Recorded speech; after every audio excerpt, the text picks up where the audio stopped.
Having finished the painstaking work, Rast exhaled with satisfaction. He finally managed to meet the daily quota, 1,000 jars. He sealed the last magical vial. Rast smiled contentedly, gazing at the result of his labor. A long row of jars stood in a neat line on the table. His special distilled water was valued for its perfect quality, due to the even distribution of magic, but the boy's calm plans for afternoon research were shattered by a sudden shout from the door. The pocket watch stubbornly showed only 11 in the morning. The water in it seemed specially made, perfectly combining magical energy. The young man had just hidden the watch in his pocket, preparing to work, when he was called again. With heavy steps, the stout master Recalsum entered the room. This arrogant alchemist from the armory department looked down on scientists and smiled slyly. Rast only turned around in surprise at the guest. The guest bluntly stated that the young man was urgently summoned by the president himself. Taking advantage of the fact that his department brought in the lion's share of the profit,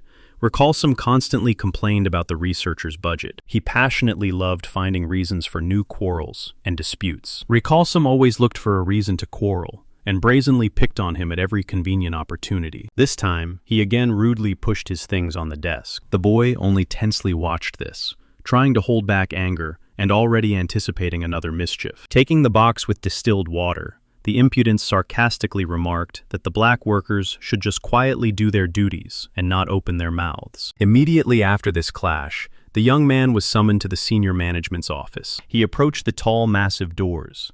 Behind them awaited an unpleasant conversation. When an official document was shoved into his hands, the boy's eyes widened, from surprise and shock. He looked confusedly at the paper, as if refusing to believe the words could change anything. In the funding section of his department, there was a flat zero. The boss slouched in the chair with a pipe and indifferently explained, "The entire budget is taken by the profitable departments, and there is no benefit from basic research." After a pause, he calmly added that the department is being liquidated, and the boy is being transferred to rough work as support for other colleagues. The young man tried to object, but the boss rudely cut him off mid-sentence and ordered him to shut up. At the end, he advised to immediately return to work and be grateful at least for the fact that he has not yet been thrown out on the street. While the boy silently boiled with rage and offense, the boss's arrogant, satisfied laughter echoed through the office. Smoke slowly rose from the pipe, sparkling with magical sparks. Even this pipe in the president's hands was a magical artifact, created thanks to the work of the Basic Research Department. The technology of absorbing mana from the atmosphere and the scheme of its conversion into heat were developed together with technicians, but it was his department that prepared all the drawings and boards. The young man only sighed wearily. The accusation that there are no results is nothing but the bias of the top management, which lost touch with reality long ago. He returned to his office and sank helplessly into the chair. The movement ceased, and the heavy door slammed shut. He could proudly declare, none of the company's recent developments would have seen the light of day without his team. With the arrival of the new president, funding was continuously cut, people were laid off, but he still managed to perform the work flawlessly. Every detail required precision, without the slightest mistake. Every formula was carefully checked, again and again. To create unique concentrates, ingredients of exceptional quality were always selected, and he was always the one who prepared them. A shadow of pride flashed on his lips. He performed all this delicate work with his own hands, without exception. After the dissolution of the Fundamental Research Department, it made no sense to talk to the current president of the academy, so Rast only sighed wearily. Suddenly, the silence of the laboratory was broken by a strange sound. The magical communication device on the shelf suddenly came to life. Once assembled based on materials from his own department, this alchemical wonder was persistently tapping out a new message. Rast took the printed letter and raised his eyebrows in surprise. Before his eyes appeared the familiar face of the girl who always spoke to him as an equal, and once promised to make a special offer. The letter came from Kalen, his close friend, whom they had not seen since graduation. During their studies, they constantly got into trouble and spent hours writing explanatory notes under the watchful eye of an angry teacher. The teacher nearly went mad when these two accidentally turned an ordinary classroom into wild, impassable thickets. In the last war, she became a true heroine, but for him, she forever remained the same cheerful troublemaker. The boy smiled, unfolded the letter, and from the first line it was clear. It was addressed personally to Master Rast. The friend decided not to delay. Without long preludes, she immediately took up the matter. Kalen acquired lands in a distant borderland, and now was calling him to build a new world together. His life path suddenly branched into two completely different roads. He froze for a long time, deeply pondering each next step. In another document in his hands lay a clean parchment. It promised an absolutely new future, not yet written. This scroll granted full freedom of action, freed from any former obligations. Bright sparks of light swirled in the darkness, and the first paper turned out to be a common budget. Looking at it, the guy saw only endless routine and household chores until the end of his days. The young man warmly smiled, looking ahead. Perhaps I will resign, he decided, looking out the window while a letter from Kaylin lay on the table, inviting him to have fun together again. The message from the old friend ended with a short and confident signature. Glancing at the familiar bookshelves, the boy realized his attachment to this office, as he had worked here even before the change in management. The workplace had become like home over the years of service. Times surfaced in memory when the association was led by the former president, Master Galhammer. Together, they developed many successful products. The man passionately spoke before colleagues, emphasizing, "It is the Department of Basic Research that is the cornerstone of the entire organization." Master Galhammer achieved everything in life on his own, so he truly valued scientific work. Researchers listened attentively to the leader, proud of what they were engaged in. Ahead stood the massive patterned doors of the office. Due to a change in government, Master Galhammer was demoted, and his place was taken by a former civil servant. Rast was about to knock but froze, hearing from inside a mention of the Armament Association. He tensed and fell silent. The new leader was just negotiating to give the entire budget of the Department of Basic Research of the association, happily agreeing that getting rid of this ballast was an extremely wise decision. Rast grimaced irritably. These two did not even try to speak more quietly. A loud knock, the creak of the door, and the guy interrupted their conspiracy without any invitation. The director jumped up on the spot, angrily demanding explanations. Who gave him permission to enter? The official literally exploded with a scream, ordering, "Do not enter without permission." But instead of excuses, Rast slapped the paper on the table with a bang. "I am leaving," he said calmly and firmly, not averting his gaze from the director. Outraged exclamations erupted in the office. No one allowed Rast to resign, but he had already turned towards the exit. The boss's face twisted with rage and shock. The conspirators only looked confusedly at his statement, and suddenly realized that they had destroyed everything with their own hands. The young man calmly took out the papers and addressed the management, announcing his resignation. He reminded them, according to the contract, he should have prepared a replacement for himself, but the basic research department was disbanded because of one of those present. "I am leaving today," the boy cut off, while the bald alchemist behind hysterically screamed about cleaning in distilled water. The old man's face twisted with rage. The boy only advised him to learn to make water himself. Dirty work was not part of his duties under the contract. Recalsome smiled contentedly, glad to be free of unnecessary trouble, and his assistant fearfully nodded in agreement. The head of the association snorted contemptuously after him, as if he was going to leave him only with the dirty work, and ordered him to leave immediately. The heavy door slammed shut behind him. At the end, the young man, barely audibly throwing a phrase, made it clear. He would do perfectly well without their kindness. He cast one last glance back. Ahead towered the exit doors, a step towards his own will. He stopped before a gigantic painting.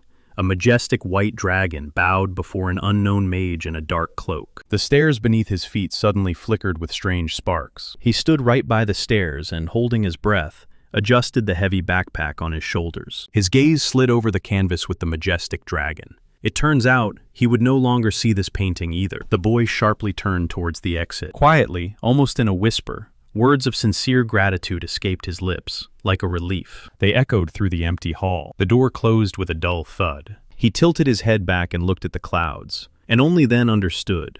Freedom had truly come. The rent was canceled, and all his belongings fit into one backpack. Yet despite this, his soul felt unusually good. Smiling, the boy took out a scroll.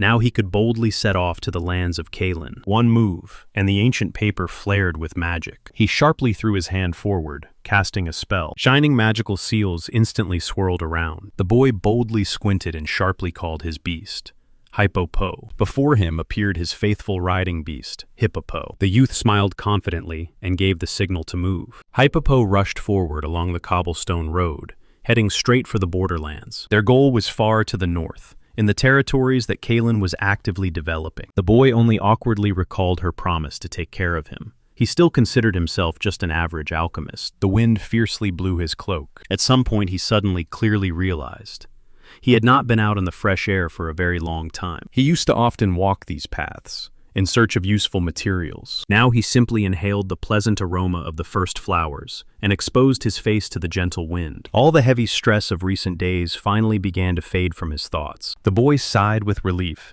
and decided to make a stop. He became curious whether those needed plants still grew near the local lake. There was plenty of time, so he patted Hippopo, and for the first time in a long while, decided to gather some herbs. Suddenly a suspicious rustle sounded, and the boy immediately became sharply alert. The giant beast, Hippopo, suddenly shuddered and trembled in fear. The boy tightly gripped the reins, trying to calm his faithful companion, and instantly realized danger lay ahead. In the middle of the overgrown forest path, someone's body lay motionless. The young man strained his eyes into the thicket. Hippopo's trembling spoke volumes. The stranger was seriously wounded. Landing, the boy ordered the beast not to lose vigilance and moved forward. On a regular road, this would look like a bandit trap, but in those deserted thickets, no one in their right mind would get into trouble. A quiet step on the grass. The boy cautiously approached the motionless figure. Suddenly, his eyes widened in shock. Before him lay a temple warrior clad in armor. Such night priests rarely appeared alone, especially in such wilderness. This meeting in the middle of a dense forest seemed an incredibly rare event. Sitting down nearby, he recognized the emblem of the goddess of vengeance on the armor and touched her hot forehead. The girl had a high fever. Suddenly a thought struck him. Healing herbs that cure severe fever grow near the river. But the girl was already lying unconscious on the ground. She only groaned heavily, completely exhausted by the fever. In a hurry, quietly apologizing, he leaned over her, checked her breathing, and carefully examined her condition. And suddenly a strange pattern appeared on her body. Could it really be a curse? The young man breathed heavily from tension, but still firmly clenched the metal case and pressed the activation. With a sharp movement, he unrolled the scroll.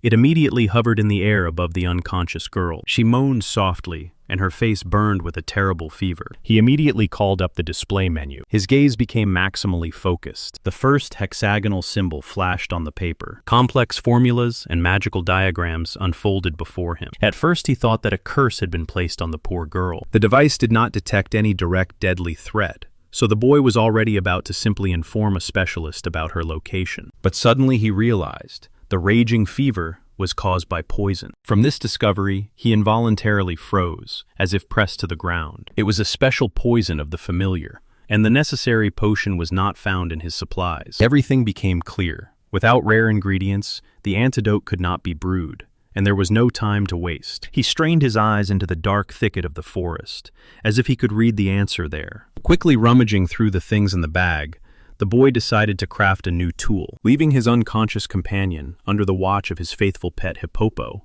he rushed headlong in search. Boots glittered along the forest path. The body quickly filled with fatigue, and with each step, running became harder and harder. A spasm gripped the chest. He was gasping for breath. Pausing for a moment, the boy wiped sweat from his forehead and mentally scolded himself for his terrible physical condition. Fortunately, the previously hidden potion of vigor quickly restored his strength. Finally, ahead appeared the shore of the body of water.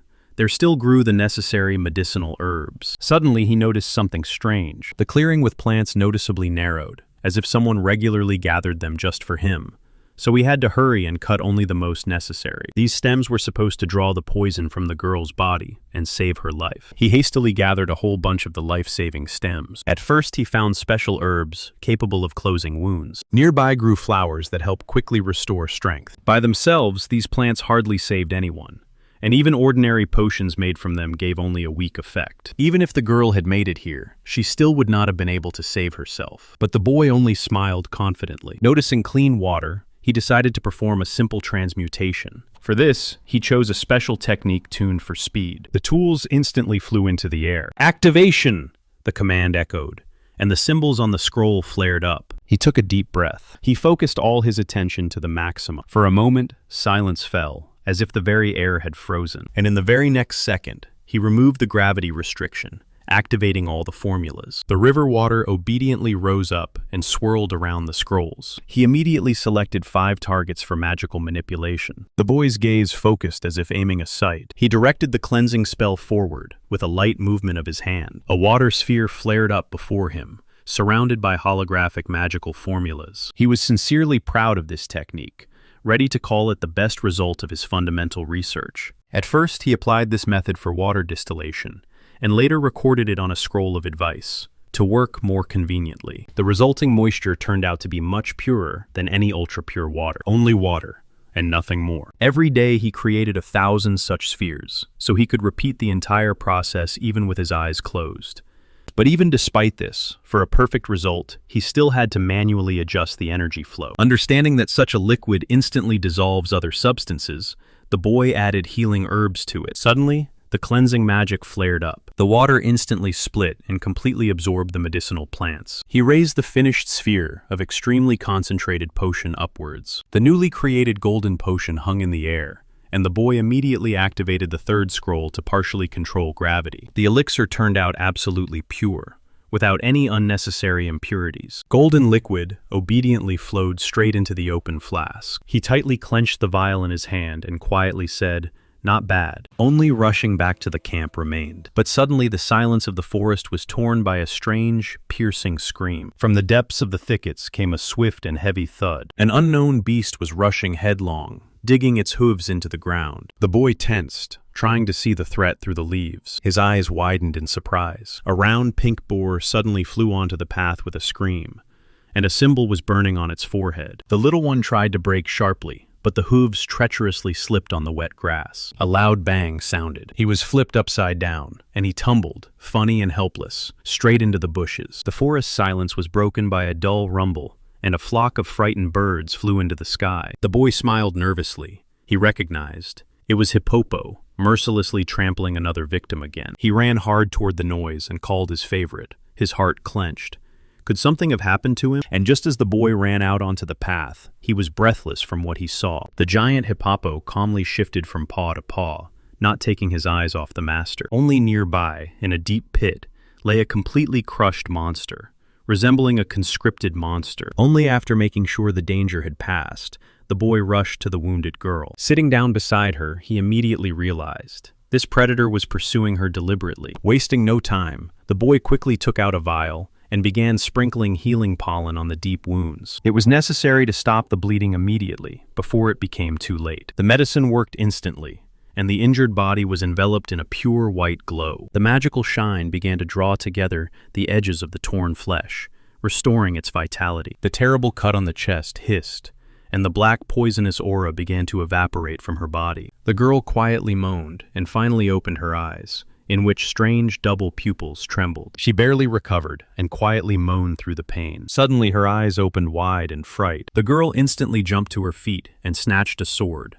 staring fearfully at the stranger ahead. The boy just calmly nodded aside and said that her opponent was already defeated. She quickly looked there. Only an empty pit darkened on the ground. Without lowering her weapon, the girl sternly asked who he was. The boy almost let slip about working for the association, but caught himself in time and introduced himself as an ordinary traveling alchemist. With relief in his thoughts, he decided, the status of unemployed gives a warm, pleasant feeling of freedom. Old habits were hard to let go, even though he had been released quite recently. While she was recovering, the boy explained.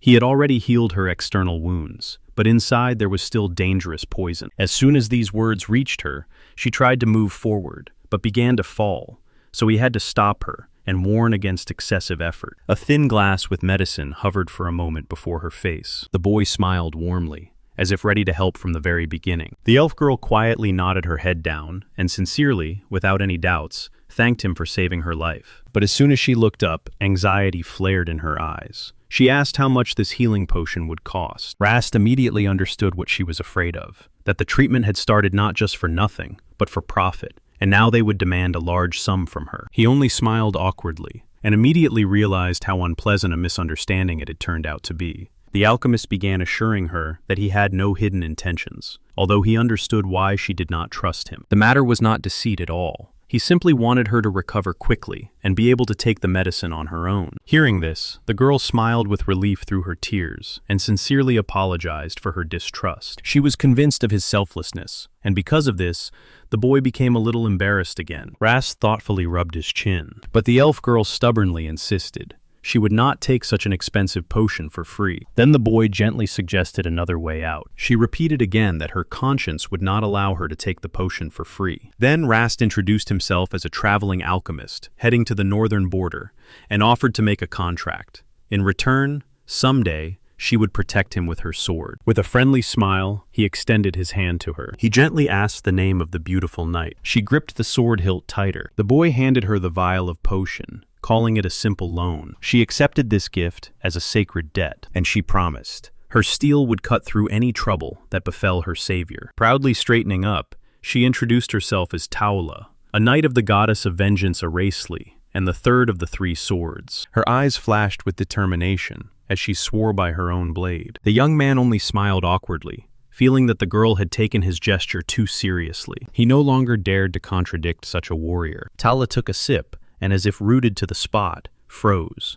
A pleasant warmth instantly spread through her body. She drank the vial to the last drop. The living energy restored her strength. The girl thoughtfully touched her cheek and began to hide the weapon. The sword clicked quietly into its place. She touched her cheek in disbelief. Looking at the shining steel, the girl froze in shock. Hot tears streamed from her eyes as soon as she realized the long-awaited liberation. The curse was gone. The boy awkwardly watched her tears. The removal of the dark spells was only a side effect of his miracle potion. Earlier, he had vainly tried all kinds of holy water, but each time without any result. The secret, as it turned out, was not in it, but in the absolutely pure primordial water created by ancient gods. Its divine power proved incomparably stronger than any earthly means, and his new creation already contained a true heavenly element. However, the young man feared inevitable questioning, and a whole bunch of difficult questions. Therefore, he decided to quickly flee to Kaylin's domain, swallowing the words about the accidental nature of her healing. The boy dashed to the saddle, and without wasting a second, shouted that he had to urgently move on. He was urging his beast, Hippopo, with all his might, driving it away, while the confused girl remained standing in the middle of the forest. She only stared in shock at the empty golden vial in her hand. The girl sat down confusedly on the tiny metal vial in her hand. Her lips stretched into a smile as soon as she realized she was holding the legendary elixir, and now she stood before it, deeply indebted. She raised the vial to the sun, promising herself to be useful to it in any troubles that might lie ahead. The boy often mentioned that he was making his way to the northern border. She confidently walked along the forest path, deciding to quickly finish with revenge and follow him. His wise thoughts spun in her head.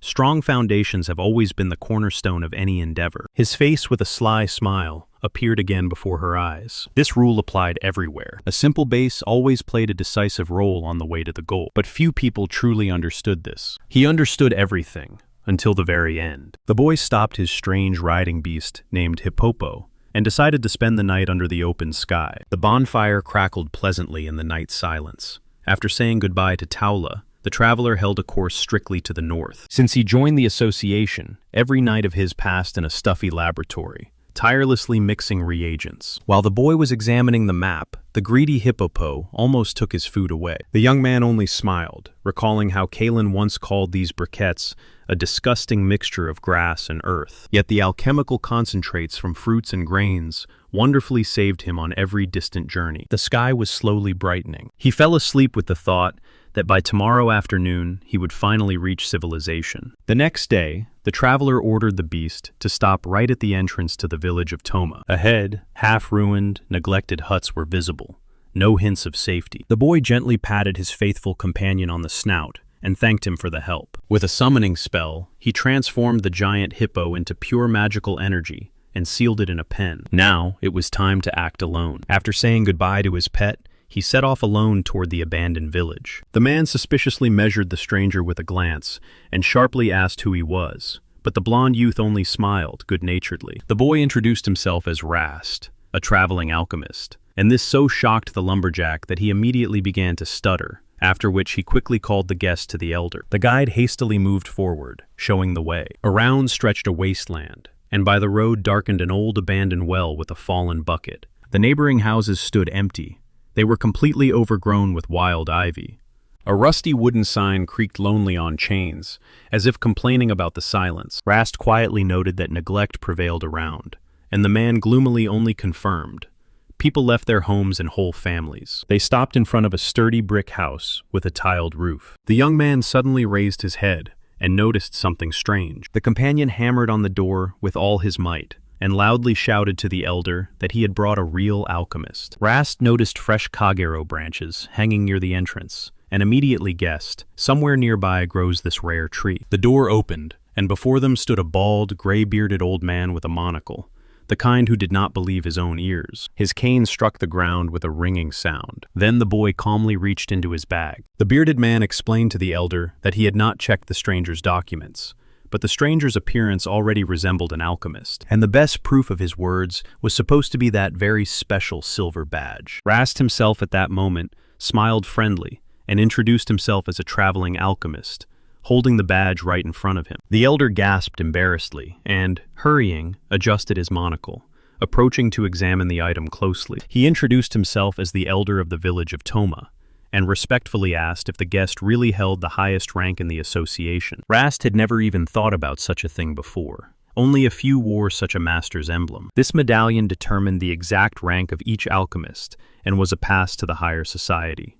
There was no point in hiding the truth, so the young man unhesitatingly admitted he really had a higher rank in the country's strongest organization. The old man immediately apologized for the peasants and respectfully invited the esteemed master for a cup of tea to discuss one matter. Rast agreed, instantly realizing the elder was an experienced person, and his request was directly related to the difficult situation of the village. When the friendly grandmother brought hot tea, the boy felt the conversation would go smoothly. Without wasting time, the host immediately got to the point and tried to find out if there were any rare crystals of the old type available. The young man took a sip with pleasure. An ordinary hot drink after many days of dry rations seemed like a real luxury. Placing the mug on the table, Rast assured the old man that he could indeed help with the magical crystals. The young man listened intently. He directly asked why the master was interested in the outdated model. The old man told about the magical weapon reform carried out during last year's war. The boy nodded affirmatively, recalling the boastful recalsum from the transmutation department. Zale angrily knocked on the table, calling this update outright robbery,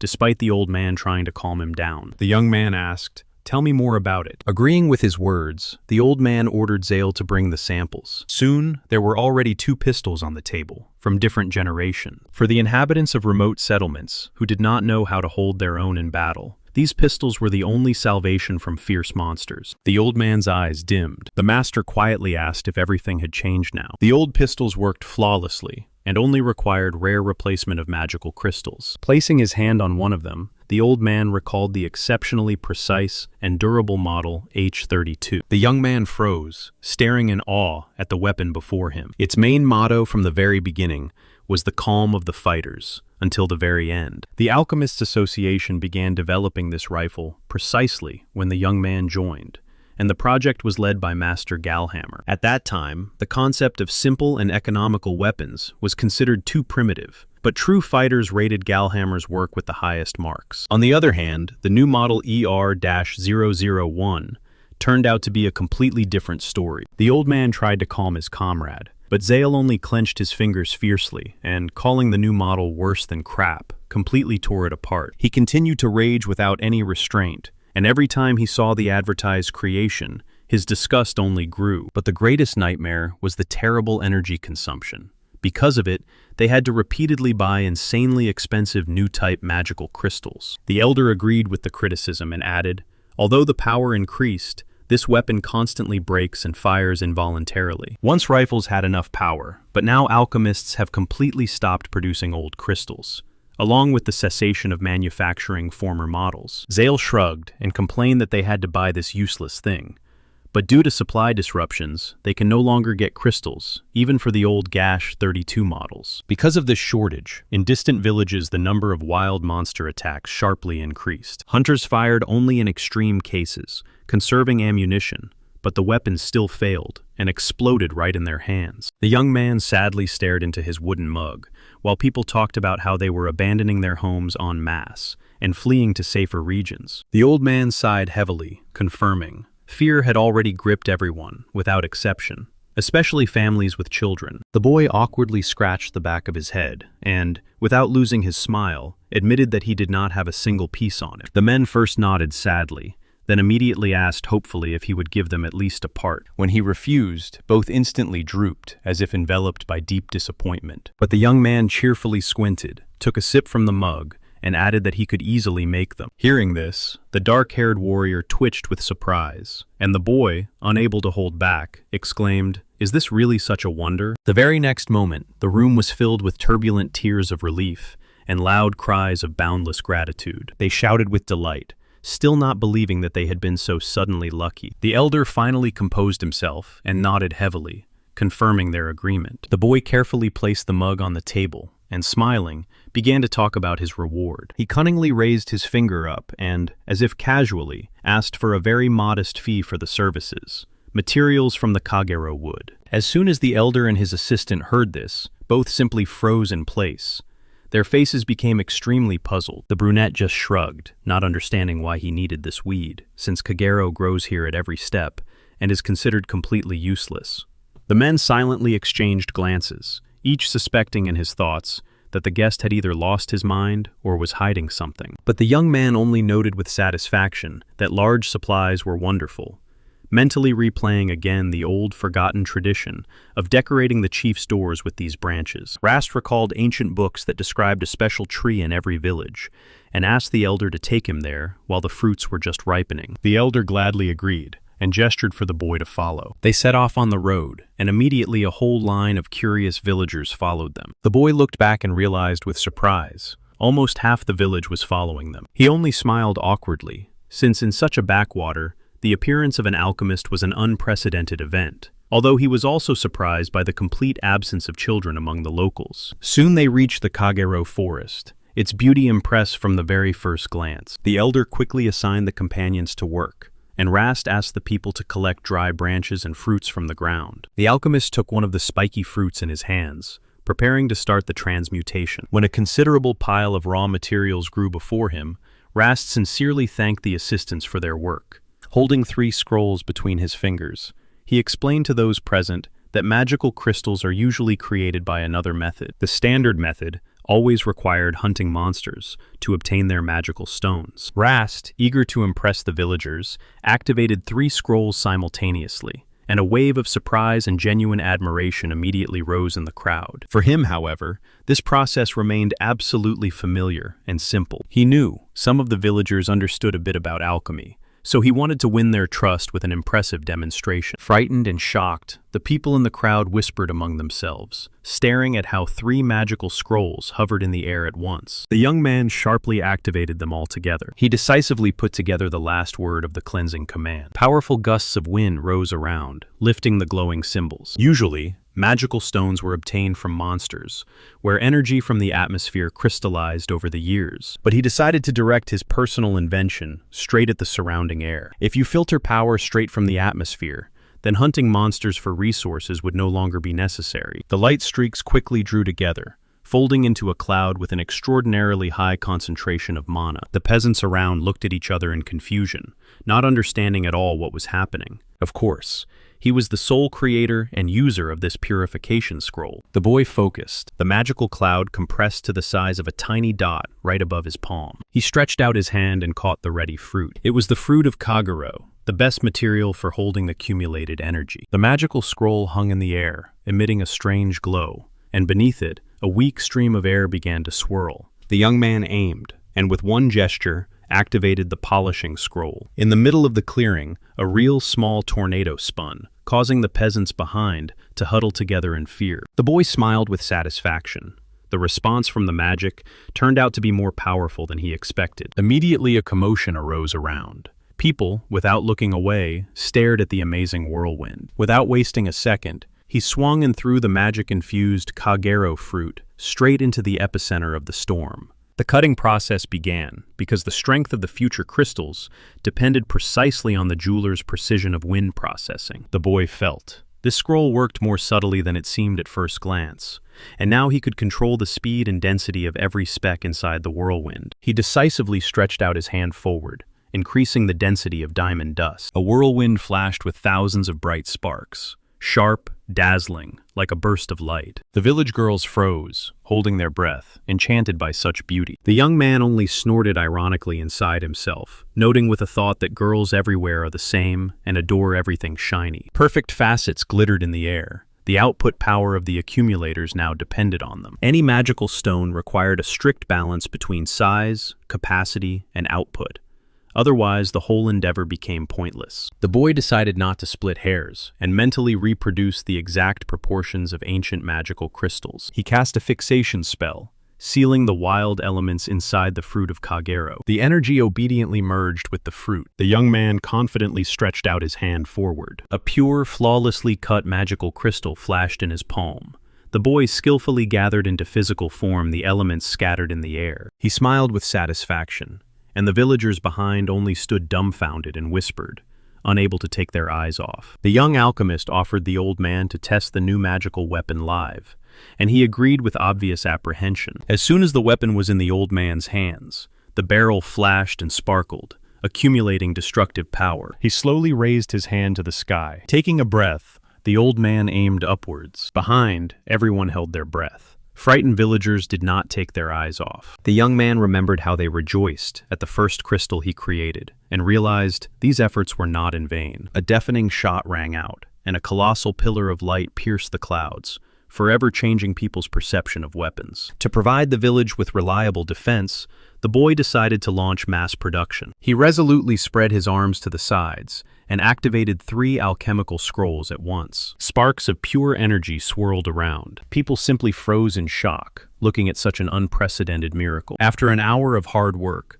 5 baskets stood before them, filled to the brim with valuable crystals. The old man gently stroked the boy's head, and he lit up with a sincere, childish smile. The young master sank weakly to the ground and jokingly pretended to be tired, although his soul was bright and warm. He calmly handed them a whole basket, filled to the brim with select magical crystals, and allowed them to take them all for themselves. The elder almost dropped his monocle from his hands in shock when he heard that these stones would work twice as long as usual. The old man staggered away, leaning on a stick, and muttering that such a treasure was too much, and now they would have to appeal all the way to the feudal lord. The elder coughed, trying to regain composure, and quietly admitted that in all his long life, he had never been so surprised. Nearby, ready sacks and baskets already stood. The villagers had quickly managed to gather everything. The elder ordered the loot to be taken to the settlement, and his assistant Zale immediately rolled up the cart. Although the villagers offered to tie and help carry the heavy branches,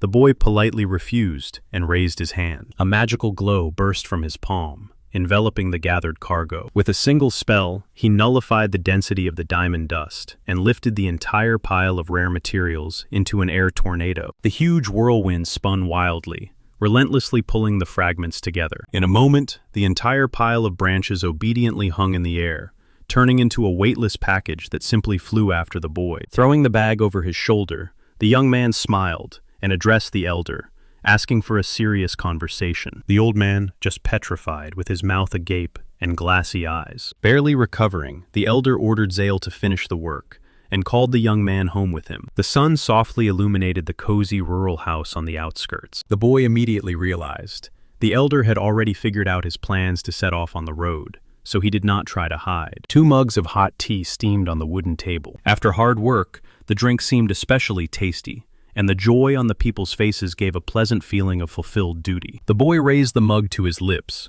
and suddenly froze, sincerely surprised. The elder sat opposite, holding his breath tensely and nervously swallowing, waiting for his words. Having put aside the dishes, the young man finally broke the silence. Seeing fear on the old man's face, he smiled warmly and asked him not to worry, saying he only wanted to discuss plans for the future. When the conversation turned to magical crystals, the elder hoped to cover the village's needs for at least several years, but the young man assured him, thanks to the improved quality of the new samples, the energy would last for entire decades. The old man closed his eyes with relief, as if lifting a heavy burden from his soul along with them. He folded his hands prayerfully before him, and sincerely thanked his savior for such a rescue. The elder fervently assured every inhabitant of these lands would give everything for such rare, ancient crystals. A faint smile flashed across the boy's face. He quietly noted that this poor settlement was far from the only one in the region that urgently needed such a valuable resource. Rast looked seriously at his interlocutor and proposed a profitable deal. To establish the supply of old-model magical crystals for the new holdings of the knight, Kalen. The elder raised his hand, cutting him off mid-sentence. He remarked that, despite her slender hands, this girl had such strength that people had stopped considering her human. The old man awkwardly apologized. Rast asked not to mention that inelegant nickname anymore. Kalen was his close friend from the academy. He placed the mug on the table and suggested secretly passing this idea to the Lord. After all, the development of new lands required huge funds. The plan seemed foolproof. The village would receive a stable source of solid income, and Rast would support his friend. Thanks to this, Kalen could focus on developing his own estates. The boy took a slow sip, sensing ahead. There was still a whole mountain of preparatory work to come. As long as the elder had enough crystals, he could calmly present the proposal to the Lord, which would surely please him. The old man agreed without hesitation. Yet the main goal of this game with crystals was hidden deeper. His former comrade still served in the royal army, and he was to become the key. The boy asked to bring paper and a pen. He needed to write a letter to another friend from academy days to finally complete the arrangement of pieces on this chessboard. The boy was already starting to write to that very old friend from the academy to finally prepare the ground for the plan. He only smiled at the thought that a guy like Recalsum would definitely try to stick his nose in here. However, he was much more worried about what actions the regular army might deploy. He understood well, as soon as old magical crystals began to be massively taken out from here, the military would immediately close the loophole. After the war, they actively hunt for any equipment for their new magical cannons. Rolling up the scroll, he sincerely thanked and joked that probably such attention was connected to his recent alchemical performance. Now only the sealing of the finished message remained. The boy pulled out a silver keychain with a seal,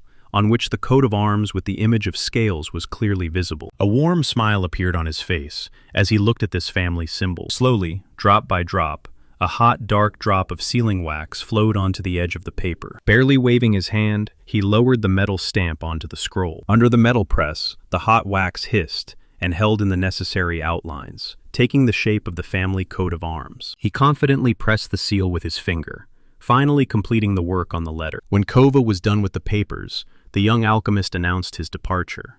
But the villagers, together with the elder, stubbornly begged him to stay at least for the night. The crowd immediately burst into amusing requests. Someone wanted to mow weeds with a magical tornado, someone to turn an iron axe into gold, and someone simply dreamed of cleaning dishes with alchemy. But the boy only smiled awkwardly and moved on, towards new adventures in the borderlands. The young man warmly said goodbye to the villagers, who eagerly showered him with words of gratitude. Ahead stretched an endless wild plain. The boy stroked his riding beast Hippopo, and quietly admitted the local lands turned out to be much more dangerous than he had been told. Suddenly, from the bushes, a long, flexible tail whipped out at them. The attack happened too unexpectedly. Hippopo reacted instantly. With a heavy paw, he pinned the attacker to the ground. A short crunch, and the threat was neutralized. The boy gently patted his beast on the neck and quietly thanked him for that wonderful ability to sense danger. Then he pulled out a waterproof bag, put on gloves for collecting trophies, and prepared to work. He managed to carefully cut off an unusual part of the prey, examining it from all sides without haste. After resting a bit, the traveler recalled, in the wildlands, monsters had long displaced ordinary animals, but such danger only fueled his excitement to explore the unknown. The boy checked the route against the map. Ahead awaited a lake, and beyond it, the house of Kalen. The water ahead quietly shimmered, just a few minutes' walk away. The boy looked up in surprise. He headed to the nearest body of water, together with Hippopo, hoping to encounter unknown monsters there. Gently patting the beast on the neck, he suggested taking a little rest, but relaxation was not destined. Mysterious dark particles suddenly swirled over the water. Hippopo did not hesitate for a moment. He sensed danger and cried out anxiously. The boy became alert and spotted the silhouette of a tiny lizard in the splashes of water. She darted to the shore in a flash. On the ground before him stood a tiny creature with large, frightened eyes and green leaves on its back. While experienced adventurers stayed at the border and patrolled dangerous places with swords at the ready, the young alchemist prowled in search of rare ingredients. Suddenly he noticed a marvelous glow in the thicket and murmured that this color is extremely rare. The boy stared tensely into the thicket, not taking his eyes off it. The water suddenly churned with splashes, breaking apart in a fountain. He instantly crouched into a defensive position when a giant tentacle whistled past right above his head. Nearby, a small winged creature screamed in terror. The alchemist screamed. The surprise struck him right in the chest. The creature struck the ground again, and the boy immediately realized the predator was targeting the little dragon. Their gazes crossed. The mind suggested keeping away. Appearance often deceives, and this beast could very well be a deadly creature. Even if he looked like a defenseless baby, he was still a dangerous monster. But the baby whimpered plaintively, begging for rescue with huge, tear-filled eyes. He clenched his teeth. A fierce struggle was raging inside. The companion recalled the harsh law of nature. Among monsters, the strongest survives, and the helpless look of this baby could only be a cunning lure. The boy could not bear the sight, and ordered his round favorite, Hippopo, to intervene immediately, because he felt very sorry for the little one. The little chubby one obediently flew up, far into the sky, a sharp fall. Meanwhile, the giant slimy tentacle continued to squeeze the frightened lizard in deadly embraces. She was already saying goodbye to life. Hippopo landed with a run directly on the enemy, kicking up a fountain of dust and stones from the ground. When the dust settled, the baby stood at the place of victory, proudly upright, and the rescued lizard lay nearby with round eyes. The severed piece of tentacle still twitched convulsively. The boy looked at his own palm in surprise. He warmly thanked Hippopo for the help. Then he slowly approached the prey. He stopped and pondered. Disgusted, he picked up the slimy tentacle and decided to keep it as material for crafting. He pulled out his analytical tool. The boy activated magical scanning to display the item's characteristics on the virtual screen. But the system threw an error. The data was blocked by protective locking, which prevented reading the scroll. The boy encountered a strange lock. It clung to his system and interfered with reading information about the found creature. And because the wounded baby was not human, the analysis interface malfunctioned with an intensity not foreseen by normal operation. The lizard lay motionless on the ground, as if its life forces had simply been drained to the bottom. He still managed to bypass the screen protection and see the main thing. The little beast was on the verge of death from exhaustion. While the faithful Hippopo prowled the surroundings near the water, the young alchemist vainly tried to derive the formula for the perfect potion. Lacking sufficient data, he decided not to take risks and pulled out a regular basic recovery elixir. Suddenly, a loud crunch sounded behind. Hippopo had already caught a river monster and, satisfied, was chewing its tentacle. Diverting attention from his gluttonous companion, the boy carefully applied a few drops of medicine to the lizard's back. The indicators on the holographic monitor instantly jumped to the level of a healthy person. But despite the system's excellent reports, the mysterious guest did not move at all. The alchemist concluded, the true reserve of strength of this monster is much greater, and the friendliness of the evil-sensitive Hippopo only confirmed his suspicion. Leaving the wounded creature in the middle of the wild nature now seemed like a completely senseless decision. He was troubled by the feeling. This strange lizard hides colossal power within itself and belongs to a rare species. Leaving it here unattended meant condemning it to inevitable death. He clearly understood.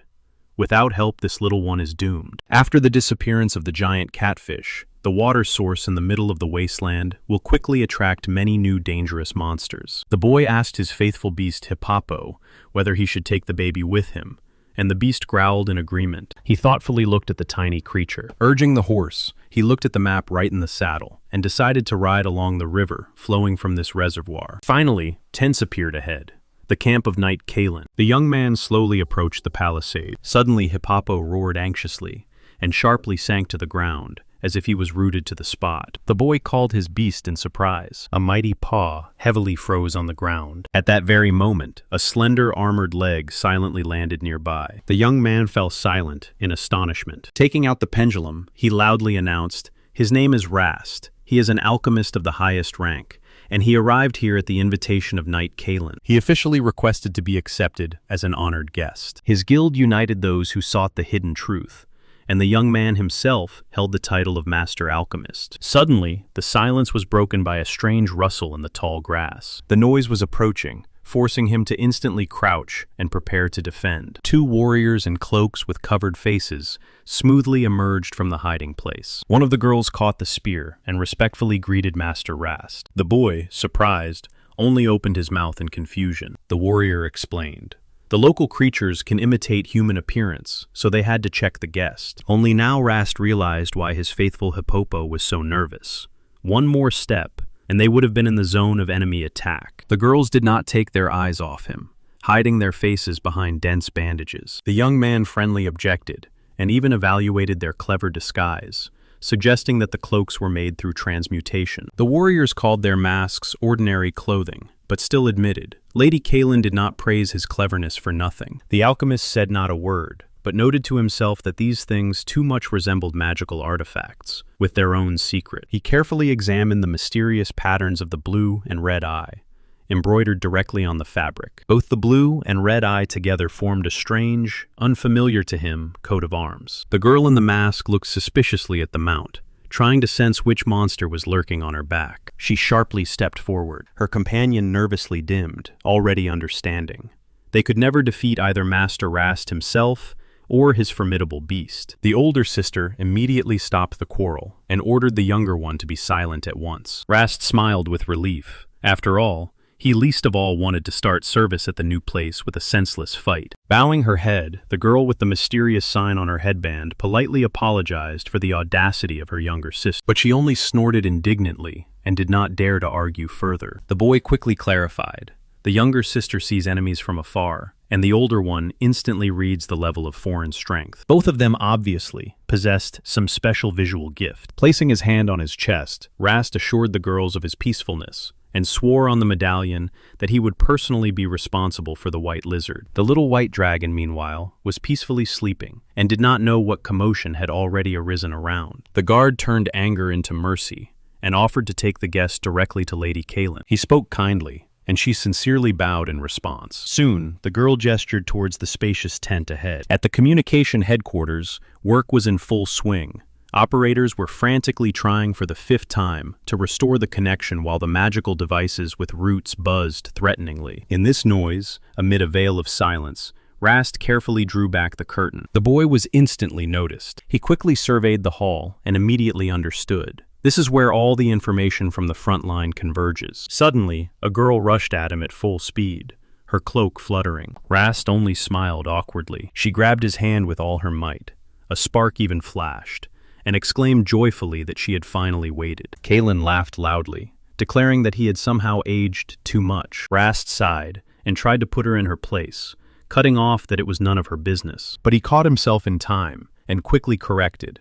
Lady Kaelin. She only squinted slyly. The lady was certain. For Rast, the path to the borderlands was a simple, easy walk. But suddenly her face became much more serious. 2 strange figures in masks with an eye appeared nearby, and asked if any special difficulties had occurred on the way. The girl slyly squinted and clarified whether he had met those 2 who were supposed to greet him. The young man asked confusedly if those 2 in masks had really come out to meet him, and the girls themselves turned away offended. She said that their leader always had this strange habit, and often acted through 2 assistants. She deliberately engaged in conflict from the very beginning, to test the person, and then build further relations. That is exactly how she wanted to find out if misunderstandings would arise between the newly arrived boy and her people. The boy scratched the back of his head embarrassedly, and replied that he had no intention of causing her any extra trouble. The girl sighed with relief and smiled very warmly. She announced a break for the entire laboratory, and invited the boy to move further along so as not to dangle in the middle of the room. Old legends claimed there were times when people could speak without fear to majestic dragons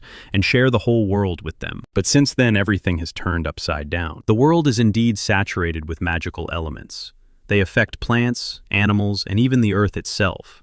But human bodies, for some reason, turned out to be completely impervious to this power. Ari looked around, noticed that they didn't even have a place to sit, and calmly, without fuss, declared that she would handle everything herself now. With one movement, she lifted and pulled a heavy stone pedestal instead of a table, causing Rast to only sigh quietly at her wild strength. Seeing this, the boy just shook his head and muttered that she never changes at all. To talk without extra ears, the girl immediately kicked everyone out of the room, and called servant Roa to bring them tea. Finally, they were left alone, and Ari exhaled with satisfaction. The same mysterious smile flared up again on her face. She endured the pause, as if gathering her thoughts together. They sat opposite each other at an improvised table, and a tense silence immediately fell in the room. Ari cheerfully winked at the boy, hinting that he, as always, quickly understood everything again. Rast only gave a crooked smile and said, So it turns out this secrecy means that trouble awaits them again. Since all outsiders were asked to leave, he was finally convinced. The matter was definitely trouble. Rast sighed disappointedly.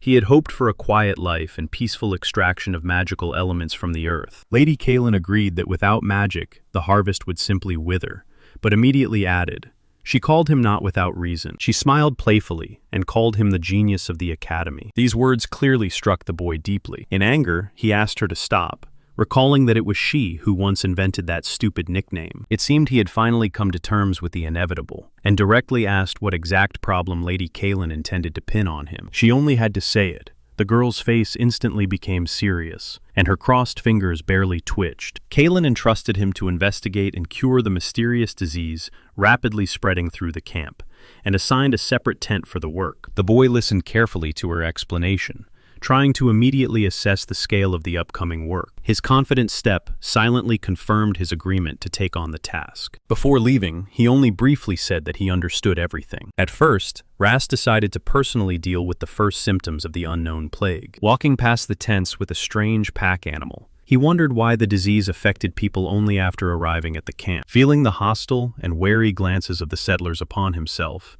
the boy realized he would have to overcome the epidemic not only with strength, but also gain their trust. Rast awkwardly greeted, and immediately felt dozens of heavy, piercing looks upon himself. The girls in masks led the boy to a huge tent and dryly pointed to the entrance. One of them sharply turned to him and declared that she still refused to recognize him as her master. Rast only calmly smiled in response, mentally noting that he was even lucky to have encountered such honest people from the very beginning. But in a moment, he mentally pulled those words back from his tongue. The second girl tried to stop her companion, but Roa snapped angrily, promising that she would forgive Rast nothing if he disgraced Lady Kaelin in any way. Examining the huge tent, the boy quickly understood the patroness's plan.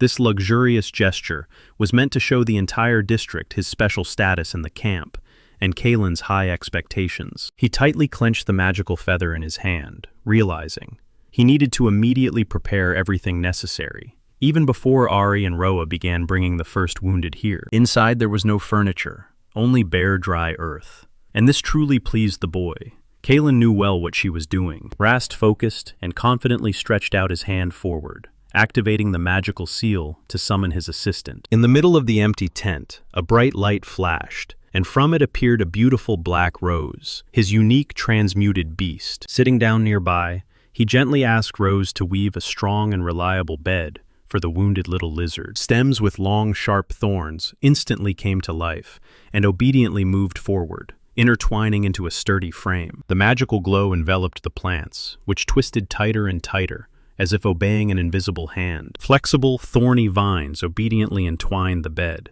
laying a strong foundation for the future bed. In a moment, they wove into a dense dome, turning the bed into a cocoon, protected from the whole world. Rast thanked Rose for the excellent work, and immediately gave the order. Create the standard filling for this tent. In the middle of the room, a neat bed, a writing desk, and a chair instantly grew from thin branches. Nearby, the vines obediently formed a large and comfortable table, precisely for future experiments. Finally, the plant stretched a dense layer of fabric to better retain heat, and at the same time provide good air circulation. The boy warmly recalled that Rose was a special transmuted beast he had created back during his studies. Once, this tent greatly helped the team in long expeditions, but other students, led by Kaelin, were always hanging around and greatly annoyed it. Settling at the table with a pen in hand, Rast prepared for work and loudly called visitors to come in. From behind the heavy tent curtain, the silhouette of the assistant peeked out. He had brought the first patient. The alchemist smiled kindly. He hoped to quickly select the right potion and complete the examination in one day. But the visitor's complaints turned out to be complicated. His legs became very heavy, his body quickly tired, and a constant lethargy spread throughout his entire body. Rast decided to start with temporary medicine for the symptoms, hoping that this would lead him directly to the source of the illness. He clearly understood. Ahead awaited a long, meticulous investigation of this mysterious epidemic. The next patient complained that his right arm had been completely numb since the previous night. The boy just calmly nodded, and immediately a system window with a diagnosis flashed before his eyes. Threat of paralysis. And suddenly, he noticed something in the patient's condition that made his eyes widen in surprise. The situation turned out to be much more serious. Delay threatened irreversible consequences, so action had to be taken immediately. Time mercilessly passed, and the dark night began to slowly retreat before the gray dawn. Soon the sun was already high in the sky. From the office came the confident voice of the healer, demanding to let the next one in, causing his assistant Roa to freeze. The tired girl sighed heavily and reported that this was already the last patient for today. She barely stood on her feet.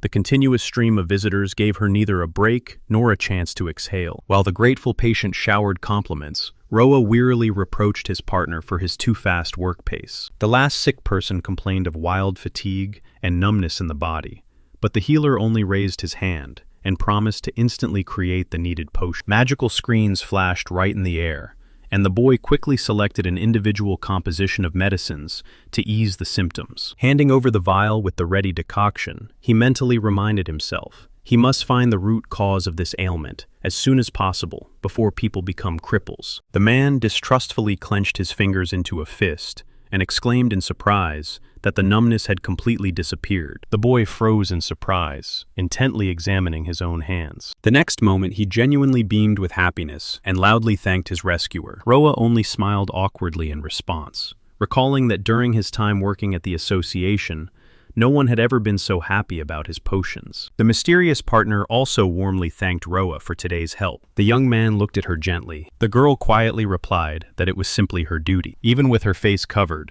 her aura noticeably warmed. She suddenly took out a small vial and offered Roa and Ari a potion against fatigue. She handed the medicine to the boy. He only nodded in surprise and sincerely thanked her for such unexpected care. To his embarrassed question about when exactly the potion was made, the girl calmly replied.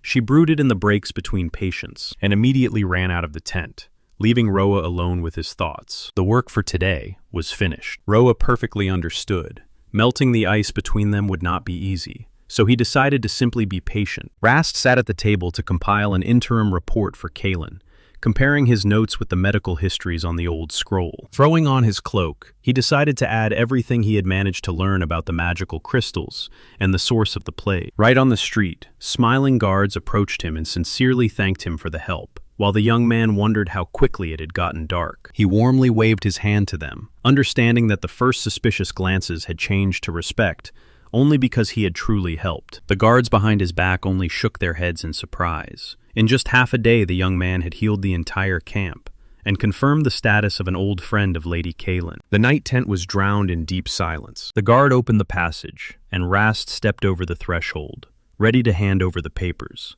Pressing his palm to his chest, he soberly introduced himself as the alchemist Rast and reported the successful completion of the work. Kalen sharply turned around, surprised by his late visit. When the boy handed her a simple sheet with the results, she froze. She couldn't believe he had managed it in just half a day. The girl only smiled wearily, as if to say, Rast had once again exceeded all expectations. But her face quickly faded as soon as she read about the possible complications after the treatment. Suddenly, dark spots fell onto the paper. Kalen sharply raised her eyes and froze, gripped by horror. Kalen looked at the boy with eyes full of gratitude and quietly whispered that he was saving her people. He only modestly replied that he was simply doing his duty. Suddenly, a loud rumble of a hungry stomach echoed in the room, and the embarrassed Rast hurriedly dismissed it with a joke, saying that there were only colleagues around anyway. Kalen immediately ordered 2 portions of food, fully understanding that the boy had not eaten anything again. The girl laughed cheerfully and finally nudged him to eat properly. Hearing that Rast was again surviving on dry herbal rations,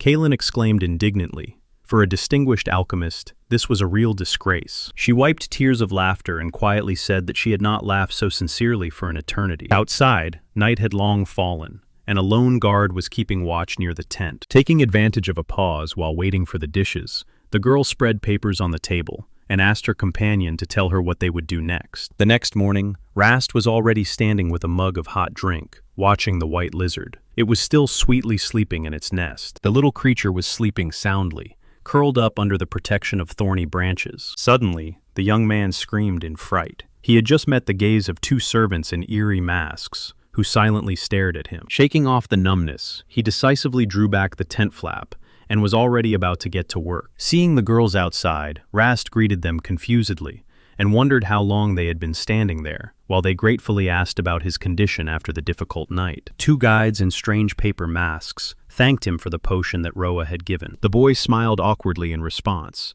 and vainly tried to discern any real emotions on their closed faces. They continued enthusiastically insisting. It was enough to take one sip of this wonder, and all the fatigue instantly receded. He thoughtfully ran his finger over his chin, slowly processing everything he had heard. Then the companions offered to show him the surroundings, as Lady Kaelin demanded. The boy asked to be taken to the food warehouses, but before setting off, he decided to call his faithful beast. A bright flash, and out of it emerged the round little hippopotamus Hippopo, causing the guides to shudder with surprise. The guests examined the summoned creature with interest, and then the whole group headed to the locked wooden gates in the hill. This semi-basement shelter had once been a monster's lair, but it was cleverly adapted into a warehouse to avoid wasting scarce building materials. One of the escorts immediately went to call the manager. While waiting, the boy took the opportunity and whispered an order to Hippopo to carefully search everything, to see if there was any clue. Then he took out his instrument and activated the search spell. In his bag lay several magical vials and crystals. Everything was already prepared for work. From somewhere appeared a mysterious pendulum. It quietly swayed in the air, sensitively reacting to invisible energy flows. He confidently extended his hand forward, and the pendulum, sliding in the rhythm of the immeasurable, determined the exact concentration of magical particles in the air. Two companions in elegant dark dresses peacefully rested on the white bedding, sprawled out in different directions. Roa decided to start the inspection from the food warehouse, squeezing in his hands a special pendulum that measured the magical background.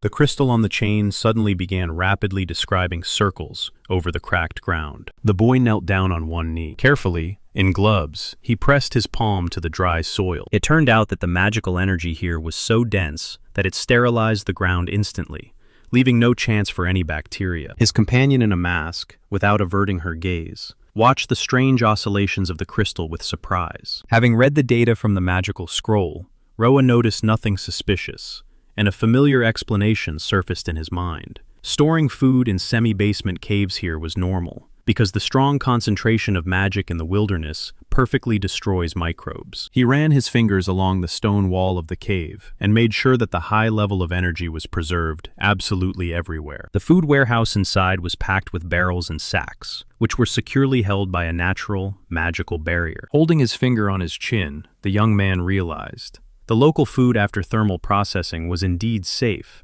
so people could not get infected through it. Then the companion moved closer and asked if he knew which monster once lived in this lair. She assumed that the source of the disease could have been something left by the previous owner of this nest. Suddenly, before her eyes grew the image of a formidable monster, the one that once lived in this lair. The girl with the blindfold suddenly whispered only one alarming word: bear. The branches of the trees in the forest quietly rustled, and that strange hum rolled around. A quick stomping of boots and a loud call were heard. Rast ran up and, unable to hold back, bombarded her with questions.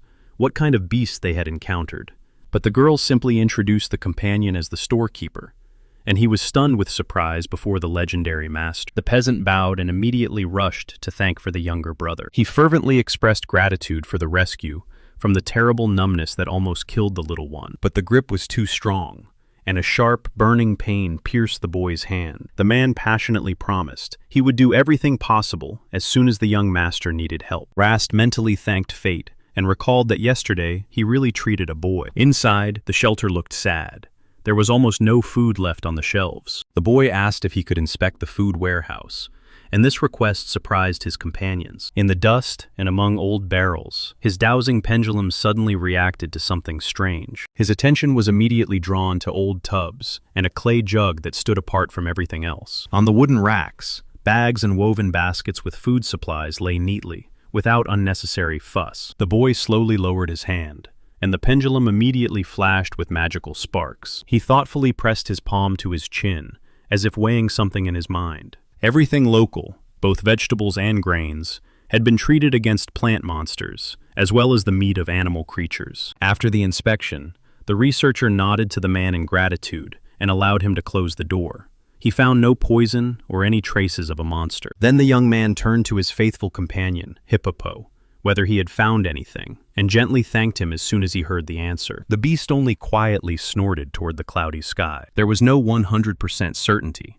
but the boy ordered to move on. The companion in the mask asked if it could now be considered that the disease started elsewhere. The young man confidently grasped his slender staff. The girl clarified where exactly they would go next. He pointed to the large tents visible from afar and suggested inspecting that area. The masked companion silently examined the quiet settlement. At that time, a local resident was just busy there, bent over a huge jug. He was purifying drinking water. Rast examined the magical artifact and was convinced. The item was old, but the purification function worked properly. No suspicious details were visible. Due to strange numbness in the victims, he suspected poisoning and carefully checked the local food and water. But the answer could not be found immediately. Suddenly, an assistant in a mask appeared before the boy and stubbornly suggested taking a lunch break. She approached almost closely, not giving him a moment to recover. The boy was embarrassed, and the companion only complained. When he is absorbed in something, he does not hear people at all. But the next moment his step abruptly stopped. He was suddenly alarmed by the way he was asked to drop everything and go eat. He directly asked the assistants if it was Kalen who ordered them to follow him and make sure he ate, and they immediately looked away embarrassed. He just awkwardly scratched the back of his head and assured that he was fully capable of taking care of himself. And immediately a memory surfaced in his head about how Kalen forcibly fed him during research at the academy.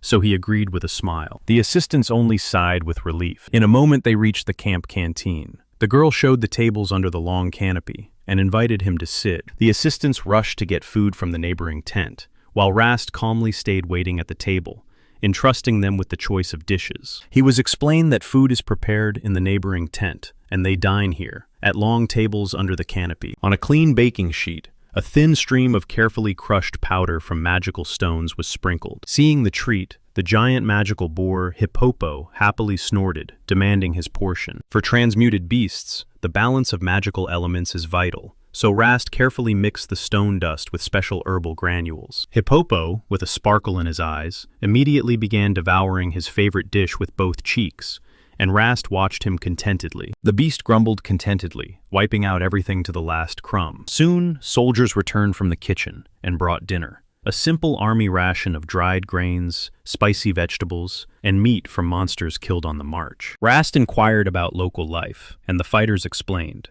Mostly loners gather in the canteen, while families have dinner at home. Looking around, the boy involuntarily recalled his school days. This spacious wooden canteen strangely reminded him of the academies. An awkward silence fell at the table, despite all three trying to focus on their food. Rast continued calmly reading a book right during dinner, as if not noticing the tension around. Suddenly, a thin metal stick slipped from the trembling fingers of one of the fighters. The boy flinched at a sudden sound. He slowly stopped chewing and raised his eyes, as if asking, "What happened?" Even through the dense fabric masks, Rast clearly felt their watchful gazes.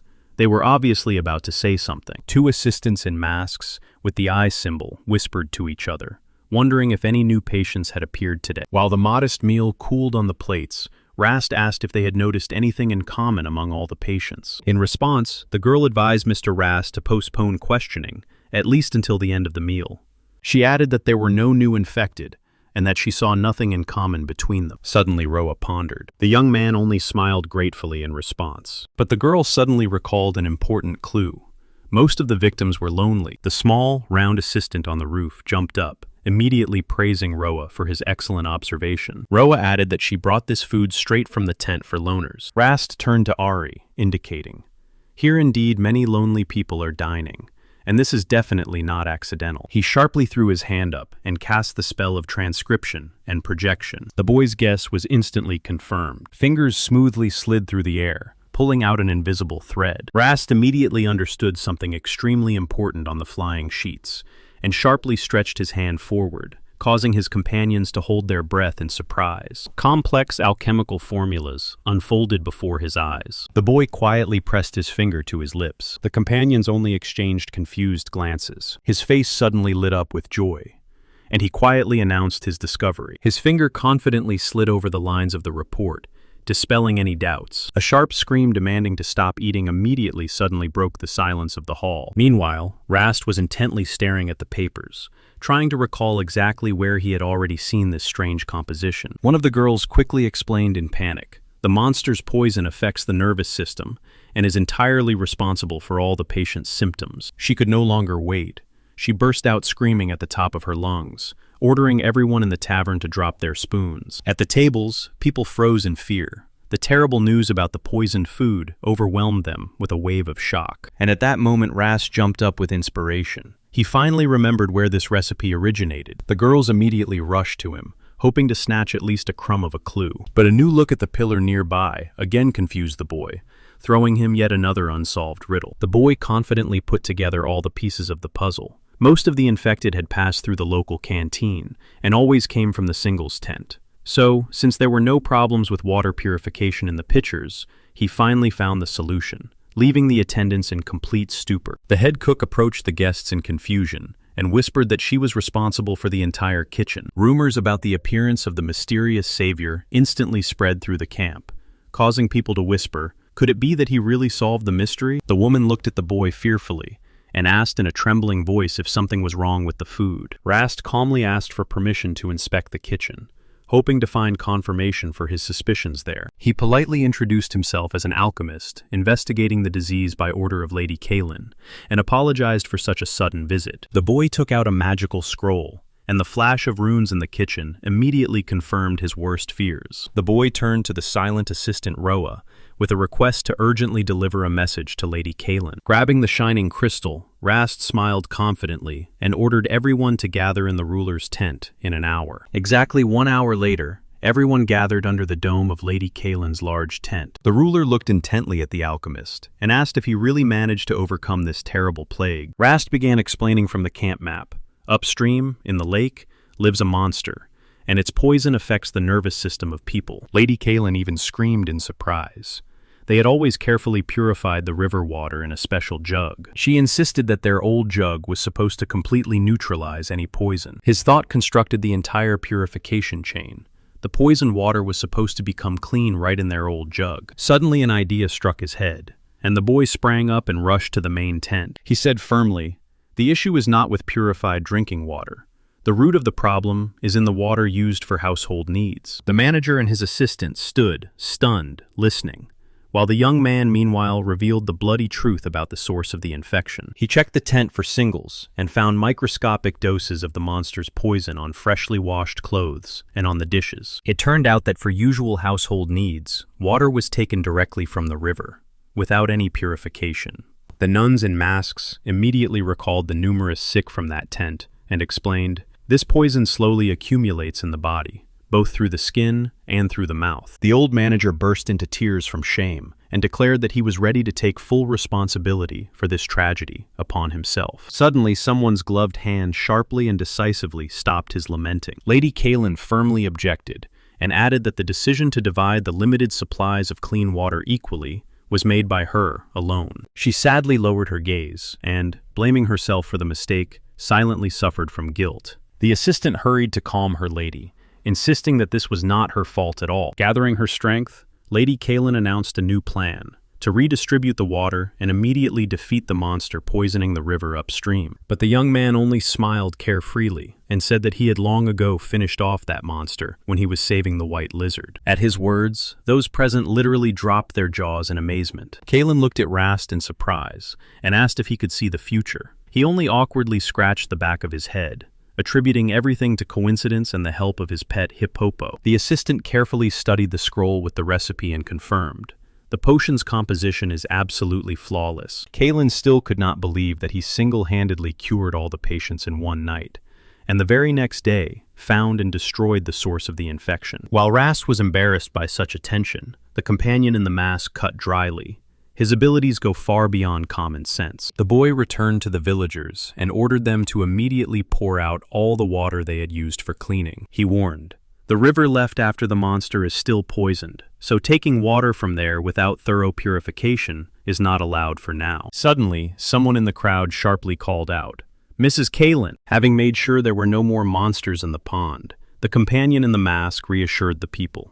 The poison would completely disappear in a few days. Rast officially stood at attention before Kaelin and reported that the task of treating the sick and eliminating the source of the disease was fully completed. In response, the girl sharply unfolded her cloak with a wave. A soft, satisfied smile blossomed on her face. Rast quietly stood opposite and calmly waited for her words. Kaelin solemnly stepped forward and loudly announced that Master Rast's work on this task was simply brilliant. She looked him in the eyes carefully and sincerely thanked him for exceeding all her expectations. The disease stealthily crept up, accumulating in the body in tiny doses, so the number of new infected could increase at any moment. The young man smiled confidently, as if everything had already been decided. He immediately took advantage of this moment. The boy promised to continue treating the wounded if their condition changed, and asked Kalen to send everyone to him. "I will manage if you give me a budget for it," he said slyly. It was about expanding the production of unique jugs with a water purification function. Kalen was initially surprised, but quickly pulled herself together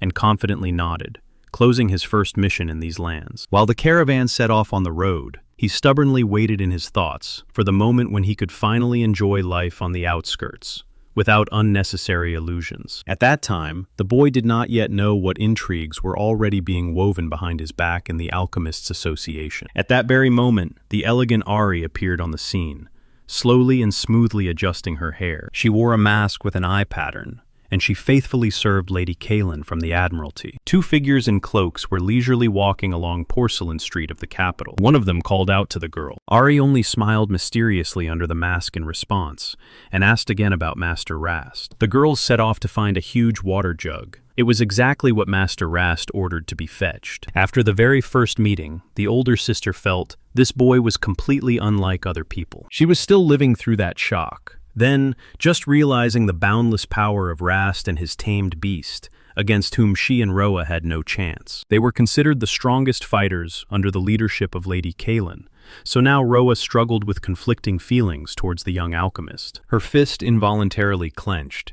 It mixed sincere admiration and burning envy of his strength. Years of training fueled their pride, but at the same time ignited curiosity about a completely different, unseen kind of power. She glanced at her younger sister, hesitating whether to scold her for such a bold behavior. Roa suddenly nodded at one of the benches ahead, and the older sister mentally agreed with her. She felt it too, because she was simply used to hiding her true feelings deep in her soul. They continued along the cobblestone. She quietly called her sister, and Roa instantly responded. Just after leaving the bench, the girls said goodbye to the merchant and headed to the magical item shop the alchemist had told them about. The older sister confidently handed over the papers and completed the purchase without hesitation. Here, unlike the noisy Porcelain Street, a heavy atmosphere prevailed. Passers-by were tense and gloomy. They looked up at the rooftops and clearly understood there was no hostility around. The air was thick with tension, typical of the magical shops district, so they did not waste time and went straight to the needed store. They pulled open the heavy doors and entered. At the table, they were greeted by a young hostess wearing glasses. Rast had warned the master in advance about her youthful appearance. She glanced at the guests quickly, with a single brief look. Strange empty gaps immediately caught the eye on the shop shelves. Many goods seemed simply to be missing. The rows of books looked no less lonely and sparse. Although unusual artifacts were still abundant here. The hostess folded her hands with interest and inquired who exactly had sent them to her. Her gaze behind the glasses instantly became sharp, like a blade. In response, they calmly explained that they wanted to sell something. They immediately felt an appraising look upon themselves. Their clothing in no way suggested anything alchemical. She literally scanned them with her gaze. A glass flask with magical liquid and a sealed scroll were quietly placed on the table. The girl in a strange mask with an eye silently pressed the documents to herself. The shop owner in glasses quickly intercepted the papers. His gaze instantly became serious. The round wax seal on the parchment dispelled all doubts. He spread the sheet on the table and weighed down its edges with heavy stones. The merchant's fingers slowly slid over the lines of magical ink. The man looked up at the guests in amazement and asked if they were really carrying out Master Rast's orders. The girls nodded, confirming the sale, and the merchant sighed with relief. Quality potion was now worth its weight in gold. He carefully lifted the vial and, without looking away, admired the pure color, until suddenly his voice trembled. The envoys immediately tensed, straightened up, and stepped forward. They asked cautiously what the reason was, since Rast had clearly ordered everything to be sold at the usual price. The man objected and explained that, due to the association's shortage, alchemy prices had skyrocketed. So taking such a treasure for pennies would be robbery. The envoy only sighed with relief, finally understanding why Master Rast trusted this merchant so much. Such honesty was a real rarity for an ordinary trader. This potion could easily be sold for several times more. Having received a heavy pouch of gold, The girl whispered in confusion that it was too large a sum. The sisters stood silently, facing each other, not believing their own eyes. As soon as they stepped onto the street, they eagerly talked about the generosity of their new acquaintance. He gave them a pile of coins without hesitation, just for travel expenses. In the middle of the road, the younger sister suddenly looked back, hearing a quiet call. The elder gently called her by name, Roa. When she suggested going somewhere to grab a bite, Roa almost jumped for joy. She began nodding her head so wildly and sincerely. The girl's mood soared instantly, and sweet desserts were already swirling in her thoughts. Within a few minutes, they were already sitting in a tavern, where Roa was devouring the ordered dishes with enormous appetite. But this carefree journey and their important mission actually started with a very troubling event. When a terrible disease began to spread through the camp, the frightened healers from the guild simply scattered, flatly refusing to help Lady Kaelin. The situation seemed completely hopeless, until the mysterious Master Rast suddenly visited them. Before Rast's arrival, everyone had given up. Even Kaelin's calls for healers remained in vain, and only half a day after arriving, Master Rast set about fixing everything. She, together with Roa, obediently followed Lady Kaelin's instruction. They split up and began bringing to Master Rast's tent peasants weakened by fever and paralysis, whom he cured in a matter of minutes, because before that he had already dealt with the source of the ailment and destroyed the monster. Looking at Rast's majestic silhouette, she suddenly felt, if such a special alchemist could help anyone, it would be the two of them, and to restore lost sight. This barely alive hope to see the world again finally took root in her thoughts, firmly, without hesitation. But suddenly, her thoughts were interrupted by her sister's voice. She called out anxiously, noticing that Roa had completely stopped eating. The girl only nodded quietly in response, and again plunged into what was hurting inside her. Two sisters sat silently at the table, stitched together by one secret dream that belonged to them both. Guildmaster Ricklesome froze at the threshold of the special equipment storage of the Alchemists Association. He was shaken by the sight of the mess. The room was covered by a terrible stench of rot, which made the man involuntarily grimace. Ricklesome began cleaning, muttering fiercely under his breath and cursing his fate. The Guildmaster hurled accusations at the Rasta Association, which had recently suddenly resigned, calling Ricklesome an ungrateful egoist, and now considered him responsible for all troubles. Working here was deadly dangerous. Without constant care, the local rare ingredients from monsters could explode at any moment. Once a separate administrator closely monitored this place, but he was laid off due to budget cuts. The duties were dumped on the basic research department. After the liquidation of this department, the dangerous substances were left unattended, and the first disaster was not long in coming. A powerful explosion of garbage slime mucus occurred. Suddenly, someone began desperately knocking on the storage door, drowning out the cries about a new emergency situation. Ricklesome clenched his fist fiercely, cursing the stupid rule that only masters were allowed to clean up first-class toxic junk. The frightened assistant Tortake stammered in fear, but still reported. The vice president of the Weapons Association was already hysterical over an urgent matter. As soon as the alchemist heard this, he instantly dropped his tools and ordered the assistant, "Delegate the dirty work to the first master who returns to the guild." Tortake froze from such an order, not understanding what to do now. The novice was fully aware. He had no right to instruct the great masters, and waiting for their return was, in essence, eternity. Such a simple novice would not dare to order the respected masters to clean up after themselves, and it was unknown when they would even gather back. So he had to move on, cursing the terrible stench that had already deeply soaked into his clothes. Those around pinched their noses, and the young assistant barely restrained his nausea from that horrible odor. The boy closed the massive door behind him with one motion. He had to immediately isolate the room before foreign magical elements could seep inside. Then he went to the main entrance of the association and simply started waiting for someone's return. But the system blocked access. It required a master rank medallion to unlock the lock. Meanwhile, the first drops of liquid magic sparkled in the air. Luminous clusters slowly slid down and spread across the floor. After them, a thick wave of steam rose, filling the space above. At that time, in the office,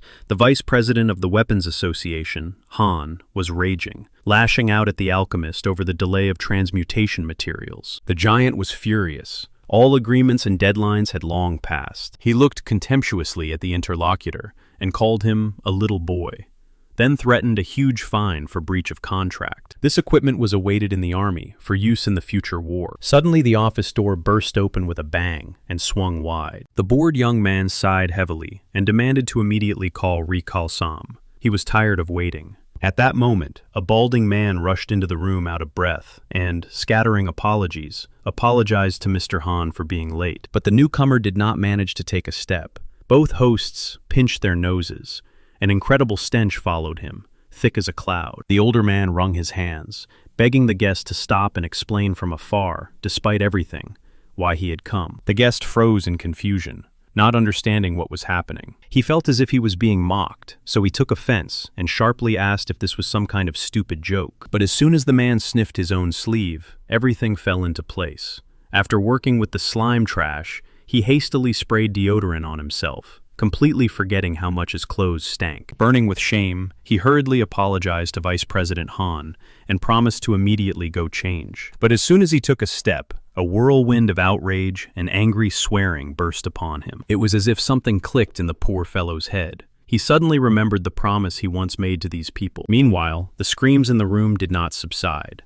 They demanded that he immediately deliver what was promised. But the poor young man was already barely breathing, pinching his nose with his hand and almost crying from this foul-smelling attack. With his last strength, he tried to understand whether this visit was the long-awaited agreement. Recalsam twitched greedily. He asked again whether what was said could really be considered the long-awaited agreement. Recalsam suddenly shouted the name Tsubasa and fiercely demanded a quick report on the work. The frightened apprentice froze and was silent, while the master hurriedly assured the grim client everything would be ready by tomorrow. Tsubasa was stunned by such a lie, and the mentor only sweated and forced a smile. The military man grimly jabbed a finger at the alchemist and ordered him to answer for his words. As soon as the door closed, a thought pierced the boy. Tomorrow's deadline was impossible, and they were doomed. Within a few minutes, all the assistants gathered in the Armory Alchemy Laboratory. The apprentices whispered anxiously, not understanding why even those who had a day off today were summoned. The master finally called Tsubasa to himself. Recalsam stood with his back to the room and was silent, intently staring out the night window. He dryly reminded those present that the army had ordered an urgent batch of boards with elemental transformation chains into fire. Tsubasa stepped forward and spread his hands. The high-quality distilled water needed for applying magical schemes had simply run out. The mentor asked angrily why the delay happened right now, since they had performed this delicate work many times before. As soon as he was reminded about the water, Recalsam jumped up and shouted that water purification is the simplest foundation every student starts with. He continued shouting into the office, demanding, "Start working immediately, and don't make up stupid excuses." The man took a heavy step forward and quietly snorted. The crowd of students instantly whispered. Everyone felt that trouble was coming. On the table before them lay an experimental board made from purified water and a device for checking its magical chains. The examiner sternly asked what this useless thing was at all. Without waiting for an answer, he sharply snatched the board right from the boy's hands. The old man immediately started the tester, preparing to transform the magical elements of the crystal into flame. The board creaked as it entered the device's socket, but instead of a powerful flash, the apparatus only pitifully hissed steam and spat out a few sparks. The instructor irritably stated that the power here was barely enough, and the energy flow itself was completely unstable. At such a verdict, one of those present even had a twitching eye, pure shock on his entire face. The culprit himself only resignedly closed his eyes and quietly agreed. Someone nearby clenched their teeth helplessly. Rage and shame burned from within. But in reality, they had hoped that Master Rast's distilled water could at least be used for preparing solutions and ordinary equipment cleaning. Someone timidly spoke up that such water would also be useful for simple equipment washing. Recalsam furiously slammed his fist on the table and fiercely barked at the subordinates that from now on they should never utter the hated name of Rast again. The subordinates only exchanged frightened glances, fully understanding that their boss's envy of Master Rast had long since crossed all boundaries. He arrogantly raised a finger and ordered the magical circles to be stopped immediately, since he intended to create a much better distilled water. Satisfied with himself, he quickly presented a box with the finished potion and demanded praise with a disgusting smile. Several hours of routine work in the laboratory passed. Recalsam smugly demanded to hear the measurement results and hoped for triumph. But the lab assistant holding the report suddenly turned pale. The indicators barely exceeded the minimum norm, and did not reach a safe level, which threatened an accident and a complete collapse of the association's reputation. The boy was afraid of the consequences and simply lied that everything was fine, although, in his thoughts, he acknowledged the undeniable superiority of Rast's skill. Other alchemists also decided to remain silent, and only sighed with relief, hoping for a miracle. Recalsome snorted contemptuously, and ordered them to work even faster. Meanwhile, a strange green liquid began to creep from the crack of the warehouse door. Just before midnight, a tired girl with papers suddenly froze, feeling that she had forgotten something very important. Suddenly there was an explosion. The door was blown away by an avalanche of giant, stinking slime, and it absorbed magical elements from the air, coming to life. A terrible stench pierced the air. The disgusting carrion slime quickly grew by devouring everything around, and had already begun to dissolve the heavy door. In panic, she had to pull towards herself the first thing that came to hand. It was an ordinary magic circle tester, but there was no choice. The boy decided to use it as a weapon. "Just hit it with something already," a comrade shouted in despair, urging immediate action. But the device unexpectedly twitched in response and flared with bright energy. A powerful pulse flash with one sharp strike destroyed the disgusting slug. Suddenly a scream of horror sounded behind. Ahead stood a wooden chest with valuable cargo, and if the spell hit it, the mission was over. But it was impossible to stop the magical wave now. The chubby client screamed in fear and ended up right in the line of fire. The next moment, his legs treacherously slipped on the slippery floor. The friends just stood stunned, looking at this clumsy, comically failed scene. The client awkwardly sprawled on the floor, feet up, and the frightened boys, pushing each other forward, cowardly did not dare to approach. A heavy coffin-like silence hung in the room, and all present silently swallowed, burning with shame over their failure. Recalsome boiled with rage, unable to endure such disgrace before his subordinates. One of the confused assistants suddenly screamed, sensing something was wrong. Hot mixture quickly flowed down the walls, leaving a sticky trail behind. 1, 2, end. He forcefully closed the valve, stopping the flow of liquid. In the middle of the room sat an exhausted fat man, all smeared with slime, and dark energy swirled around him. While the students panicked and decided what to do with Master Recalsome, someone was already hastily screwing the lid on the box of goods. The laboratory was finally cleaned, but a terrible stench still hung around, and shards of flasks lay underfoot. Suddenly one of the mages screamed, and remembering the order, froze. But Recalsome himself was no longer in the room. He simply fled, leaving a dirty mark on the wall. The elder ordered the assistant, "Immediately deliver the finished magical contours to the weapon association." Skickney blinked confusedly, not understanding what had just happened. The girl began to drag the heavy chests, not even suspecting that some slimy filth was already crawling out of one of them. Meanwhile, Kaylin sleepily touched her tousled hair and decided not to touch it at all. Her morning always began at dawn. Due to a lack of provisions, she had to share her rather modest breakfast with the simple subordinates. Upon waking, Kaylin dreamed only of hearty food, and her greatest weakness was juicy meat steaks. After training, she washed off the hot sweat. During training, Kaylin cheerfully teased the subordinates, saying she fought them only with her left hand. But any new trouble forced her to soberly look at reality again, where Kaylin helplessly racked her brains over boring paperwork. Despite everything, she always encouraged others with her broad smile. But behind this mask hid memories, scorched earth, a mortally wounded soldier whispering her name, and she through tears, swearing that the enemy was already destroyed, so now he can rest. Kaylin's nights turned into true torture, and this lasted endlessly long. It was then that the very blonde boy appeared in her life. He met her with a warm smile and quiet words. "You have come." When her people faced an invisible threat, against which swords were powerless, Kaylin felt complete helplessness before the terrible disease. And at that very moment, when the lives of her subordinates were about to slip through her fingers again, he arrived in time to help and saved them. The people saved from the disease sincerely thanked him for the timely rescue. Kaylin remembered how that research-obsessed boy left his guild immediately after her proposal, so she disdainfully called his former boss a nobody. Now that he worked for her, the girl promised him complete freedom and the best reward. And in the morning, noticing him with a large backpack, she asked in surprise where he was going. Rast calmly greeted her and noted that such an early hour was usual for him, while seeing her on her feet at dawn was a real rarity. She just silently turned away. The boy explained that he had a few free days, so he was setting out to search for rare ingredients, and she only advised him to take care of himself. Kaylin, looking at him in profile, added in a serious tone. As a representative of the Admiral's dominion, she would get him absolutely everything he desired. Rast sincerely thanked her for the help in fighting the dangerous disease, but she hesitated for just a moment. Such an unexpected change in her voice confused the boy and made him stop. Kalen looked intently into his eyes and asked him to finally learn to rely on those nearby. Rast thoughtfully rubbed his chin. She continued, convincing him. The habit of doing everything alone is both a useful trait and at the same time his greatest flaw. The girl remembered his former lazy comrades, who brazenly took advantage of this trait, and sighed with fear that the colossal burden would one day simply undermine his health. "Rely on your comrades, Rast," she said warmly, promising that she would do everything so that he would never again be left alone with his problems. He smiled warmly and agreed.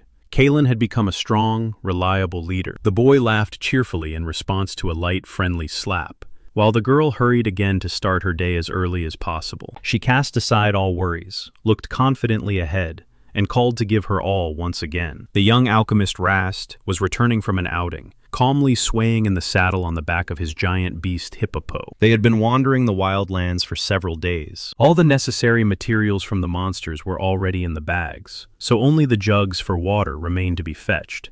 And then the plan could be implemented. The money for this was allocated by Kalen, who immediately took away from Rast the financial reports he hated. Thanks to the correct combat scrolls, the boy obtained even more valuable resources than planned, and kept them intact. Finally, the tents of the native camp appeared ahead. As soon as the travelers crossed the settlement boundary, they were immediately surrounded by a joyful crowd, with questions about the hunt. Greetings echoed from everywhere. People sincerely rejoiced at the return of the alchemist.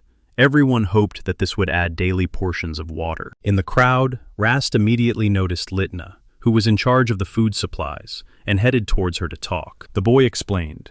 On the way, he defeated several monsters and took their edible parts for the communal pot. He patted Hippopo on the bag and asked where exactly it would be best to unload this raw meat. Litna waved his hand toward the warehouses. Seeing such generosity, the supply manager almost jumped for joy and promised to buy everything down to the last piece. At the monster processing point, there was the usual bustle, and the boy settled near his backpack under the watchful eye of the local appraiser. The worker asked confusedly where all the loot was, to which the young man calmly promised he would pull everything out now. Immediately, a crowd of interested onlookers gathered around. The boy unrolled a magical scroll, and spatial rings spun around his hands. He focused and activated the summoning spell, as if putting a period at the right moment. With a sharp flash, the carcass of a huge, three-headed horse fell to the floor with a crash, and the young man calmly asked if they would buy it. He barely nodded and smiled, looking straight into the eyes of the stunned receiver. Noticing the crowd's stupor, the boy cheerfully said that this was just the beginning,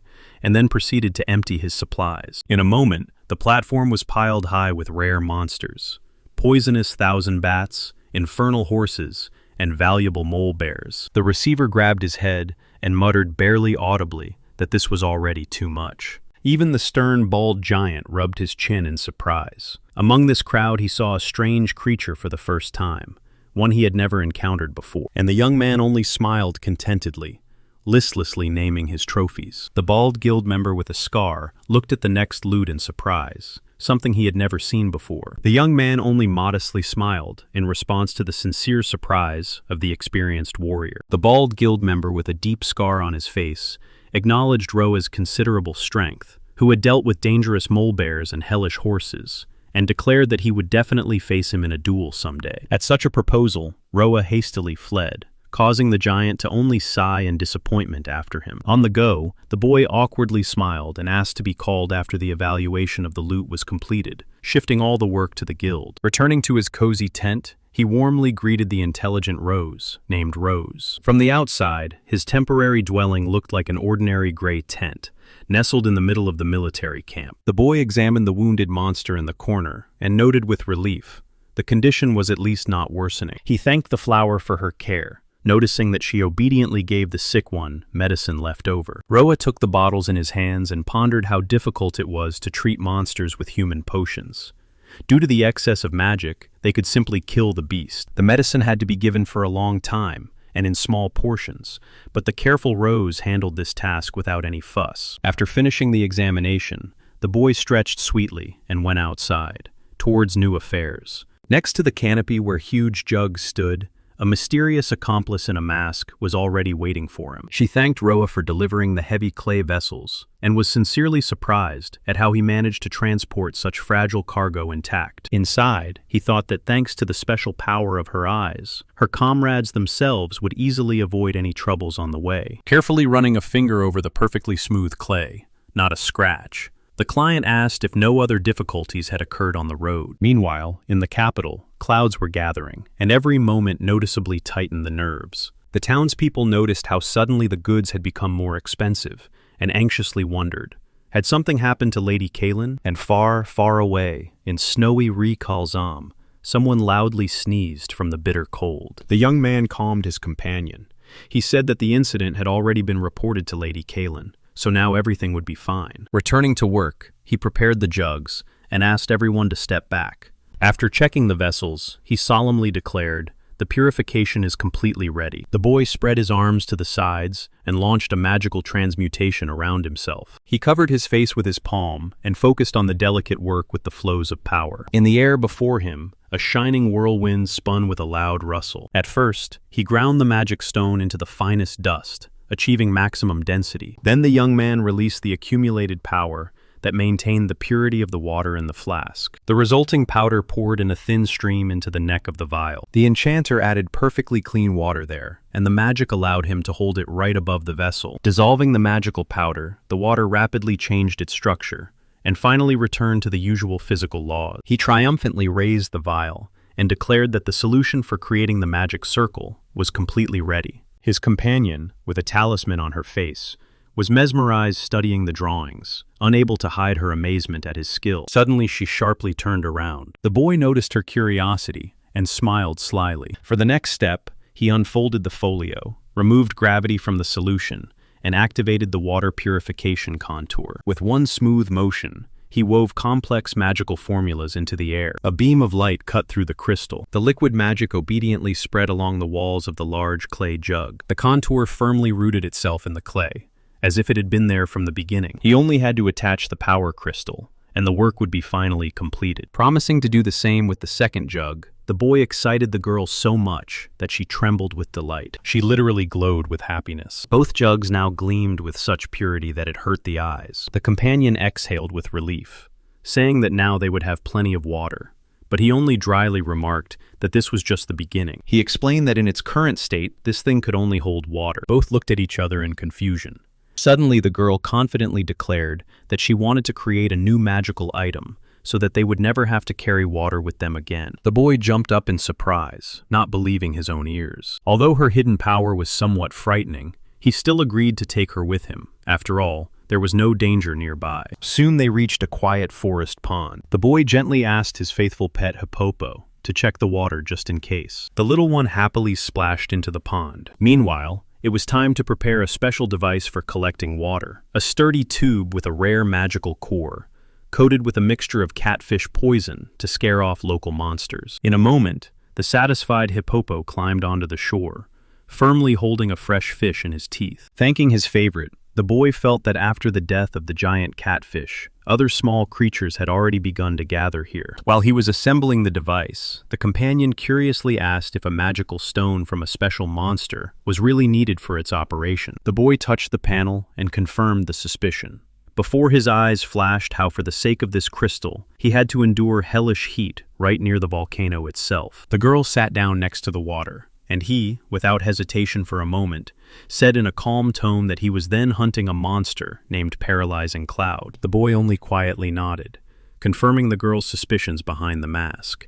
She shuddered, recalling with horror that the monster belonged to a special danger rank, and physical weapons did not affect it. Frowning, she focused on adjusting the system settings to receive an alarm signal in time, if the pond suddenly began to dry up. When the calculations were finished, the girl exhaled with relief, and finally smiled with satisfaction. "Everything is ready, I'm launching," the young man exclaimed cheerfully, and, with a decisive gesture, turned on the magical device. The black obelisk immediately shuddered, and shining lines traveled along its metal body. From the top of the device burst a powerful pillar of light, which vibrated right in the air. When the surprised companion asked what kind of artifact it was, the creator smiled awkwardly and replied, "There is no official name, but he calls it the cloud water distributor. The water at the base of the column immediately formed small circles, obediently submitting to the magical power. Does it turn water into clouds? Could it be that the device simply heats it? The girl asked confusedly, staring at the strange pair. But the pair did not dissipate at all. Instead, it rose into the sky as a solid, dense white trail, arching over the pond's shore. The boy shook his head in denial and explained, ordinary heating would have been too expensive, so he integrated into the system the core of the captured paralyzing cloud. This monster could rewrite the laws of physics around itself, so its stone easily transformed liquid into a cloud and held it together, not allowing the moisture to evaporate without a trace. The dense white mist obediently gathered high in the sky and slowly drifted toward the camp, heading for the empty jugs. And yet the heart of this entire construction was that very same magical stone, securely embedded in the metal column. The boy explained the principle of the magic. As soon as the air river reaches the desired place, the spell dissipates, the clouds become water again, and the direction of movement is set by magical circles applied to the jugs. Roa could not take her eyes off this wonder, and, as if still not believing her own eyes, stared at it while her companion calmly observed her reaction. She whispered in amazement,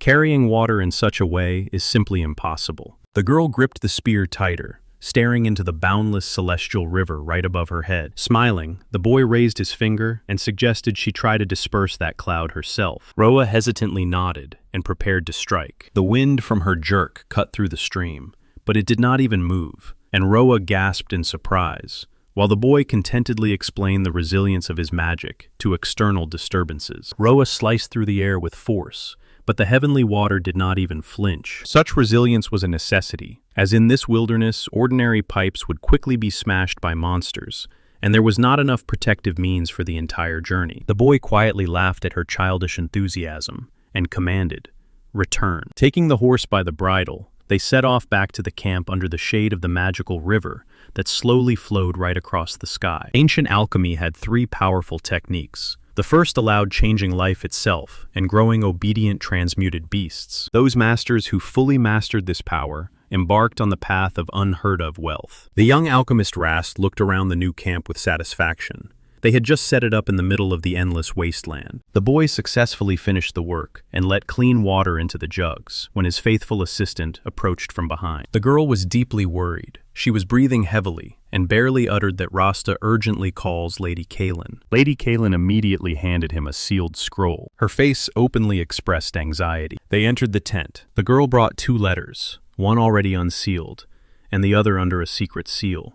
Rast waited casually, as if simply counting a pause until the explanation finally sounded. Kaelin sincerely admired his skill. Ordinary alchemists spent whole days on such work. The young man only modestly waved it off, saying that hand-drawing magical chains takes time, and took the open letter. The message was sent by the elder of the village of Tomi. He arranged with the local lord for joint trade in magical crystals. The terms of the deal turned out to be even better than they dared to hope. Kaelin enthusiastically acknowledged. The received offer exceeded all expectations and became a real grand success for them. Rast tried to retreat unnoticed, but Kaelin immediately grabbed him by the collar and sternly demanded explanations about what tricks he had pulled. Rast froze with fear. He realized that with Kaelin's superhuman strength, she could easily shake his brains out. He barely hoarsely croaked that she was about to tear his jacket, and Kaelin instantly let go, awkwardly mumbling an apology. Kaelin muttered confusedly under her breath, trying to understand how some trivial matter could attract the attention of the neighboring estate. Rast recalled how he had no more than casually warned her about the upcoming proposal regarding crystals. He added that there were no tricks. These were simply an outdated type of magical crystals. Kaelin stared at him in amazement and quietly asked if he meant the crystals for Ash 32 cannons. Not hearing any objections, Kaelin resignedly closed her eyes. Rast only smiled awkwardly. Kaelin jumped up from the chair with a bang, demanding the truth.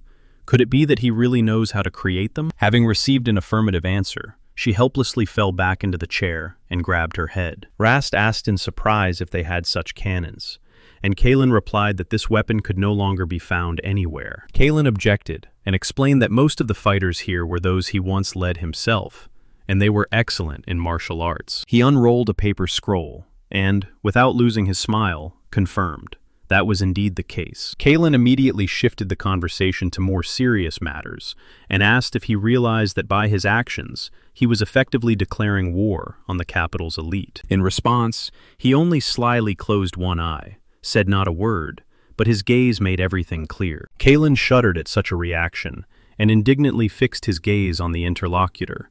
Could it be that he is completely indifferent? He again intently stared at his friend, trying to discern even a hint of anxiety on his face. Finally, Kalen leaned back in his chair and ironically asked whether they were going to dump this problem on his shoulders. But as soon as a new document appeared before him, Kalen stared at the paper in surprise. The young man explained. He had asked Harold, their mutual friend from academy days, about everything, and he sent a reply. Kalen recalled that Harold once worked in accounting, so he had access to the most important reports. Hearing Harold's name, Kalen tensed and carefully read the letter's text. He thoughtfully covered his mouth with his hand, sorting the received information. Holding the letter in his hands, Kalen quietly said that matters in the capital were much worse than Ari and Roa had told. The blond young man smiled decisively and declared that he was ready to act together with him to put an end to this once and for all. She smiled slyly. A wonderful opportunity had finally come to her. The girl confidently pressed the paper to the table with her palm and promised to overwhelm him with tasks up to his ears. The young man simply calmly closed his eyes and stated that he agreed to these conditions. This light quarrel immediately took her back to their shared school years. A little later, the boy was already resting, exposing his face to the pleasant warm wind. The gentle flow of air wonderfully helped to throw out all unnecessary worries from his head. Clouds lazily drifted over the endless bright sky. The day of the great agreement with the neighboring dominion came. He, Ari, and Roa waited near the entrance to the camp. Roa, in her strange mask, stood motionless nearby and carefully watched everything around. The hero himself comfortably settled on the back of the giant beast, exposing his body to the gentle sun. Suddenly he rose on his elbows and quietly said that the guests had finally arrived. Roa firmly confirmed. She had also already noticed the approaching caravan. The young man mentally threw his companion praise for her extraordinary sight. He himself had not seen anything yet, so he simply prepared for the meeting. Roa intently gazed into the distance and, gathering her voice, seriously noted that one of the guests felt like a very strong fighter. The empty and endless plain greeted the travelers only with the whistle of the cold wind. Kalen once said that having so many trump cards means making any negotiations too easy and boring. Rast put his palm to his forehead and tried to see the guests far away. He fully trusted Kalen with the negotiations and knew no details. His role was much simpler: to turn the brought Kagero fruits into magical crystals and count the considerable profits, while all the tedious paperwork and logistics were taken over by others. He rejoiced in such freedom. He was not limited by any production plans, although he was asked to warn Kalen in case of sharp jumps or drops in production. The hooded escort explained that due to the complete absence of roads in this wilderness, carts would not be able to pass, so the only salvation was mules. The loaded caravan slowly dragged itself across the empty plain. The young man thought that to develop such a wild region, priorities needed to be set and roads laid out. But then he recalled with relief. All these complex decisions were to be made by his boss, Kalen. The travelers noticed fresh wounds on the arriving merchants, as if they had been torn apart by some beast or bandits during an attack, although the cargo itself miraculously survived. Rast looked closely at the hooded guide and waved to him joyfully. He immediately recognized his old acquaintance, Gainel. Gainel instantly changed his expression, bowed respectfully, and fervently assured Mr. Rast that he was infinitely glad to take part in this deal. Rast asked his acquaintance not to strain himself so much and to speak simply, as before, while he himself anxiously shifted his gaze to the wounded people from the caravan. Drops of the healing potion washed over a deep wound on the arm of one of the fighters and initiated the process of magical healing. Rast calmly offered to heal the injured. This moved Gainel to tears, exclaiming how kind the young man was. The tired delegation with loaded mules slowly dragged itself along the mountain path. Having examined the people, the boy was convinced that there were no seriously wounded, so he decided to heal them with his own pre-prepared potions. Suddenly he was seized by fear. Could it be that the travelers had to put down some of the wounded animals on the road? Fortunately, all the mules remained intact, although some barely dragged the too heavy load. Suddenly, something very familiar flashed ahead. His eyes widened in surprise. One of the warriors in a closed helmet called the boy by name. The warrior removed his helmet, and before the boy stood a familiar beauty, The night priest, Taula. Rast even opened his mouth in surprise and loudly called her name. A memory immediately surfaced in his mind, how he once saved this girl on the way to Kalen. So seeing her here was a real surprise. While the caravan leader was choking with gratitude to Taula for protection from monsters, the girl herself admitted that she was looking for meetings specifically with Rast and joined them in the city of Toma. She looked gently at the boy, patiently waiting for his reaction. Rast smiled with relief and nodded. Finally, everything fell into place and became clear. One of the merchants screamed in fear when the muzzle of a giant riding beast suddenly reached out to him, and Rast sincerely rejoiced that the travelers were finally safe. They finally reached the border, where a white-haired young man gladly rushed to meet the guests with open arms, and solemnly announced the beginning of a new story. The story unfolded on a sunny summer day by the water, and the whole company arranged a short rest for themselves. The girls tried on new swimsuits, preparing for the long-awaited swim. Meeting Taula, Rast immediately greeted her, but the girl hurried to object. She was the one who should be thanked for the reliable protection of the valuable cargo. She smiled gently, but in that smile, there was a hidden fatigue. Rast noticed this and immediately suggested resting in a cozy place, over a cup of tea. The boy intently fixed his gaze on her eyes, as if trying to read everything from the first hint. The girl nodded gratefully, accepting his care without any hesitation. He immediately understood. She wanted to share a secret without extra ears, and called her to his tent. Quickly giving the assistants the task to take the fruits of Kagero, Rast freed time for a private conversation. The tent reliably hid them from prying eyes. Stepping over the threshold, Taula froze in amazement. Inside, there was no furniture woven from anything but living forest vine. Rast smiled and reassured the guest. He assured her that this plant had no thorns and was completely safe. He poured fragrant tea and began the conversation. Taula closed her eyes and quietly asked to set aside formalities, reminding that after saving his life, she had sworn forever to protect him with her sword. Rast suggested calling him simply by his name and handed her a cup of hot tea. She quietly thanked him, smiling gently. The girl inhaled the fragrant aroma with pleasure. Suddenly her face became more serious, and she began to speak about the shaman. The fragrant rose tea really helped them to breathe out a little and melt the ice. Rast immediately asked if this was the same villain who had unleashed his monster on her. The girl nodded and told. As soon as he left, she tracked the shaman all the way to the capital, exactly when he had once completely destroyed her church and cast a curse that allowed him to monitor her every step. But as soon as she finally caught up with the enemy, thanks to the fact that Rast removed this brand from her, she was able to find the shaman's secret lair unobstructed and unnoticed. Inside, she came across a frightened little girl, while a dark silhouette hurriedly disappeared further away. The villain instantly vanished into the darkness of the stone passage. She had to admit with regret, she failed to catch him. But at the place of his hiding, the girl came across a strange thing, and there was too much of it there. Frightened by the curse, Rast carefully examined the find and recognized special harvesting gloves with an imposed cleansing spell. The boy looked at the find in surprise and asked for permission to study it more closely. He instantly activated copying magic, reading data from the scroll. A small black plate ended up in his fingers. Looking at it, he asked his companion if she had shown this artifact to the Association of Alchemists in the capital. The girl replied, no, she did not dare, because even the alchemist's headquarters itself was in a terrible state. The local workers looked like the living dead. A heavy stench hung in the air, and holes in the walls were hastily boarded up. The boy with a crooked smile guessed that some dangerous slime might have gone feral here. The guest explained she left other evidence in the capital and brought only this board here. She needed the help of a reliable person, but his phrase about it being a smart move only fueled her anxiety. She froze and held her breath, afraid to hear the truth. The boy nodded grimly and said that this was a military magic board for transforming elements into destructive flames. On the table lay a part which, together with a bunch of magical rifles found in the lair, directly testified to the work of the capital's alchemists. The matter smelled more and more like treachery with each passing minute. It seemed the Alchemist Association was secretly connected with the shaman. Even if accidentally shooting a person, they suffered no harm. For monsters, this weapon was a death sentence.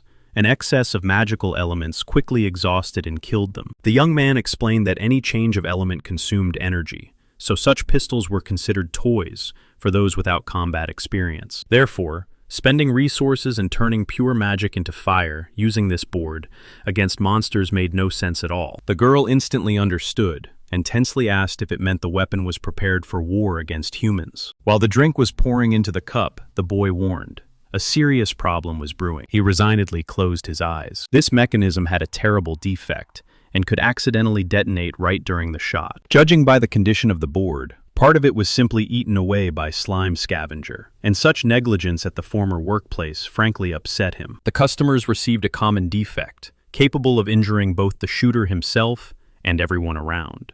The girl fearfully asked again if everything was really that bad, and he only nodded sadly. She sincerely thanked the guest for the help and was convinced she came here not in vain. Now she wanted to personally meet his supervisor, Mrs. Kalin, so she asked to be shown in. At farewell, the guest smiled charmingly, noted the wonderful tea, and asked to convey thanks to the fluffy beast helper. The evening clouds quietly floated above. The boy smiled confidently and pulled out his working tools. The boy quietly slipped out of the welcoming dinner, simply decided to immediately get down to the profitable business. Before the guest's departure tomorrow, he had to manage to turn all the fruits of Kagero into magical crystals. He carefully examined the spiky bullet, fully trusting his own premonition. Raising the fruit high above his head, the boy initiated the transmutation. Magical sparks swirled and rustled above the tent. Meanwhile, Taula tried with all her might to suppress the trembling in her chest, and nervously swallowed her saliva. The tables around were bursting with piles of roasted meat and fish,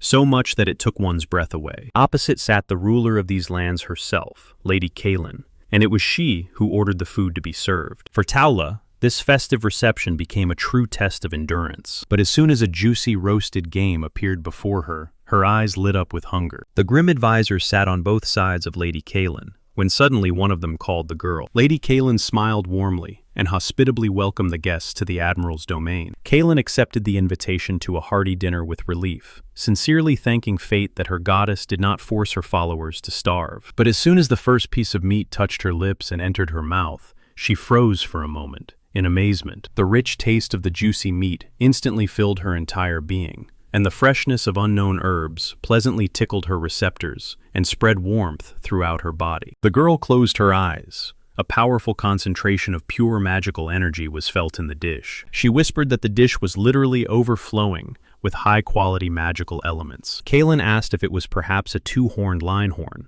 and with this she impressed those present with her knowledge. The girl opposite confirmed the guess and added, the steak was prepared from an adult female, whose meat was famed for an extraordinary concentration of power. She smiled sincerely, noticeably proud of the quality of the catch. Turning to the silent Ari, the guest noted that Master Rast's hunting skills were as impeccable as his successes in alchemy. Ari quietly agreed, but in her brief reply, there was still a strange chill. At that moment, a large wooden mug was placed on the table with a dull thud, filled with foaming beer. Kalin immediately felt. The air at the table became heavy and oppressive. To break this strange silence, she hastily grabbed the cool ale and began to drink greedily. She took a sip of the beer, and the bitterness of the hops gently burned her tongue, causing tears to well up and her eyes to squint from pure pleasure. The white-haired warrior savored the drink, looking on in surprise at how such freshness and cold had been preserved in this remote wilderness. A heavy wooden mug thudded onto the table. The red-haired assistant straightened up proudly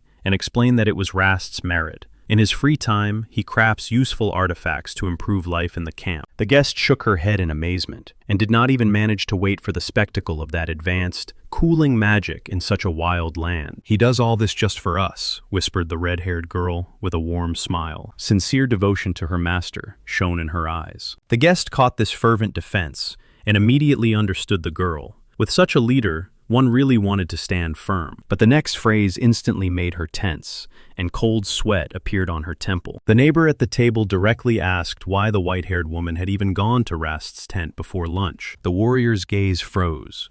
She was stopped by surprise. That worried tone awakened an old pain. Once she had worried the same way about friends, until that cursed shaman destroyed everything dear to her. Now before her stood a girl who was simply trying to protect her comrade. Against the backdrop of her own darkness and thirst for revenge for the slain comrades, this foreign care looked too pure, dazzling. The interlocutor thoughtfully ran her finger over the table, noting with surprise The guest came all the way here for revenge, ignoring the best alchemists of the capital. She stumbled upon an important clue about alchemy, and that is why she dared to come here. The capital's alchemists cannot be trusted. There is a risk that they are connected to the shaman, but Rast came again to help with advice, and there truly is no equal to him in talent. The girl opposite only smiled warmly, as if confirming, Rast is indeed extraordinarily talented. While she saw this, her friends in masks quietly whispered, as if she was glowing with happiness, as if they were praising not Rast, but herself. Before the girl's eyes, memories floated by one after another, about how the so-called sisters once joyfully met her from the road. Suddenly she confessed with sadness. She was truly envious, because once she had many friends too, until Shaman appeared. She lowered her gaze, and barely audibly muttering, murmured that it was probably all because of alcohol. That night, the moon shone brightly overhead. Unaware of it herself, she began to talk about her friends whom the shaman had taken. The events rolled back 2 years, to the Aresla church of the Turnagelt parish, where the girl was checking equipment. Suddenly someone called her. It was little Cheetah. Running up, she crashed right into her. Taula, surprised, took the homemade toy in her hands and asked if the girl had sewn it herself. Hearing the affirmative answer, she praised the work, although she remembered that sewing had been difficult for Cheetah before. The doll in the checkered dress really looked wonderful. Cheetah passionately explained. Since the toy was given to her by Taula herself, she really wanted to sew a beautiful outfit for her. Even though the needle painfully pricked her fingers every time, she still resisted and continued. Taula warmly smiled and assured the little girl that the doll was definitely happy to have such a caring owner. The girl shyly stamped her feet in place, hiding her face. She timidly asked if Taula was going to the city for shopping today. Then everything immediately became clear. Cheetah tightly hugged the toy and asked to buy her a beautiful ribbon. Taula agreed, gently stroked the little girl's head, and suddenly, someone's hand sharply tugged her by the shoulder. A friend slyly crept up from behind and whispered to Fort to bring a delicacy from the city. Mole bear liver. Because the church stood in the forest far beyond the city, the nuns regularly went for supplies, and this time it was Fort's turn. At parting, the friend cheerfully winked and promised to wait for her return with a mug of strong ale. Suddenly, the abbess Sela Menning called the girl, making her stop right by the exit. Hearing her real name, Taula, the girl froze for a moment. She really wanted to leave as early as possible, because this time the list of necessary purchases seemed too long. Forte quickly recovered and explained that she also intended to gather healing herbs. There were almost none left in the church's supplies. The abbess of Sela was always like a mother to her, merciful, respected by all, and one who sees through people. The woman gently advised not to overstrain with training, and Fort nervously swallowed, immediately realizing her secret was exposed. At the end, Sela blessed her, invoking the goddess Arisla to protect the girl on the road. Sitting opposite her companion, she firmly stated that the 3 aspects of their goddess are love, wisdom, and inevitable revenge. He folded his hands over a mug of ale and asked if she truly remembered and understood these 3 faces of Arisla. In the dim tent, silence hung, thoughtful, almost sacred. She firmly spoke the 3 faces of Arisla: love, wisdom, and revenge. Because of her special position, the girl studied the teachings of both love and revenge, so her training easily stretched far past midnight. Meanwhile, the shaman advanced. Though it was already late, she still sincerely awaited forgiveness, for she carried a dear ribbon and rare ingredients. The road passed through the silent night forest. Footsteps echoed in complete silence. Suddenly, behind the hill, a strange, too bright light flared up, and she froze anxiously. But for now, she still carelessly imagined the anger of Lady Sela. The fire greedily devoured everything around. Above the hill, the sky blazed with ominous fire. While she watched, a church in flames grew before her eyes, and her heart instantly clenched with wild horror. The sack slipped from her hands, but she already rushed headlong to save her relatives. The package with herbs thudded dully onto the ground. The gifts scattered in the road dust. An indescribable despair froze on her face. In panic, she glanced around, desperately searching for at least someone alive. A dreadful silence reigned nearby, the spaces wrapped in heat and ash like a blanket. She trembled with fear and fiercely hated pain. Yet the most terrible end still caught up with her. They left her there like an unnecessary old rag. She remembered the day when they first met. She smiled so sincerely and only asked to be given a simple, colored ribbon. The hall that became the epicenter of the fire was locked from the outside, and through the broken windows flickered eerie, fiery silhouettes, as if they were dancing in the very flames. The heroine, unable to find peace from fear, struggled in despair and begged for rescue, understanding. Her faithful sword could not help here. However, the sword could not save those she so fiercely wanted to protect. When at dawn the fire finally died down, among the ashes she first recognized the parish abbess, Lady Selu. Around stretched only charred fragments of what was once a cozy refuge. The woman's body was badly burned, but on her face was frozen the same gentle and kind smile, one that did not disappear even after death. But as soon as she tried to embrace the deceased, the shaman's vile trap triggered instantly. It was a curse. The villain knew how much everyone loved the abbess and defiled her body to kill anyone who dared to approach. Taula, through tears, recalled her shame, the bruises from the curse, and how the enemy mocked Lady Selu's body, something she would never be able to forgive. Kaylin also could not hold back. Tears rolled from her eyes as she whispered that she should have died instead of the others. Small drops quietly fell on her clothes. Seeing this despair, Taula gently squeezed her friend's palm and quietly apologized for stirring up old wounds. She looked at her with deep sorrow, but the curse had already been lifted, and for that she was immensely grateful to Rast. At the unexpected touch, Kaylin involuntarily shuddered. She looked up in surprise, and in a moment she softly smiled, assuring the girl she was always welcome here. Then her gaze became stern again. She promised to dedicate her sword to Rast as soon as she finished her revenge. Quietly thanking, she agreed to be called simply by her name. It was a moment of true closeness. After it, they finally discarded unnecessary formalities and titles. Meanwhile, Rast was working hard in his room, spinning glowing scrolls in the air. He sighed wearily. After several hours of transmutation, his throat was already dry. In the basket, at the bottom, a whole pile of ready magical stones glittered. Suddenly, a quiet step sounded from behind. Ari in a strange mask came closer and carefully extended a tray with food, as if offering to take a break. Rast looked around in surprise, not immediately understanding what was happening. He had just finished work, so he gladly pushed the tools aside. A sincere smile immediately appeared on his face. The girl jokingly reproached him that eating while standing was not an option, and at these words, the boy only became even more embarrassed. She nodded towards their tent and offered to bring him a chair. Rast gratefully agreed.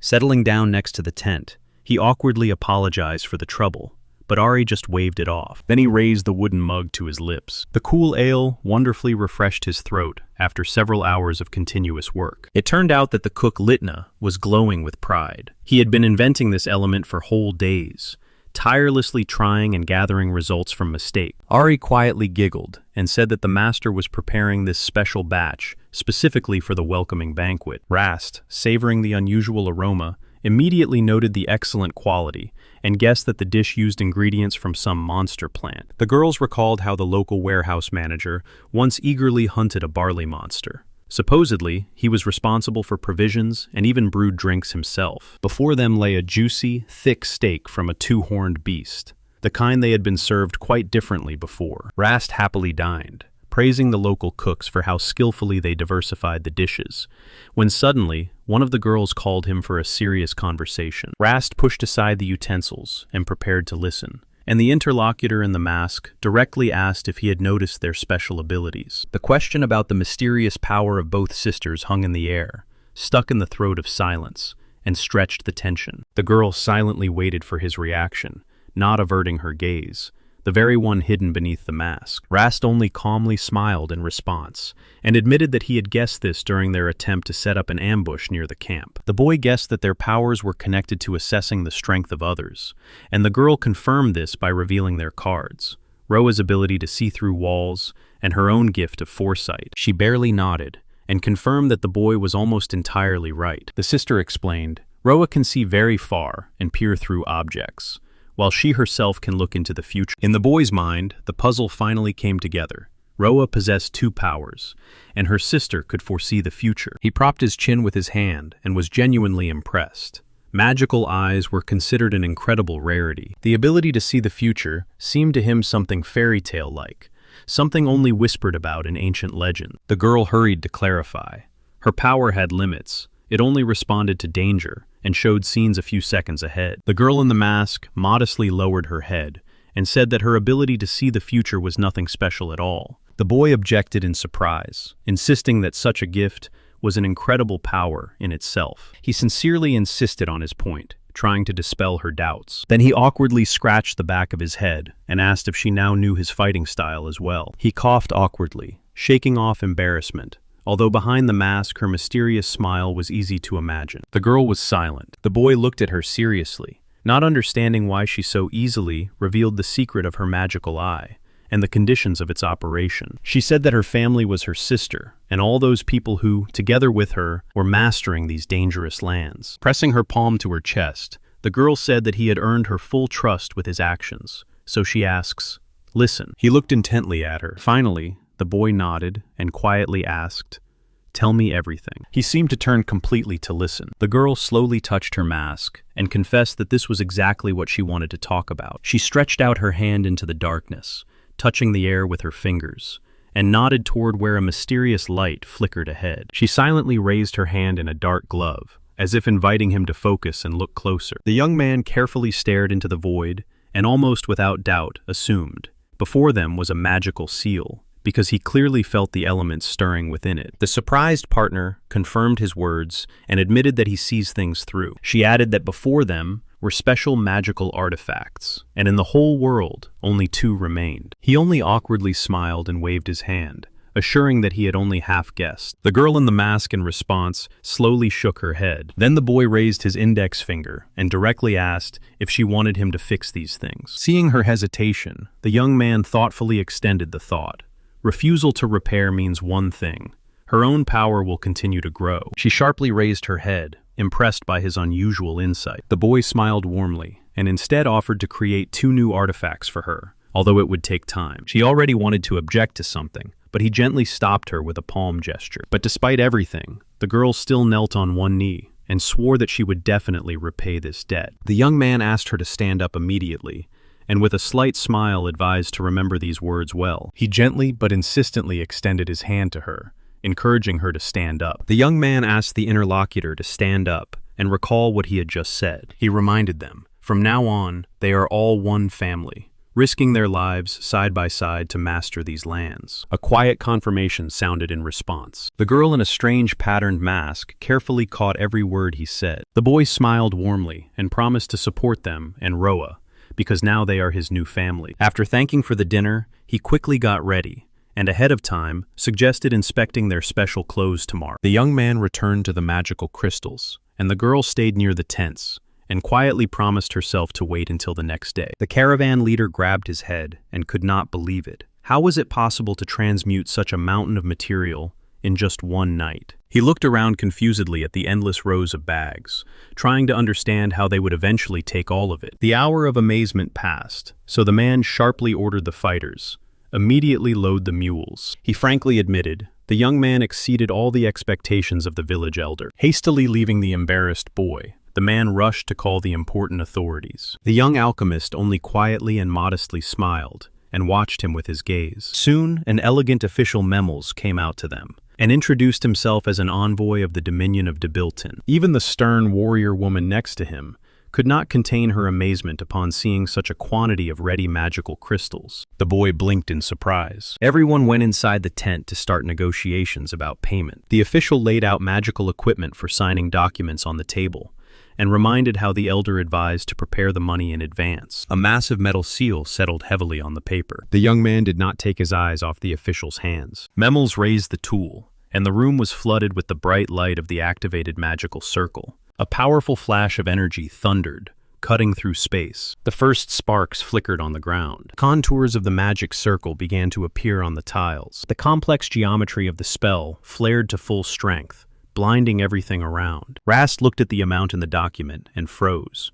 It was twice the annual budget of his former department. From these numbers, the boy instantly broke out in a cold sweat. The assistant solemnly lifted the signed check on a tray and asked Knight Kalen to accept it. The man also reminded about the payment of Rast's share, according to the agreement. Kalen smiled contentedly and agreed without hesitation. She sharply jerked her hand in the air and loudly proclaimed the creation of the Department of Alchemical Research under her direct command. Her face lit up with triumph as she announced Rast as the new head of this structure. The boy instantly froze in surprise. The knights obediently knelt before the ruler while she approved the budget from the sale of crystals, and Rast only mentally reconciled with his lady's next trick. He had only one question ringing in his head. Why couldn't they have warned about this in advance? The fighters, along with Rast, dropped to one knee and placed their hands over their hearts before their mistress. Kalen Admiral officially announced, "The funding of the new department will be fully covered by money from the sale of magical crystals, after deducting Rast's share." Rast only smiled quietly, because he knew. Founding an entire department is a tedious matter, so in his thoughts, he already sympathized with the one who would be burdened with all the paperwork. The scribe was already furiously scratching with a quill, sweating from the avalanche of tasks. However, another man smiled slyly. He promised to easily sort out the details and put these resources to use. Then she turned to Mr. Memels. She promised to send the crystals to their destination, including what, as agreed, was supposed to reach his holdings as well. When the official part was over and people began to disperse, Rast was suddenly asked to stay for a moment. The boy only sighed to himself. It would be easier for him to shift everything onto others. After all, Kalen is at her best when she invents another cunning scheme. Soon Taula approached him, greeted him on his appointment, and unexpectedly said that she was setting off further in search of the shaman. She regretted that she would not see his successes in the new position, but still firmly decided to use these leads to continue the pursuit of the shaman. For Rast, this was a complete surprise. He scratched the back of his head in confusion, not knowing what to think. The girl smiled gently, and, saying goodbye, wished him good health. Watching her leave, the boy quietly calmed his heart, and mentally wished to successfully complete his revenge. And finally, before Rast,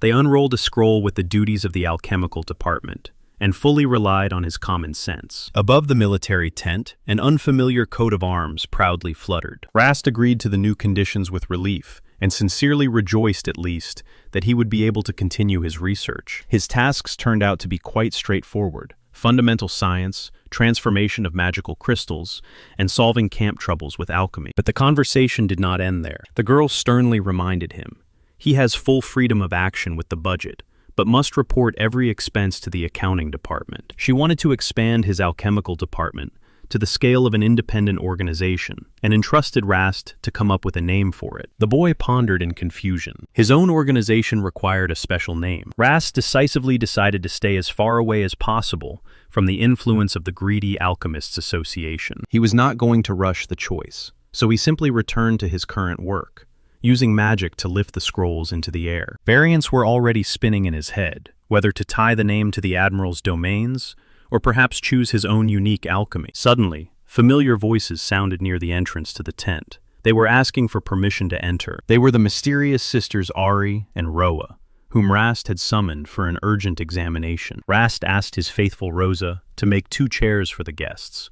Noticing how Roa was curiously inspecting the tent with a penetrating magical gaze, the young man calmly suggested starting the examination. He intended to study the flows of magical elements in their eyes and the operation of the restraining bindings. He wanted to thoroughly investigate the fabric that suppressed their power. Both girls agreed briefly and without unnecessary words. They only silently exchanged glances, and in that look already lived the anxiety before the procedure. The young man smiled kindly. He felt their fear and tried to ease the tension. One of them timidly asked who would start first. He chose Roa, explaining that removing the permanent artifact from the face each time causes fear, due to the great risk. Moreover, he had heard that Ari's magical eye places significantly more strain on her body, so it was better for her to wait. The girls obediently nodded and trusted his decision. Ari obediently froze. Roa quietly exhaled her name. The boy extended the scroll and ordered to wrap it around Roa's head directly over her eyes. His face radiated calm and confidence. Having made sure everything was ready, he calmly announced,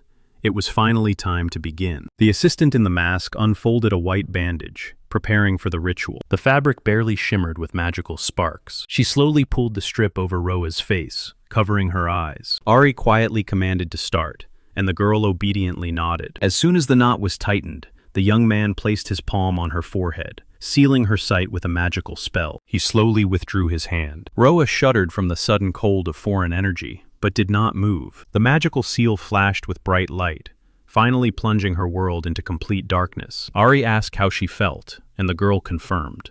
Absolute darkness reigned around. After that, she asked to remove her own magical limiter. The boy carefully pulled the cord at the back of her head. Suddenly, A sharp flash cut through the space. Ari and his companion froze in shock, not taking their eyes off what had happened. The magical fabric tore in half with a crack. Tears poured from beneath the remains of the bandage, and Roa whispered that she no longer needed to see this world. Ari froze at the despair in her voice, unable to move. The young man only held his breath in surprise. While the girls tearfully embraced each other tightly, the boy decided to immediately examine Roa's magical item. The mysterious white piece of fabric with the eye symbol undoubtedly demanded detailed study. The young man smiled calmly. He asked Rose to bring the magical elements tester and immediately checked the condition of the magic stone. To measure the energy flow indicators, the boy used a pendulum, the very method he once used to study the epidemic. The sharp tip froze just above the very center of the drawing, but already after a moment sweat appeared on his forehead. It suddenly dawned on him that all this work was in vain. The structure of the artifact turned out to be primitive, an ordinary noise absorber, a buffer, and a simple amplifier. The young man frowned and thoughtfully froze. Even if the internal circuit was burned out with a quality solution, and there was plenty of room for restructuring, the overall picture was still disappointing. The creator of this trifle was most likely a mediocre alchemist. The boy himself could easily combine several of his schemes and instantly create a much more powerful thing. Yet this master was definitely close to Ari and Roa, so the young man hesitates how much truth they should know. That is why he was confusedly pondering whether to reveal the whole truth to them at all. Rast thoughtfully looked away, considering how much he could actually tell. The interlocutor quietly agreed. Nearby, the companion looked at Roa and whispered that she had finally calmed down. She added, "Anything can happen in psychology," because the feeling of security from a magical item calmed Roa much better than the magic itself would have worked. Rast only smiled gently. It seems the previously spilled Roa did not leave the boy's thoughts, so he couldn't hold back. He ordered the girl to extend her hand, and immediately initiated the protocol for transferring rights to the scroll. Rast warmly explained, now she can freely use the artifact for rest, because he still has a few such scrolls in reserve. Roa looked confusedly at the unexpected gift, as if she couldn't put together what had just happened. She froze. A silent silence fell. Rast suddenly became nervous, wondering if he had done something foolish. Roa, on the other hand, tightly and tremblingly pressed the scroll to her chest. She remained silent. Her silent gesture said more than any words. The tiny gift became a priceless treasure for her. The girl, hidden behind a thick bandage, trembled and whispered words of thanks barely audibly. Roa said it very quietly, but a soft smile appeared on her face. The boy still clearly heard her words as she gently hugged her tearful friend. The young alchemist thoughtfully stared into the void and sighed quietly. On the table before him lay a strange piece of fabric, painted with mysterious hexagonal patterns. Crossing his arms on his chest in the middle of the room filled with books, he seriously hesitated whether it was worth giving away these things at all. Doubts gnawed at him from within, gave him no peace, and did not let go for a moment. After all, he had just finished studying the power of Ari and Roa, and even tried to craft 2 completely new magical artifacts for them. The new things worked much better, but the old talismans with the strange eye radiated foreign magic. Their creator seemed to have too close a connection with Ari and Roa. And if the reason was only in controlling the power, then the old items gave much more peace and could even turn out to be better. The alchemist scratched the back of his head in confusion, and wondered whether it was worth crafting a device to measure and compare their level of control. He felt that his research had hit a dead end, and the culprits were old enemies, small errands, and the eternal lack of money at his previous job. The boy froze with a thoughtful look, trying to find a completely different path. Now the budget finally allowed him to take a risk and try a new approach. He feverishly wrote down the idea.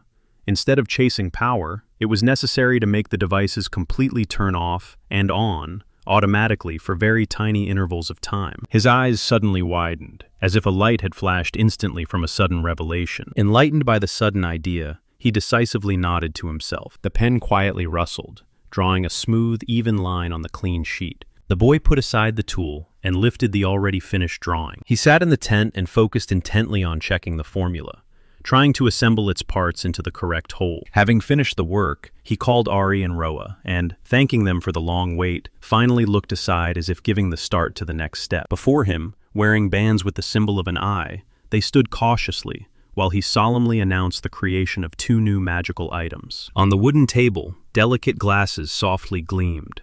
The thin frames barely caught the light. The girls puzzledly twisted the unfamiliar objects in their hands, trying to guess what the thing was and why it was needed. He calmly and patiently showed exactly how to straighten the metal arms and hook them over the ears, step by step. The first headband slowly slid down, revealing part of the face. The girls tried on the glasses over their masks and asked uncertainly if they had done everything correctly. Then he, smiling, advised them to completely remove their bands. Ari was the first to pull off the fabric and froze in amazement as the world around finally became clear. A moment later, Roa also uncovered her face and quietly gasped at the unusual sensations. The girls laughed heartily and cheerfully discussed their new looks, while he watched their joy with satisfaction. The girl hesitantly tried on the new magical glasses, as if afraid they would not suit her. The boy smiled in such a way that doubts melted away and immediately assured, "These glasses suit her incredibly well." Blushing, she touched the frame and quietly confessed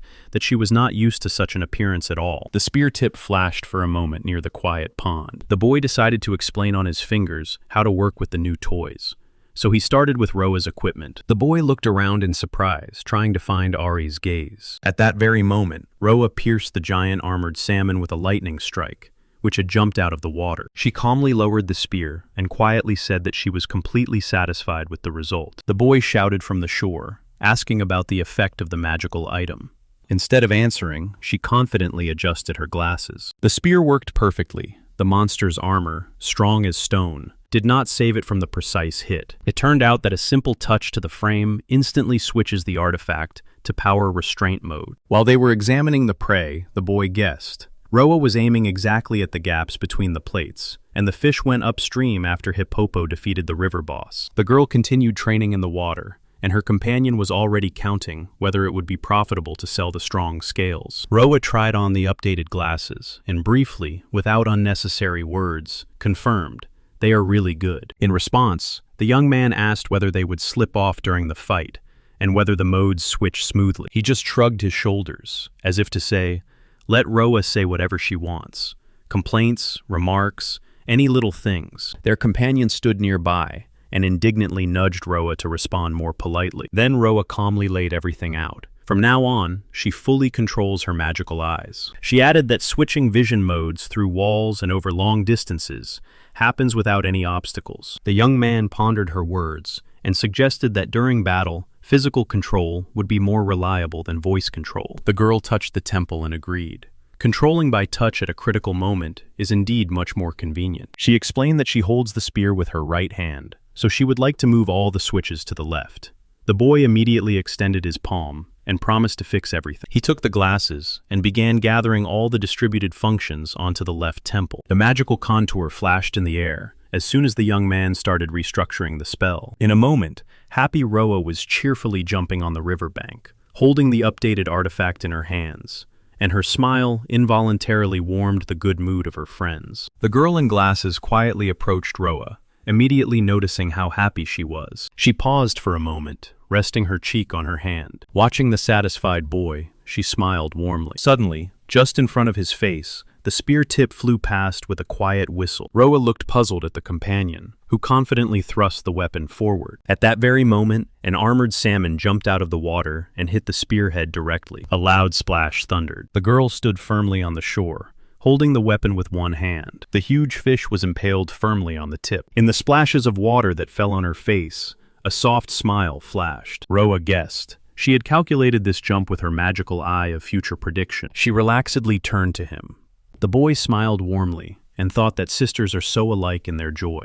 In response, the girl only puffed her cheeks amusingly. The boy swallowed nervously. What if he accidentally blurted out too much aloud, or her magical eye could see the future beyond the battlefield? He was struck by stupor. Does she really know how to read minds? The girl only mysteriously squinted and replied that he was almost close to the truth. Clouds slowly drifted over the treetops. Meanwhile, in the luxurious hall, Richelsome literally exploded with rage over the idea of bringing Rast back. The angry colleague covered the desk with reports, demanding an explanation for this mess. A heavy fist slammed on the table with force, so much that the papers fluttered. The man spread his arms over the stacks of papers, forcing Recalsome to look at the consequences of his own decisions. All departments complained about the same thing. Due to the terrible quality of raw materials, transmutations failed, and deadline failures forced clients to demand penalties. The guild leader leaned back in his chair and again recalled how other leaders shouted at him over broken agreements. Recalsam was covered in heavy sweat as soon as he was reminded of his own words that Rast's departure would not affect anything. The interlocutor struck the table again, accusing Recalsam of destroying the entire association. Recalsam only clenched his teeth in frustration and averted his gaze toward the window. He tried to object, but instead of words, he broke into a pitiful stammer. Fear caught his throat. Huge holes gaped throughout the building, and the acrid stench stubbornly refused to dissipate. Recalsam clenched his fist tightly and declared that he was categorically against Rast's return. The director shouted angrily in response, repeatedly citing record profits from the new magical crystals. He issued a harsh ultimatum.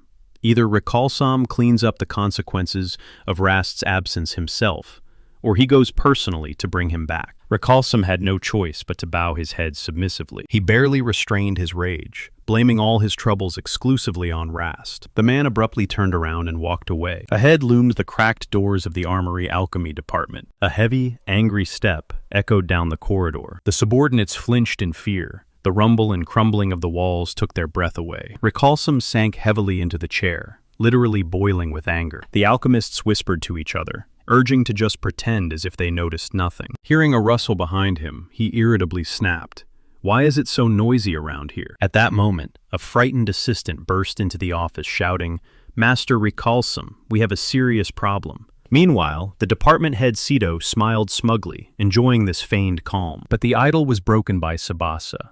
He turned pale, his voice trembled, and he reported that most of the new magical crystals had already been returned. The boy resignedly ran his finger toward the boxes by the wall. The news instantly caused an uproar in the office. Employees panicked, whispered, and shouted that a mistake had occurred. When the boss saw the note on the boxes about the return due to slime melting, his face twisted in shock. The next moment, he furiously lunged at Tsubasa and demanded to know where their money was. Without listening to any excuses, the enraged boss ordered to immediately contact the wholesalers, while the frightened Tortique quietly stood nearby. From panic, the girl even spun around on the spot. The boss glared fiercely at Tortique, interrogating her, but she only fearfully denied any guilt. Tortique asked confusedly what to do next with the defective goods, but the boss cut him off rudely. "No one will throw away their earnings." Tortique sighed resignedly.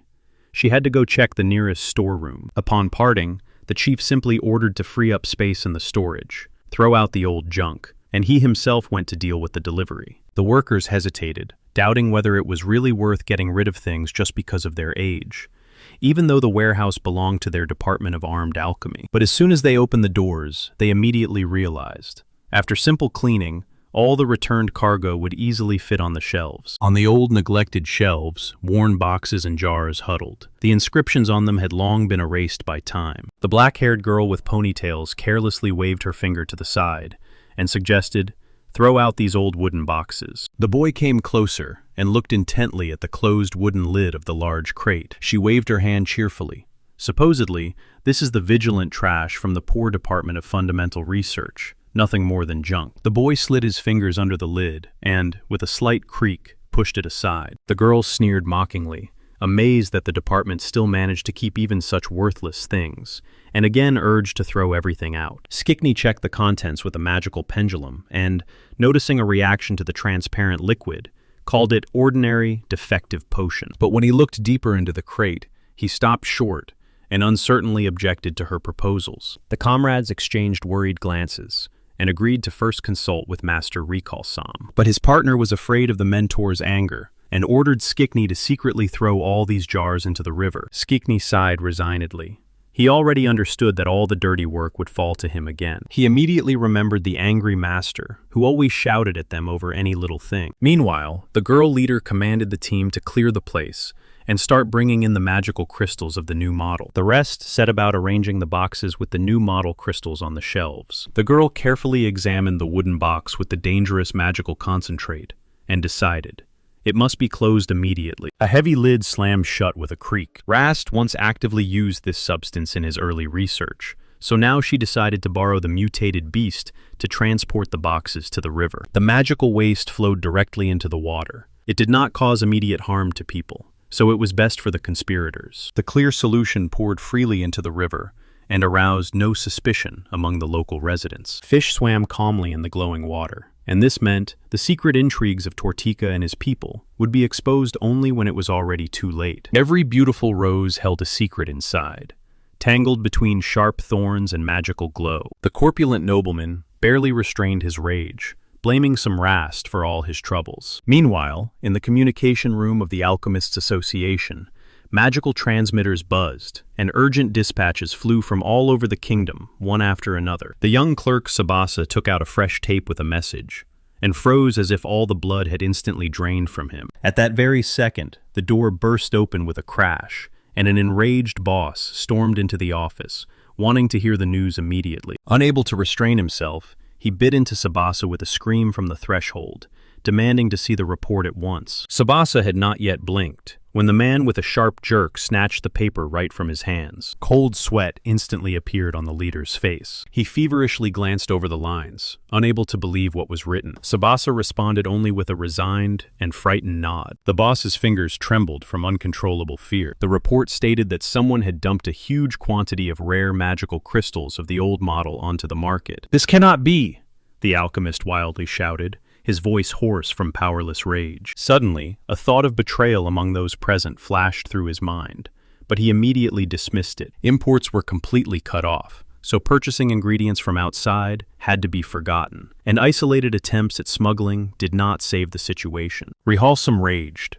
Licensed alchemists of the association would never dare to betray, knowing about immediate expulsion, and amateurs simply lacked the skill for such a thing. Then he remembered the moment when Rast, with a stone-indifferent face, simply announced his resignation. The chief alchemist was suddenly pierced by a cold sweat. All the pieces fell into place in his mind, and the picture became too clear. While he was still trying to gather his thoughts, things were going from bad to worse. Buyers were massively returning new magical crystals, turning what was once a profitable product into a pile of junk. There was chaos and rumbling in the hall, and the worried workers were bustling, trying to grab any news about the sales level. The assistant's report finally shattered all hopes. The guild was rapidly heading into a deep deficit. Hearing about the terrible losses, Richelsom froze by the window, refusing to believe that his empire could fall. The man suddenly realized he was already one step away from complete bankruptcy. At the thought that he would have to tuck his tail and beg Rast on his knees to return, a rage rose in him. It was even disgusting. But at that very moment, there was a persistent knocking at the door, sharply breaking into his heavy thoughts. Richelsom only clenched his teeth tighter from powerless, furious irritation, feeling something bad was about to happen. A frightened servant appeared at the threshold and blurted out that the angry leader was urgently calling him to himself. The assistant could only sigh resignedly. It was already impossible to fix this situation. An enraged man struck with his fist towards the glass flask, containing an incomprehensible creature, and, breaking into a shout, rushed to demand that the frightened Sabas do something immediately. His desperate cry of powerless rage echoed over the majestic domes of the academy. And somewhere else, in a completely different place, a blond young man was calmly sitting at a desk, and suddenly sneezed loudly, not even suspecting that he was already being mentioned. Meanwhile, the noble lord was almost suffocating with anger. He clenched his fists painfully, and cursed the hateful Rast without stopping. The wind whistled among the sparse trees at the forest edge, and the scorching sun mercilessly baked the earth. The rays dazzled brightly on the traveler's sweaty bald head. The sun burned at full strength, blinding the eyes of everyone who dared to set out on the road. Sweaty and tired, Lord Recalzum trudged heavily through the bushes. Two dubious mercenaries nearby, and in his mind the humiliating moment kept replaying again and again. The voice of the chief still rang in his ears when he unequivocally declared that it was an order. From the memories, Recalzum clenched his teeth even tighter and quietly cursed his powerlessness. He was filled with rage. His heart pounded from the fast walking, and his fingers clenched into a fist by themselves. In his thoughts, he again saw the arrogant face of the commander, who coldly demanded that Recalzam take full responsibility. That conceited official simply pointed a finger at him and ordered him to personally find and return Rast back. Now the lord had to drag himself through the forest, together with cheap vagabonds whom he had hired with his own money, although even such an escort was better than complete solitude. The path was lost in the dense forest thickets. Sir Recalzam's face tensed. Cold sweat appeared on his forehead. His companions were confused, and asked if they were even going there at all. The bandit leader rudely cut off the whining and reminded his accomplices of their main task. Rishalsam grimly confirmed the plan. He boasted about a special pistol of his own manufacture, the one that could change the element thanks to magical chains. A shot from it was supposed to lure wild monsters, to tear the target to pieces. First of all, to lure the boy out of the lair and finish him right there. He promised to share the loot equally and ordered silence, keeping their tongues behind their teeth. The mercenaries grinned widely, imagining the victim's riches and his valuable magical crystals. They laughed and assured that they would handle the feeble recluse without any difficulties. Then Rishalsam was left alone, wiping sweat and raging because of the unbearable forest heat. He angrily grumbled about the president, not understanding why he was so indulgent with the former knight, and called the peasant a war hero. Rishalsam grumbled irritably that he did not want to use the communication device because it left records. One of the companions anxiously called Deedon, pointing at a strange black appendage moving near the rock. In a moment, a huge black snake with a terrifying round mouth full of sharp, razor-like teeth lunged out from there. But the bald commander just waved his hand disdainfully, as if to say, with such small fry, they would have no problems. His calm facial expression simply stunned the soldier behind him. He was still staring fearfully at the monster. The warrior in the bandana did not waste time, and fired a fireball from the magic pistol at the creature. The flame instantly scorched the monster's head, incinerating its skin. With the next shot, the snake was torn to pieces, and the shooter skillfully twirled the weapon on his fingers. His companion, with a mohawk, joyfully exclaimed that with these pistols, they were now invincible. The shooter chuckled with satisfaction, savoring the easy victory, his ornate self-satisfaction practically shining. But within a second, his smile faded. A loud shot drew attention, and dozens of the same hungry creatures began crawling out of the crevices. Snakes surrounded them from all sides.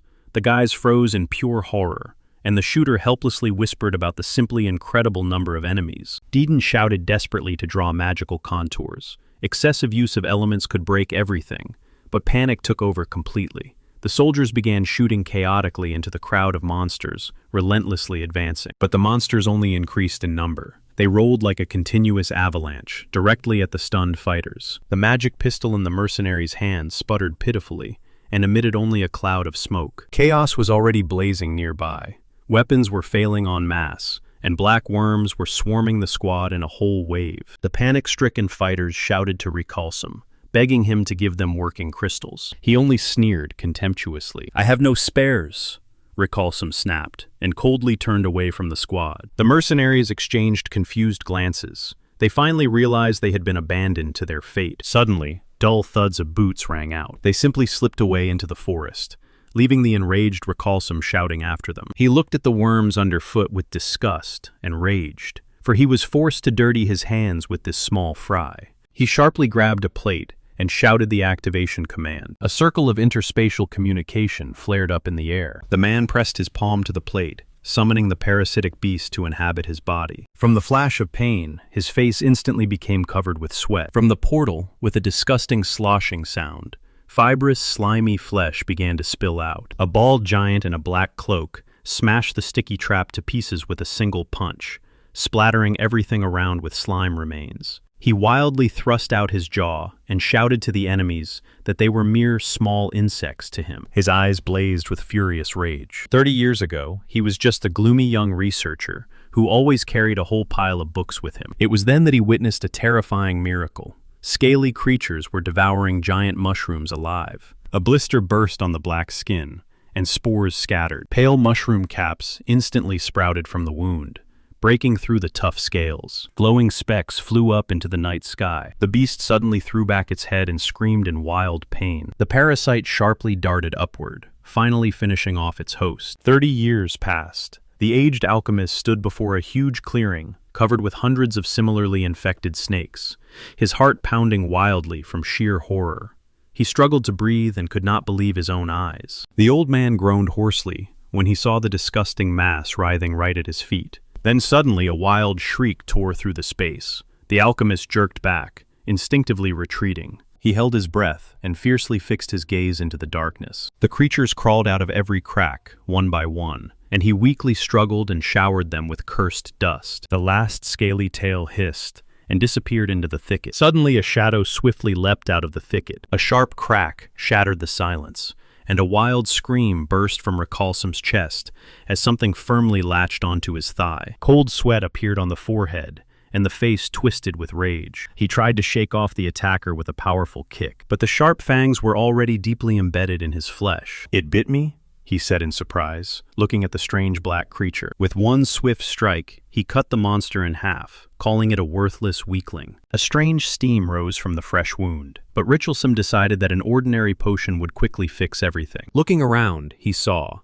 the entire clearing around was covered with countless mushrooms. It seemed he had managed to deal with most of the enemies, but suddenly, a new wave of pain pierced his body. Dripping with sweat, he hurriedly summoned the magical inventory panel. His fingers slid over the glowing screen in search of a healing vial. Unable to endure the torment, he shouted across the entire forest, blaming his enemy for everything. Clenching his fists, Richelsom swore that one would pay cruelly for this pain, as soon as he believed in his return to the association. The smooth man laughed sinisterly on the lake shore, and almost aloud promised himself that he would deal with Rast very soon. For now, Rast himself calmly took up the main task of any alchemist, preparing the wild lands for future sowing, because without it, the harvest simply will not grow, and some plants, due to excess magic, especially, can turn into monsters. The ground turned out to be surprisingly hard, but the young man was still ready to dig it with his own hands, which greatly surprised his faithful companion, Hippopo. First, it was necessary to make small holes, the size of a palm, all over the wide field. Then the giant favorite skillfully joined in and began to dig with his hooves, for which he immediately received sincere praise. Hippopo roared contentedly, stubbornly refusing to switch places. In a moment, all the work was completed, and the boy sincerely thanked his partner for the speed. He gently scratched his companion behind the ear, as if understanding how hard this monotonous work was for him. In response, the beast only shyly pressed against the master, while he lowered the first focusing stone into the hole. The magical conductor softly lay at the very bottom of the dry hole. Having made sure that the chain held securely, Rast waved his hand, and started the process of diverting excess energy. It burst into the air with a bright glow. A dense lump of collected magical energy slowly appeared on his palm. Having made sure that there was no energy leakage, Rast decisively activated the next spell. From the ancient scroll burst a hexagonal magical seal. It flashed with bright light, cutting through the silence. Across the entire field,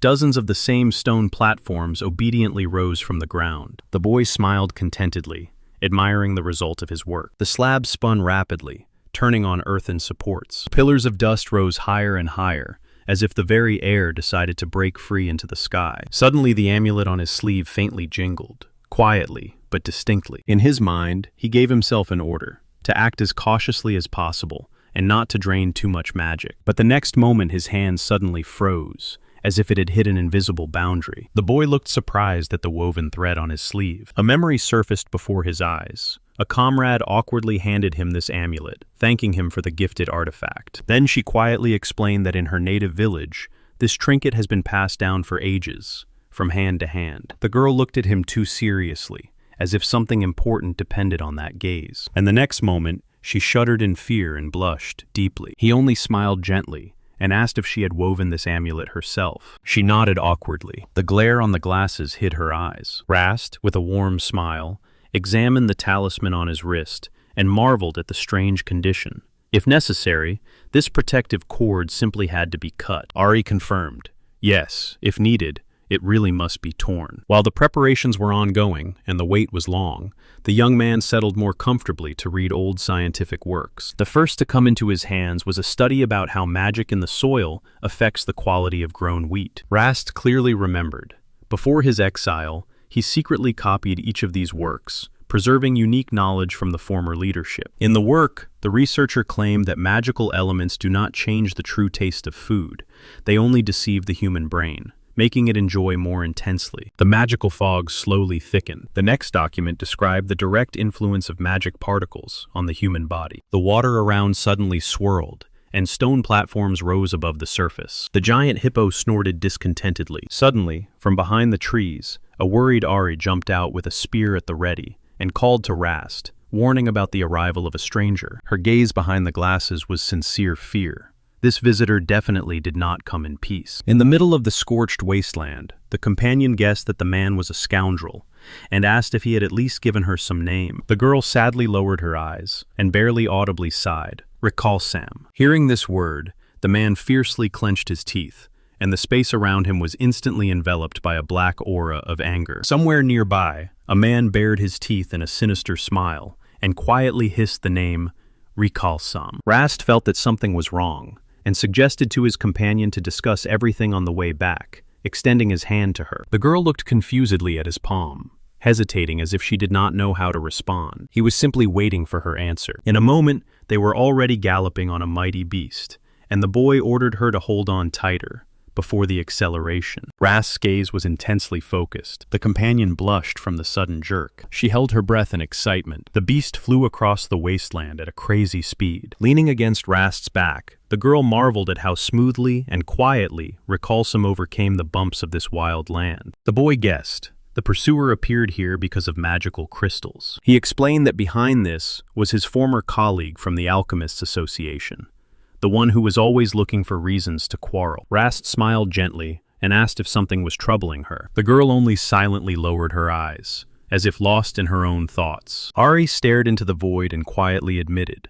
The future remained foggy for her, but ahead she clearly saw a battle. And it was not an ordinary fight. She felt the clash was very close now, near and inevitable. The vision unfolded as bloody chaos and destruction, flashing and disappearing again, like a harbinger of a true devastating war. While they rode atop a giant beast, Ari anticipated the boy's question and assured him. The gifted monocle worked flawlessly, helping her to see the upcoming battle. She was firmly confident in this. Rast tensely asked again if this meant he would have to face Recalsome in a duel. The girl did not know for sure. She had never before had to feel something so strange and unusual. The boy smiled warmly, calmed her, and sincerely thanked her for the warning. She only lowered her gaze guiltily. Suddenly, Ari shuddered from a sharp flash of premonition, and Rast looked around in surprise. Right now, the decisive turning point of fate was approaching, and everything depended on Rast's choice. In her vision, the portal spun even stronger. Both possible paths had equal power and led to inevitable changes. Fate placed her before a cruel choice between the worst and the best version of the future. She slowly closed her eyes and almost whispered her consent. In the vision, the future shattered into fragments. The wind howled over the wasteland. Silhouettes of two men emerged, and the shaman's hand stretched out. Rast watched cautiously as the magical streams in the girl's eye resonated with the enchanted monocle. The magical glass flashed with bright sparks from the colossal tension. This ability to see the future impressed with its power. The young man could not even imagine how far ahead she could look. Although the information processing speed had already reached a critical limit, the artifact still continued to restrain the power of Ari's eye. Suddenly, a sharp crack sounded. The monocle flew off to the side with force. The girl staggered weakly and began to fall, but Rast instantly caught her, pleading, "Hold on." She barely opened her eyes and whispered the name of her master. The boy understood with relief. The vision of the future had finally dissipated. Ari smiled weakly, looked at him gratefully, and assured him that now everything was fine. Rast quietly asked her not to worry anymore. Yet still, a troubling thought spun in his head. This magical eye exhausts the girl much more than he had thought. It was at that very moment that Ari's magical eye awakened. Rast confidently drove the wagon and silently vowed to himself to protect everyone at any cost, for now they had become his true family. He closed his eyes for a moment and repeated that promise in his heart once again. Ari felt it and smiled faintly, quietly whispering words of agreement. Suddenly, a mysterious light flashed in the gaze behind the glass's lenses. Slightly embarrassed, Rast asked the girl to hold on tighter and urged the horses with all his might toward the military camp ahead. Near the tents, a warrior woman with a spear called out to them, and Rast immediately rushed to ask about Ari's health. But she decisively replied that she would go with him. He only smiled warmly in response. Ari adjusted her glasses, determined, resolved to reach the very end. Thanks to her special power, she saw something terrible inside the enemy and warned Rast about the ominous darkness. She earnestly begged him to be extremely careful. Ahead, Kalen, clad in meteorite iron, was already waiting for them, whose heavy armor turned every blow into a deadly threat. Rast smiled kindly and apologized for being late. Seeing his friend, the warrior woman finally sighed with relief and lowered her giant sword. The wind raised dust, and Rast silently stared into the sky, sensing that the conversation would be unpleasant. In the very scorched wasteland, right opposite his squad, the figure of an uninvited guest appeared. The man sneered mockingly, savoring every moment of this meeting. Rast quickly assessed the forces and understood. The high-ranking alchemist Richelsam would be too tough an opponent for Kalen, who skillfully fights only in close combat. The girl froze in surprise when the commander suddenly held out his hand right in front of her face. A heavy boot confidently stepped on the cracked earth, leaving behind a dull, hard footprint. Rast smiled and ordered everyone to step back, declaring that he would take care of it. Richelsam was already melting into a flattering greeting, but Rast demonstratively pinched his nose and asked why it smelled so bad here. The guest got angry, but immediately pulled himself together and pompously announced, "The Alchemists Association is restoring the research department, so Rast has the honor to return." He extended his hand, wrapped in a dark, unpleasant aura. Rast just smiled cheerfully and instantly refused. Richelsam froze, and his eyes nearly popped out of their sockets at what he heard. His arrogant face was immediately distorted by shock. Rast calmly added that he had resigned of his own accord, and that it was at this new place that he would finally be able to advance his science. The young man coldly advised the unwelcome guest to leave, if he had already said everything he wanted. But in response, only a hoarse breath was heard. The old man's face twisted with rage, while his companions contemptuously turned away. The next moment, he burst into a terrifying, mad laughter, and the guards instantly raised their weapons. The boy shouted for everyone to retreat immediately, and himself immediately sprang into action. The madman, with a wild scream, rushed into attack, promising to grind his opponent to dust. The old man continued to smile terrifyingly, and whispered that now there was no turning back. The young man desperately tried to save him with words, shouting about the prohibition of deadly duels, and that the master alchemist would now be lost. Suddenly, the old man's flesh disgustingly melted and bubbled, dripping down in pieces. A dark, grotesque mass suddenly lunged forward. The monster, with pitiful remnants of a human face, grinned wildly and refused to retreat. Alongside the rumble around, giant mushrooms instantly grew, throwing countless shining spores into the air. A deadly glow filled the entire space. The boy quickly covered his face with his hand and sharply waved the other.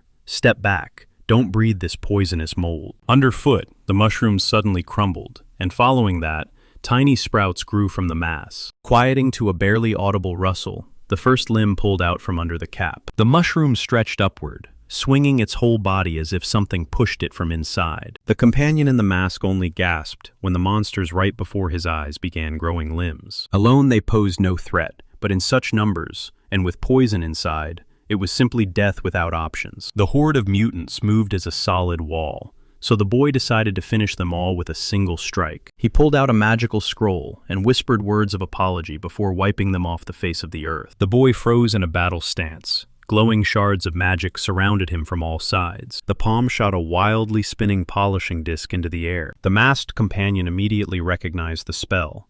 It was the one the boy once used to create magical crystals. The man did not take his eyes off the youth, tensely waiting for him to make a move. The boy poured all his mana into the magical scroll, preparing to strike at full power. Removing the limits, he unleashed a colossal whirlwind forward.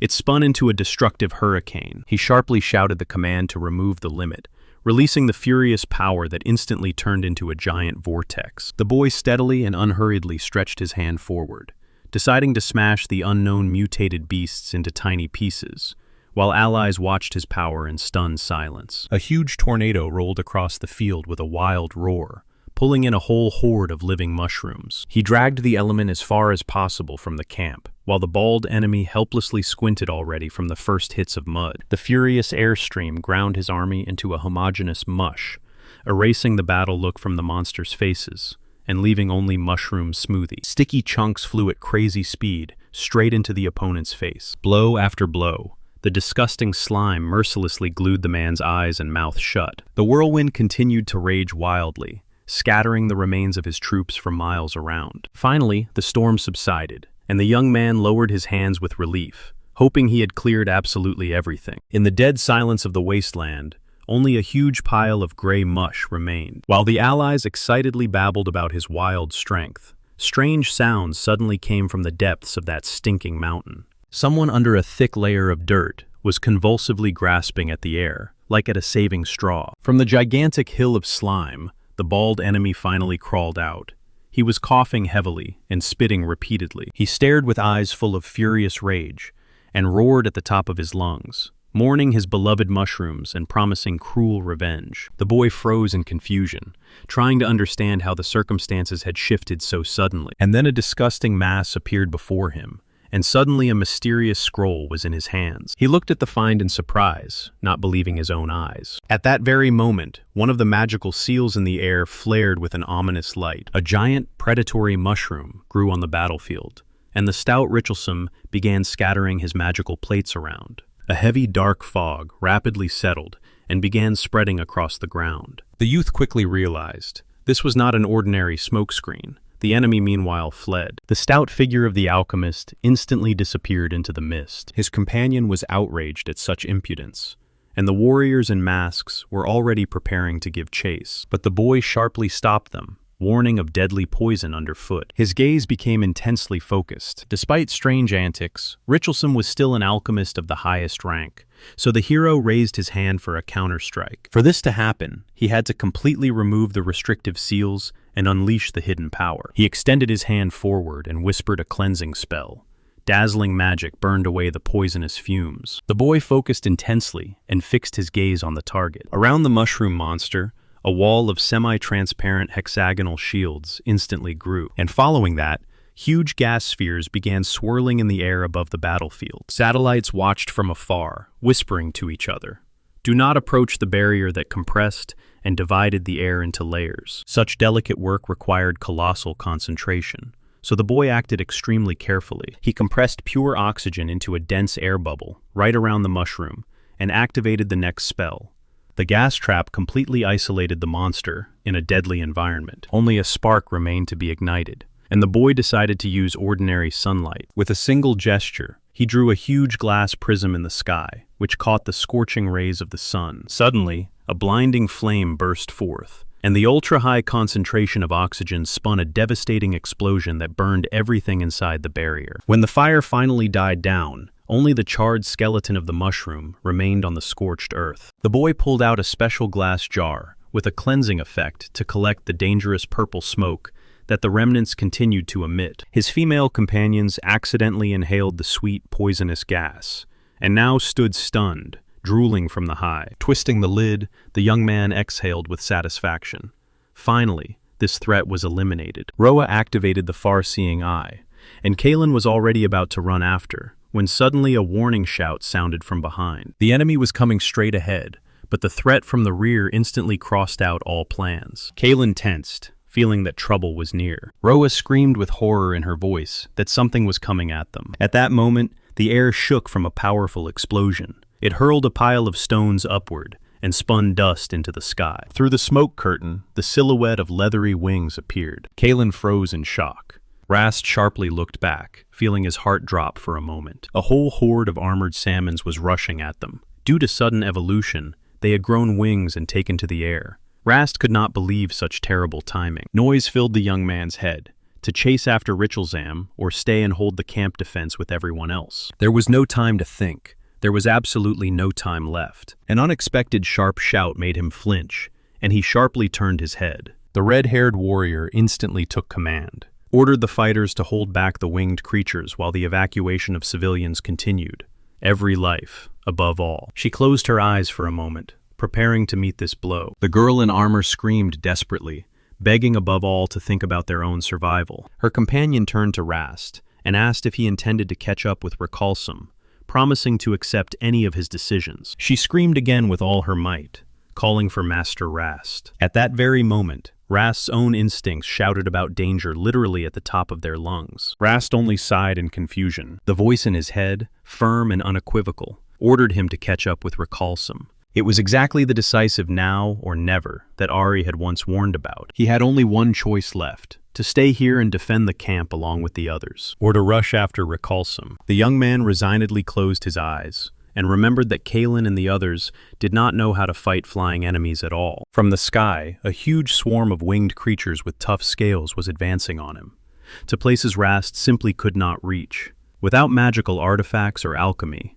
This clash threatened to turn into a desperate defense with incredible losses. He clenched his fist until it cracked, but he had no right to just let recalcitrance go. It was no coincidence that direct confrontations between alchemists of master rank were strictly forbidden. The boy lowered his head, imagining the worst: bloodied comrades and the complete destruction of the camp in his absence. The power of alchemists, which goes beyond the norm, can wipe everything around off the face of the earth, and, playing with safety, puts the lives of the innocent at risk. And if the enemy goes into battle at full strength, this threat will very quickly escalate to a completely different, uncontrollable level. Kalen, as the ruler of these lands, was aware of all these risks more acutely than anyone else. Thus, the defense of the outpost remained an unconditional priority for her. But now she decided to fully trust him and give him the right to choose. The boy placed his palm on his chest and confidently declared that he would continue to protect the people right here. Looking at her face, he suddenly realized, if even one person dies because of his selfish desire to catch up with recalcitrance,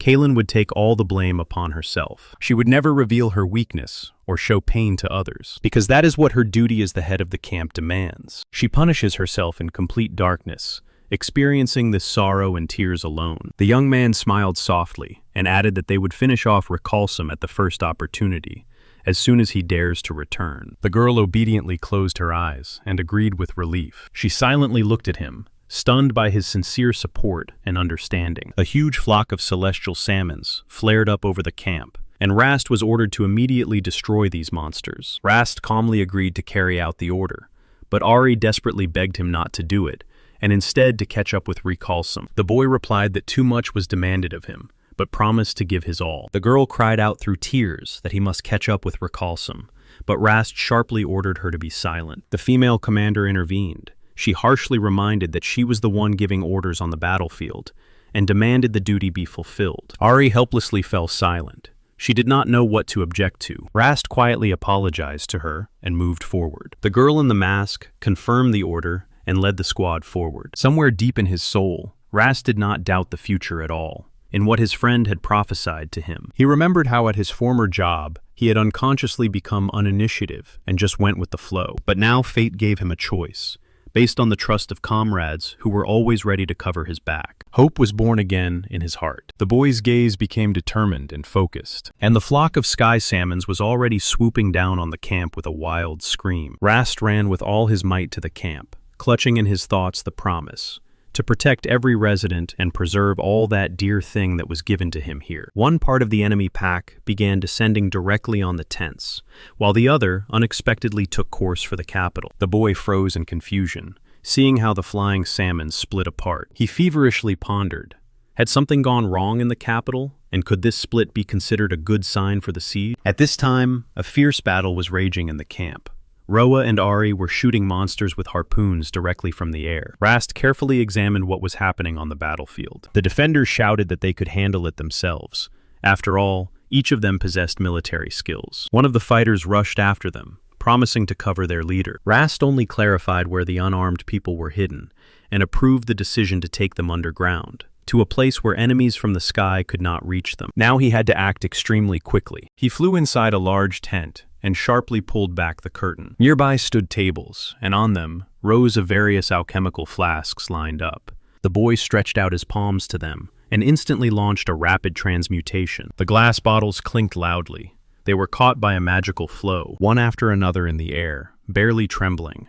Magical glyphs unfolded with a quiet chime. The young man sharply stretched his hands forward and ordered the system to remove gravity restrictions, aiming at the concentrated magical liquid. A sphere of dark solution hung in the air, now completely free from earthly gravity. Next to him emerged 9 high-quality metal spheres, and the boy mentally assured himself, now is definitely not the time to save. He looked ahead with unwavering determination, but sweat was already streaming down his face. Under normal circumstances, he would have conserved every crumb of these rare resources and stretched them as long as possible. A hot drop rolled down his temple. He made another smooth gesture and fully focused on the process. These materials cost a fortune, but the boy calmed himself with the thought he could always obtain new ones. The young man squinted for a moment, considering each next step. If this could save the people in the camp, then even the loss of such treasures was a small price to pay. But despite everything, the responsibility still lay heavily on his shoulders. He clenched his fists so tightly that his fingers trembled from the tension. The rapid transmutation required jeweler's precision,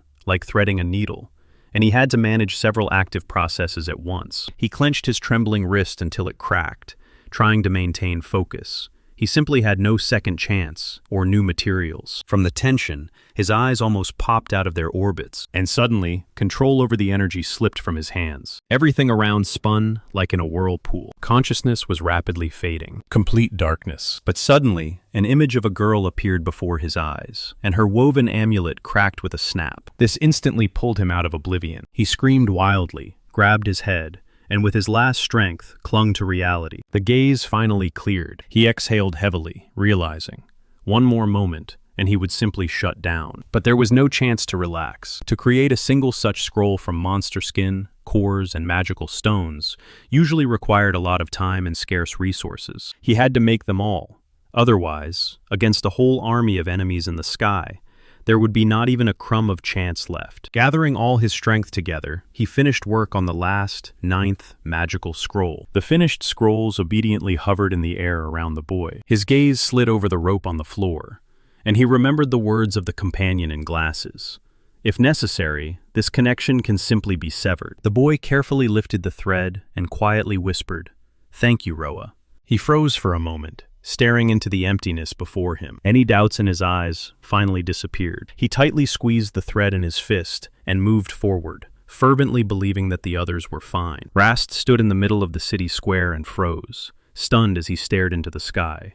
There, a huge black cloud of flying monsters was rapidly growing. Kalen under the helmet visor only gave a predatory glance and barely noticeable smile. The visor fell heavily and dully, tightly covering the face. The girl threw herself down like a stone, clutching a heavy two-handed sword. Kalen whirled through the aerial swarm, instantly slicing the first monster. One wide swing, and the school of fish was torn to pieces. Rast watched her with admiration, impressed by the power of her black armor. At that very moment, the alchemist remembered where her formidable nickname came from. Kalen continued her deadly dance, mercilessly smashing the enemy ranks. Ahead flew a true heroine of the war, ready to single-handedly break the entire enemy onslaught. The boy calmly watched her furious ram and mentally called her the Black Mad Bull.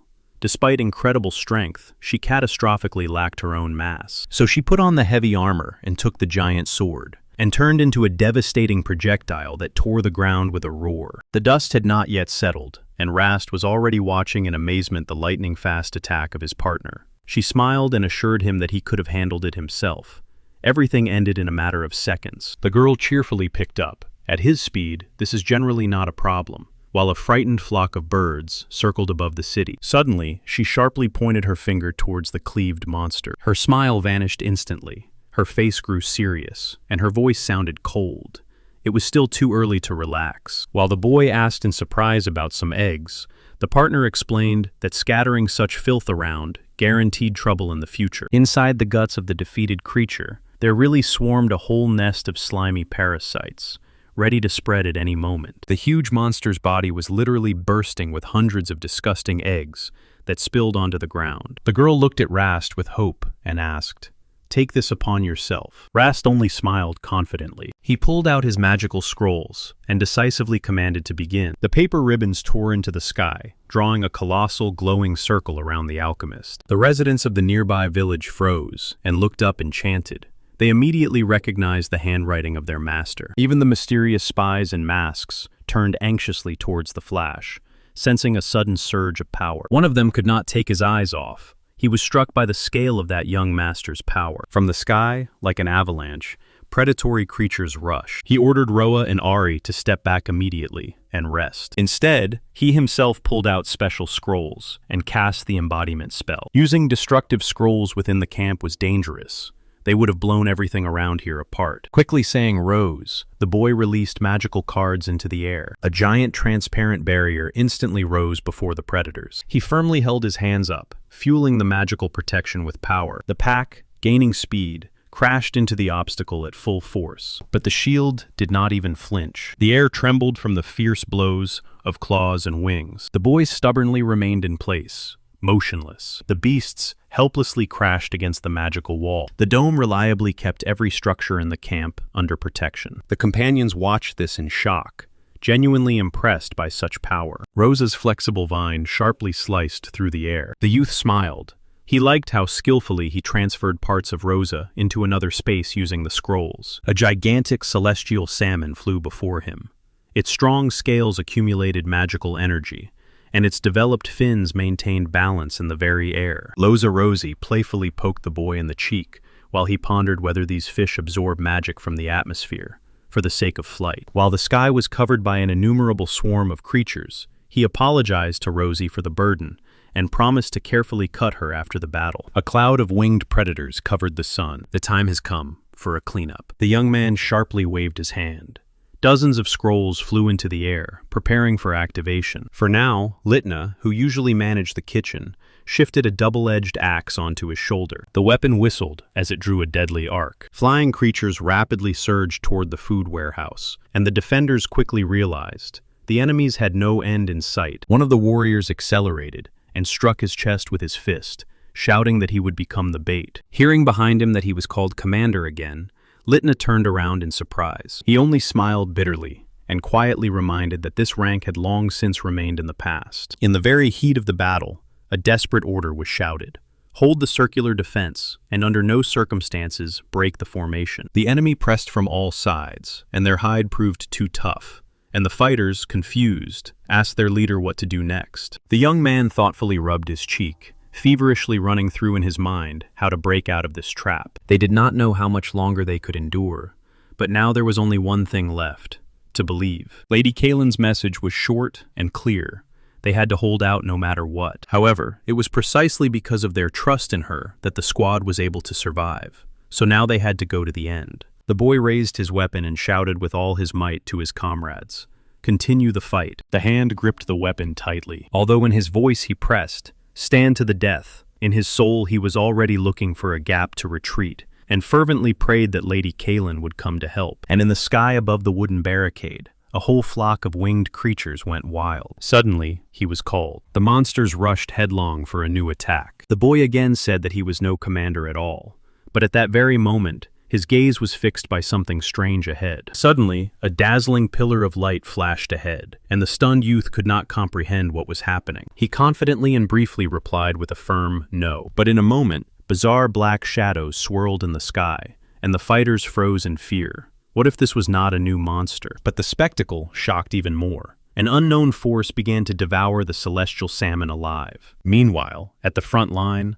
a soldier panicked and screamed at the commander that the enemy had already broken through the defense. A huge swarm of flying creatures attacked the soldiers like a cloud, and they hysterically raised their spears. The commander gripped the axe tighter and, gathering all his strength, thundered, "Do not retreat." The monster's jaws opened right before their faces. A furious whirlwind immediately tore through the air. The commander froze for a moment in surprise. A huge dome made of vines crushed the enemies to pieces, making the soldiers guess that this was the trick of the alchemist master Rast. One of the fighters muttered in shock, not believing that an ordinary scroll could unleash such power. The plant bindings mercilessly tore through the air further. The commander stood as if rooted to the spot, and only stared stunned upwards, trying to comprehend the scale of what was happening. All these monsters, which even a heavy axe could not take, were torn to pieces in seconds. A heavy sigh burst from his chest just after the battle when the dust began to settle. Wiping sweat from his forehead, the commander mentally called the senior alchemists real monsters. This carefree youth had just applied terrifying techniques without hesitation. At the request to report losses, the subordinate reported that there were no casualties, and 12 fighters only suffered minor scratches and bruises. A relieved smile finally appeared on the commander's face. Next to him, the bald giant sighed in disappointment,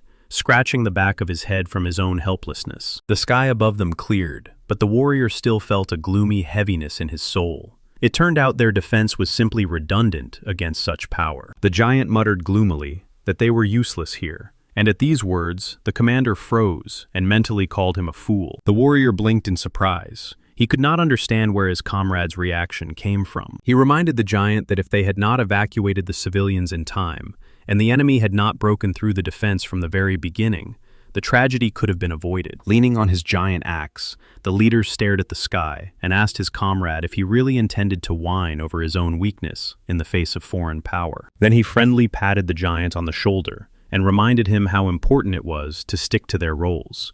Everyone must stand in their place. Just as he proudly revealed the perfect tactic, his speech was interrupted by a frightened shout.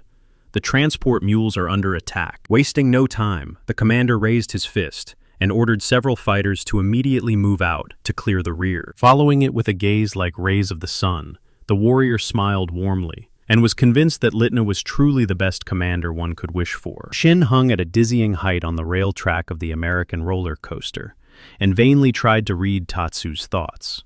He himself relied solely on animal instincts. Under the beam of light on the icy crystal, a mysterious creature awakened, as if announcing the start of a new era. The young warrior confidently moved towards his friends, and under the endless blue sky, he vowed to protect them at any cost. For now, in the forest wilderness, black slime began to flow down to the ground from the darkness, accompanied by eerie moans. The moans grew, from barely audible horror to increasingly loud roaring. He only clenched his teeth helplessly. A smooth official in torn clothes rushed through the thickets at full speed, gasping for air convulsively, unable to understand why fate had treated him so cruelly. The exhausted fugitive stopped and gasped for air, and in his mind, the face of the one he considered the cause of all his troubles flared up, the one who destroyed everything. Everything went awry the day that cursed boy first crossed the threshold of the association. He remembered how since childhood, that upstart dreamed of studying alchemy,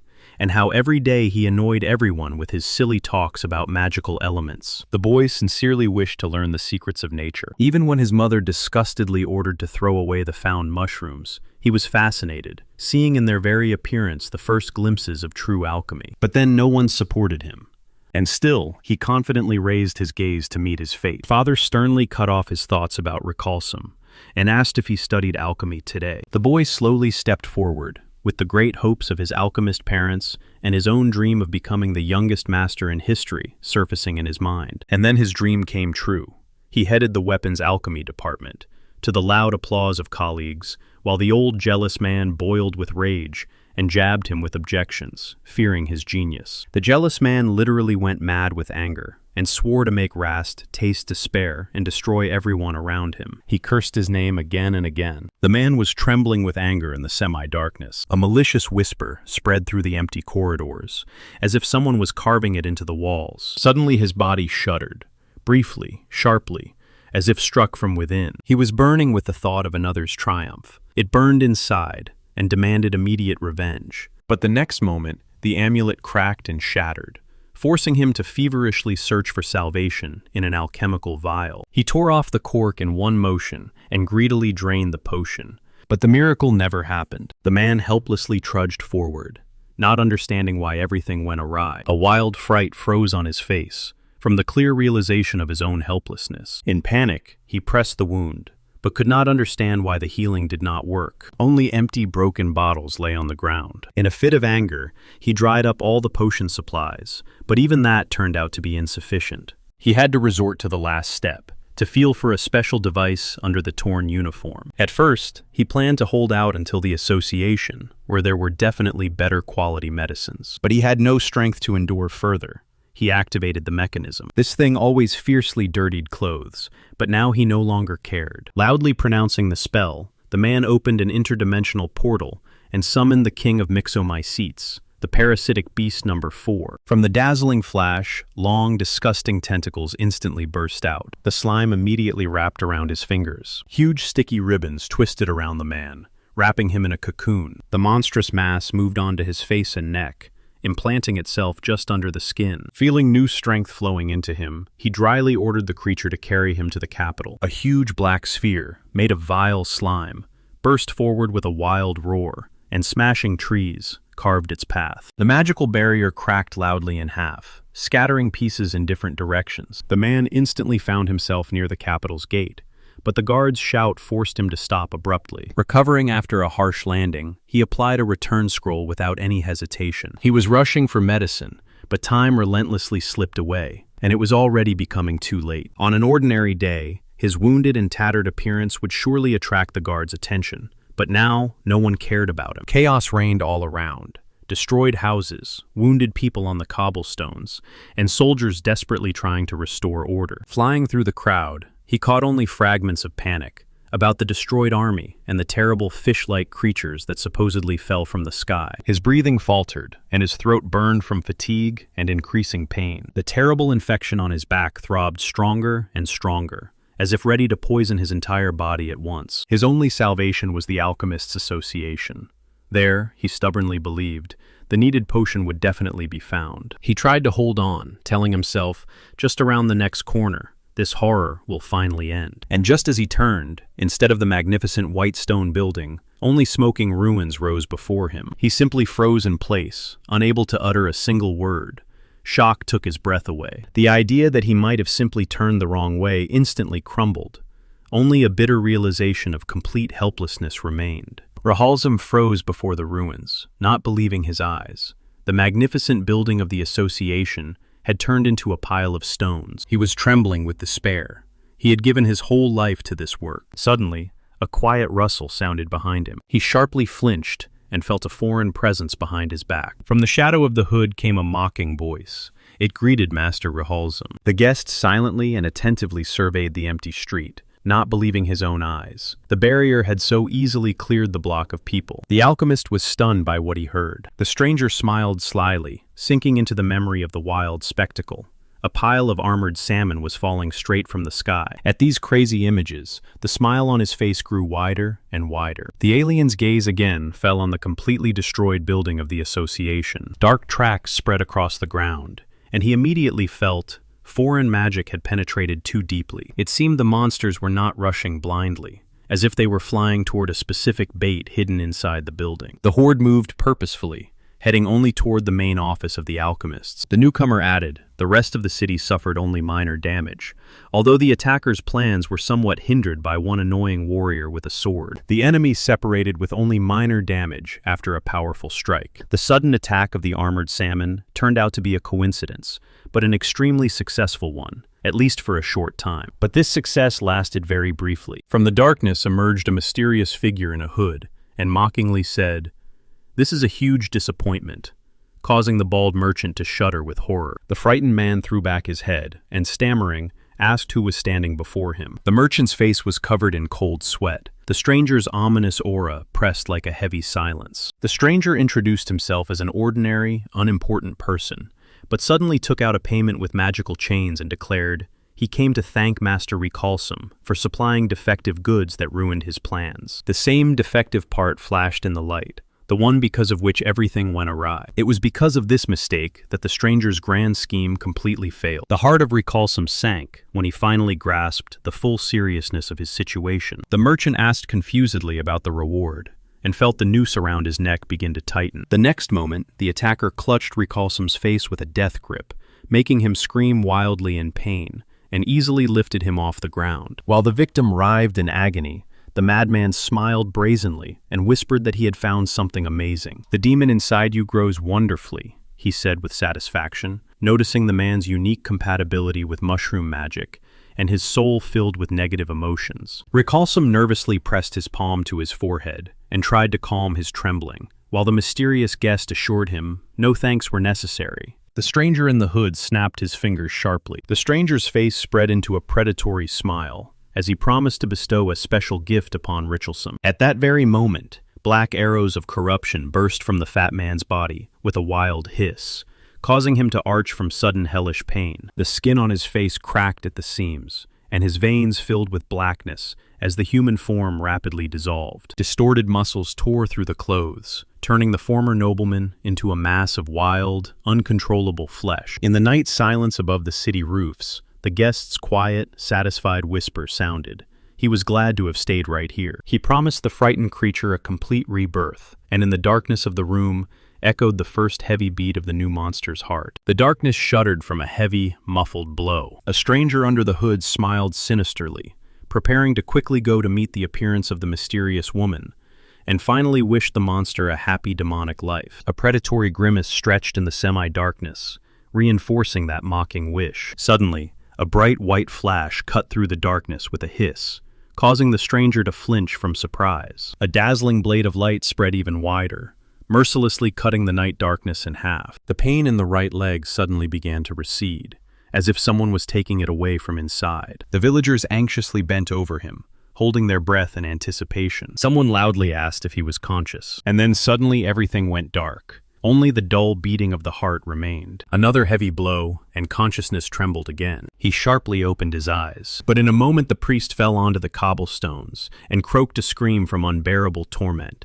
as giant, monstrous mushrooms began to burst from his chest. His face contorted in agony. Stunned villagers rushed back and, without averting their eyes, looked at this madness with horror. The girl froze, tightly covering her mouth with her palms. The priest's body rapidly blackened, enveloped by a continuous mycelium that released poisonous spores. Mushrooms grew through the skin on his hands, corroding the flesh. A terrifying darkness spread around, as if it could be touched. The man was melting alive, turning into a disgusting, slimy mass. In the middle of the street, above a puddle of black sludge, the corpulent demon, Richalsum, rose. He squinted his eyes hostilely and greedily looked around. The townspeople immediately realized that it was because of this monster that armored salmon rained from the sky, so they shouted. Supposedly, the monster is in human form. Someone from the crowd stared at him in fear, and choking on hysteria, shouted that the monster must be killed immediately. The streets were instantly covered by wild panic.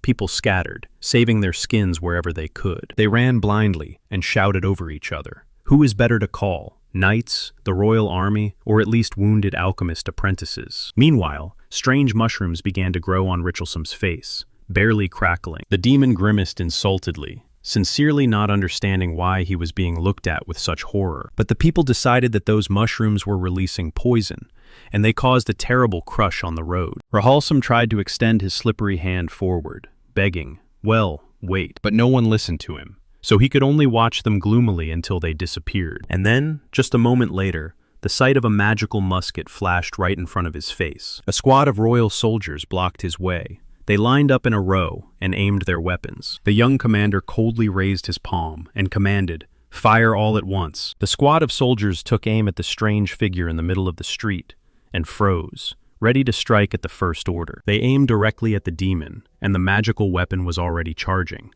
Bright light was breaking through the darkness. The first bullets hit the target, but caused no harm.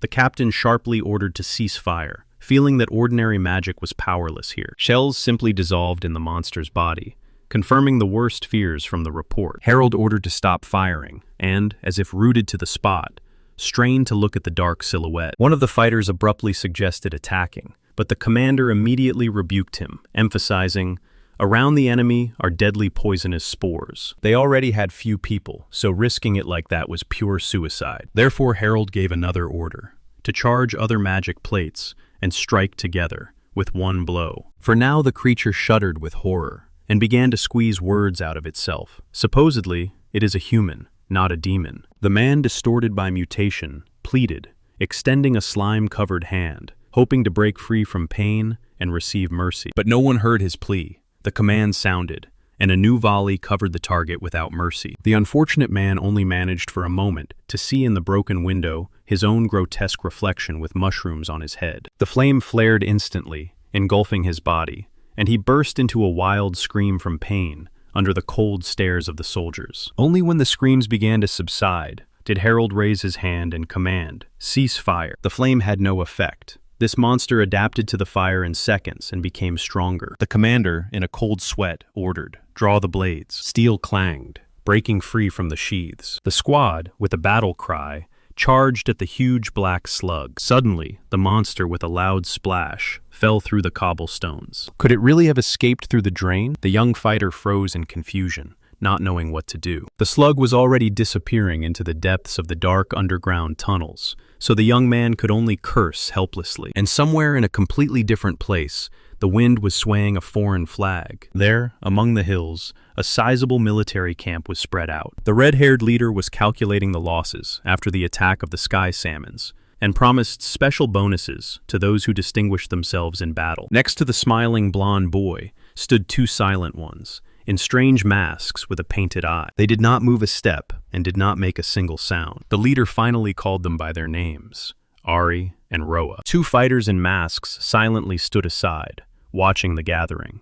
The commander thanked the warrior, During the attack, he quickly figured out what the sky salmons were capable of and promptly relayed the information. With a smile, she added that around them were all hotheads, so she trusted his ability to control those who usually rush forward thoughtlessly. Then she praised the defenders, who fiercely protected the peaceful residents and saved each one from injuries. When Litna's name was announced, he only responded with surprise. And finally, the commander named the last hero, Rasta. The boy modestly replied that, although he had long retired from active service, he was still glad to help. Meanwhile, Litna respectfully bowed her head and said that it was a great honor for her to hear such praise. Rast confidently nodded, confirming. He was ready to act further. He stood calmly before her, pressing his hand to his chest. The commander announced that his victory was a remarkable achievement. He quickly dealt with the celestial salmons and protected the camp from destruction. The girl paused for a moment, closed her eyes, and seemed to listen to her own thoughts. With a trembling voice, she added, "One mistake could ruin the entire mission to master these lands."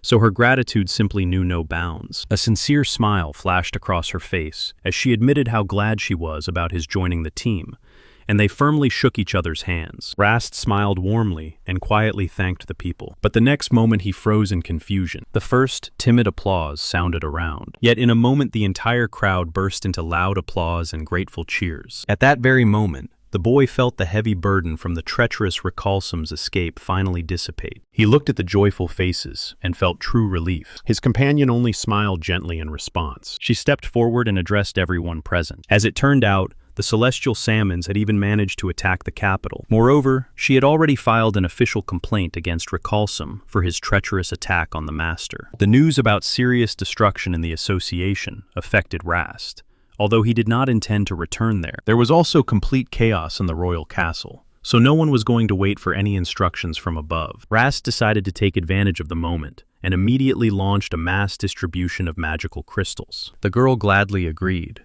but still warned Rast, ahead lies a huge amount of work. At this time, the main task was to develop and repair local roads to establish reliable communication. And in a few days, they expected the arrival of a new batch of rare Kagero fruits. Neighboring lords were also excited about this deal, so it remained to agree on the final details and thank everyone for the future cooperation. Work was in full swing, and every step only brought them closer to concluding a profitable alliance. Finally returning to his tent, Rast sighed with relief, recalling how the crowd embarrassed him with excessive attention. But suddenly he froze in place, seriously, from surprise. A small lizard in a cage shed its skin, and real wings unfolded on its back. "You're not a lizard, you're a dragon?"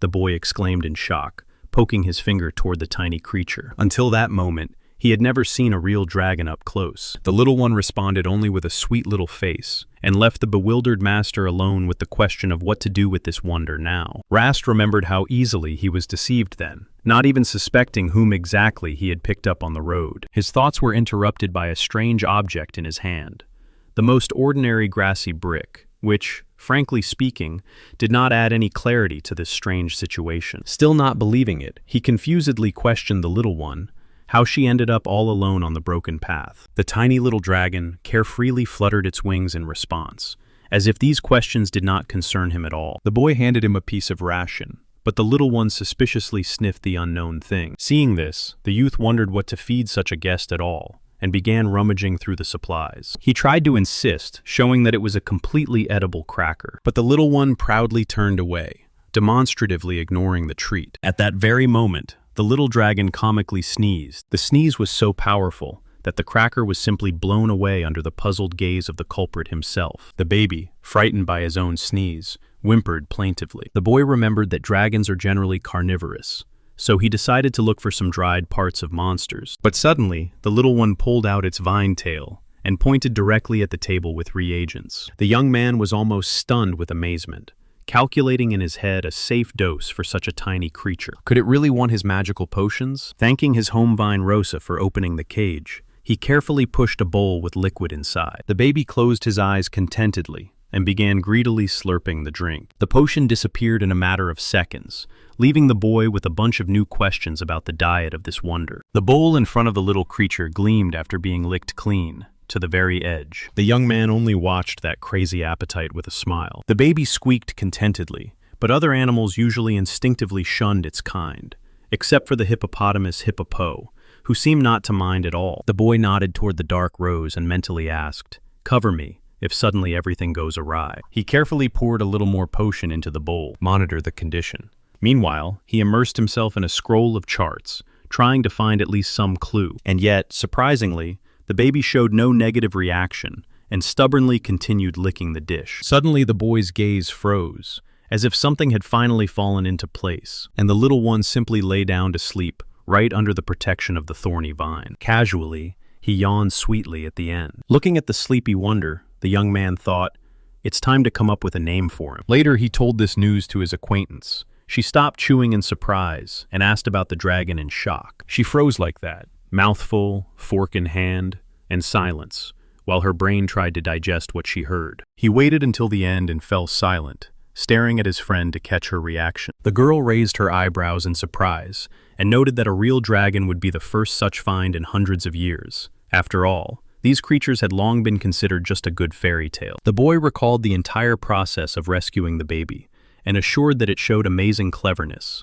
so the chances of its divine origin were incredibly high. The companion skeptically chewed the fish canapé and objected that a simple refusal of grass is not yet proof of intelligence. He took only a sip of warm sake and quietly replied that this is just one example, and further, he would simply observe. While he was turning the cup in his hands, the girl reminded him, "He is an expert in this matter, and probably already devised a plan of action." The boy nodded grimly. He perfectly imagined what exactly was happening and how dangerous it was. She responded only with a warm, encouraging smile. Finally, he uttered the only logical solution: to subjugate the beast with a magical contract. The young lady was not at all obsessed with palace intrigues. Her true aspirations lay far beyond endless battles. Placing the cup on the table, the boy began to speak about a mysterious creature named Kalin, who had been considered a fictional character of ancient tales for hundreds of years. The young lady asked in surprise whether he really intended to make a contract with this legend. After thinking a little,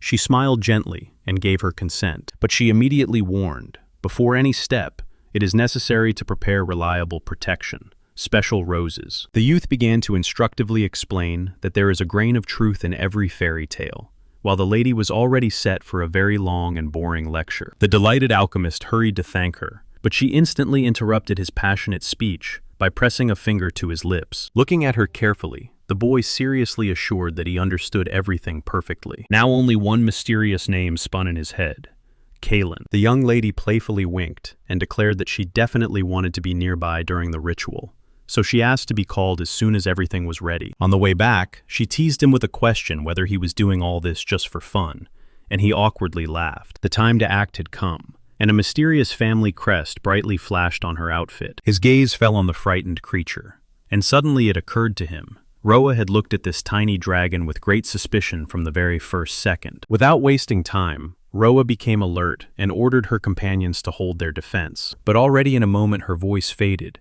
She awkwardly lowered her eyes and apologized to Master Rast for the false alarm. The boy gently stopped her and assured that no problems would arise. He was confident that a fight with the white dragon would not threaten them. Rast carefully examined the creature's eye and noticed there was no magical gleam there, so the gift of foresight simply does not work now. The boy thoughtfully looked around. Just in case, he asked Roa and Ari to hide behind Hippopo's back. This angered another warlike companion, but Rast quickly calmed her with a compliment, calling her the strongest in their team. Then he took out a small vial. Roa thoughtfully pressed a finger to her lips and began to wait for an answer. The boy explained that weak alchemy would simply bounce off the dragon, and too powerful could harm him. A mysterious smile appeared on his face when he asked the friends what they knew about primal magic. Roa confessed confusedly that she knew very little, only about her connection with the life force, and how blood can serve as a conductor. Rast enthusiastically rambled about how ancient magic is inextricably linked with dragons, and that he is currently applying the theories of his former colleague in practice. Rose couldn't endure the boring lecture. She sharply pressed pause and put her hands forward. Ari awkwardly covered her mouth with her palm, and the boy apologetically apologized for his excessive talkativeness. The girl hastily assured she was really insanely interested to hear his theories. Everyone's ears off until the evening. The boy finally gathered his thoughts and ordered Rose to start. He only coughed awkwardly before the most important part. Magical light flooded the room, and amid lush green branches on a pillow, appeared a tiny winged dragonette. Rast proudly showed his unusual pet to the surprised guests with a smile. The baby amusingly squinted and looked at the people with his huge black eyes. The boy reminded everyone, despite the cute appearance and young age, this is still a real dragon. His gaze instantly became serious. In his soul, he was insanely nervous, because he understood this beast could easily tear off his arm if Rose did not manage to intervene. And the guests meanwhile whispered, debating whether he was using rare potion and dragon as bait to sign a profitable deal. The little dragon happily smacked and sipped water straight from the plate, concentrated. Without these concentrates, quality potion cannot be brewed, but reproducing them anew is pure torment. While the companions watched the little beast in fascination, the boy quietly prayed that his supplies were hidden securely. The little one happily licked the plate to the last drop. The alchemist only smiled warmly, dispelling anxious thoughts. According to legends, making a contract with a dragon required the primal magic of the beast itself. He decisively took out a refined knife, with patterns on the blade. To the assistant's surprised question, the boy answered that this weapon was made from the horn of a double linorog. But ancient tales warned, the ritual must begin with a voluntary, bloody human sacrifice. Rast slowly pressed the sharp blade to his wrist. The blade touched the skin, and silence seemed to thicken. He made a neat cut, right before the interested gaze of the little dragon. The knife instantly reacted to the spilled blood. It flared with a dazzling magical glow. Rast prepared a special knife with capillary channels to apply a bloody crest with minimal blood loss. He firmly held the blade in one hand and clenched a chain with a medallion in the other. The boy resolutely extended his arm with the knife toward the little white dragon. "My name is Rast," he began calmly. The little boy shyly tilted his head to the side, while the alchemist continued his speech. Through this pattern of blood, the carved blade instantly absorbed the red drops, and flashed with symbols, as the boy persistently called, to conclude the contract. The air was cut by the geometry of light. A magic circle connected the tip of the blade and the confused creature. The sudden flow of energy was so powerful that the little dragon opened his eyes in surprise, and Rast himself was made to shudder. A dazzling explosion of power. When the glow dispersed, instead of the usual contract interface, unknown runic signs hung in the air. The boy instantly froze. He had no idea that this would happen. These ancient symbols softly glowed, as if deliberately hiding something extremely important. Rast suddenly stopped walking and stared intently into the emptiness before him. Rose immediately felt something was wrong, and anxiously asked if he had seen something. The girl glanced at her friends, hoping that Ari and Roa had also noticed something strange. Right in front of the boy, a mysterious slab with ancient writings glowed, and he, blinking in confusion, asked if the three of them really did not see it. Rose answered without haste that he himself hears the girl's answers. The boy exhaled quietly. Now everything was clear to him. Ari and Roa confirmed.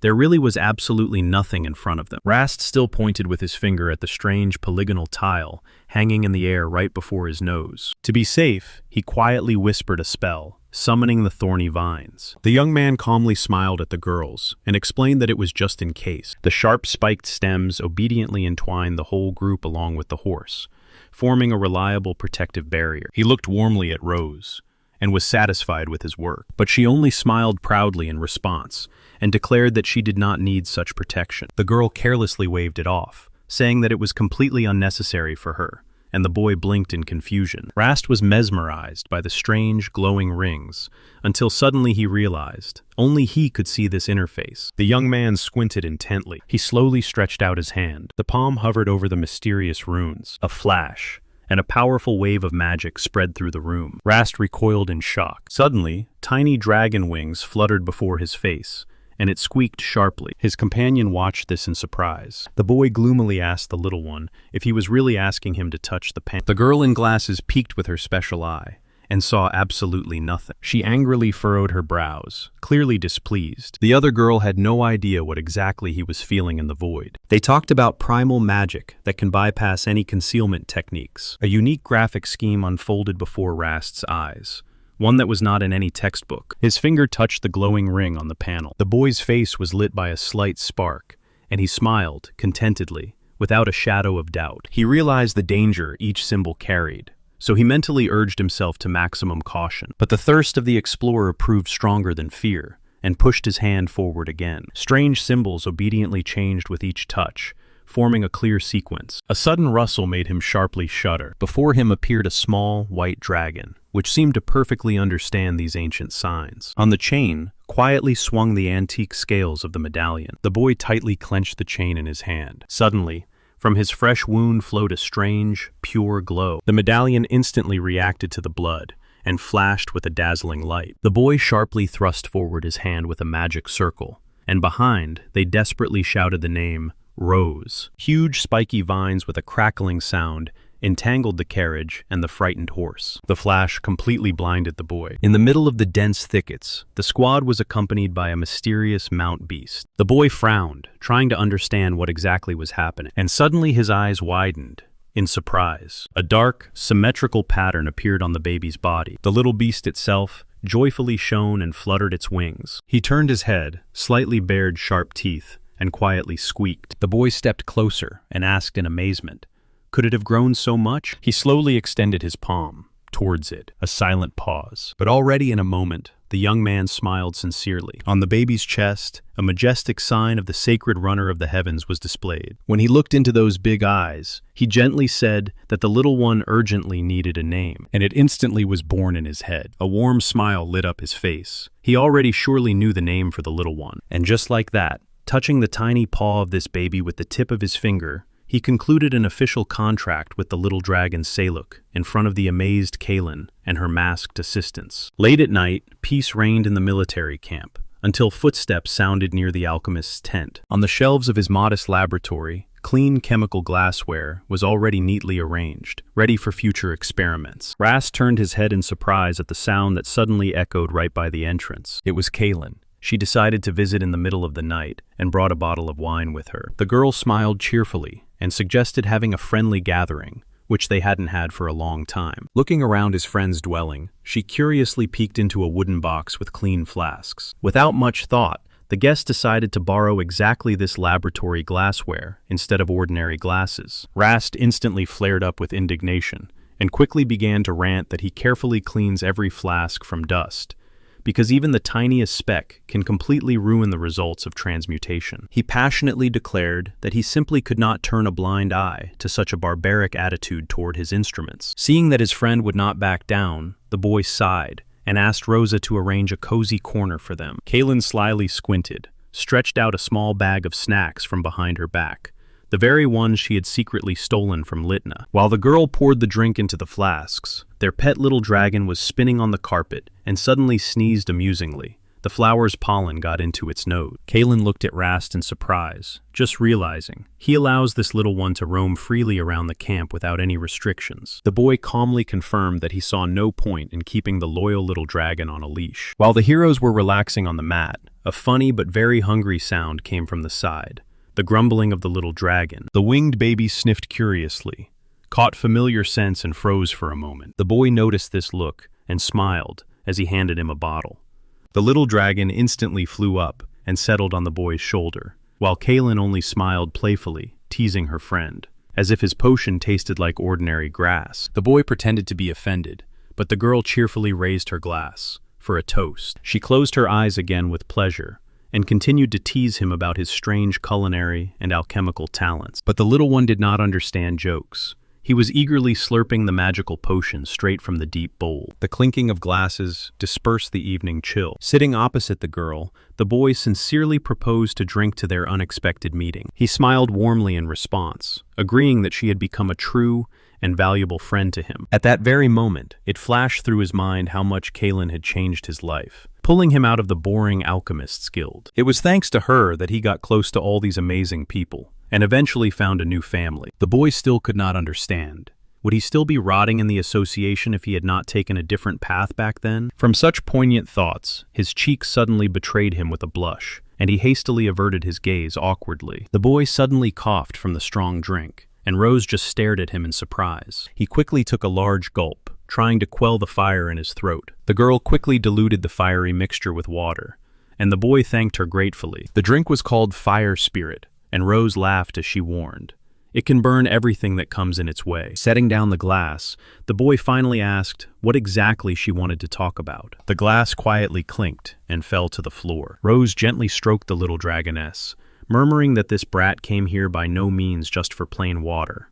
The tiny one playfully bit her finger, and the girl gasped in surprise. The little dragon snorted contentedly, and Rose thoughtfully raised her hand to her chin. While the stream of water poured into the glass, Rose asked if he remembered her story about the road construction. The boy smiled warmly and replied that, of course, he remembered everything. The girl added that the plans were finally approved, so in a few days they would need his working hands. Having received consent, she drained her glass in one gulp. Rose gladly raised the empty glass and, smiling, exclaimed that she was relying on his help again. She smiled sincerely and said that she was counting on his help again. Kaylin turned out to be quite the drink lover, although she usually remained calm and sensible. Even under the burden of lordly duties, the girl found time for fun, jokingly offering the little dragon to sign a contract and conclude it with her. The young man only smiled kindly and decided tonight he would keep her company. After all, that's what friends are for. But already the next day, Sei was running himself ragged, throwing papers in despair and completely confused in his own research. The sun mercilessly burned from above. He tried to understand why, after signing the contract, his body had not changed externally, although some internal indicators had clearly declined. The magical scroll only read physical condition. But to measure intangible magical elements, it was necessary to use a pendulum. Building theories about the unknown was interesting, yet Sei could not shake the question, does some other intangible force exist in this world besides magic? His thoughts were interrupted by the little dragon. It tugged the boy and asked him to get that strange plate again. The boy only sighed resignedly, but all his clever theories instantly fell apart as soon as the stomach of his large companion emitted a loud, hungry sound. Sei smiled warmly and gently. The beast purred contentedly in response. Ari quietly approached Rast, wondering whether the baby was bound to him only by the contract, or if there was something more. She gently reminded. Today they were supposed to help with road construction. In a moment, they were already galloping on Saluk. Rust on the Go looked back and shouted to the little dragon to stay with Rose. After all, they would not return soon. The baby only softly took off into the air from the blooming branch, as if he was lifted by the wind itself. The winged companion immediately decisively rushed after, cutting through the space with wing beats. Dragons had amazingly light bodies, such that were made for truly free flight. The baby instantly caught up with Saluk, and this so impressed Arya that she froze for a moment. He landed right on Rust's hand, and he immediately asked if the little one wanted to go with them. The boy gave in and allowed him to stay. They rode across the endless plain, and above them in the sun's rays their little companion cheerfully circled. The little dragon played in the air with bright sparks, flashing with scales. Ari whispered enchantedly that it was a wonderful sight. Her eyes shone with delight, while the little dragon danced in the sunbeam high above them. The first person in centuries to make a contract with a dragon. Of course, it had to be Master Rust himself. The boy watched as his new friend rose into the sky, and could not hide his amazement. In flight, the dragon had a natural, effortless grace. His companions stood nearby, nodding and acknowledging. The young man's intellect had long since surpassed ordinary alchemy, and Rast himself only smiled awkwardly, denying and assuring that everything had happened as if by itself. But you can't even figure out this wonder until they learn to repeat the invocation. Everything was further complicated by the fact that, during the ritual, only he could see the mysterious semi-transparent slab. Without precise evidence and repetition of the experiment, fellow scientists would simply ridicule him. These thoughts were interrupted by a companion. She suddenly noticed something and sharply became alert. But Rast suspected nothing yet. He admired how happily Saluk was circling in the sky. The little dragon cheerfully squeaked, enjoying the warmth and freedom. Suddenly the silence was broken by an anxious shout. The boy was jolted as if by an electric shock. He even jumped. The girl screamed in panic that a whole pack of monsters was coming at them. In an instant, her gaze became crystal focused and sharply stern. She tightly gripped her staff and tossed it upward, preparing to meet the fight. Ari suddenly launched an attack from the air. She pierced the ground with a spear, warning of danger from below, while Sei involuntarily admired her reliability. He still couldn't wrap his head around why the girl who so easily defeated the armored salmon was now barely managing with a single underground creature. Ari, focusing her gaze through the lens of her glasses, quickly recognized.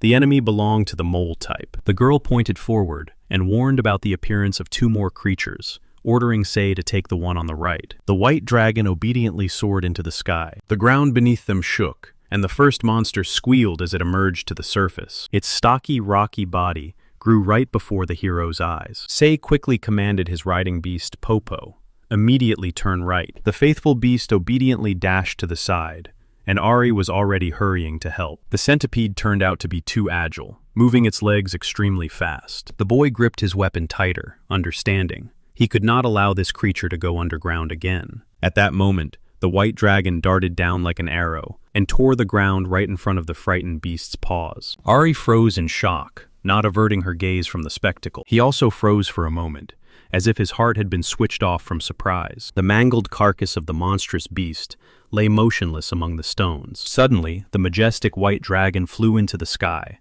powerfully spreading its wings. A strong gust of wind from his wave made the travelers instantly duck. The beast rushed forward and vanished into the clouds, leaving white streaks behind. The young man on the riding beast whispered in amazement that it was a real dragon. On the cracked earth lay the body of the monster defeated by Ari, and for some reason it did not dissipate, retaining its shape. The huge riding beast approached closer and cautiously sniffed the prey. Suddenly from above, as if from the air, a mysterious scroll descended right into the boy's hands. He confusedly closed the collar of his cloak, trying to gather his thoughts. The companion in the mask anxiously asked if he had noticed anything there. The young man looked closely at the dead creature, recognizing in it features of a mole, a mouse, and a centipede. Kneeling down next to the body, he called the find a chimera monster. The strangest thing was that right in the middle of this creature's belly, real mushrooms had grown. The companion nodded. Such a rare mixture of 4 different creatures they saw for the first time. Hippopo and Psylocke suddenly froze, fixating their gaze on one point. The boy guessed. Before them was some new, previously unseen species. But the giant hippopo only shook his head in displeasure. The beast clearly sensed danger and kept whining plaintively. But the magical scroll of assessment was silent.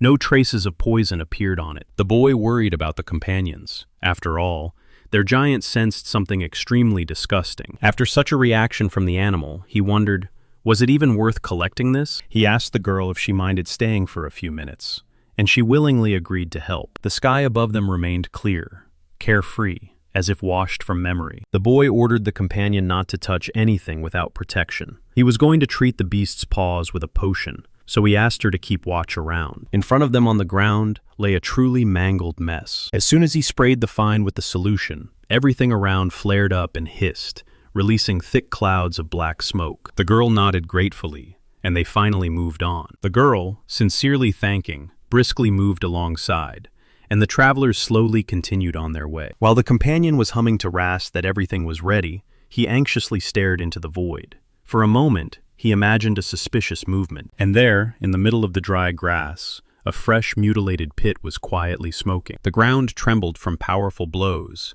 as the huge transmuted beast diligently leveled the future path, and Rast, with his companion, finally reached the roadwork site. The huge carcass of the monster repeatedly thudded against the ground, raising clouds of dust and turning the off-road into a smooth surface. The local overseer, with a tablet in his hands, just stood frozen in shock, watching the spectacle, while Rast calmly explained the very essence of the process to his assistant. A little further, the surveyor carefully measured the slope level with special instruments, reliably fixing magical landmarks. Meanwhile, at the field kitchen, giant cauldrons were already bubbling vigorously, enveloping everything around with thick, appetizing steam. The new road was supposed to connect the neighboring estate directly with their camp and pass right by the entrance to the borderlands. Catching the appetizing smell of hot food, Rast closed his eyes with satisfaction and noted for himself the special beauty of such noisy workplaces. Suddenly, a familiar voice called them. Elegantly dressed Mr. Memels came out to meet the company. He greeted and immediately explained that the scale of construction was truly impressive, so he was sent here as the chief inspector. Rast inquired whether his visit was related to this road, and Memels nodded, recalling recent matters with magical crystals. The alchemist sincerely thanked the guest for the support, emphasizing how important it was to quickly establish a stable supply of goods. The inspector smiled kindly in response, and was genuinely impressed by how effectively the beasts created by Rast worked. Meanwhile, the giant beast cheerfully and surprisingly quickly stomped on, leaving the stunned workers behind. Rast only smiled warmly. The man assured Rast that even the military alchemists from their domains admired his skill. Since Rast felt like a stranger here, he asked his companion to act as a mediator and introduce him to his colleagues. The boy lightly twisted a pocket watch in his hand and awkwardly apologized for the extra trouble. He only hoped that a familiar face would ease his first meeting. The man smiled sincerely, placed his hand on his chest, and willingly agreed to help. At the same time, Rast was drenched in cold sweat at the thought that some rumors were already circulating about him. Above all, he did not want other masters to line up stiffly before him every time because of his authority. When the excited alchemists respectfully bowed before the legendary Rast, he hastily asked them to forget about formality. The young man added that he was a complete novice here, and such public work was far beyond his experience. Such modesty from the respected master made those present hold their breath, with relief and surprise at the same time. Rast smiled warmly and asked his colleagues to share their experience so that together they could reach the goal.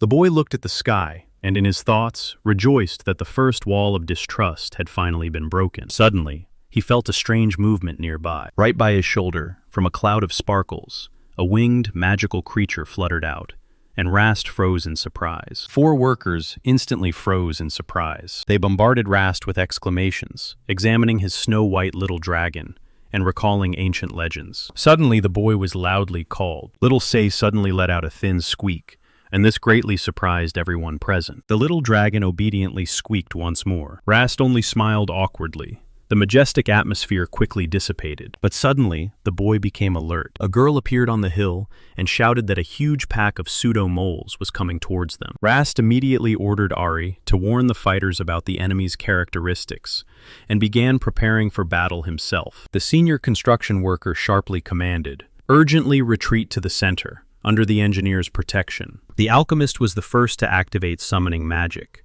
and the transmuted beasts rushed into battle.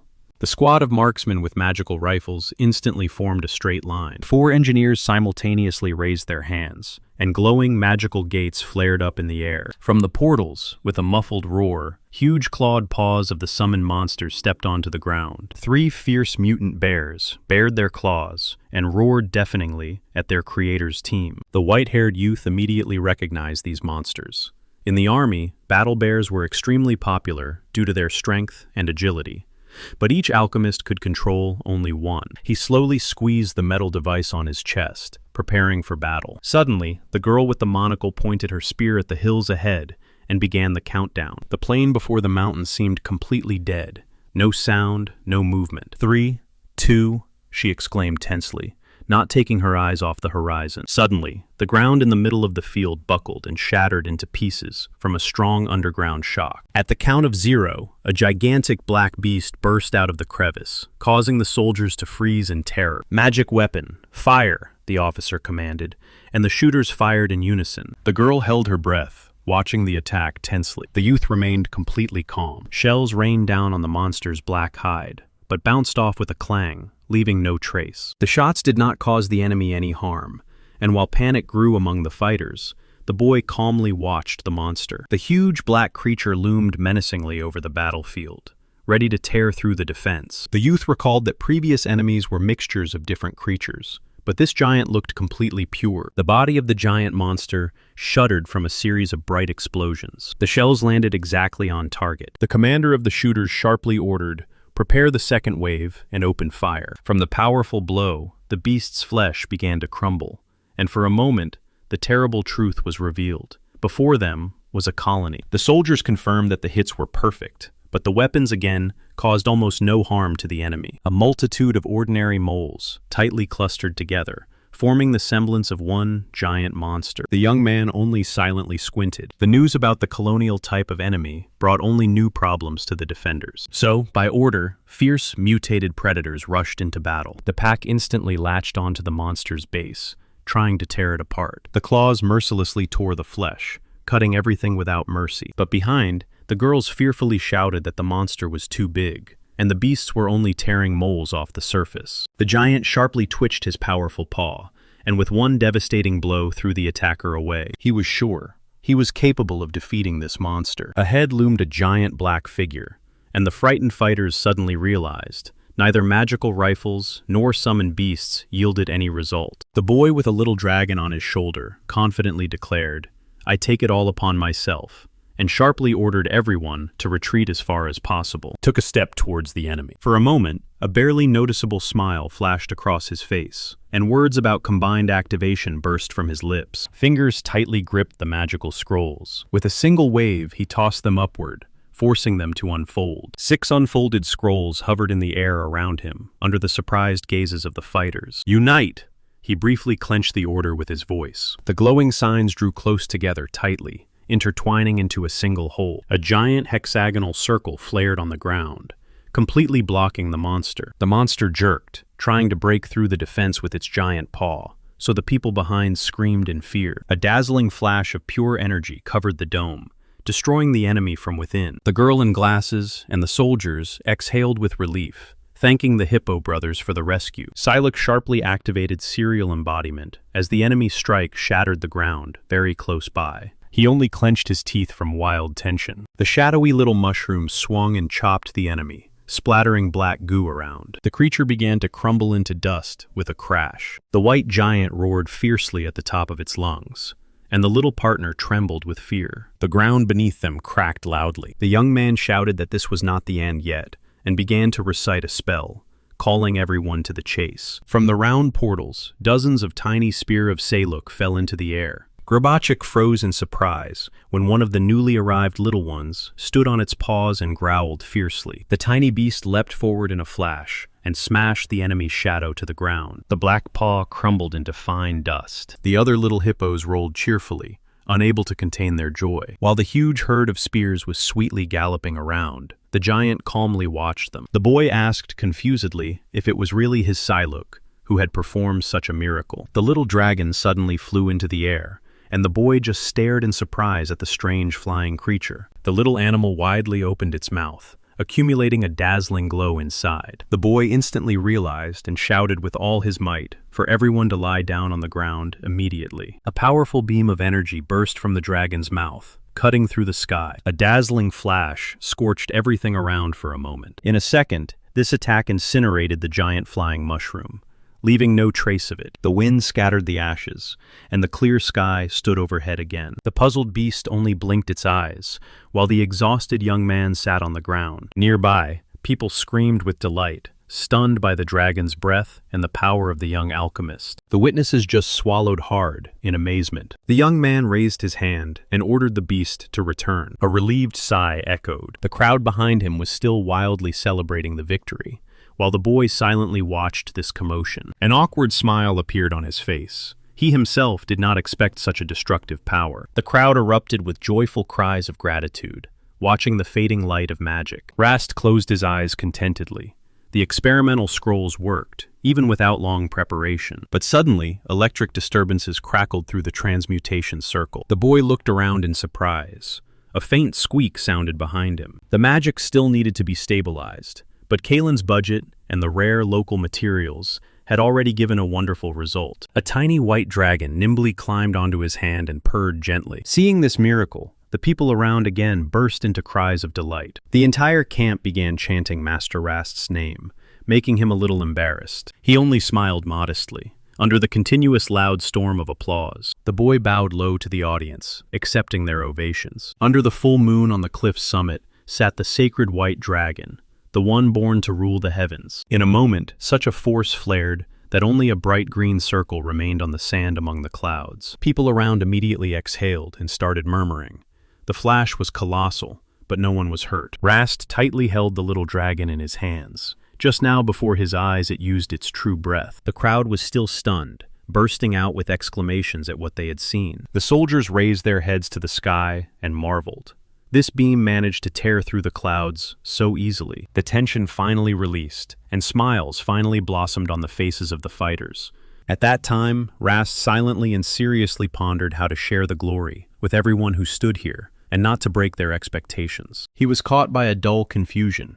Were they expecting some words from him now? In the end, the boy simply placed his hand on his chest and calmly reported to the commander that the monster had already been defeated. The man froze in place, surprised by the unexpected news. In a moment, he sharply placed his hand on his chest, giving a military salute. The commander shouted at the top of his lungs, congratulating the fighters on their victory and thanking Master Rast for the excellent work. The young man smiled warmly, convinced that a worthy leader of his troops stood before him. The commander gave the order to return to the posts, and the soldiers collectively saluted in response. He hoped that this would restore people's confidence in their own strength. For now, Rast decided to fill the pit after the monsters, but his companions sternly scolded him for excessive exhaustion. The boy only awkwardly justified himself, and showed with his fingers the scheme of the used magic circle. She understood everything. The girl stepped forward and coldly stated that he was simply lucky. She looked intently at him up close. Under this gaze, Rast could only mutter an apologetic excuse. The girl gripped her staff tighter, but still she honestly admitted, his desire to protect loved ones, and the strength he has for this, are truly wonderful. And along with that, she asked the boy to take care of himself, confessing that she was very worried. She asked him not to forget about his own safety, and indeed, she was afraid for him. She reminded him, the price is too high for them for him to take such risks. Ari sincerely thanked Rast. After all, he saved her, her sister, and basically every resident in Admiral's dominion. She was momentarily embarrassed and faltered. Then he quietly and gently smiled, admitting that now he had become very important to all of them. The girl held his gaze, looked seriously into his eyes, and finally asked him to start taking care of himself. At these words, Rast felt a pleasant pang in his chest. He knew. Ari can see into the possible future, so her sense of someone else's danger pierced his heart much more sharply. And at his former job, everything was different. As soon as you gave your all, the management immediately piled on a new bunch of tasks. Rast sincerely apologized for the unnecessary worries and promised to be more careful in the future. Suddenly, thin wings fluttered cheerfully in the air. From above, like a little stone, a small dragon fell and settled right on the boy's head. The little Seluk cooed happily, contentedly greeting his master. The boy only smiled awkwardly in response to such a sudden landing. Watching this funny scene, Ari couldn't hold back. Her quiet laughter slipped through her lips. At the end, she gently adjusted her glasses, as if securing their silent promise. Suddenly, complete silence fell. Before her eyes unfolded the entire history of Recalsom's development.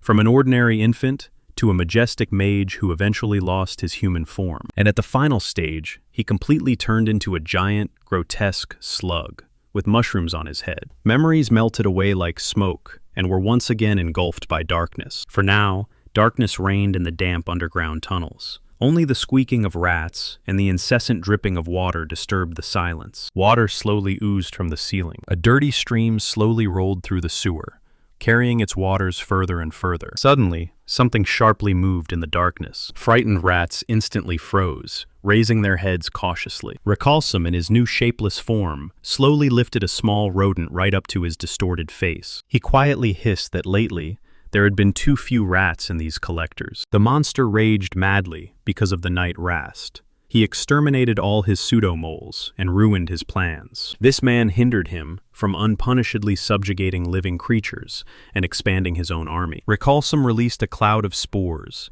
infecting another rat with his parasite, for the sake of further evolution. If the compatibility was perfect, he could even partially see and hear through their bodies. In complete darkness, a quiet rustle sounded, and the first spy descended headfirst from above. The beast froze, but this was not enough. Weak cave creatures would not have given him the strength to defeat the hated Rast. So he set about creating something more terrifying, a chimera of a rat and a mole with long claws. His eyes blazed with shalom, and only curses against the enemy escaped from his mouth. This all-consuming rage was the only thing that kept him from completely losing the remnants of human reason. Deep underground, in his own giant nest of roots and fungi, Recalsom desired only power and new puppets. Suddenly, one of the underground spies screeched. "Uninvited guests?" The monster croaked and looked around. He instantly grabbed the infected creature and began sucking it alive into his gelatinous shoulder. Within seconds, the flesh dissolved without a trace. The absorption of creatures infected with the parasite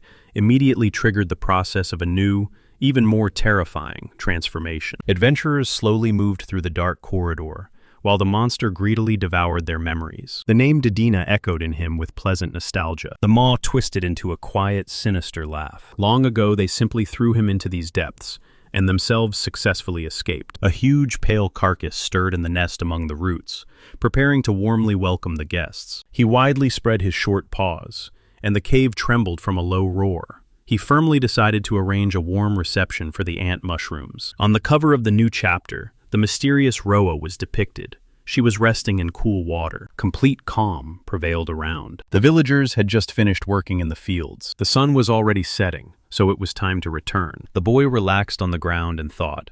After leaving the association, his life had noticeably improved, although the troubles had not lessened. Recent adventures became clear before his eyes, saving an old friend from illness, lifting the curse from Taula, and creating crystals for the grateful inhabitants of Toma. Next, work on magical items for Ari and Roa, and also an unexpected clash with the arrogant Recalsum, whom he had to properly put in his place. And then, of course, a strange contract with the dragon Saluk, who helped repel the flying fish attack on the camp. Suddenly the boy heard a familiar sound, and instinctively looked up. A dark magical stone fell into his hand, as if seeking this very owner. Right from the sky to the ground near him landed a white little dragon. The alchemist gently thanked Saluk, and he in response contentedly purred. Such a trophy meant only one thing. The baby truly vigilantly guarded the sky, and single-handedly dealt with some monster. But the mysterious symbol of transmutation on his body made the boy think. Such a thing was not written in any book. Rast remembered how he first came across Saluk in the camp. Then he poisoned the shaman's familiar. It was then that the boy clearly felt the trembling of magical elements, and saw in the water a magic circle left by the amazing power of the dragon. The unknown origin of this power frightened him, but the thought was interrupted.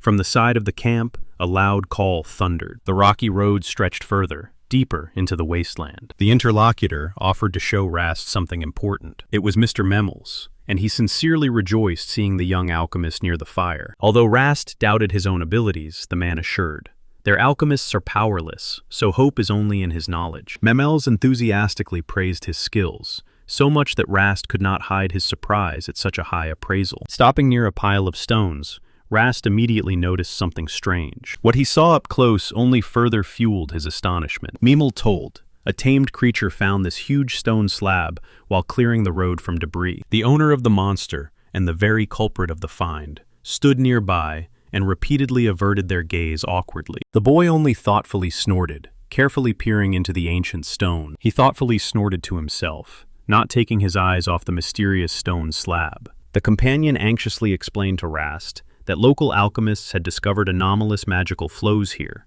Because of this, the excavations had to be stopped immediately. Rast only smiled mysteriously in response, and quietly said that he understood everything. Before his eyes, deep, carved grooves on the ancient surface were revealed. It was a huge stone slab rising in the middle of the wasteland, like a sign from the past. The boy noted to himself, any unknown find must be studied in detail, so he decided to conduct one experiment. He showed his companion a small bottle with a concentrate of magical elements, and the latter involuntarily froze in amazement. The alchemists around buzzed noisily, hastily taking out their instruments. As soon as the vial was brought closer, the alchemists gasped at the palpable strength of the radiation and cried out pleadingly, begging Rast to let them hold it. The young man smiled warmly, without hesitation, and allowed them. One of the researchers focused, froze for a moment, and prepared to measure. Confidently, he squeezed the metal frames for searching magical sources in his hands. As soon as the device was brought to the vial, the metal rods wildly twisted, as if pierced by the supernatural power of the solution. Rast calmly watched as they were enveloped by this unexpected surprise. The researchers froze in silent shock. In all their lives, they had never seen such a pure, magical substance. Rast showed his comrades the mysterious flask, and explained that he had extracted a luminescent solution from the monster to illuminate the movement of hidden magic. The girls immediately understood. Atmospheric magic would begin to glow as soon as it touched this substance. The liquid in the vessel suddenly flared brightly. The boy lightly shook the solution, preparing it for demonstration. He decided to release the mixture as steam through a homemade device and gave the signal to start. The earth trembled from a dull rumble as the first glowing particles of magic began to rise from the deep gorge. The glow quickly intensified, filling the entire surrounding space. After this, a powerful stream of steam suddenly burst from the ground, causing those present to cry out in fear, while the young alchemist calmly watched the amazing spectacle. Colorful magical streams smoothly swirled around the people who stood confused in the middle of the road. Magical energy from the ancient stone slab reacted with Rasta's solution, and the steam, as if alive, shone with various shades. Rainbow cloud? one of the girls exclaimed in amazement, not taking her eyes off the sky. Rast told his comrades about the ancient origin of this stone slab, and recalled the words of his mentor about many similar relics in the wild lands. The boy smiled contentedly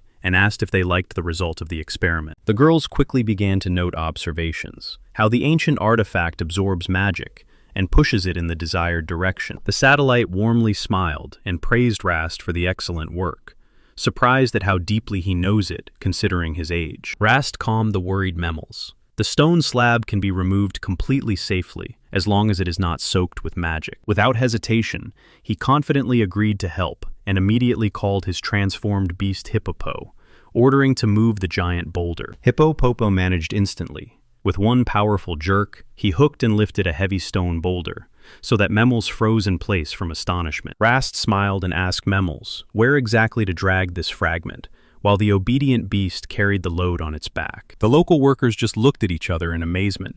The boy with his abilities exceeded all their expectations. Several weeks had passed since Rast began helping with the road construction to the borderlands, and now the work of his beasts was completely finished. As soon as the boy learned that Kaylin had prepared a new assignment for him, he immediately headed to her tent. Approaching the entrance, he quietly called the mistress, pulling back the heavy fabric. The commander's tent towered in the middle of the camp, and a guard with a spear stood motionless by the entrance. Inside there was complete chaos, and as soon as the draft tugged, stacks of papers on the table flew off in all directions. From the work desk came such a heavy, gloomy aura that Rast involuntarily shuddered. He leaned deeper into the darkness, hoping to see Kaylin, but there was not a soul around. Memories of hellish deadlines at the Alchemists Association urged him to turn around and quietly slip away, but a firm grip stopped the boy, and a loud shout of his name thundered in the air. Startled and terrified, Rast opened his eyes wide, and, as if afraid to exhale, held his breath. Kaylin smiled ominously and hissed that Rast had appeared extremely timely. Her exhausted gaze and predatory smile promised the boy nothing good. She immediately cut off that he would not be able to escape. Grabbing the confused Rast by the hand, the girl reminded him of the search for new work and demanded immediate help. Ahead rose a giant mountain of documents. All this office looked like a battlefield. Exhausted assistants were literally sticking to the tables and begging to be given at least some healing potion. Rast froze in shock. Kaylin explained to the surprised boy that these stacks of papers were applications from people who wanted to relocate here. He quickly pulled himself together and awkwardly cleared his throat. The boy joked about her crazy popularity, but in response, he only heard pleas to deal with the nearest stack. Having dumped the burden on him, the girl sank helplessly into the chair and let out a heavy sigh. Rast calmly took the papers and asked if there were samples to fill everything out. The boy perfectly understood her state. This restless warrior could not stand boring paperwork routine. He only smiled gently. Kaylin helplessly gave him a thumbs up, finally handing over the reins of power to the paper chaos. Rast thoughtfully looked at the pile of new papers spread out on the table. The boy confidently grabbed the pen and decided to start with the most urgent reports. The paperwork routine turned out to be ridiculously simple, almost automatic, so he quickly set aside the last document. When the work was done, he simply stared into the night darkness outside the window. Complete silence reigned around. Hours passed unnoticed, and dawn began to break outside. But suddenly, he noticed that there was someone else nearby. The boy quietly called her by name, but did not hear a response. Kaylin was sweetly sleeping right behind the desk, folding her hands under herself. Rast warmly smiled. Now this relaxed girl did not at all resemble the formidable war hero who had received these lands for his combat merits. He gently shook her shoulder, warning that it was not worth sleeping here, and the girl sleepily only murmured in response and drooled. Rast kindly asked what exactly Kaylin wanted to ask him before finally falling asleep. Sleepy Kaylin barely opened her eyelids and confusedly whispered his name. Finally, she remembered her trouble. The flow of those willing to relocate here had become so huge that their camp was soon at risk of bursting at the seams. Kaylin smiled mysteriously and said that lately a lot of strange and incomprehensible things were happening in the capital. She instructively raised a finger up, as if calling everyone to pay attention. Because of these constant incidents, frightened residents began massively searching for new housing and fleeing the city. The girl suggested he scout new lands to expand their camp, and the boy agreed without hesitation, only clarifying the conditions of this task. At parting, she cheerfully waved her hand and advised him to ask Roa about everything on the way. Kaylin was even taken aback by such an instant response, but already in a moment, her lips spread into a satisfied, cunning smile. The weather for the journey turned out to be truly wonderful. Roa was trembling with impatience and anticipation of adventures, adjusting her glasses. Following Kaylin's order, they confidently advanced forward through the endless desert. Roa repeatedly asked impatiently if they would arrive soon, and the boy calmly replied that they were very close. For several days they walked along the river to the sea, while strange armored salmon splashed in the water. And suddenly, a giant ivy serpent leapt at them straight from the water. Their beast had to flee at full speed. But the boy did not lose his step. Confidently, he extended his hand forward and released magical cards to summon his fierce battle monsters. A giant whirlwind swept the entire pack. The monsters flew in different directions like scattered ones. The boy only sighed in disappointment. He had hoped to obtain new materials, but instead encountered ordinary monsters. Thanks to Roa's far vision and Hippopo's abilities, they could anticipate enemy attacks. The glass of her glasses flashed sharply. This magical item worked flawlessly. The girl could see through obstacles at a great distance. He asked if she experienced any discomfort after wearing them for a long time. Previously, Roa's magical eyes caused her so much trouble that even a special face bandage could not tame their power. This heavy burden tormented her for years, so the boy sincerely rejoiced at every moment of her rescue. The girl's lips spread into the same light smile. She confessed. Now every day had become much happier, and all thanks to his help. He smiled softly in response. While Hippopo confidently raced across the endless expanses, the boy caught a wave of pride. After all, he was the one who gave her this happy smile. 3 girls in light church robes calmly walked through the spacious corridor of the cathedral, quietly conversing among themselves. Meanwhile, on the windy mountain pass, Rast and her young companion had to stop their large riding beast. Somewhere ahead, near the coast, echoes of battle were heard. The girl firmly stated that someone was fighting there. For a moment, her gaze flashed with a strange glow, as if reading the space ahead. The boy immediately asked his mentor if she managed to see anything at all. When he hesitates and asks if more mimics are lurking ahead, Rast calmly cuts in. She would recognize such a creature at first sight. The companion was silently surprised by such confidence. On the map, the place of the clash really looked too close to the seashore. The boy smiled resolutely and nodded, ready to act. He nodded to the girl to move faster, although she objected. They still had to travel a bit further to the sea itself. A warm feeling flashed through the boy's mind. How much Rast had changed. Once she was even afraid to hold his hand, but now she had become much more open. With one nimble move, the girl jumped onto the beast's back behind him and clung tightly to his shoulders. The white giant took off at any moment, raising a cloud of dust among the rocks. The mighty white beast raced across the rocky wasteland, leaving a trail of dust behind, and the dull thud of hooves rolled among the rocks. The boy suddenly broke off his voice and waved forward, pointing to what was happening right on the shore. His companion looked intently into the distance through the lenses of her glasses. A strong sea wind wildly hit their faces as they rapidly approached the coast. There, right by the water, one warrior desperately held out against a whole pack of armed fish people. The boy was worried that there were too many enemies, and they clearly had the advantage. So the girl immediately offered to help. At that moment, the mysterious defender tightly gripped a large book with a cross on the cover in his hand. Looking more closely, the traveler gasped in surprise. The girl also recognized the warrior and exhaled the name of her mistress with emotion. Rast. The same long, silvery hair, which could not be confused with anyone else's. Rast recited a sacred prayer, calling upon the goddess Arasla to bless her blade and direct the gaze of 3 faces upon this battlefield. At that very moment, the steel of her sword softened like a ribbon, and the enemy's weapon lost its strength and sharpness. A confident smile barely flickered on the mistress's lips. With one lightning-fast, circular strike, she scattered the fish people across the entire area. The girl only whispered in amazement.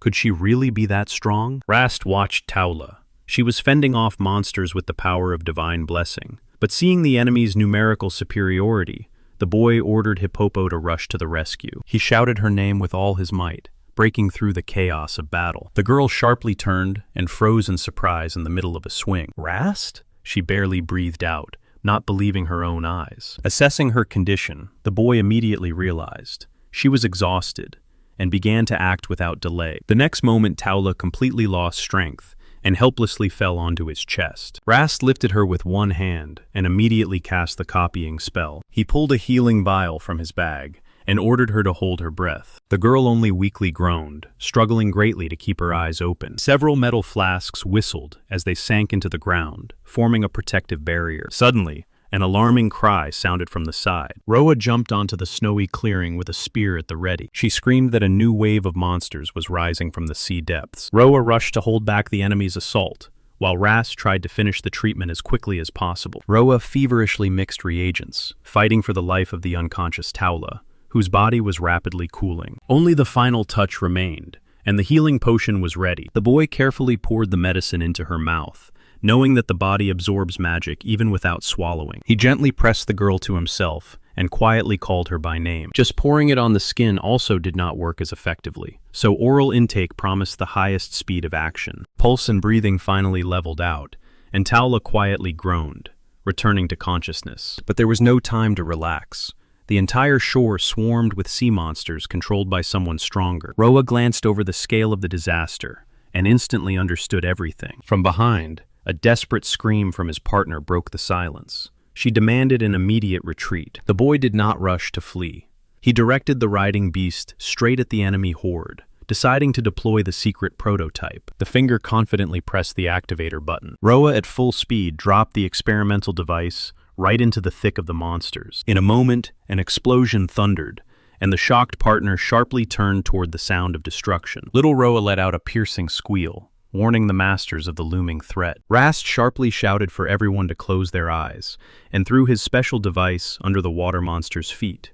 As soon as it touched, it exploded with a dazzling white glow. With one powerful jerk, he grabbed the weakened Taula by the hand and sharply pulled her out of the danger zone. The principle of this thing was simple. Unstable magical crystals and a light mixture were mixed in a flask. Although this flash could not kill anyone, it caused perfect chaos among the ranks of the monsters caught off guard. As a result of the sharp pressure jump during detonation, the reagents instantly released all the accumulated power in a blinding beam. For the Tritons, who had spent their whole lives in the depths, such light became a real punishment.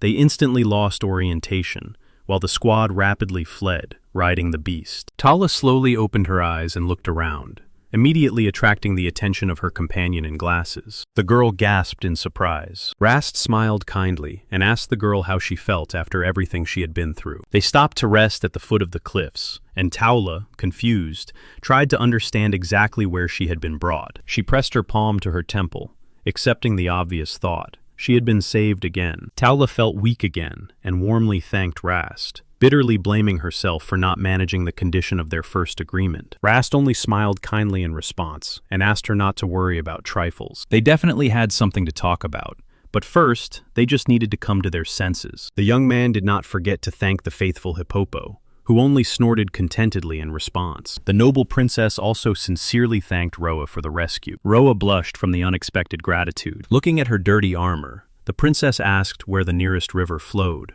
and the boy immediately sent Hippopo to be their guide. She was terribly tired from the battle, and above all, dreamed of washing off all the dust and dirt as quickly as possible. The young man warmly waved them goodbye, and shouted for them to be careful on the road. Left alone, he took out a magical scroll, and confidently spoke the summoning spell. At these words, a fragrant vine instantly responded, quickly entwining everything around and growing a fairy tale forest house. From the outside, these hut-like buds very much resembled ordinary roses, but it was in them that the true power of the mutant plant was hidden. The boy inhaled the fresh citrus aroma with satisfaction, the very same one that effortlessly scared away weak monsters. This scent reliably kept forest predators at bay, but the winged little dragon Saluk did not like this perfume at all. An incredible coziness reigned in the little hut.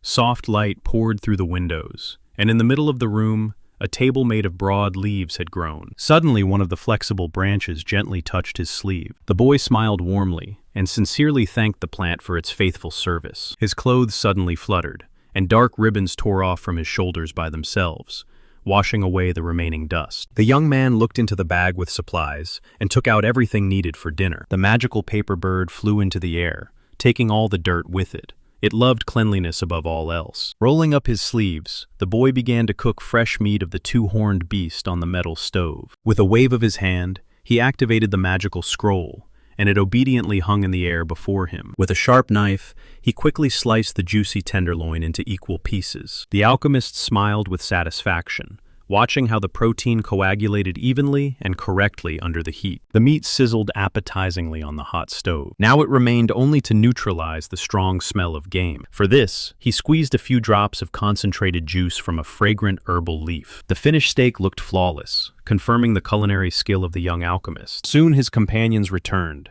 and the girl in glasses immediately appreciated the appetizing aroma of the dish. However, the young man froze in confusion, feeling an awkward emptiness and silence. His companion did not utter a word. She simply fixed him with a sharp, overly suspicious gaze. The girl in glasses was genuinely surprised. How could the boy cook, since she previously thought he was only capable of creating herbal blocks? Taula called to the companions with a smile to start cutting the juicy steaks while they were still hot. The elf girl looked at him in amazement. Now they would have both a reliable shelter and hot food. She awkwardly apologized and began to pray fervently, causing the boy to only sigh resignedly at another expression of thanks. But finally, the whole company amicably plunged into the meal. The girl with glasses closed her eyes and swallowed the first piece. Suddenly her eyes opened wide. Amazement took her breath away. She was still actively chewing, but grumbled through the food, saying the meat had some strange taste. Having swallowed the food with difficulty, she only thoughtfully snorted. The spices on the meat smelled like fresh wild fields, pleasantly contrasting with the recent fragrant tea. The elves enjoyed the dinner, especially this light herbal scent. She gently thanked Taula for his efforts. The boy just blinked in surprise. He couldn't believe he received such praise. The tender meat was cooked perfectly, so the original rich flavor did not disappear even a bit. Roa calmly explained how he monitored the dish's condition during cooking. He used copying, and at the end, simply sprayed the solution. His companion in glasses was amazed at how casually the boy spoke about such dangerous things, while another guest was eagerly finishing the dish. Finally, Roa gathered his courage and got down to business, seriously calling Taula. The clinking of forks against empty leaf plates announced the meal was over. She folded her hands in front of her, and he directly asked the girl why she ended up on the beach. Although she was supposed to go to the capital, Taula inhaled, gathered her thoughts, and promised to tell everything in order. From the moment they parted, she nodded confidently. In the capital, she began investigating the Alchemist Association case, hoping to trace magical plates, but unexpectedly learned that those plates were sent to the military. The companion in glasses tensed sharply upon hearing this. Roa also listened attentively, sensing how serious all this was. She confirmed the payments were indeed redirected illegally. Because of this, she had to seek help from an acquaintance knight who worshipped the goddess Arisely. The boy was honestly surprised. She managed to dig so deep under the Alchemists Association. As soon as the knightly order intervened, a real uproar arose, and after searches in the office of the arrested head of the supply department, evidence was found. A mysterious shaman had been there. Suddenly, from the sky unexpectedly, poured a huge flock of winged, armored salmons and began attacking the capital. Eyewitnesses claim that the shaman was still hiding in the city, but precisely during the preparation of a large-scale raid, together with the knightly order, everything suddenly turned upside down. For some reason, these creatures deliberately struck and smashed the Alchemist's guild. The boy nodded anxiously and recalled rumors about the association building that was completely wiped off the face of the earth. The companion in glasses asked in surprise what had happened that day, when everything suddenly ended. The girl confirmed. After the shaman's attack, he was seen several more times lingering nearby, and then any mentions of him simply disappeared. His traces were lost precisely when a terrifying demon appeared in the capital. At the table in the hut, the young man and his companions whispered about troubling rumors that had spread again, due to the appearance of a demon. The knight calmed those present, saying it was just an ordinary rumor, but immediately added a warning. The alchemist looked at her in surprise. He had heard about such a thing for the first time. It turned out that in the surrounding lands, some new, previously unseen type of monster had appeared. The companion with glasses silently drank tea, while the boy recalled that only 7 higher demons remained in the world. There used to be 8, but the brave Lady Kaelin defeated one of them in a fierce battle. If this new enemy really existed, then it definitely did not belong to that same famous 7. The knight sighed wearily through her teeth. The creature had escaped, and the leadership was too busy to redirect the guard forces. But something else bothered her. The mysterious shaman disappeared at the very moment this monster appeared. To unravel how they were connected, the girl set off north to where the nearest demon was supposed to be. But as soon as she began the journey, everything was cut off. The boat capsized right in the middle of the sea. The alchemist instantly recalled legends about the abyss demon of the northern sea, the one who lived right near the capital. The guest closed her eyes and took a delighted sip of the hot drink. She smiled and quietly said that everything was clear from here on. She politely thanked for the care when her mug was refilled again. She closed her eyes again and slowly, with feeling, took a big sip from the wooden mug. Suddenly, a bizarre teapot shaped like a pumpkin descended on a rope from above, and she gasped in surprise. The boy put the dishes on the table and asked what the two of them were doing there in the first place. Hearing the answer, he guessed that some divine protection had helped the girl reach the shore. His companion calmly nodded as soon as she learned about the preparation of the site for the future city. Meanwhile, hot steam continued to rise above the mug. Sitting at a round table made of giant leaves, they began to discuss rumors about the demon hunter Kalen and the strange events happening in the capital. The girl confirmed.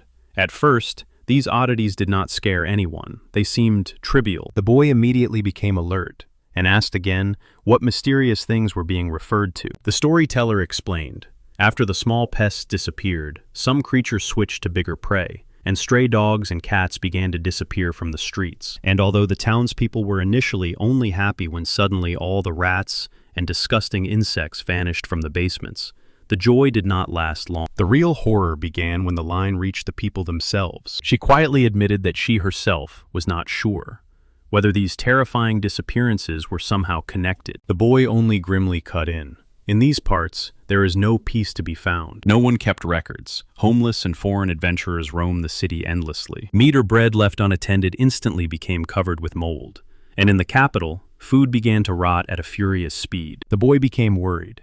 If everything spoils so quickly, the city's supplies could run out in a matter of days. Panic spread terrifying rumors, so the appearance of flying armored salmons in the north was without hesitation attributed to the demon's schemes. The interlocutor took a sip and said that the Alchemists Association should have dealt with this, but no one was in a hurry to restore it. The boy only blinked in surprise, not believing his own words. The companion smiled slyly and added that in the crowd, his name was increasingly being mentioned. And that is exactly why people were fleeing the capital en masse. Everywhere they talked about the brilliant alchemist. Supposedly, he left the association and moved to the lands of Knight Admiral Kalen. They also recounted something else.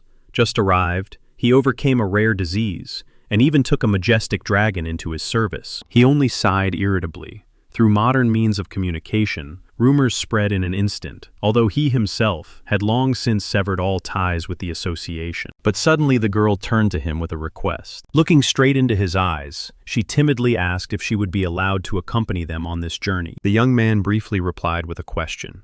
Was she really going to search for clues about the shaman, precisely in the regions they were heading to? The boy hastily assured that he was by no means against it, although his tense and sweaty face clearly indicated the opposite. He only awkwardly faltered, glanced sideways, and tried to catch his breath. The companion in glasses silently drilled him with a heavy, studying gaze in response. Then Taula spoke about something serious.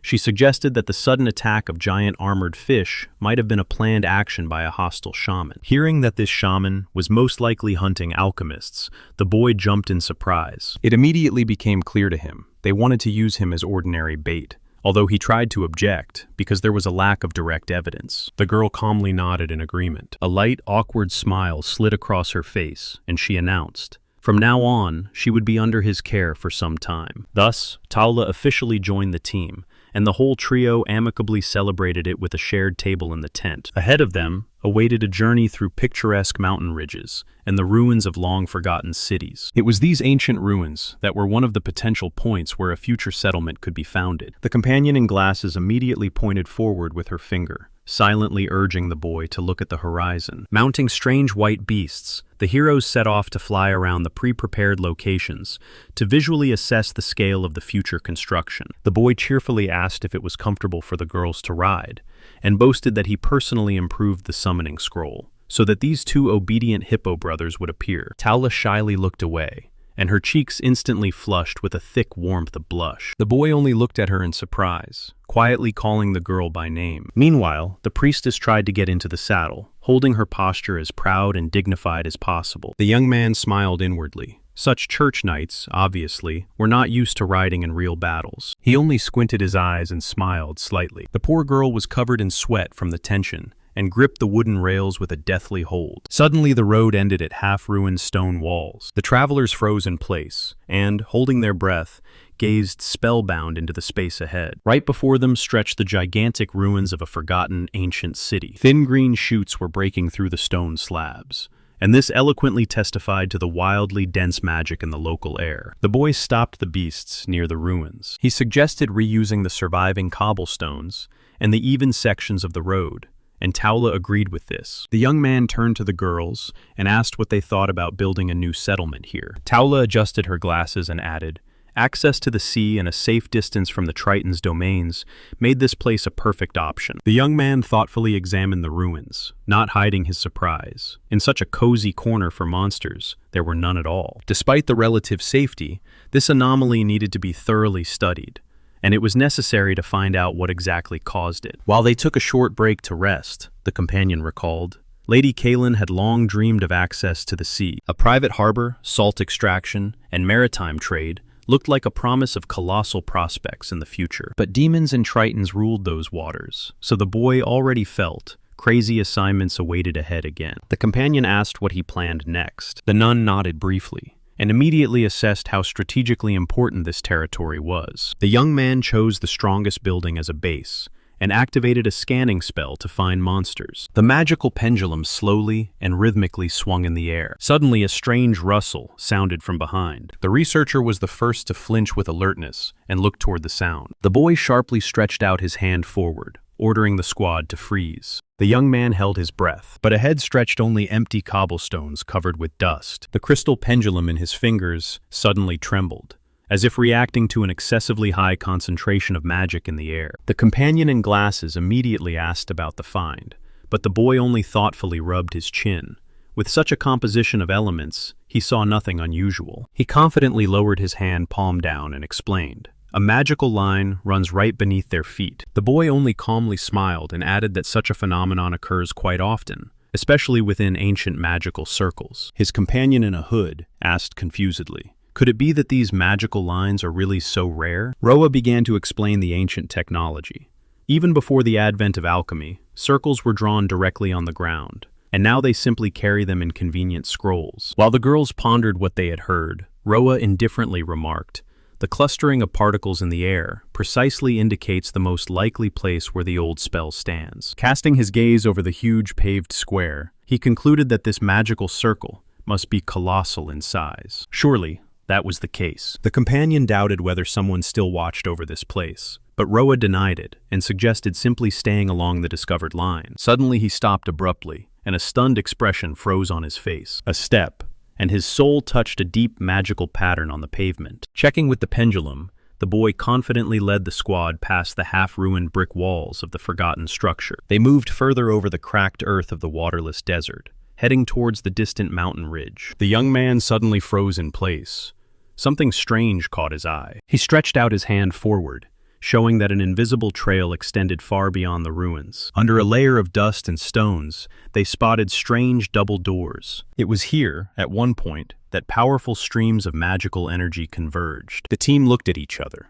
The find looked extremely suspicious. The young man decisively grabbed the metal ring, and with effort, pulled it upwards. There was no way back, so they unanimously decided to take the risk. Under the lid, a deep, dark passage with an iron ladder was revealed. The heavy slab yielded with a dull creak. The boy nodded and declared that he would descend next, but his fearless partner did not wait, and was the first to jump into the darkness, shouting that it was not deep at all there. He only blinked confusedly, wondering if he should have gone first like a man. And overall, all this looked wrong. From below came only the quiet thud of her boots on the iron stairs. The trio moved along the lit corridor, and the girl in glasses confirmed. There were no traps, but there were fresh tracks. Rast quietly asked Tal what had happened. She doubted that this gloomy place looked more like a shaman's hideout, and the boy agreed. They failed to find the hideout quickly. Suddenly, footsteps rumbled from the depths of the tunnel. They instantly drew their weapons and prepared for battle. Rast froze sharply, not believing his own eyes. A stern order sounded from the darkness.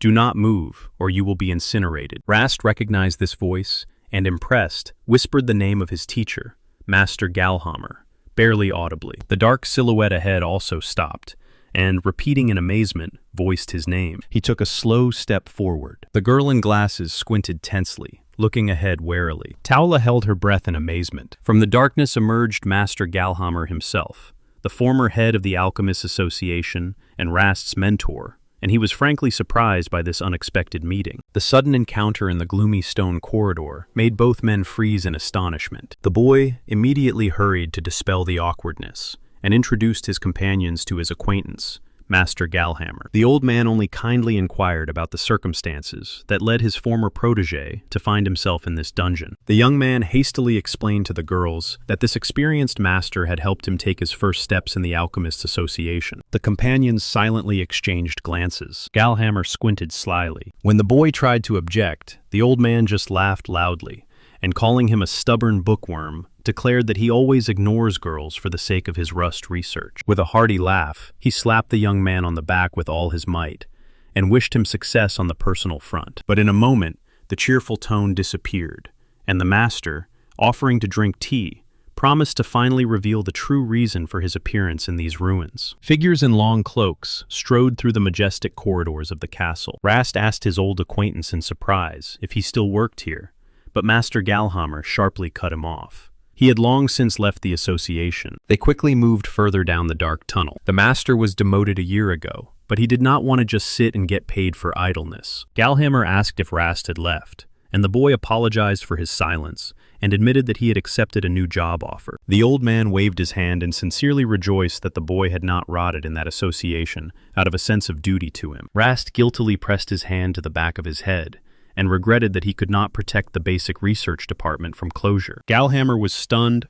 and frozen by these words. The old man quietly said that Rast probably had a hard time. His eyes widened from the sudden realization. The master awkwardly rubbed his neck, trying to cope with his emotions. But later he smiled warmly and said, "Any organization is just an empty vessel, and only people have value." The young man nodded decisively, already understanding that the most important thing is people and their ideas. Galhammer laughed loudly, slapped the student on the shoulder in a friendly way, and exclaimed that the ideas of their department will live as long as they remain in the minds of two such eccentrics. Rast silently lowered his gaze. Master Galhammer smiled warmly and advised the boy not to worry about it. These words resonated deeply in the young man's heart. He felt as if a heavy, invisible burden had finally lifted from his soul. He raised his head and smiled sincerely. The teacher immediately asked how his research was going after leaving the guild, and Rast proudly told that now he had much greater progress, when suddenly they were sharply interrupted by a loud cough. Behind them stood the girls. One of them was smiling and calling the boy, while the other, adjusting her glasses, asked impatiently if it would take much longer. The young man blushed and muttered with a shy smile that maybe it really would drag on. The old master immediately whispered, jokingly but with interest, as if checking whether the boy had come under their full control. The girls responded only with cold, scorching looks. As soon as the old man opened the door, everyone present froze in place. Before them rose a huge secret laboratory. The walls here seemed to dissolve behind shelves with thousands of glass jars, magical potions, and mysterious shimmering dust. The companions began examining the shelves, and finally noted that this creative mess very much reminded them of Rast's own dwelling. Galhammer only laughed loudly, and, friendly warning the guests, ordered them not to touch anything with their hands. The guests froze in delight, and only looked around enchanted, not daring to touch any of the many wonders. His lips stretched into a sly, mysterious smile. The young man immediately realized, all this time he had secretly continued his research. The old alchemist nodded, and fervently explained that the true goal of their science was not money or fame, but the knowledge of the unknown and the search for truth to help others. And this knowledge, which they gathered bit by bit, gave them amazing possibilities. The boy respectfully said that the ideas of the fundamental research department still lived in this place. Suddenly his gaze caught on something on the shelf, and his eyes widened in surprise. Behind the wooden partition hid a huge glass vessel, the very one the old man so carefully guarded. He exclaimed the name of Master Galhammer in shock. The young man gazed fascinated at the amazing specimen.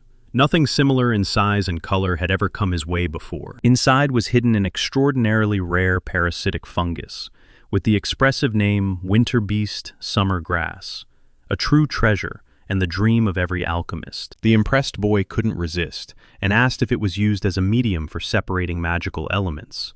while the guests in the room silently caught every word. The old man brewed tea and addressed the white-haired girl, assuming she belonged to the followers of Aracely. He good-naturedly squinted and held his breath, waiting to see how she would react. The guest calmly confirmed his guess and gave her name, Taula. He arranged hot mugs on the wooden table, preparing to start the conversation. The man handed his companion a fragment of a strange tile and asked if he had ever seen anything like it before. Master Galhammer sighed heavily and suggested first dealing with this oddity. The ancient worn fragment bore a symbol that closely resembled the seal of Aracely. The girl froze in place and intently examined the mysterious pattern. Galhammer started with the far area. He came here purely for resources. She anxiously stopped him and, without looking away, demanded an explanation of where he got this artifact. The young man confessed confusedly.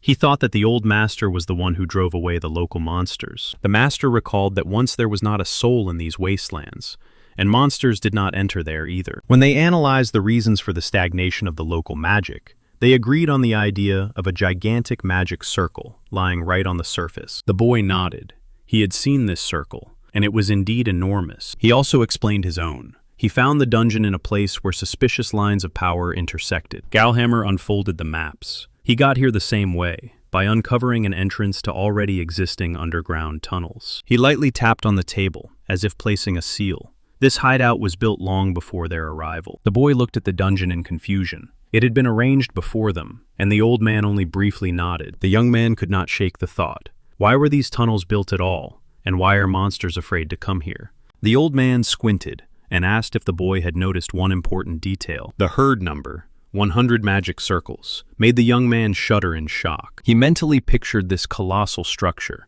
and immediately doubted. Is it really possible to create such a thing? It turned out that the found magical contour was only a tiny part of a huge system that included over 100 elements. Walking through the stone corridor, the old man remarked that this structure was definitely built by human hands. To the question of whether the old man had tried to start the system, he only sighed, theoretically, yes, it is possible. Suddenly the man stopped by the wall and continued the story about another hidden space. The girl was the first to peek into the passage and froze, unable to move from amazement. The boy also looked forward tensely, feeling something truly important was about to happen. Ahead, through the cracks in the old masonry, the outlines of an ancient structure appeared. In the center of the ruined hall, under the beam of light, stood a solitary stone altar. The old man turned to the girl and asked if she knew what this find was intended for. The trio stopped before the stone slab, and it turned out to be an ancient altar of the deity Aracely. The priestess quietly objected, intently looking into the ruins. The old researcher excitedly suggested that they were standing at the birthplace of their entire faith. The ancient magic circle on the stone hinted. These dungeons were built in ancient times. The girl gently agreed. The old man smiled warmly in response. She folded her hands in prayer and sincerely thanked the scientist for the opportunity to see this shrine. Rast looked at her joy with a quiet smile, recognizing in it the same unchanging sincerity. The researcher added that he has long been searching here for traces of primal magic, the kind that existed before the advent of alchemy. Hearing about ancient spells, Rast suddenly remembered one important thing. His thoughts were interrupted by the alarmed voice of Roa, who was calling the boy from the depths of the hall. Suddenly, a strange, loud squeak echoed through the dungeon. The walls trembled from it.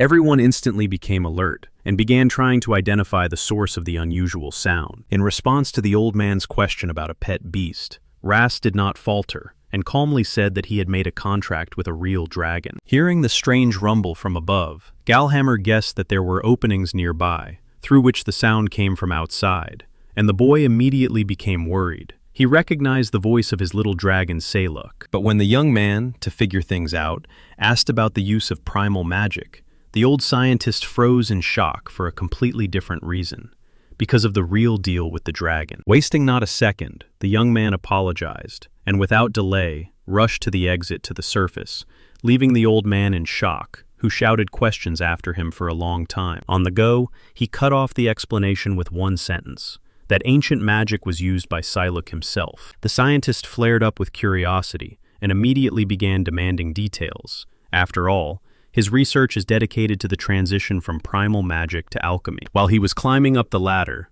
the young man promised he would tell only what the little dragon himself allowed. But the old man did not calm down. he peppered with questions whether a wise dragon could evaluate the correctness of alchemical exams, to which the young man only sighed resignedly. However, he, as a person who also seeks hidden truth in the abyss of knowledge, perfectly understood this scientific passion. The boy had not seen Master Galhammer so excited for a long time, almost obsessed with a new discovery. But then he was suddenly struck. If the dream scientific breakthrough suddenly opened before him, he would behave exactly the same way. Such a passion of a scientist only sowed anxiety, so the young man decided to watch Psylocke closely, mentally teasing himself. After all, this old man recently scolded him for excessive obsession with research. Having emerged to the surface, the boy loudly called Psylocke. He was joyfully circling high in the sky. He called the little dragon by name, and once again reminded himself not to take his eyes off him. In response, it joyfully howled and made a cheerful circle high in the sunny sky. No sooner was Psylocke flying forward with all his might, than suddenly a winged monster fell on him from the sky. Rast's companion instantly recognized the creature, and shouted sharply that it was a flying familiar of the snake shaman. It was the same kind of winged reptile that their giant hippopo once crushed with a single blow. The boy lifted his head in horror. Rast remembered how helpless Psylocke behaved during the last tentacle attack, and immediately guessed. These monsters were created specifically to neutralize his ward. The monster quickly caught up with the little one, rising into the clouds. Suddenly, Psylocke opened his mouth and began gathering magical energy for a devastating air breath. Rast froze in amazement. He rushed forward with all his might, begging Psylocke to fly further away and not engage in battle with the enemy so close. But it was already too late. The little one managed to release a powerful air ring directly at the flying reptile. The serpent dealt with the threat. It turned out to be too agile and dodged the strike, easily, gracefully, without any fuss. Rast froze in shock, realizing that the enemy had flawlessly calculated the trajectory of his attack, so he immediately rushed to activate his spell. There was catastrophically little time, and the boy understood well. His magic might simply not make it, and Psylocke would no longer be saved from the deadly claws. And yet he desperately lowered his hand, putting the last drops of strength into the spell. The magical scroll slipped from his fingers and swiftly plunged into the sky. Suddenly, from somewhere, shackles appeared and gripped the body of the white dragonling with a deathly grasp. They were strange living tentacles. They fiercely squeezed the helpless victim. The poor creature whimpered in pain and struggled in vain, trying to break free. Rast froze in place when he locked eyes with the crying beast. He would recognize those eyes out of 1,000. Comrades ran up shouting apologies, but it was already too late. The dragon dashed deep into the clouds, and Rast weakly hissed after it. The boy decided to catch up with the fugitive on his own, although his friends begged him to take them with him, saying there were traps and danger ahead. He jumped onto his faithful beast Hippopo, and shouted that now the main thing was speed. Rast commanded to follow his tracks. In such dry weather, the footprints should be perfectly visible. Already running, he called out to Master Galhammer. Let him ferry the rest of the people on the transmuted monsters. Hippopo dashed forward from the spot, cutting the path and raising clouds of dust. The friends silently watched him until he disappeared in the dust. Looking at the deep tracks on the road, old Galhammer only smiled and quietly said that the boy had truly grown up. Right in the middle of the damp earth stretched a deep, winding trail, as if left by a giant creature. The world harbored wondrous creatures, and among them was this healing, transmuted beast, resembling a shining green pitcher. The curses were fueled by ancient magic, and their internal structure did not fully obey the laws of alchemy. The young man, sitting astride his white mount Hippopo, had been relentlessly chasing the elusive feathered serpent for 2 days. Ahead, the target remained unyielding, a tiny dot in the sky. The feathered serpent was noticeably tired and began to slow down. Although he was a magical familiar, he was still made of flesh, so he couldn't run away forever. The serpent was rapidly falling, losing altitude and descending closer to the ground. The young man loudly shouted the name of his faithful companion. The perfect moment arrived. The boy instantly activated the polishing spell, sharply summoning magical circles. A mysterious mark flared up on Hippopo's forehead. The boy focused intently, controlling the power and direction of the strike so as not to miss even for a moment. Around the serpent, 3 magical banners flew up, swirling into a powerful vortex and completely blocking his path. Without hesitation, he commanded to continue the attack. Little Psylocke helplessly flew headfirst down straight from the clouds. Seeing this, the young man removed all power restrictions and aimed at the magical fixation scroll. He urgently needed to stop the fall, so he immediately used an anti-gravity spell. The magic instantly blocked the airspace under the dragon. Right in the sky, a transparent energy cube flashed, and it successfully caught the little one. The boy carefully looked down, checking the result once again. Having waited for confirmation that everything worked, he finally exhaled and smiled with relief. His faithful horse dashed forward with all its might, breaking through the thickets. Only stopping in place, the young man sat down in front of the dragon and ordered it to open its jaws. Exhausted, Saluk whined plaintively, and the boy only apologized for making him wait. The medicine poured into the baby's mouth in a thin stream. This unique potion on pure water was supposed to burn out any poison and the shaman's curse, so the boy only praised his friend for his endurance. The little dragon quickly drained the vial and jumped joyfully, sincerely surprising his master with his agility. The young man smiled gently. He was happy to see his companion healthy again. The little white dragon playfully stomped its paws, demanding even more treats. The young man smiled sincerely and warmly at his winged favorite. Suddenly, the boy looked around in confusion. Behind him came a heavy sigh about another failure. He tensed for a moment and began scanning around with his gaze, trying to find a hidden threat. Desolation spread around, and only the faithful riding beast Hippopo blinked in surprise. The boy froze in place. The mysterious voice did not stop, pondering how difficult it was to create familiars, and the young man feverishly responded with his whole body, sometimes one way, sometimes the other. Somewhere nearby, an invisible enemy was murmuring plaintively, as if everything comes easily to alchemists, but he has to find suitable targets himself. The hero was covered in cold sweat from the realization. Even a beast does not sense a foreign presence. Hippopo only snorted fearfully, helpless, and unable to help his master find the source of that sound. Suddenly, everything around them began to rapidly sink into dense black shadows. Darkness flowed into the eyes like black water. An evil aura pressed on the chest and took away the breath. From the very depths of darkness emerged the sinister smile of a stranger in a hood. Finally, he revealed himself. The boy jerked and stopped sharply, because right before his nose, a figure in a dark cloak appeared out of nowhere. He exhaled heavily, jumped back, and his giant riding beast behind only growled confusedly. Rast tensely stared at the night guest, not understanding how he managed to miss his appearance, while the winged Saluk obediently landed on his shoulder. The stranger slowly raised a thin hand and confidently pointed a finger into the distance, beginning to speak about the dragon. A quiet sigh came from beneath the deep hood. Then the stranger addressed him and called him Master Rast. A cold voice added that everything was supposed to end right here. Rast asked tensely who he was,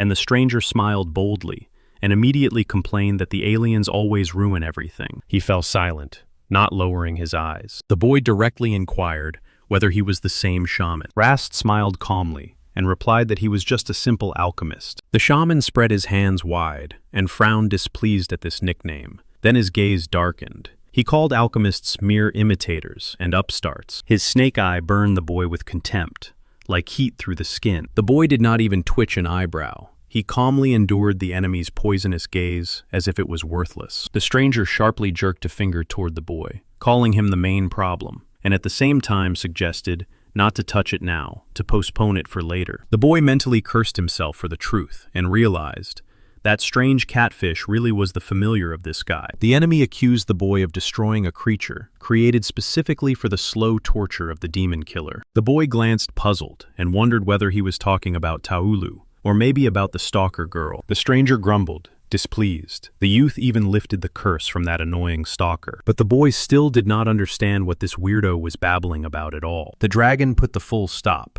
The hero not only sheltered him, but also saved him from death again. The enemy hissed through his teeth that this creature needed to be dealt with right here on the spot, forcing the boy to tense up. The young man squinted.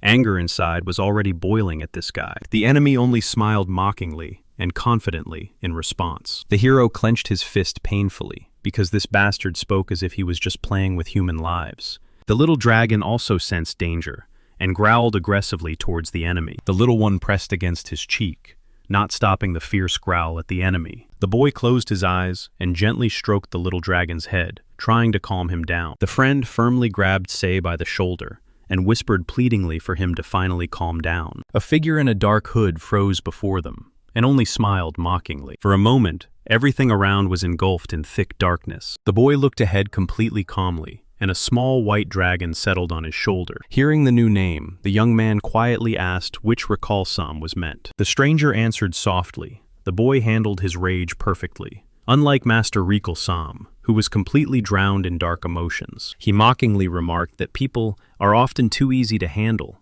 but a moment later feigned apology for his words. A piercing wind swept over the gorge, raising dust. The next moment, the enemy released a powerful dark aura and hissed that he really should kill the boy right here. The darkness suddenly thickened and swallowed all the light around. In complete darkness, a suffocating silence hung. But suddenly, this deaf black space was pierced by a dazzling white line. Rast decisively took a step forward and threw at the enemy in the hood what, supposedly, he really had to finish him off right here. With one motion, he had already prepared the battle scrolls. A powerful beam of energy whistled as it cut through the ground, raising clouds of dust in its path. But the young man immediately realized that something was wrong.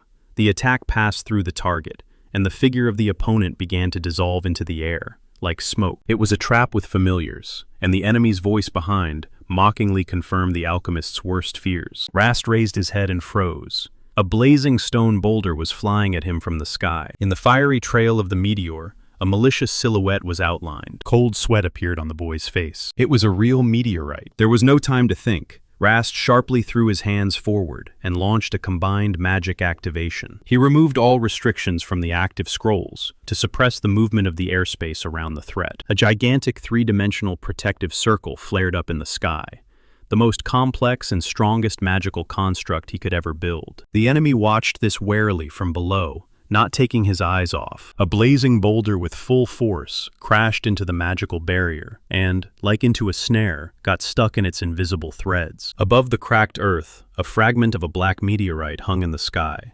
trapped in a glowing geometric trap. He stared at the anomaly, holding his breath under the quiet hum of alien energy. The plan worked. The boy quickly uncorked the vessel and poured the healing water onto his palms. With a sharp movement, he washed off the remnants of dirt and soot and exhaled with relief. His hands softly flared with magical light, healing small cuts and burns. He greedily gulped air, feeling how fatigue finally receded, and his body was filled again with fresh strength. Although his beasts were almost unharmed in the battle, he just in case cast a restorative spell on them. Barely coughing from the dust, the boy sincerely thanked Hippopo. In response, the giant only quietly grumbled. Then he sharply turned around and fixed his gaze on the sky. The black stone boulder, hanging in the middle of the aerial cage, made him ponder. What if this fall is only part of someone's spell? The boy landed heavily on the ground, then decided. The meteorite must be taken and brought to Kaylin as a gift, so she could forge new strong equipment from it. Waving his hand, he activated the copying spell and transferred the data onto a fresh scroll. Holding the scroll, he, together with Hippopo, moved towards the scorched clearing, to the place where the enemy shaman had stood just a moment ago. But what he saw there made him freeze in place. The surprise literally took his breath away. Around him swarmed familiar beetles. It turns out that this was how the enemy had been slipping away from Tala for years. But how did he even manage to draw a magical circle inside a magical crystal? In the underbrush, the boy noticed a strange ring, and as soon as the magic faded, its remnants scattered in the air. The boy stared at the find, and wild notes of excitement trembled in his eyes. He looked closer. He had seen a magical circle for the first time in his life. It was this very artifact that had called the meteorite, and its complex, octagonal structure was completely different,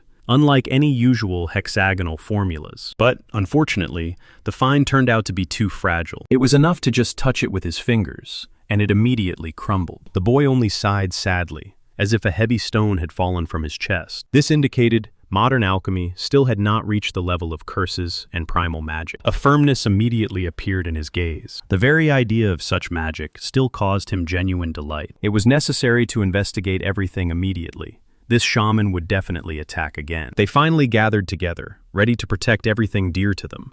He only silently watched them from the side. The boy sighed with relief when the giant structure in the sky finally cooled down and suggested returning to the others. But then he suddenly snapped back. He remembered that he had to immediately write down the new ideas that had just flashed in his mind. Meanwhile, the story rolled back a bit, to the moment right after Roa and Taula found each other. The cool water pleasantly flowed over the palm, giving a barely noticeable chill. Roa admitted that she had not rested so well for a long time, and Taula immediately calmed her, promising to watch the surroundings with far-sight magic. Only just the spell worked. The girl in glasses carefully examined the forest and confirmed. There were neither people nor monsters around. But suddenly Taula swam closer and sincerely called Roa her older sister. Roa even held her breath at such a surprise. Taula was embarrassed by her own frankness and immediately hid under the water, blowing bubbles under her friend's puzzled gaze. When the girl rose above the water again, she decided to sincerely thank Roa once more. Roa silently lowered her eyes, hugging herself by the shoulders. Folding her palms, Taula promised that she would never forget how her friend pulled her out of that deadly trap. Roa calmly basked in the cool river, when suddenly she felt someone's presence behind her. The companion unexpectedly approached almost face to face and touched her face, forcing her to be silent and keep quiet. The water around them splashed loudly from the sudden movement, but Roa only decisively poked the girl in the nose with her finger and demanded to immediately drop this excessive seriousness. But she only quietly spoke her name, looking embarrassed in response. The girl with glasses smiled warmly and assured that she saved her with joy.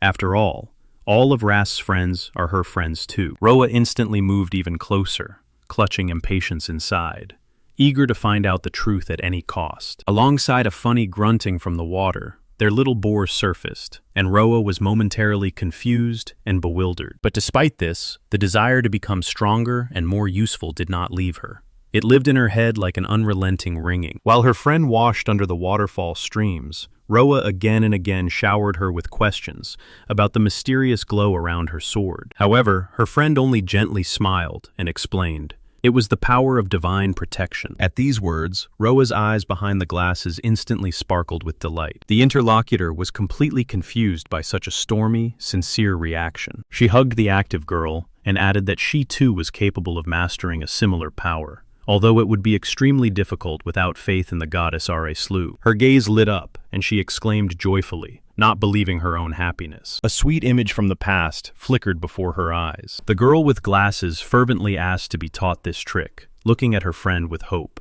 The blonde smiled gently and assured her that she would succeed. Her caring hand gently touched the hair of the girl with glasses. She even closed her eyes with pleasure. After that, the girls calmly basked in the hot spring under the measured noise of the waterfall. Suddenly, the eyes behind the glasses under the spectacles focused intensely. Both friends instantly froze and strained to look into the forest. "Something is approaching," the blonde whispered quietly, and their fluffy little animal squealed in fear. A loud whistle cut through the silence of the harbor. The little one continued to panic, while the girls tried to understand why the unknown object was rushing straight at them. The crazy speed and the direct movement through the trees immediately revealed this was truly a serious threat. Even the superhuman vision of the girl with glasses could not break down the silhouette into clear details, but she still felt this was definitely not an ordinary monster. Suddenly, a swift whirlwind of poisonous pollen rose around, forming a dangerous, paralyzing cloud. The girl, holding an open book in her hands, clarified whether this was the same enemy that ordinary physical attacks could not harm. Her companion with the spear only reluctantly nodded, and honestly admitted that she was powerless against such creatures. On the battlefield, a monster of a special rank suddenly appeared, a paralyzing cloud that broke the laws of physics and released deadly poison. The girls froze in the water in amazement. There had never been volcanoes in these parts, yet the enemy was already approaching them directly. The partner in the mask began a tense countdown, preparing for a decisive move. At the last second, she sharply thrust her spear forward and gave the command to attack. Roa instantly reacted to the signal and rushed forward with a drawn sword. She spun in a furious whirlwind of strikes, trying to disperse the enemy cloud. But ordinary weapons failed. The shapeless fog easily dispersed all attacks and gave it no chance. Roa shouted in despair that her sword simply slid through the monster, without the slightest resistance. The partner just clenched her teeth in helplessness, realizing how fragile and difficult their situation was. On top of everything, the thick poisonous fog blinded Roa, taking away her ability to see the enemy. She swung blindly and sharply, but it brought no result. Then the girl raised her sword upward and called upon the goddess Arisla, begging, "Endow her weapon with the power of the oracle, to restore her sight." Roa held her breath, frozen in anticipation of a divine miracle. At that very moment, a powerful glow flared up, one capable of overcoming even the very space of this world. A gigantic wave rose up as the girl sliced through the water with her blade in a desperate attempt to repel the enemy's assault. Her gaze suddenly became sharp, focused. She finally saw what had previously been hidden. But in the next moment, she opened her eyes in astonishment. A dazzling light flared before her face. Roa quickly oriented herself and shouted to Taula, warning about danger from behind on the right, emphasizing that they needed to aim at the magical stones. But the enemy aimed more deftly, and the girl involuntarily realized that one can only respond to attacks after seeing them for the first time. Waiting is too slow. Despite this, she tightly gripped the spellbook, ready to prove that her eyes could see everything. The girls stood back to back, combining their efforts against the common threat. Water churned around them, and they coordinated tirelessly to deflect the blows raining down from all sides. When a powerful water vortex swirled above them, Roa calmly asked her partner if she had any plan. Taula said not a word, only stubbornly stared ahead through her strange mask with an eye pattern. Then suddenly Roa sharply called to Taula and suggested diverting the enemy's attention onto themselves to create a chance for a strike. They prepared to act immediately, without any hesitation. There was no time left for unnecessary deliberation. Taula confidently intercepted the long spear and asked with a light challenge whether their plan would work with such a weapon. She nodded doubtfully at the long spear, unsure if the idea would really work with it. She raised her eyebrows in surprise, not understanding what it was about. The warrior in the mask recalled a special ability that increased the sword's attack radius. This magic could be passed on to others, but with a much weaker effect. The blonde girl instantly remembered the divine blessing. The masked one warned that the length increase would be very tiny, which made her friend demand the exact size. The eye patch reliably hid her face and true intentions. The blonde smiled fiercely, guessing that the additional length would be about the size of the back of a palm. The warrior in the mask abruptly cut off the conversation and twirled the spear in the air. She dashed forward, lightning fast, and, slicing through the water, forced her opponent to barely manage to react. The blonde quickly opened her folio in response and pressed her palm to the page. She waved without any plan and called upon the goddess Aresla to direct her inner strength. The masked one's spear flashed through the air, raising powerful water waves and leaving her opponent no room to maneuver. She made a sharp, powerful lunge in the jump, bringing the sharp blade for a strike. Small crystals around split in half. With the last powerful spear strike, she cut through the water, raising huge splashes around. The little pink hippopotamus snorted happily in response, and the girl laughed sincerely. From afar, the friend shouted that she always believed in Roa's strength. The bespectacled one blinked in surprise and hesitantly pointed at herself. A moment, and she rushed forward swiftly. Roa looked back in surprise at the sudden splash of water. The girls loudly slapped their palms in a victorious high five, and the partner happily shouted that they finally managed. She glowed with pride for their joint success. Roa smiled confusedly, feeling a strange warmth in her chest. A light, unusual tingling suddenly ran through her fingers. She stared mesmerized at her own palm. Still not believing her eyes, Roa asked how she managed it, since the cores moved too fast for a strike. A friend on the go started a new topic, but Roa immediately asked not to call her that so officially anymore. Twisting her wet hair, Roa agreed, and the satisfied friend added that now she would have something to boast about to her sister. The waves quietly splashed against the foot of the rocky shore,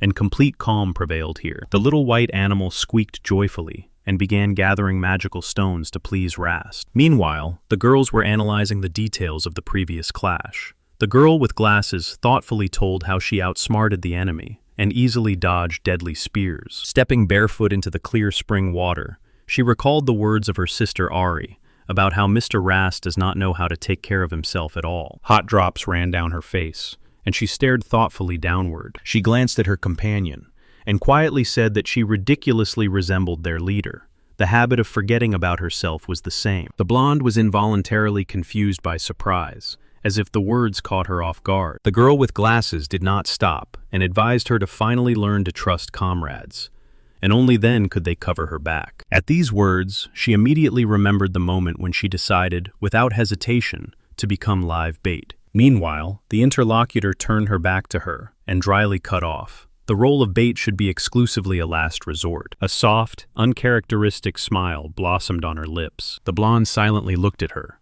amazed by that warmth. The wind twisted the leaves in the air, while she mentally made a promise to herself, from now on, to act exactly like that. And somewhere far from here, a gray-haired man smiled warmly, looking at the images of Forte, Cheetah, and Lady Sira. The girl stood by the water, exposing her face to the gentle rays of the sun. In the complete darkness, a tiny ray of light barely flickered. Since she swore to take revenge, her soul had turned to stone, and her body seemed to have forgotten what any warmth was. Cold and darkness became her constant companions. However, looking at the backs of her companions ahead, she suddenly asked herself, was she allowed to warm herself even for a moment with this new light?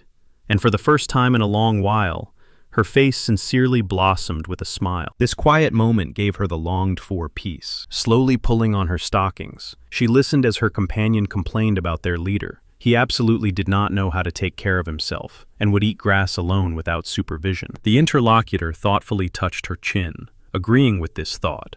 She herself sometimes forgot about herself, but certainly not as much as Rast. Both girls agreed the boy could not be left to fend for himself, so it was time for him to learn to conserve his strength. A quiet, barely audible laugh escaped from her lips. They decided to firmly support him in everything. Meanwhile, in the deep, gloomy caves, the servant respectfully presented his master with today's poor catch, a mouse. The demon Recalsum only sneered contemptuously, and his voice croaked in disappointment. They had brought him a disgusting rat again. The hungry demon looked irritably at the frightened servant, finally demanding decent nourishment. Recalsum grimaced even more from disgust, and grumbled that he was tired of eating only rats. His thoughts were interrupted by a servant, timidly addressing his gigantic master. It was a new assistant named Duga, obediently standing and waiting for the monster to give instructions. But the conversation was abruptly cut off by the cook with news of an unexpected guest. And at that moment Duga was knocked off his feet by a strong blow to the head. In the darkness of the cave, something swiftly passed by him, like a shadow that does not stop. From the shadow emerged a man in a dark hood. With irony, he said that he came not for anything else, just to talk. Duga got up, grabbed his feet, and shouted angrily that this insolent newcomer was an enemy who must be destroyed. But the stranger only smiled fiercely and greeted Recalsum as if the times when he turned into a demon had not passed. In the guest's smile flickered malice, and his face shone with it. He disdainfully glanced over the crowd of frightened mushroom servants, and, unable to hold back, called them wonderful worker bees. Recalsum froze in shock, and only now recognized his main tormentor. The man continued to mock, confidently emphasizing, the monster is marching straight to the status of Demon King. The enraged giant had already lunged at the wrongdoer to repay for everything.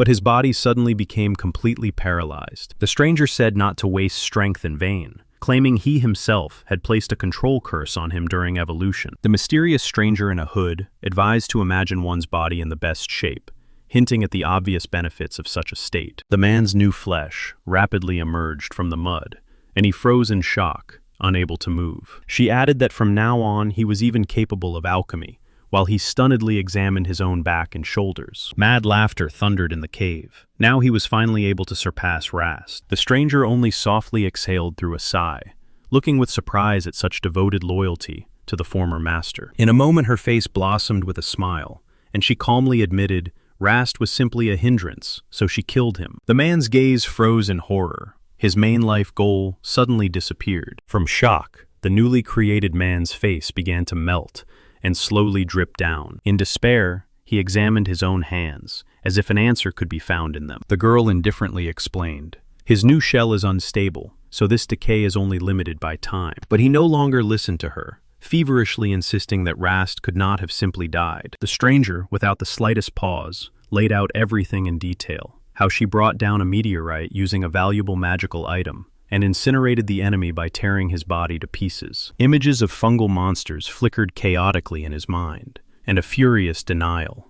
Rast could not lose to someone else, since he was the one meant to destroy him. And high in the sky blazed the fiery trail of a falling star, primal destructive magic dating back to the epoch of the world's creation. The man in the hood laughed mockingly, and again insisted that he was already dead. But the young man did not change his expression. He remained completely calm, and this made the enemy disappointedly call him boring. He wanted to ignite anger in the opponent's soul to break through that reinforced concrete resilience. Meanwhile, the clumsy, monstrous creature nearby sobbed and denied the obvious, and this brought the villain genuine delight. In front of the stunned villagers, he mocked the other's weakness, Victims ruled by emotions are much easier to control. The villain stared ominously at the monster and, unable to contain his impatience, asked what Master Richalsome would turn into now. Everything around was instantly covered with thick rust, and the cave was shaken by a wild, deafening roar. 2 days lying bound and motionless. For the boy,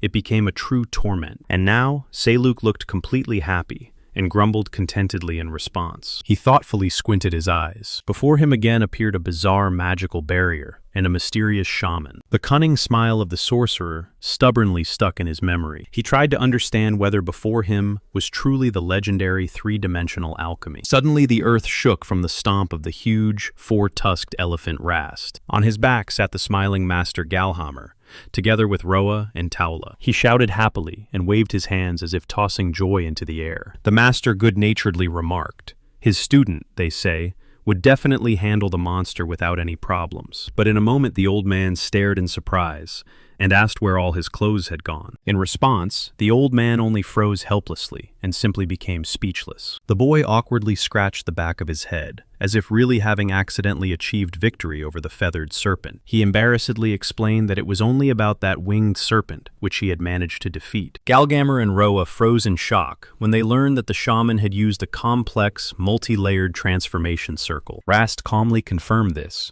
and, as if in passing, added, "The circle had as many as 8 rings, and the hardest part was to hold and stabilize it." For him, it was simply an extremely interesting and unexpected find. The girls themselves did not believe it when they learned about the attack. It all really happened because of a strike by a real meteorite. Their companion in the mask just glanced and asked if all researchers are so crazy that they do not notice deadly danger right under their noses. Suddenly, a dark silhouette flew across the sky with a scream, and the old official brightened up and joyfully exclaimed that it was a white dragon. Rast immediately caught fire with the idea and suggested to Master Galhammer to go with them to Kalen to work together again. But the girl in the mask quickly cooled his enthusiasm, reminding him that all personnel matters are always decided by Kalen. The boy instantly blushed from such a remark. He hurried to apologize to the master for his irresponsibility, but Galhammer only laughed good-naturedly in response, assuring that after many years of civil service, he was used to everything. The old man decisively showed a thumbs up and declared that he would definitely go with them, taking on the resolution of paperwork. The squad mounted large riding beasts and set off on the road. They moved forward, gathered as if for another discovery already waiting around the corner. Rast raised his head in surprise and noticed something far ahead. Behind them, real construction unfolded. Giant stone golems marched along the road, loaded with heavy logs and boxes. The girl waved her finger in amazement toward the giants and asked again if it was really them. Rast smiled and explained, "These are special brick golems made of simple blocks. These creatures have a simple construction, so after just a few days of work, they fall apart back into building materials." The companion confirmed, "In distant lands this is a great option, because in the end, the golems themselves turn into stones for new structures." According to the original plan, the road was supposed to be gradually leveled and reinforced with ordinary carts. Wheels crushing the gravel filled into the cracks. However, the giants started working right during the crossing. The boy came up with the idea to cover the base with a layer of slime, and now the golems, with their enormous mass, pressed the stones into a monolithic slab in a matter of hours. All this fit perfectly into his plan for transporting and compacting the road. The girl, looking at the boy in awe, unconditionally admitted, "Master Rast managed to kill 3 birds with 1 stone." Rast just laughed good-naturedly, then suddenly turned around in surprise at the exclamation. Nearby, the elderly companion laughed cheerfully. He was pleased that the young man was discussing work with such enthusiasm again. Rast smiled contentedly, tightened the reins, and announced that they were almost at their destination, where just yesterday there was a former temporary camp. Suddenly mighty stone walls and a grand entrance gate rose before the heroes. Kalhammer looked around confusedly, and Roa froze with her mouth open. She could not understand when they managed to build all this. In the area saved from wild thickets, the locals warmly welcomed them, and Rast immediately introduced them to his elderly mentor. While the arrivals were passing through the gates, the local guards were curiously examining the new guest. Rast only blinked confusedly as soon as he heard that they had returned at the most opportune moment. One of the workers explained that the city was preparing for the solemn ceremony of the official naming. Seeing the guests off deeper into the settlement, He cheerfully told how incredibly lucky they were with the timing of their arrival. Before the travelers' eyes appeared a cozy scene. There were no tents around. Instead, there were brand new brick houses. Carts with supplies were bustling through the streets, and people were actively setting up life in the first city of Admiral's domain. Even the stern Kalhammer smiled contentedly, looking at the scale of the construction, and Ras still could not believe his eyes. While Roa looked around in surprise, the mentor quickly figured out the secret of the local builders. The old master immediately realized. The heavy rough work and wall erection were entrusted to magical golems, and the people were left only with light finishing. Ras stopped in front of a large brick building. It now served as an office for Lady Kaelin. But as soon as he looked there, the joy immediately evaporated. A huge queue completely crossed the street in front of the entrance. One of the dissatisfied men in the crowd grumbled that they were all waiting for an audience with the local ruler to personally present her with requests and complaints. Roa timidly approached the end of the huge line and asked the man ahead what kind of queue this was at all. The boy just scratched behind his ear in confusion.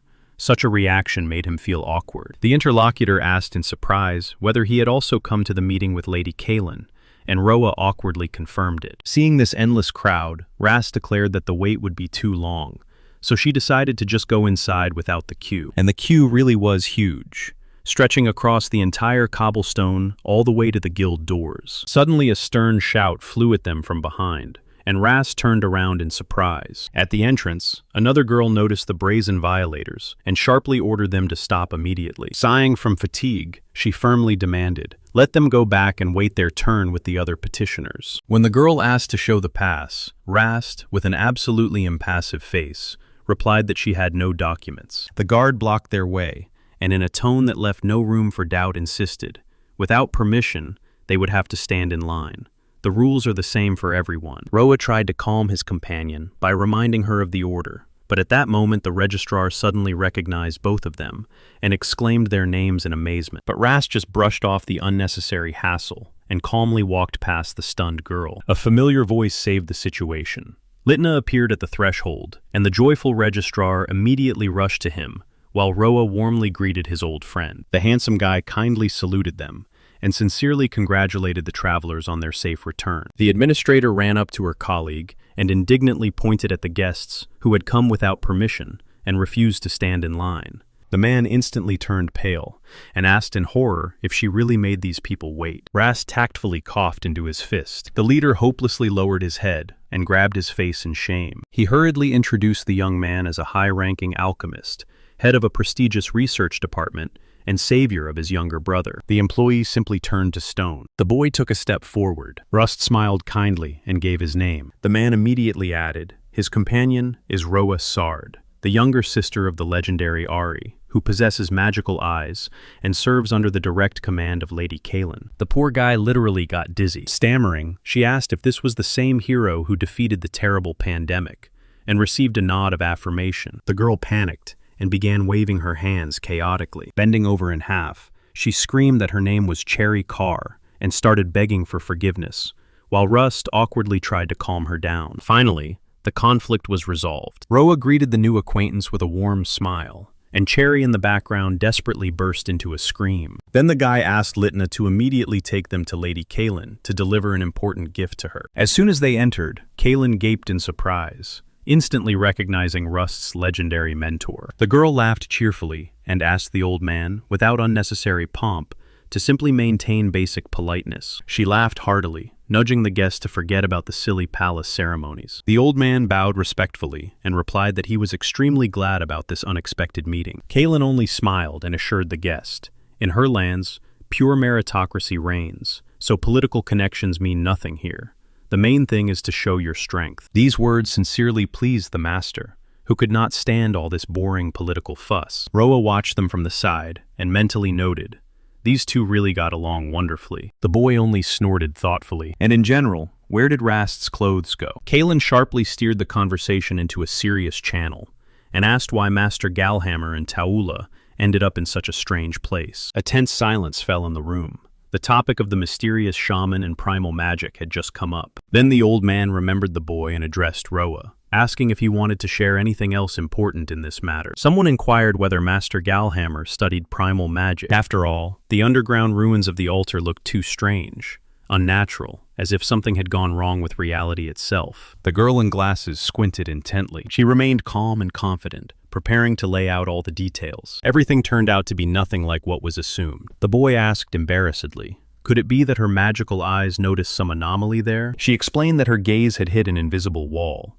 as if that underground space was completely cut off from the rest of the world. The young man froze in place, and his pupils sharply contracted in surprise. Adjusting her glasses, she suggested, there could be just an ordinary void there, although the excavations will reveal more. The boy tried to understand.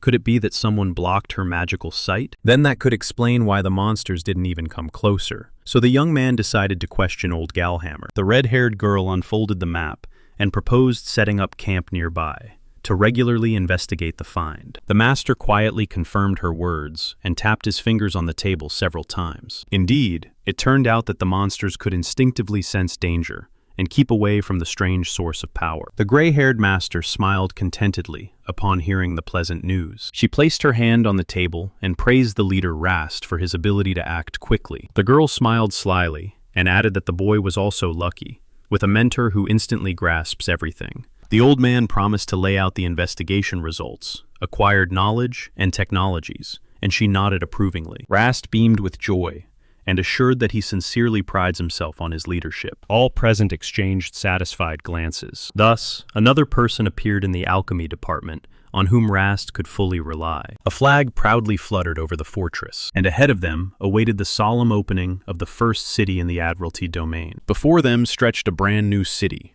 ready for its first solemn consecration ceremony. Rast adjusted the collar of the official uniform, which he hadn't worn for an eternity, and warmly thanked his rose vine for the help. The vine suddenly rustled and poked the tip into a fold on the cloak, as if hinting exactly where the crease was. The alchemist immediately recalled the stern admonition.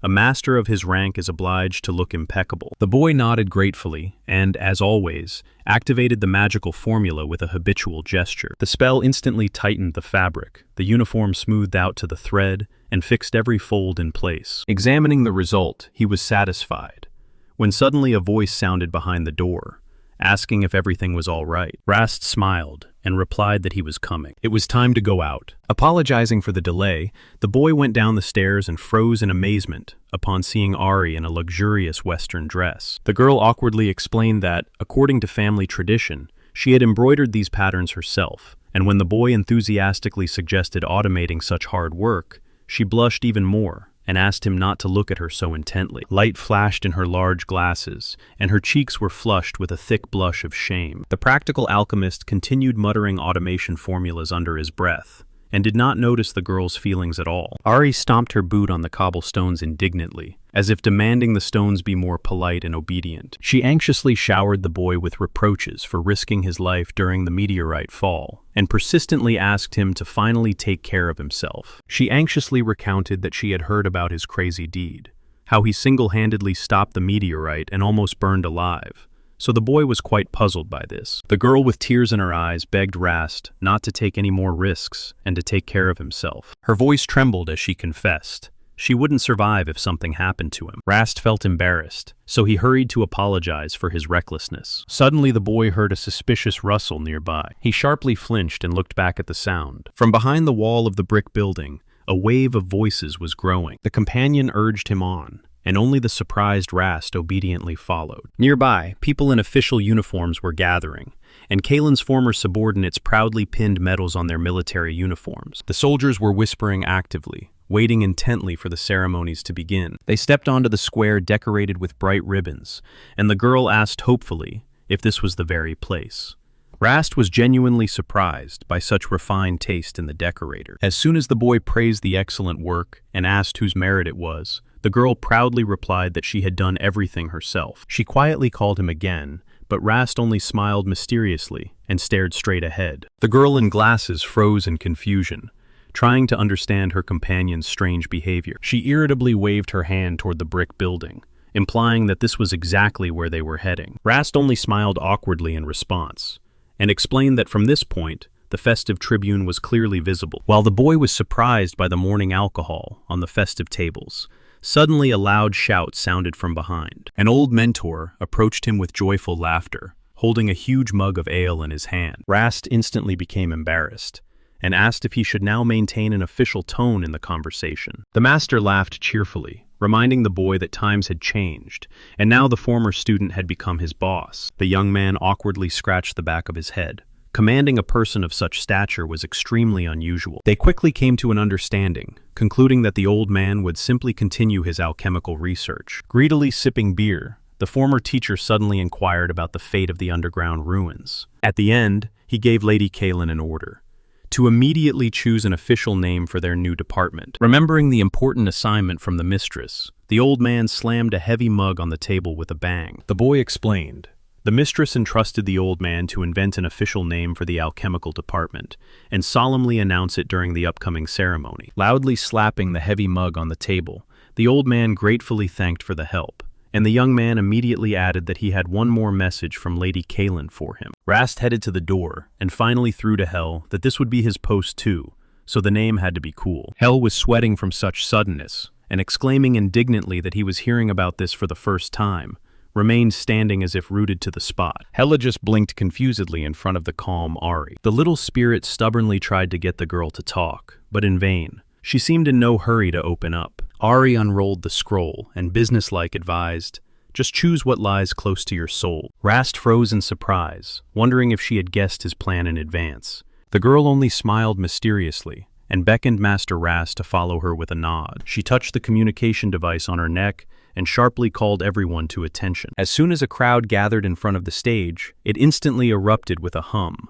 in anticipation of something great. This noise rolled through the city streets under festive ribbons, as if the city itself was breathing celebration. From the podium came calls to greet with loud applause the guests who had traveled a long way. Ari appeared on stage wearing a strange mask with an eye, and announced that it was time to name the first city in the Admiral's dominion. First, the people were introduced to the grim ex-president of the Alchemists Association, Hamamer, and the Night Priestess, Talu.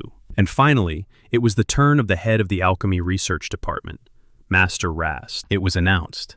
The heads of departments would be presented in the order of their arrival. He slowly but confidently ascended the stairs. Rast calmly smiled and nodded. The entire crowd erupted at once with joyful cries, chanting his name. The boy was stunned by the surprise. From all sides, only his name echoed, under the friendly rumble of applause. Before his eyes flashed how once he overcame the epidemic and saved the settlement from thirst. During this time, he found so many new friends that completely changed his life. He fought with an armored salmon and searched for gold, yet still invariably considered these feats his ordinary daily duties. But now, looking at hundreds of happy faces, he finally realized how grateful they were to him. But suddenly, that cold voice that once deprived him of everything surfaced in his memory. Words about a zero budget still echoed heavily in his ears. Then he was left completely alone, amid the gray, boundless emptiness. Alone, without a single coin to his name.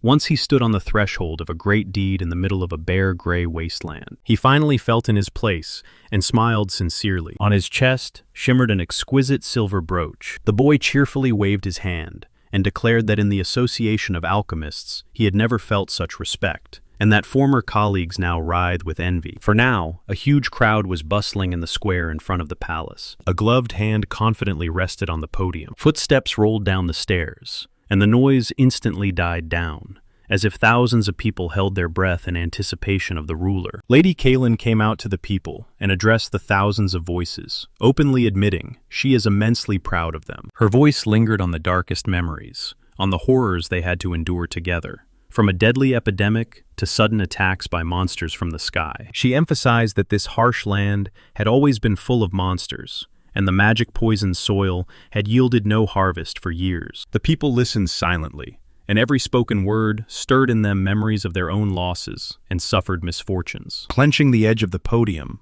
the ruler quietly said that she herself would never have managed all this. The townspeople exchanged surprised glances, and she suddenly spoke with unexpected warmth. Now she has them. It was precisely thanks to joint efforts and resilience that they managed to stand firm and overcome all obstacles. Now she was surrounded on all sides by the best subordinates and reliable allies in the world, ready to follow her to the end. Kaylin raised her hand to the sky and assured the people that from now on, none of them would be left alone. She firmly held up a raised finger, urging everyone to believe what was said. The inspired crowd erupted with loud cheers in honor of Lady Kaylin and Admiral Dominion. A loud, polyphonic hum rolled through the city like thunder. Once, on this scorched land, there were only a few tents, but after many hardships, they finally reached this day. Kaylin sharply withdrew her hand to the side. She ordered everyone present to look around. With a broad gesture, she swept her hand over everything that surrounded them. Before the townspeople stood newly built houses and a tall tower, the fruit of their shared faith and hard work. She whispered, barely audibly, that now they were finally here. A relieved smile flashed across her face,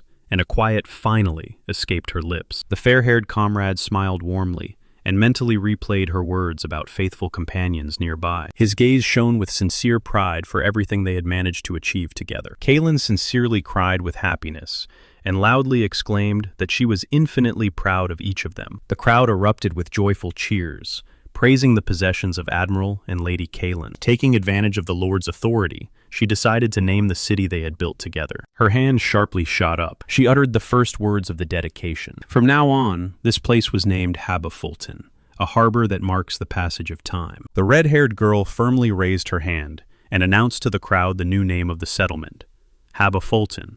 The assistant in the mask unrolled the official scroll, while the surprised people tried to pronounce this unusual word. The townspeople quickly understood the beautiful meaning behind the name, and the leader already gave the order to plant the traditional kagero tree for the prosperity of their community. The girl in the mask obediently waited, tightly holding the precious seedling in her hands. The young ruler fervently called on all present to pray for the glorious future of their new home. The crowd, in complete silence, closely surrounded the stone flower bed in the middle of the square. The servant knelt down and carefully planted the tiny tree into the ground, under a mysterious glow somewhere high above. Everyone held their breath as a light white mist suddenly rose around the fresh earth. The seedling instantly took root and sprouted its first leaves, but the calm of the square was immediately broken by a strange, loud cawing from the sky. People looked up in amazement, trying to understand what was happening. A piercing scream once again tore through the silence and rolled among the clouds. A wave of whispers swept through the crowd. The townspeople instantly recognized Saluk, the legendary white dragon of Master Rast. A beautiful winged lizard dived sharply downward, cutting through the air with a trail of magical sparks. The snow-white tail of the dragon almost touched the young sprout, as if blessing the city for many years. Saluk froze in confusion. Such a thing was definitely not in the ceremony program. Suddenly, a surprised noise arose around, as if the crowd had not yet caught its breath. What to do next? He only smiled awkwardly and scratched the back of his head, trying to pull together the uncomfortable pause. The girl in the mask hurriedly gestured to show, as if she was hearing about this for the first time. The little dragon squeaked sharply. At that very moment, the little one spread its wings, and the sky above them trembled. A magnificent circle of primordial magic flared up, covered with golden runes. Streams of light rushed downward. One of the respected elders panicked and shouted. He swore he had never seen a spell of such deep antiquity. Magic struck the ground with a rumble. The tiny sprout trembled like a string and began to grow rapidly, as if it was bursting from an excess of power. In a second, before the shocked spectators' eyes, a magnificent tree grew. Its crown covered half the sky, and strange thorny fruits gleamed on the branches. Shining fruit, in close-up, increasingly bright in the light of magic. People in the crowd suddenly froze, whispering that they had just witnessed a true miracle. The gray-haired nobleman thoughtfully rubbed his chin. An old legend about a dragon, as a sign of a promise of future greatness, surfaced in his memory. The crowd around burst out with cries, "A true miracle!" and blessings in honor of the white dragon. The little white dragon sharply soared into the sky, and the air seemed to tremble from this movement. Everyone, raising their hands to the giant crown, shouted praise for the greatness of their city. The townspeople gazed, spellbound, at that shine of magic. Rast himself blinked in confusion, until the little one comfortably settled on his shoulder. The first loud applause sounded. In a moment, the entire square in front of the town hall buzzed. The boy sighed with relief, assessing how skillfully his companion had tamed the excited crowd. She passionately announced from the podium that the dragon's blessing had just grown a kagero tree, and by this prophesied a rapid flourishing of the city. She stood before the huge crowd and called on everyone to be proud of this historic moment. Suddenly her gaze fell on Rasta, and he immediately understood. Now he was indebted to her. She only slyly squinted her eyes. At the end, she surprised those present with a statement that this city would only be the start for the expansion of their lands. Rast obediently bowed his head, and the winged companion on his shoulder amusingly tried to repeat the gesture. The crowd of townspeople erupted with joyful exclamations, ready to support any decision of Lady Kaelin. A confident step, straight onto the podium. Finally, Rasta's name rang out over the square. The maid in the mask silently raised the tray with the award. From the podium, thanks were announced to those who made the greatest efforts to found and develop their city. Amid the roar of applause, Rasta calmly moved forward, carrying a small dragon on his shoulder. They met eyes and sincerely smiled at each other. The boy solemnly knelt before his ruler. Kaelin approached closer and personally pinned the badge. She officially announced the awarding of Master Rasta with the Haberfulton Medal for his outstanding merits. In the boy's mind flashed the difficult student years, those when he could not even imagine in his dreams that he would one day receive such honor from the heiress of the great admiral family. They both had traveled a very long and difficult path, and behind every step stretched deep traces in the history of this land. And then cold sweat pierced Rasta. He finally realized why he was so persistently asked to come up with a name for the alchemical department. The host's voice announced that Master Rast would now deliver his speech. Seluk suddenly found himself at the very center of attention, in front of a huge crowd. After everything he had done, and right after the Lord's speech, it was his time to go on stage and speak. The boy suspected someone was most likely enjoying his confusion right now. The girl next to him just smirked slyly, as if all this amused her. He cast a quick glance at her and felt a drop of nervous sweat slowly trickle down his cheek. Suddenly, the little dragon Ari became worried, and the boy involuntarily felt a suspicion stir, another kind of future prediction. While the girl squinted boldly and cunningly, her assistant in the mask nearby was clearly nervous. Seluk no longer hesitated. He did not want to scare the little one. The speech would not be perfect anyway, so it was better to speak honestly and from the heart. Below, the people held their breath together, every swallow in full anticipation. The boy stepped forward to the townspeople and began explaining about the sudden growth of Kagero seeds. He announced that later, an expert in primal magic would thoroughly study the significance of this strange phenomenon, and his own recent deed was indeed a manifestation of that power. The power that will bring blessings to Haberfulton. As soon as he heard this, the old Master Galhammer simply turned to stone from shock, not believing that the apprentice so shamelessly dumped all the work on him. And Seluk added in an even tone, "From now on, his respected mentor will work as an advisor in their alchemical research department." Rast finally dared to proclaim a name for his alchemical research department, the very one he had been asked for so long. Before the huge crowd in the square near the sacred tree, he solemnly announced, "From now on, this place will be called the Kagero Institute." The square erupted with loud applause. The boy sincerely thanked everyone, and then promised to do everything to justify the high award he had previously received. But suddenly Rast and Kaelin shuddered from a strange noise that was rolling as if from inside. The crowd around broke out in confused cries, stepping back in fear. Through the confused figures in the square burst a wounded, bloodied unicorn, on which a weakened rider barely held on. The beast helplessly fell onto the cobblestones, dragging the warrior behind it, and Rast and Kaelin immediately rushed down from the platform. Choking on his own blood, the messenger croaked to Kaelin and Rast. "A coup d'etat has occurred in the capital, and the royal castle has already fallen." The exhausted messenger's horse heavily collapsed right in the middle of the hall, and the crowd, as if struck, froze around. Rast and Kaelin were stunned by that news. The coup and the fall of the royal castle thundered like lightning out of a clear sky. In the silence of the forest grew the ancient Kagero tree, wrapped in a golden glow of magic, and beneath its roots slept a small white dragon. Two girls in white masks with a strange eye obediently embroidered patterns on dark fabric, putting their soul into every needle movement. They focused intently, stitching stitch by stitch without looking away. Their knees barely moved. The girls just sat evenly on the lush carpet. Bright threads, step by step, formed a complex, magical pattern in the shape of a heart on the cloth. This is how someone's quiet hope was born. Suddenly, a powerful flash broke the silence, and the people in the hall shuddered with horror. Streaming tears and blood, a young man named Harold shouted that a coup had occurred in the capital, and the royal castle had fallen. Rast turned around, stunned by this cry. The mutilated boy barely stood on his feet, bleeding near the table. Harold croaked his friend's name with hope. He warned abruptly, "The capital is burning.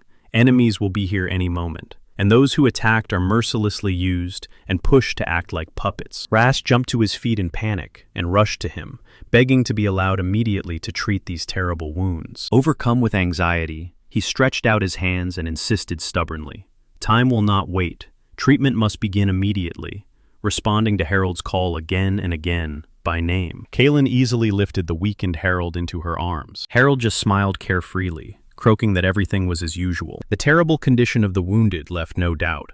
He was definitely being chased. The girl demanded to be given the healing potion immediately, but Rast assured that they would take care of everything themselves. The masked subordinates instantly saluted, confirming their readiness to act. Kaylin ordered Ari and Roa to immediately set out on reconnaissance, together with Master Rast. When he was asked to assess the enemy's forces, Rast only sighed and asked not to demand the impossible from him. Kaylin only confidently smiled after him. So far, frightened locals had already approached the girl. The woman anxiously asked if it was true that the enemy was approaching the city, and what awaited them now. Kaylin crouched before the little girl and gently calmed her, promising, "The demon slayer is already here." But Rast fully understood all the danger. Harold had chosen the fastest beast and was driving at full speed just to manage to warn them. His gaze slid over the scene, and the young man mentally noted, Kaylin really turned out to be an excellent politician. There was no more time for reflection, and Rast decisively launched his magical artifact. He quickly checked the supplies and decided, a few scrolls and a special potion would be enough for the first time. The boy sharply stretched out his hand and solemnly pronounced the summoning spell. Before the stunned crowd, flashing with a bright spark, appeared the giant battle hippopotamus Hippopo. While the townspeople gaped in amazement, he immediately addressed Ari and Roa. The map showed that the squad was moving straight from the capital, and the enemies could have looked into other settlements to prepare. The girls, peering forward through their bizarre masks, confirmed the target was ahead. "Forward," he commanded, and all three instantly flew onto the giant's back. Hippopo tore forward at full speed, raising clouds of dust behind him. The sky around froze in silence, as if it was waiting for the strike itself. Suddenly the girl adjusted her glasses and whispered softly. The attackers turned out to be human soldiers. Harold's wounds from swords and spears only added evidence to her troubling vision of the future. So this was the worst of the possible. An ordinary army was deployed against them, and among the soldiers could be former comrades of the wounded friend. The boy recalled Harold's words, that these armored fighters were simply being cunningly manipulated. Kaylin ordered to conduct reconnaissance by combat, but at the same time was determined to do everything possible to avoid killings. The young man silently looked ahead, trying to make the hardest decision of his life. The mind suggested to protect the inhabitants of Habafalton. The easiest way would be simply to annihilate the enemy army. The companions in glasses silently awaited his final verdict. But stubbornly before his eyes stood the image of the wounded Harold, the very one who brought this news, barely standing on his feet. He risked his life only to save these soldiers, because they were simply being manipulated. The maimed Harold did everything possible to convey this request to the team. The young man looked decisively ahead and firmly declared, he wants to fulfill this will. As soon as the girls saw his stubbornness, they gently smiled and immediately agreed to help. He was sure that Kaylin would also agree. She never demanded senseless destruction of enemies. But somewhere, deep in his soul, doubt still arose. Will everything really end well? After all, restraining opponents and trying to save them during battle is much harder than simply methodically exterminating them. He smiled warmly at his companions and sincerely thanked them for their understanding. Ahead awaited them a difficult trial. The lives of the enslaved soldiers were at stake, and a small, white dragonlet anxiously squeaked nearby, as if sensing the approach of a fierce battle. The little girl tightly clutched a plush teddy bear, and fearfully wondered what awaited them next. The tiny dragonlet Kiuru quietly cooed, sensing her anxiety. A sudden alarming shout announced enemy troops would soon appear on the horizon. The companion in glasses silently froze, tensely gazing toward the approaching danger. The boy noticed the small dragon's anxiety, smiled gently, and thanked him for his concern. Together with his companions, he confidently urged his gigantic riding beast forward, through the wasteland, without any hesitation. Somewhere far away, from behind the hills, came the dull thudding of thousands of feet. It grew louder, raising the first clouds of dust into the sky. The earth barely trembled from that distant rumble, as if the wasteland itself was warning of danger. Above the dry plain rose a gigantic dust curtain, and it immediately revealed the approach of a colossal army. Quickly comparing the enemy's pace with the speed of Hippopo, the companions calculated when the invaders would reach Habafulton, and ordered Psylocke to take to the air for reconnaissance. The young man frowned. He finally realized that even this control did not turn the enemies into mindless monsters. The steady, clear march of the enemy columns showed iron discipline and precise command, and this promised great trouble. Heavily armed warriors in identical attire marched step by step under the dry clatter of metal. Relentless rows of spear-bearers advanced like a formidable iron wall. Ahead appeared mutated bulls. Their ramming strike could easily break any defense. Roa carefully gazed into the distance, gathering every detail through the lenses of her special glasses. The boy called the girl and pointed to strange gaps in the attacker's armor. He waited tensely for her answer, trying to understand what the enemy had planned. The girl confirmed his suspicion. Grotesque black mushrooms were growing directly from the bodies of enemy fighters. Through the cracks in the metal plates of the armor, dark caps of parasites were indeed protruding. The boy instantly recalled the pseudo-moles that had attacked them earlier, with the same kind of growths. This clue could become great news for their squad. The reason for the holes in the armor turned out to be laughably simple.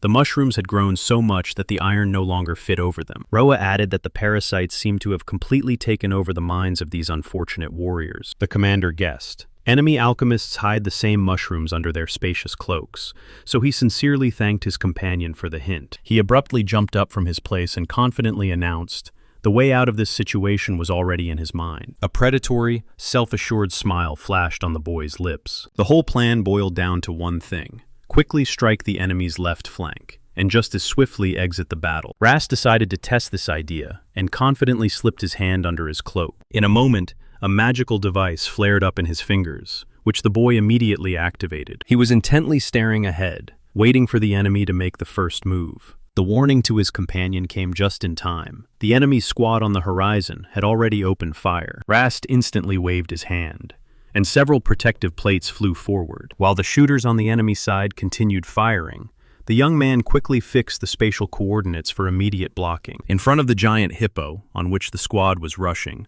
a strong honeycomb wall grew, stopping the first wave of attack. A cloud of dust rose around. Rast commanded the hippo to break through closer to the enemy's left flank, clutching another cartridge in his hand. The young man immediately recognized these elemental shells. Once, he himself had participated in their development, so he easily neutralized the threat. Shells simply got stuck in the magical barrier and sparkled helplessly. Now everything became clear. The enemy intended to kill them from the very beginning. Approaching the fighters, Rast noticed strange immobility and immediately suspected they were controlled by parasites. His suspicion was instantly confirmed.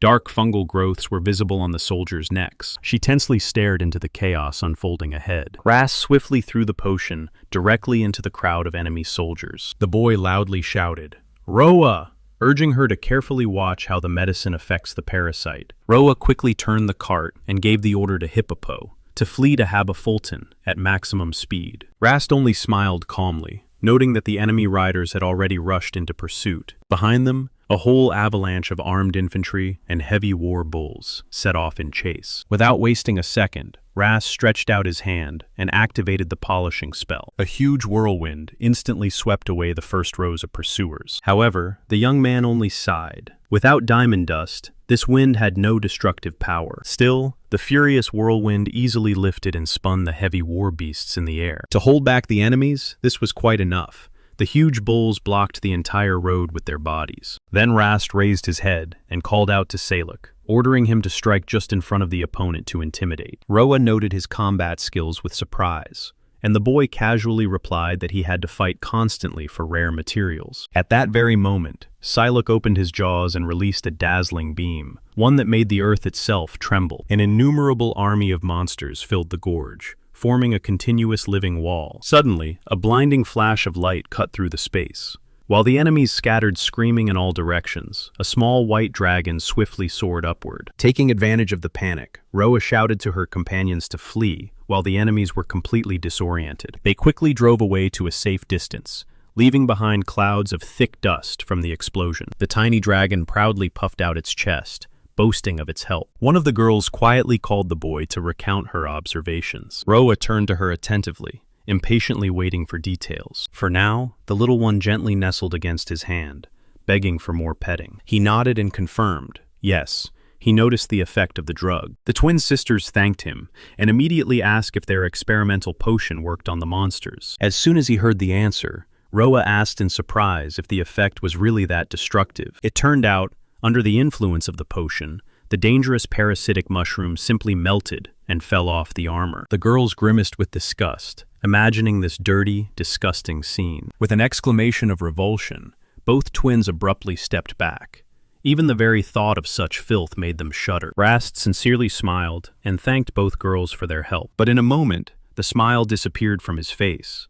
His eyes widened with shock and embarrassment. The companions' luxurious dresses were completely dusted with dust and covered in dirt. The twins looked at each other in surprise, and one of them apologized and honestly admitted that she did not think about such everyday things at all. They laughed together and reassured the boy, assuring him they did not even notice that dirt. One of the sisters responded to him with a warm, gentle smile. He still felt uncomfortable, so he apologized to them again with the same guilty expression. Finally, a rescue plan matured in his mind. But as soon as it was formed, another huge problem immediately surfaced. Ahead, smoke rose in columns, as if reminding, the safety of the city is more important than spoiled clothes, so they must immediately head to Lady Kaelin. To heal so many people, Rasta simply did not have enough potion, and even if they joined forces with Master Galhammer, there was no guarantee they would make it in time. The clock ticked relentlessly. Only 2.5 days remained. The crowd in the square erupted with joyful cries, as soon as the one they had waited for so long appeared on the horizon. Rast rode calmly,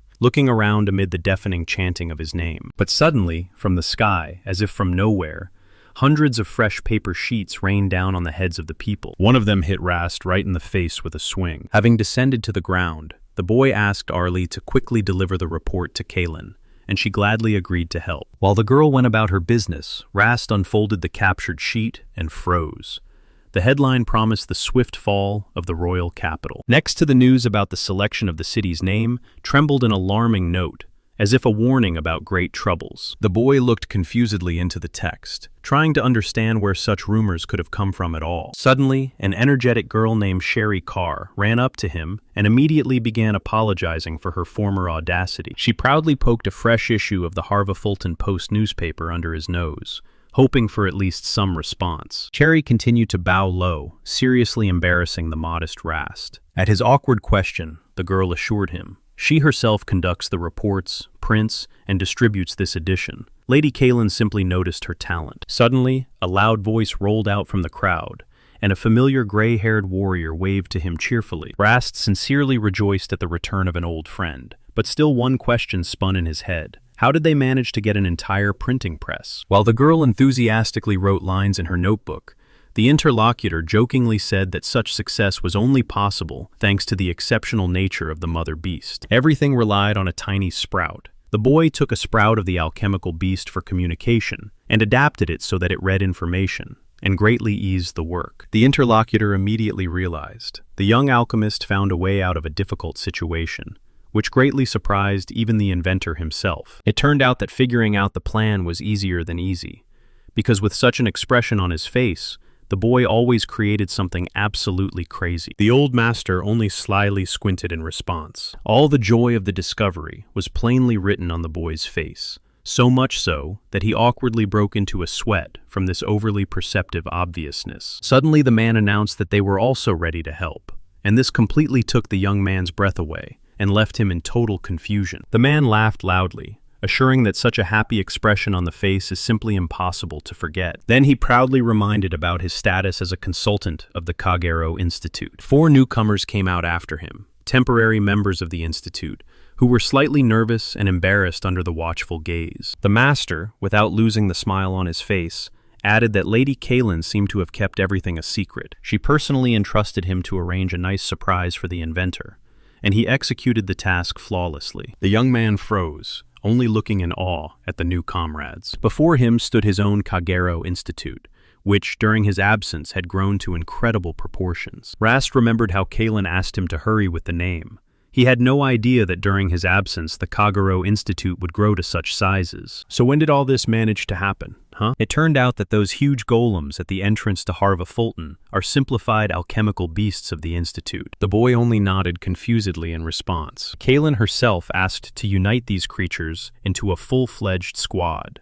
She knew they would definitely be needed. To pull off such work in such a short time, only Master Haruhammer was capable of that. The old man put a stack of papers with the results of the novice's skill assessment on the table. Haruhammer, not holding back a smile, added, "The final word is with Rast, because he is the boss here." Rast ran his eyes over the report and froze, catching the word temporarily. The old man explained, "The contract is only temporary, so the leader will evaluate them on the merits, and only then decide whether to keep them on staff." Rast thought he had left organizations forever, but looking at these quirky masters who proudly followed their cause, he suddenly realized the power of the team. Unity for a common goal, the search for truth, and the fight against the unknown gave him iron calm, as if everything had already fallen into place. Rast declared that now they face complex alchemy and mass production, and called on everyone to protect their native Harva Fulton together. The young man admitted, at first he feared whether they would have enough strength, together with Master Galhammer, to supply everything on their own. But at the same time, among those present, he was sure they would definitely reach the required amount. The call to protect Harva Fulton was picked up by young alchemists. Their response was friendly and resolute, without any hesitation. The old mentor good-naturedly teased Rast about the leadership speech, and this made the young man embarrassed.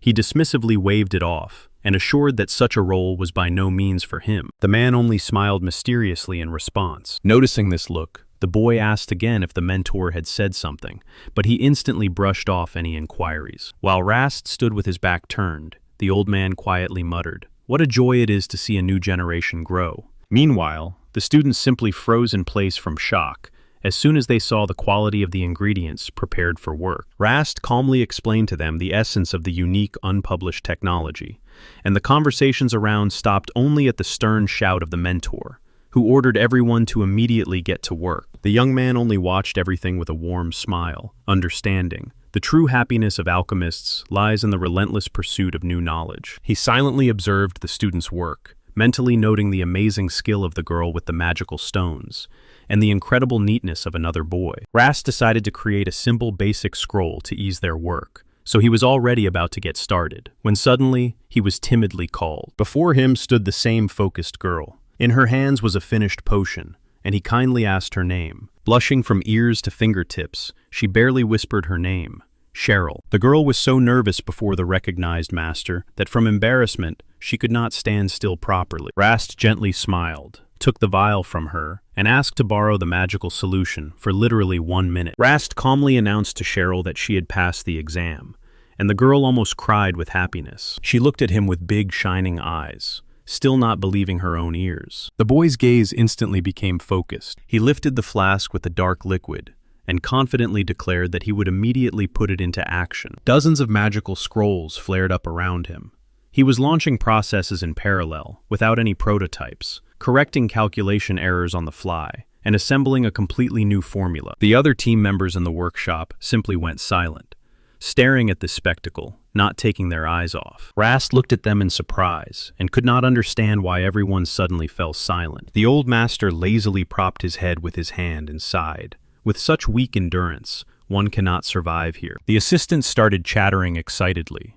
The boy was creating something incredible, from scratch, without any drawings or templates, creating a unique scroll. The conclusion was loud and sincere. Rast thanked everyone present. He glanced at his pocket watch and realized with surprise that it was already late. The boy announced, thanks to their help, they had significantly advanced the schedule, so it was time to wrap up and rest. His voice thickened and became quieter, as he firmly reminded, ahead lies complete uncertainty, and they absolutely need to conserve their strength. And Cheryl and her colleague decisively dismissed these doubts, telling Rast that they were ready to continue working, without any breaks. Despite the late hour, Rast did not waste time. His assistant only obediently smiled, unconditionally accepting any decision of the master. The boy openly stated that he completely trusted Rast's authority. There was a bustle in the streets. Soldiers hurriedly rolled carts and coordinated duty schedules. While others nervously flinched at the possible approach of their own country's troops, Rast calmly chewed another quirky treat. The threat of a clash with the native army loomed,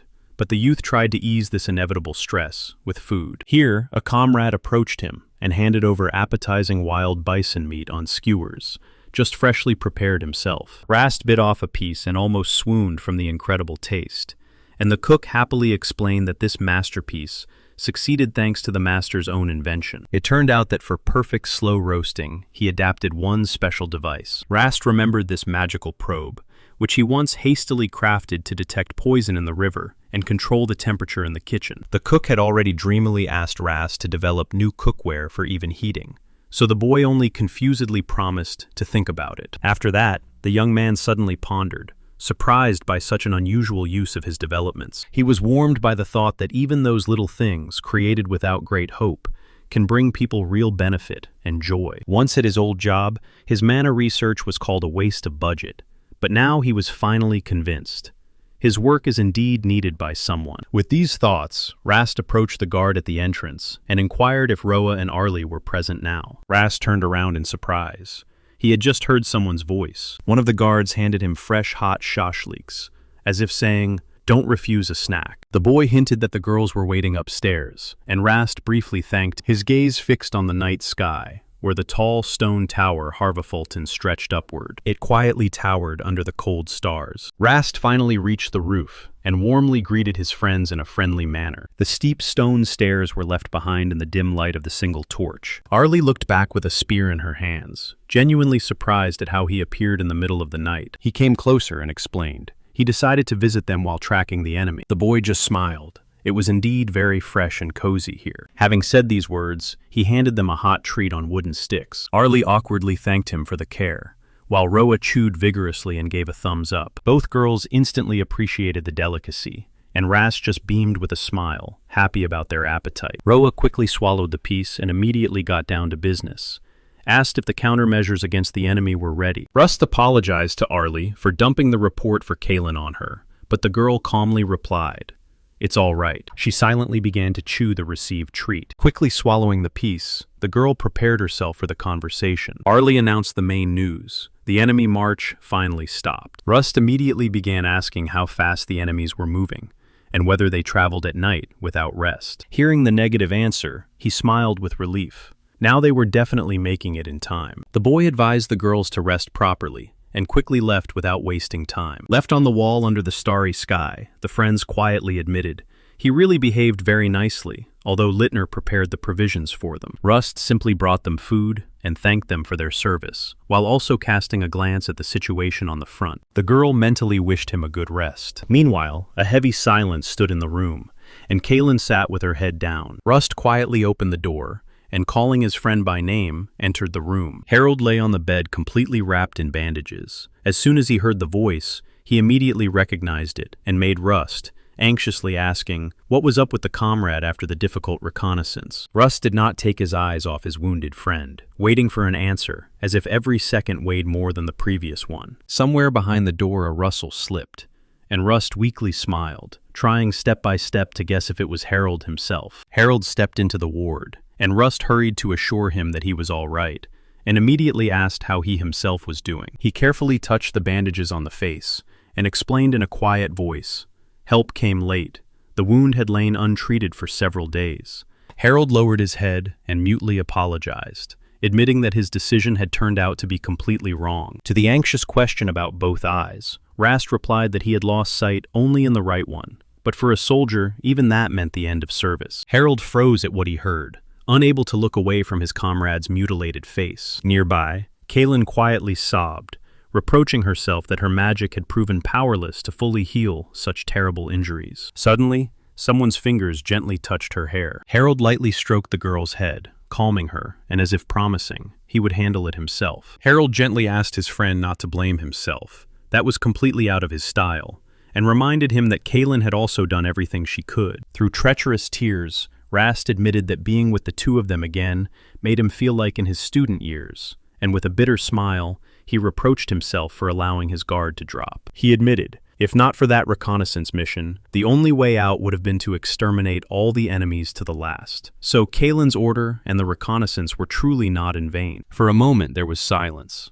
and a drop of sweat slowly rolled down the temple of the exhausted young man. His bandaged face froze in profile, hiding the true depth of the pain he had endured. He looked warmly at her and smiled gently. The girl awkwardly covered her face with her hand, quietly thanked him, and apologized for her emotions. Suddenly, the boy remembered the Kagero Institute and admitted that this news surprised him greatly. Kaylin playfully winked at him through tears and assured him she did not even doubt his reaction. She giggled mysteriously, hiding her face in the shadow. The boy just closed his eyes and sighed, noting that she had not changed at all, although he was going to tell her everything he thought. But his gaze softened again. A quiet laugh sounded in the room.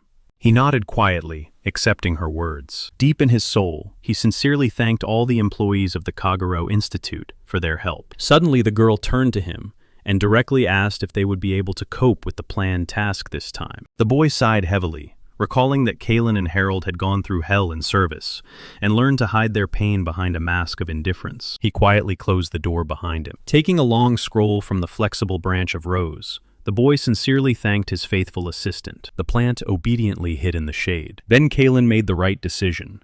Without her reconnaissance, they would never have managed to prepare this counteraction plan. And the news about Harold turned out to be discouraging. The lost right eye could not regenerate because the wound had already healed under the influence of the healing potion. The boy silently lowered his head. He realized Kaylin would continue to blame himself until the end of his days. The boy returned to the shelves and quietly thanked Rose for listening to his cry of the soul. That is why he had to act. Her habit of taking all the responsibility upon herself dated back to her student years, so he decisively reached for the old box. And suddenly his gaze froze. He was overwhelmed by an unexpected realization. Through the glass bottles, he suddenly clearly understood.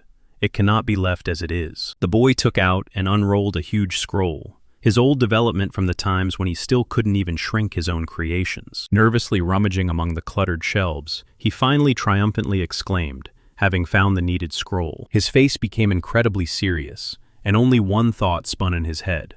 He must give his all to save his friend. With one confident movement, he activated the magical scroll, and around him an intricate circle with ancient inscriptions instantly unfolded. Suddenly, his eyes widened in surprise. The old data he once extracted from Harold was still stored in the scroll's system. Quickly packing his backpack, the boy thought, even if the information is outdated, it will be a perfect base for creating a new prototype. Throwing the bag over his shoulder, he apologized to Rose on the go and asked her to tidy up the office, as he himself was already rushing to Harold. The door slammed shut, and the embarrassed Rose only managed to wish him a safe journey after him. Finding himself on the night street, the boy sighed anxiously. He only had time until dawn. Quickly pacing on the cobblestones, he was running through formulas and trying to eradicate the main problem at its root: how to reduce magical rejection in the body. The human body has abnormal compatibility with mana, but establishing a permanent instrument is a much harder task than making an ordinary potion. But suddenly, he sharply stopped in the middle of the road. An epiphany struck unexpectedly: the balance between the autonomy of the core and its compatibility. He had already seen this solution somewhere. Memories flashed moment by moment in his head.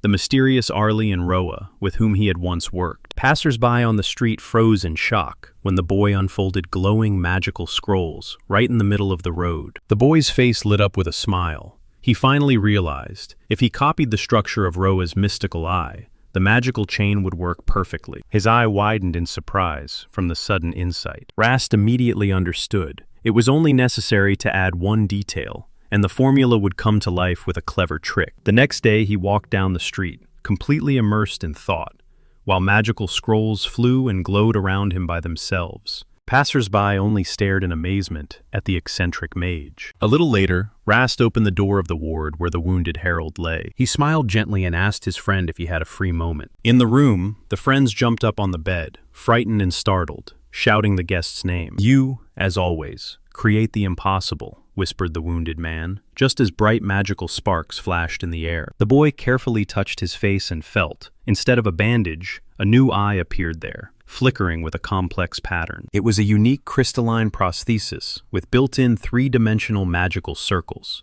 Thanks to it, Harold could see the world again. "I see, I really see," he exclaimed, unable to hold back tears of joy. Rast smiled warmly. He was pleased that the ancient wizard's hints helped solve the problem of contour incompatibility. The girl stepped close and looked intently into the crystalline pupil, anxiously asking if he felt any pain. She weakly lowered her hand onto the bed, and admitting in amazement that she had never seen or heard of such wonders in her life, fell silent. The boy explained that this artifact works constantly and requires mana for adaptation, so now Harold's total magical reserve would slightly decrease. Harold listened to his own sensations and admitted with surprise, "The new eye does not interfere at all, although it is strange." Rast only blinked in surprise. Sitting on the bed, Harold sincerely thanked his friends for their help. He smiled weakly, showing his new unusual eye. The boy turned once more in front of the mirror, declaring that the new look was way too stylish, and Kalen couldn't hold back and laughed at his confidence. He hadn't even opened his mouth when they immediately handed him a black bandage. Such a remarkable eye would definitely attract too much attention. Somewhere in the middle of the night, the illuminated windows of the ward spilled loud laughter onto the entire street. Kalen conspiratorially placed a bottle of strong alcohol right on the bed and suggested celebrating the recovery immediately. The girl, in response, only slyly squinted, as if to say, let him be even more embarrassed. The next morning, sleepy friends recalled how they secretly poured extra strong tincture right in the hospital, away from Littner. The bright sun had long been scorching the sky over the city. Rast suddenly twitched his whole body and turned towards someone's call. Rubbing his numb neck, he mentally scolded himself for wild fatigue, such that even special potions didn't help, when suddenly a cheerful greeting call sounded from behind. Next to the bottle of restorative potion lay a simple but hearty dry ration. Cheryl arrived earlier than everyone else to check the material haul, but Rast was already there, greeting her with a smile. When she heard her name from his lips, tears of happiness almost welled up. She did not expect such attention at all. Noticing something strange in the master's hands, Cheryl asked about it with interest, and Rast embarrassedly apologized for his inattention. Rast showed her the dry ration he was holding near his chest. Cheryl tilted her head in surprise. The boy sat at the table, covered with books, and handed her a piece. He explained that it was a nutritious ration with an endurance potion. He just knew that the girl had not yet had breakfast. Cheryl broke into a smile and sincerely thanked him for such a gesture. But then suddenly she hesitated, awkwardly worrying whether she was eating too much of his. Rast easily broke the galette in half and promised that someday he would definitely give her the entire alchemical recipe. This offer made her flush with excitement. She examined the treat, impressed both by its compactness and its unusually long shelf life. A brief moment passed. After the very first piece, the girl realized there was a real addiction in this unusual sour, bitter note. The girl thoughtfully chewed, not taking her eyes off the strange combination, the unexpected sourness and pleasant bitterness of the treat. The gray-haired Haruhammer greeted the company with a broad smile and asked if everyone was already gathered in place. The boy politely handed the old man a vial with an invigorating potion. The man proudly straightened up and declared that the consultant of the Kagero Institute and his entire team were already ready to work. The old man drained the bottle in one gulp and laughed contentedly. The knock of the empty bottle on the table interrupted the laughter. The man looked warmly at the youth and wished everyone a good day. The boy smiled gratefully in response. The whole room together, in one voice, shouted, "Yes." The young man approached the cluttered table and shouted for everyone to give their all so that the work would finally be completed. In a moment, above the finished barrels, the long-awaited shout of success rang out, and the entire hall erupted with joyful cries. Tired but happy workers applauded each other with all their might. The boy silently watched the sincere celebration taking place here. He smiled warmly and sincerely, glad to be working in such a wonderful and friendly team. Happy faces of friends from the past flashed before his eyes. Rast gathered the entire team in the hall and announced, thanks to joint efforts, the first product of the Kagero Institute was completed much earlier than scheduled. He was about to start the test trial when the doors burst open with a bang. The boy froze, as if he had been rooted to the ground. Panting Arlie appeared on the threshold. With her last strength, she managed to call out to him. His heart was pounding wildly, echoing the anxiety in his chest. Swallowing air, the girl blurted out, "The enemy sharply accelerated the march and will be here any minute now." The enemy's approach abruptly interrupted their plans, as if someone had swept them off the table. The wind quietly whistled over the endless wildlands, while the first preparations were already unfolding there. The young alchemist confidently smiled at his friends, and finally suggested getting down to business. At that very moment, the magic circle flared with bright light, and initiated a mysterious process. A mysterious smile flashed on the warrior's face, and the first magical flashes appeared in the air. Meanwhile, their curly-haired companion curiously lifted the dense white fabric. Before his eyes unfolded an amazing scene. The girl confidently gripped the hilt of a luxurious sword, crowned with living roses. The blade radiated so much power that even the wooden barrels around were covered with tender petals. While the allies recovered from what they had seen, the alchemist pulled a large dark crystal from his bag. They together approached the huge barrels, filled to the brim with pure water. The boy explained that this stone was the foundation of their entire operation, and asked them to simply watch the result. He carefully immersed the mysterious find to the very bottom of the wooden vessel. The water instantly responded. It boiled with large bubbles and flashed with a bright gleam. Then the alchemist stretched his hand over the water, and from the barrel obediently emerged a perfect, shining drop. The light around it swirled in a magical vortex, bringing the creation of the unique substance to completion. The magical stone quickly dissolved in the water. The girl looked surprised into one of the wooden barrels on the cart. Inside, the magical substance was melting, scattering into small, glowing crystals. Suddenly, the liquid splashed upward.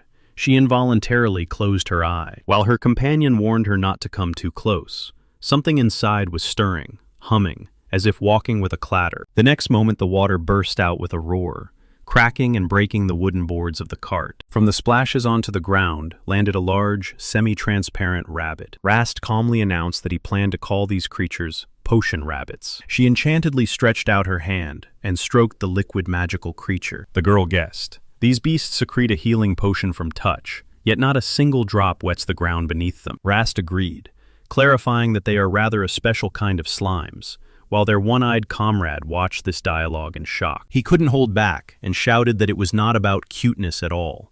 Before them, the creation of new life had taken place. Ordinary alchemy allowed transmuting beasts only from an already existing living form, so it required prolonged cultivation. What Rast did belonged exclusively to the realm of the gods. Rast waved his hand and commanded to move out, releasing a whole armada of potion rabbits ahead. The magical liquid instantly boiled and foamed. The eared army obediently rushed into attack. But one of the rabbits suddenly turned towards the allied squads, and this caused surprise among the fighters. The commander could not understand why Rast had released these creatures. The soldiers froze in surprise when one of the rabbits jumped right onto their elderly comrade. The officer grabbed his chest and rasped wildly, and through his flesh, a sinister black fungus pierced. The healing liquid burned the parasite, and the man screamed from unbearable pain. The warrior fell to the ground powerless, and his comrades still could not believe their own eyes. The commander sharply turned around and demanded immediate explanations from Rast. The first to understand the young man's plan was the one-eyed comrade. These rabbits were searching only for those who needed treatment,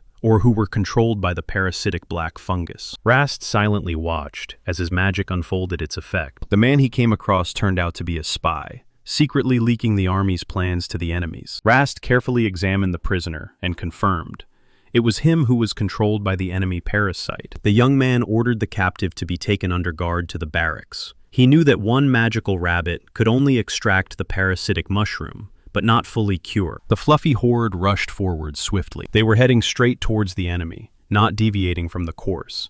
Enemy shooters raised shields and lifted their magical weapons, adjusting their shots. The little healers nimbly dodged bullets, and droplets of potion flew into the air from their movements. A powerful volley thundered, cutting through the silence with an explosive strike. But the fluffy healers did not retreat. The furious assault continued relentlessly. The little creatures rushed like an avalanche into the enemy's defense, exploding with splashes of magical potion and knocking down confused soldiers. Rast and his comrades stood on a wooden platform and watched as this chaos scattered across the field. The one-eyed ally nervously asked if they had enough potion rabbits to handle the entire enemy brigade. The boy only smiled mysteriously and pointed to barrels of boiling potion. The entire Kagero Institute was working hard on them. The relentless army of fluffy creatures flew out of the barrels and flooded the battlefield, causing the comrade to only sigh.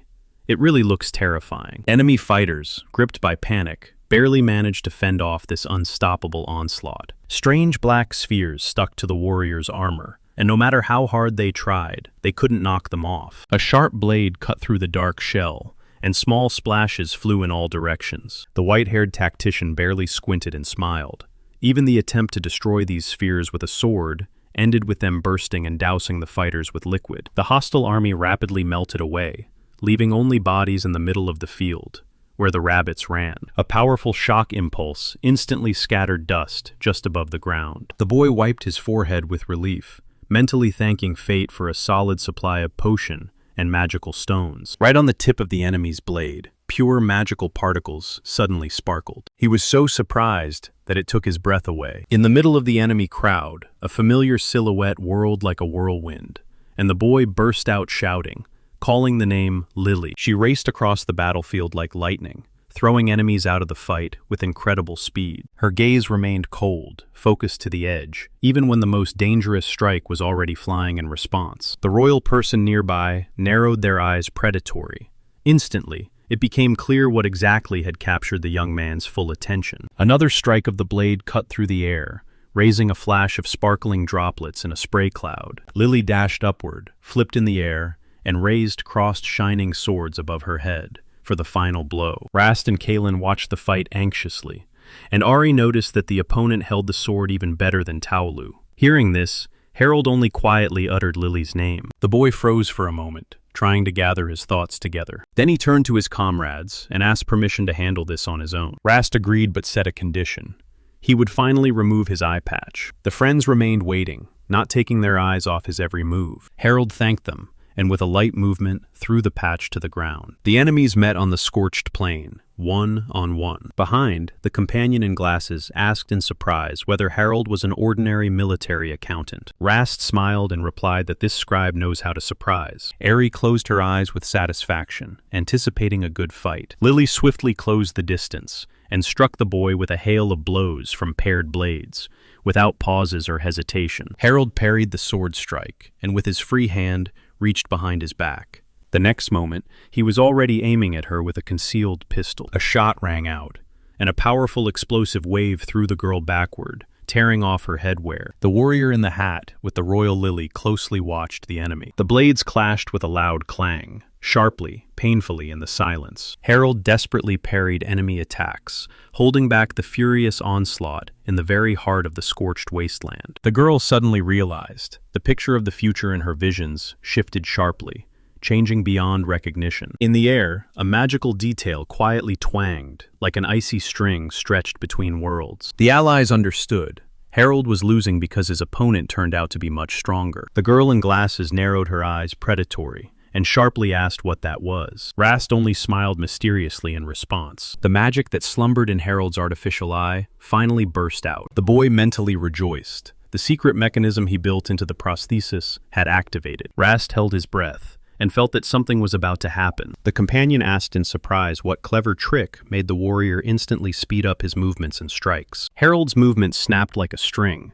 He immediately changed rhythm and launched a lightning counterattack. He replied that the prosthesis simply collects and reuses the remnants of magic after the blades clash, as if extracting secondary raw materials. During the fierce clash, the fighter's magic scattered in all directions, rising and dispersing in the air. And the longer Harold fought the strong enemy, the more advantageous his position became. His artificial eye gathered every crumb of this power and scooped it back into the body. Ari instantly grasped the essence of this tactic and froze in shock. The excited Chalul jumped up to Master Rast and began questioning how exactly this tiny device worked. Rast felt Ari's suspiciously sharp gaze on him and involuntarily began to get nervous. The boy awkwardly faltered. He told about a stone slab he came across during roadworks. Magical contours on it could direct and accumulate energy. Cholul instantly realized that this was related to using the difference in magic concentration in the atmosphere, and again made the young man fall silent in surprise. Rast extended his hand to her. He suggested expanding her field of vision with a simple trick. Cholul held her breath. The young man carefully touched her head,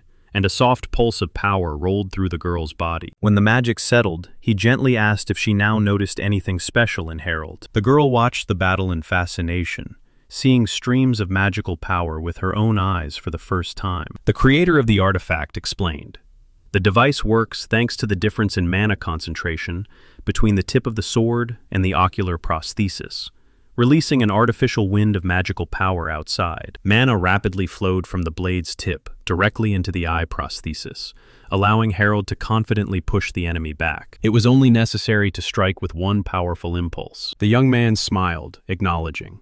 Such a trick worked exclusively thanks to Harold's own skill. The air was torn by loud explosions of magical power, and Harold defeated an opponent stronger than himself with one devastating strike. He firmly grabbed the wounded warrior woman by the arm. The boy asked Kalen about the relationship between Harold and the swordswoman named Lily. Kalen smiled slyly.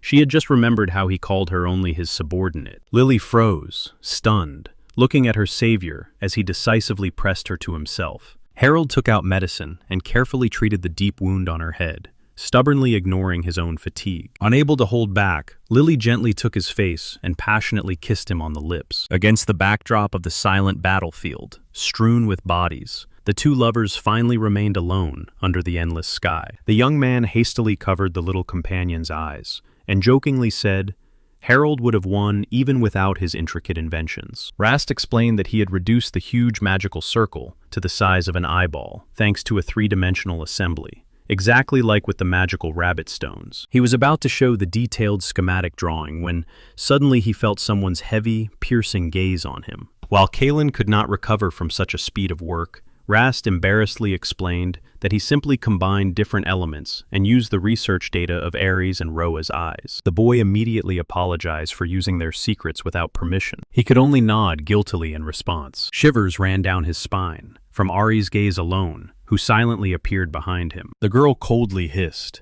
Her eyes were emptiness, but would Harold himself agree to such a dangerous game? Rast faltered, and quietly muttered that he wanted to surprise the old man. A tense, guilty smile grew on his face, but Ari only silently continued to drill him with her gaze from under her glasses. Cold sweat trickled down the cheek. Kalen tried to ease the tension and, recalling Rast's eternal student mistakes, and he hurried to assure that Harold had long been used to such things. But as soon as Kalen blurted out about a possible trick, Rast desperately tried to shift all the blame onto her, while behind Ari, a dark aura was already thickening. Without stopping, he again pointed his finger at Kalen until she stopped the argument and noticed that Harold himself probably suspected some hidden deceit here. Kalen first clicked her tongue discontentedly, but almost immediately, as if reacting in the right way, she agreed excitedly. The girl with the monocle sternly commanded her, "Be quiet." She decisively indicated to Rast that a mother having an artificial part with unknown functions in her own body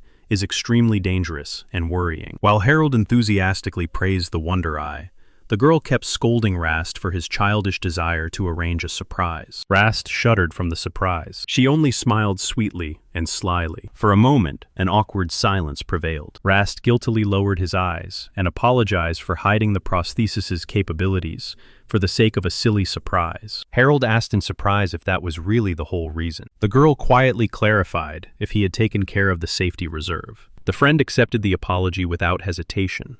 For Rast, his antics were something completely ordinary. At the end, she once again asked them never to treat their duties lightly. After this, she quietly called Rast by name. The girl confessed. As soon as her gaze fixed on the terrible future, she simply could not hold back the heavy anxiety for their lives. The three friends involuntarily exchanged surprised glances, and for a moment just froze. But no matter how experienced a warrior she was, even the stern fighter did not dare to deny the obvious. After all, it was about Ari, the legendary heroine nicknamed Double Spear Kalina, who could see the future. "Forgive us for our recklessness," came the quiet reply. The warrior lowered her head, understanding. They both just wanted to protect their friends from trouble. The tension subsided, and the interlocutor gently calmed her, adding that she too had said too much. A tender, relieved smile flashed on Chalul's face. Bowing their heads before the seer, the entire squad once again apologized together for this misunderstanding. No sooner had the conversation taken a serious tone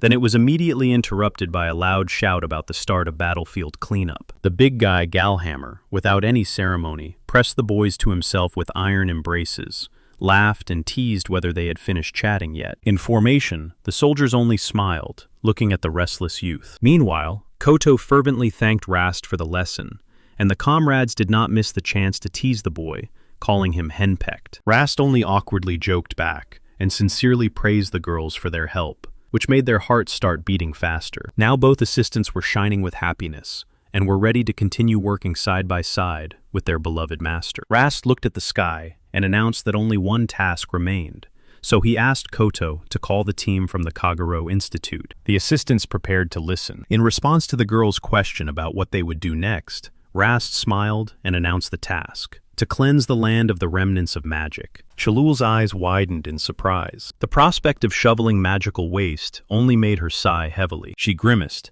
but still admitted that the task was truly important. The battle was already over, but the spilled potions had seriously poisoned the local soil. Noticing her sour expression, the old colleague asked if she really could not tolerate this activity. Meanwhile, Rast was unloading the heavy barrels. The girl objected, explaining that she understood the usefulness of the work, but it took too much time. She vividly imagined sitting all day on a chair in the middle of the field, near the pipe from which smoke continuously came out, with no visible changes. Chalul complained to the elder about the daily rearrangement of equipment, and Rast mentally wondered how such monotony could scare even her. But as soon as he confirmed the dullness of the traditional method, she suddenly flared up with fierce determination and shouted that she would do everything herself. Rast scratched the back of his head in confusion at such strange zeal.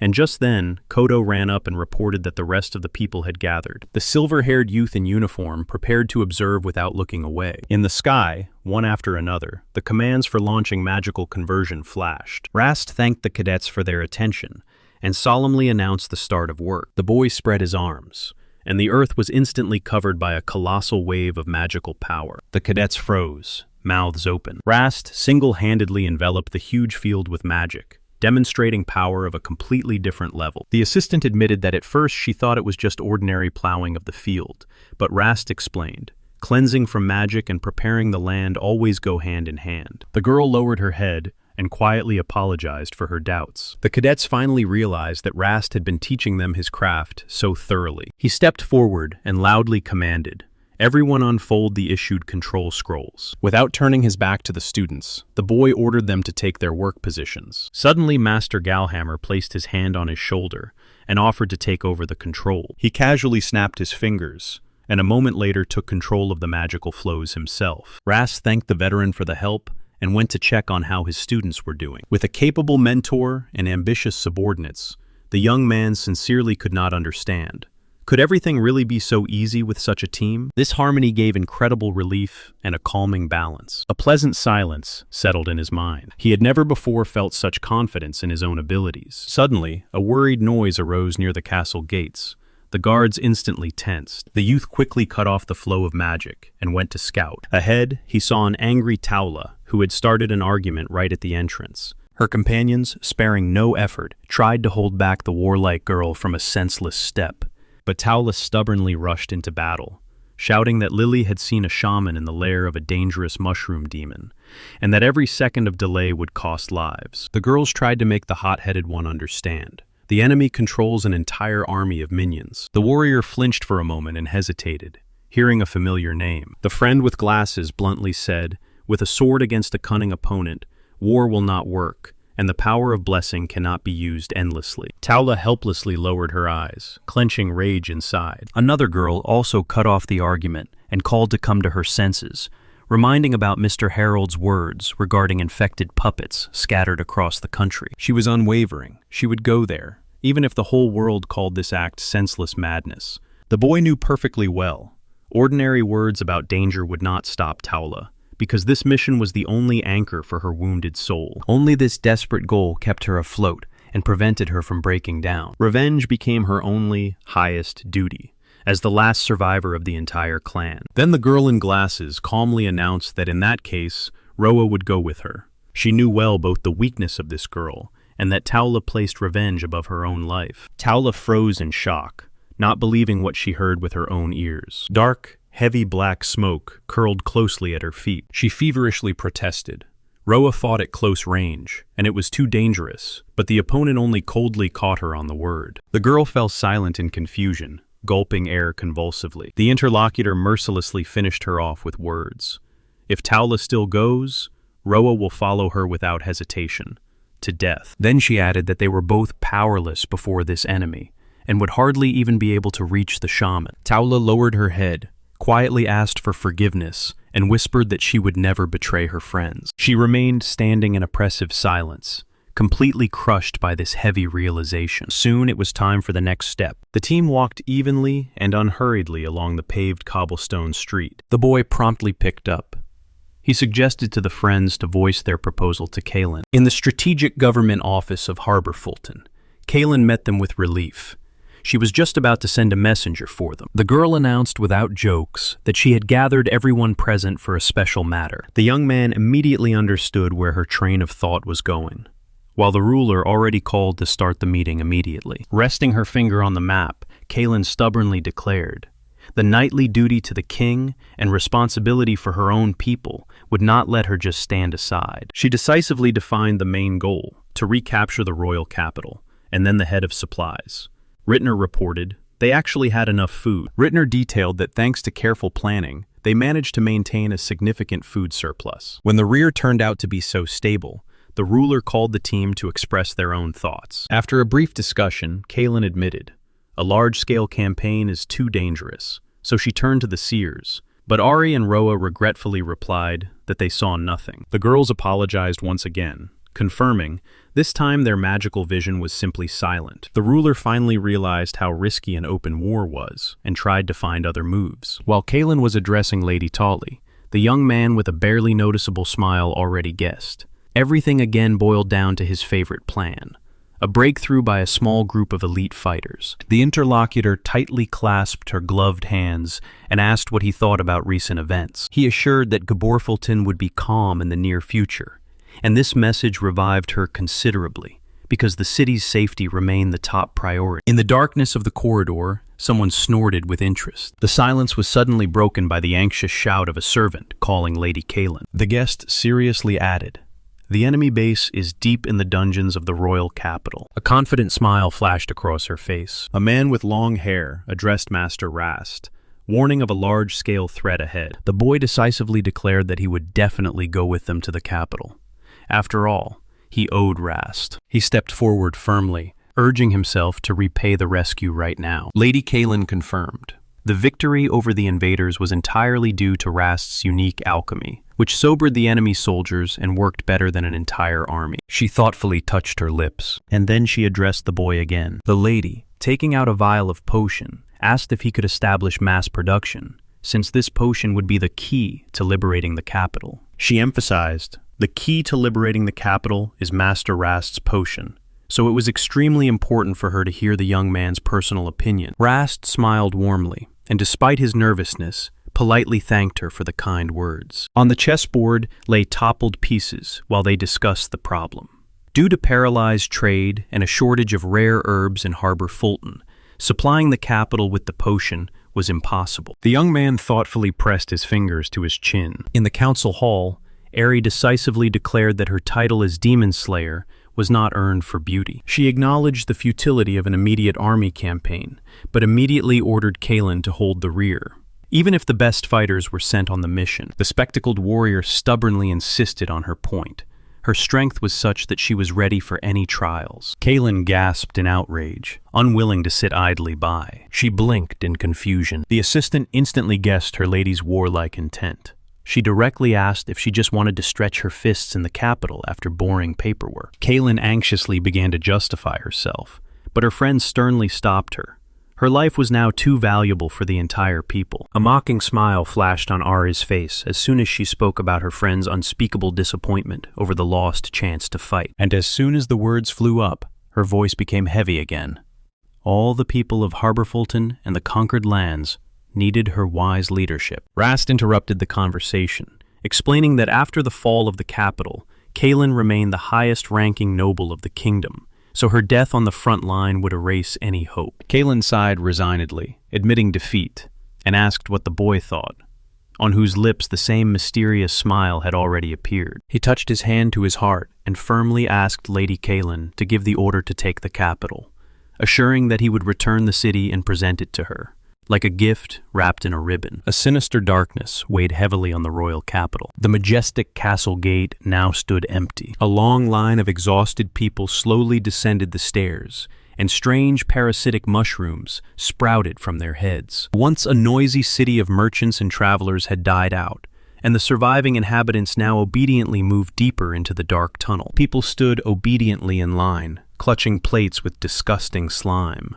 Rotten food bubbled repulsively, steaming as if breathing its own poison. They trudged along a narrow stone path toward where clouds of poisonous miasma rose. A man and a woman barely moved their feet from exhaustion, looking resignedly into the darkness. The townspeople, one by one, poured the contents of their vessels into the underground spring. Thick sludge splashed down with a splash, scattering the darkness. The last drop of sticky dirt slowly slid to the ground. Before the crowd rose a gigantic, grotesque boulder with a stone face.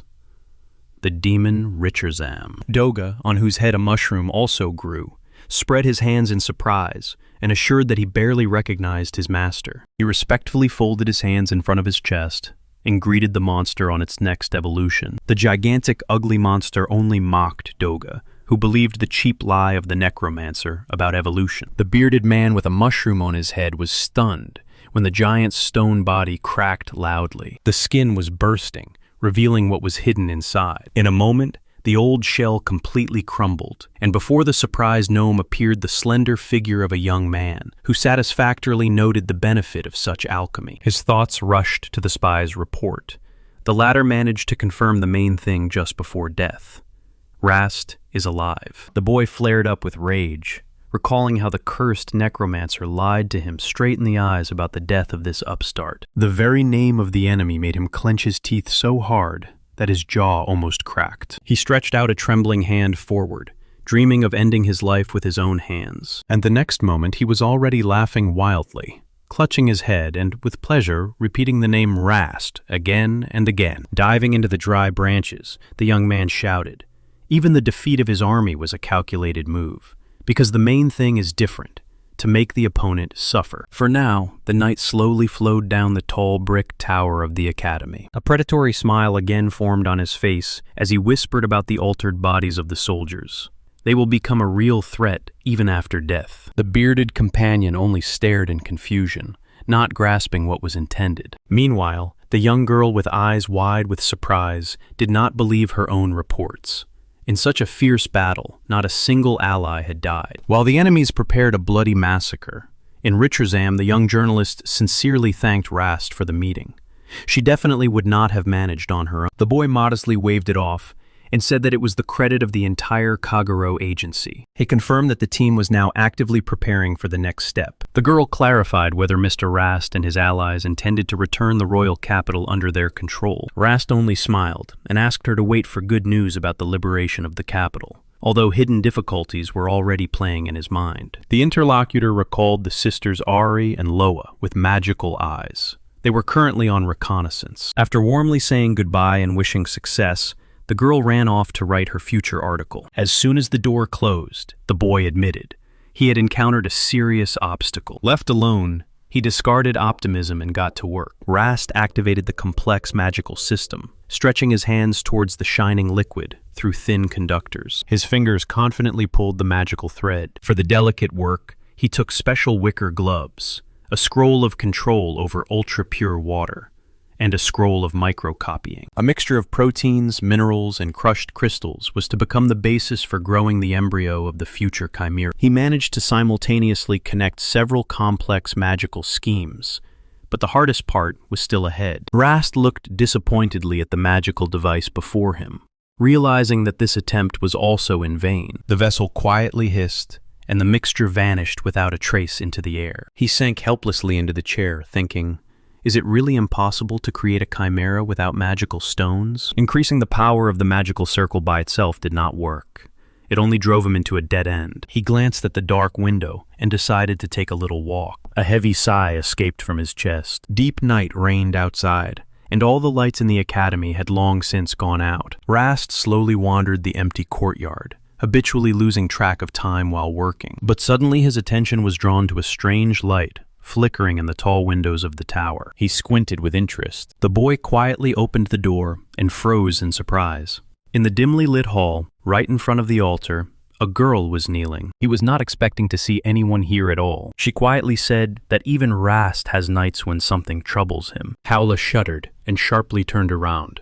and both exclaimed each other's names in surprise. The girl shuddered from the surprise and looked back at the sound of the familiar voice. Rast stood by the door and quietly called her by name. To his question about prayer, she answered that her patron goddess Alisra belongs to the night. Taula suddenly noticed the boy can also be an ordinary person, and made him ask confusedly what these words mean. He only squinted and began to wait for explanations. She stretched out her tightly clenched palms, explaining why she prays at night. Rast smiled awkwardly, scratched the back of his head, and decided that it was just ordinary fatigue and stagnation in affairs. The girl looked at him intently and gently suggested listening to everything he carries in his soul. She only smiled gently. The boy admitted he cannot decide whether to go straight ahead or completely change his approach.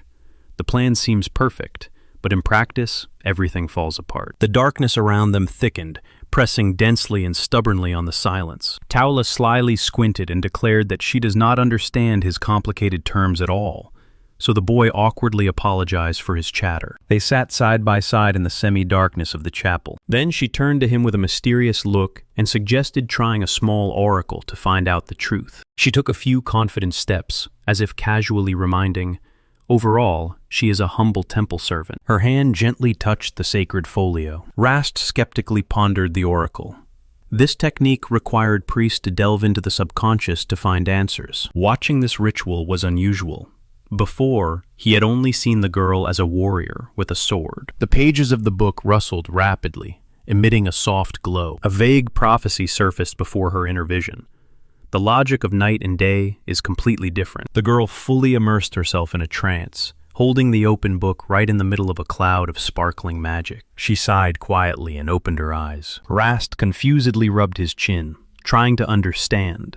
Was it about the usual change of monsters depending on the time of day? Suddenly his gaze flared up. The boy guessed that she was trying to create something nocturnal, working according to the laws of the day. Hearing this, the girl only snorted with interest. The final puzzle instantly formed in his mind. Taula contentedly closed her eyes and shut the book, silently acknowledging his correctness. Rast assumed his transmutation breaks the fundamental logic of the magical world, and called it a discovery of a new oracle. But any interference with this logic was doomed to failure. The boy finally found a logical explanation. A new perspective made him rethink his own knowledge. Because of this, Rast decided to temporarily suspend his current research. Taula immediately insisted on an urgent departure to the royal capital. She anxiously asked if this would delay their journey. The girl sadly lowered her eyes. Her lips were tightly pressed. She promised to protect Rast on the way to the capital, to finally repay her debt. Rast only awkwardly nodded and quietly thanked her in response. Suddenly she stepped up close, her eyes shining with tears, and despairingly blurted out, "How much longer must they wait?" The boy immediately rushed to calm her, dispelling the wave of panic with words. A self-revelation flashed in his mind. He had scared her again and made her nervous. The boy cursed silently. He was afraid he had blurted out too much and would upset her nerves. The girl froze in surprise at his words, but he only gently placed his hand on her head and assured her that they would set out immediately after the scouts returned. After that, he seriously said that he had decided to abandon his previous plan and fully trust Taula's prophecy. Hearing this, Taula sharply grabbed his shirt, not believing her ears. Tears welled up in her eyes, and she pressed tightly against him, quietly whispering words of gratitude. Blushing with embarrassment, the girl began to assure him that she had not made up the prophecy. She just wanted to leave quickly, so he might not have immediately understood her motives. In response, only a warm laugh. She fell silent again, leaning against his chest. He smiled softly. Slightly pulling away, Taula lowered her eyes guiltily and apologized for rushing him out of fear of the necromancer. He silently spoke her name. It came to mind how she had been before. The girl closed her eyes and asked to choose a safer plan, even if it meant waiting so that no one on the team would get hurt. The boy looked at her and did not recognize her.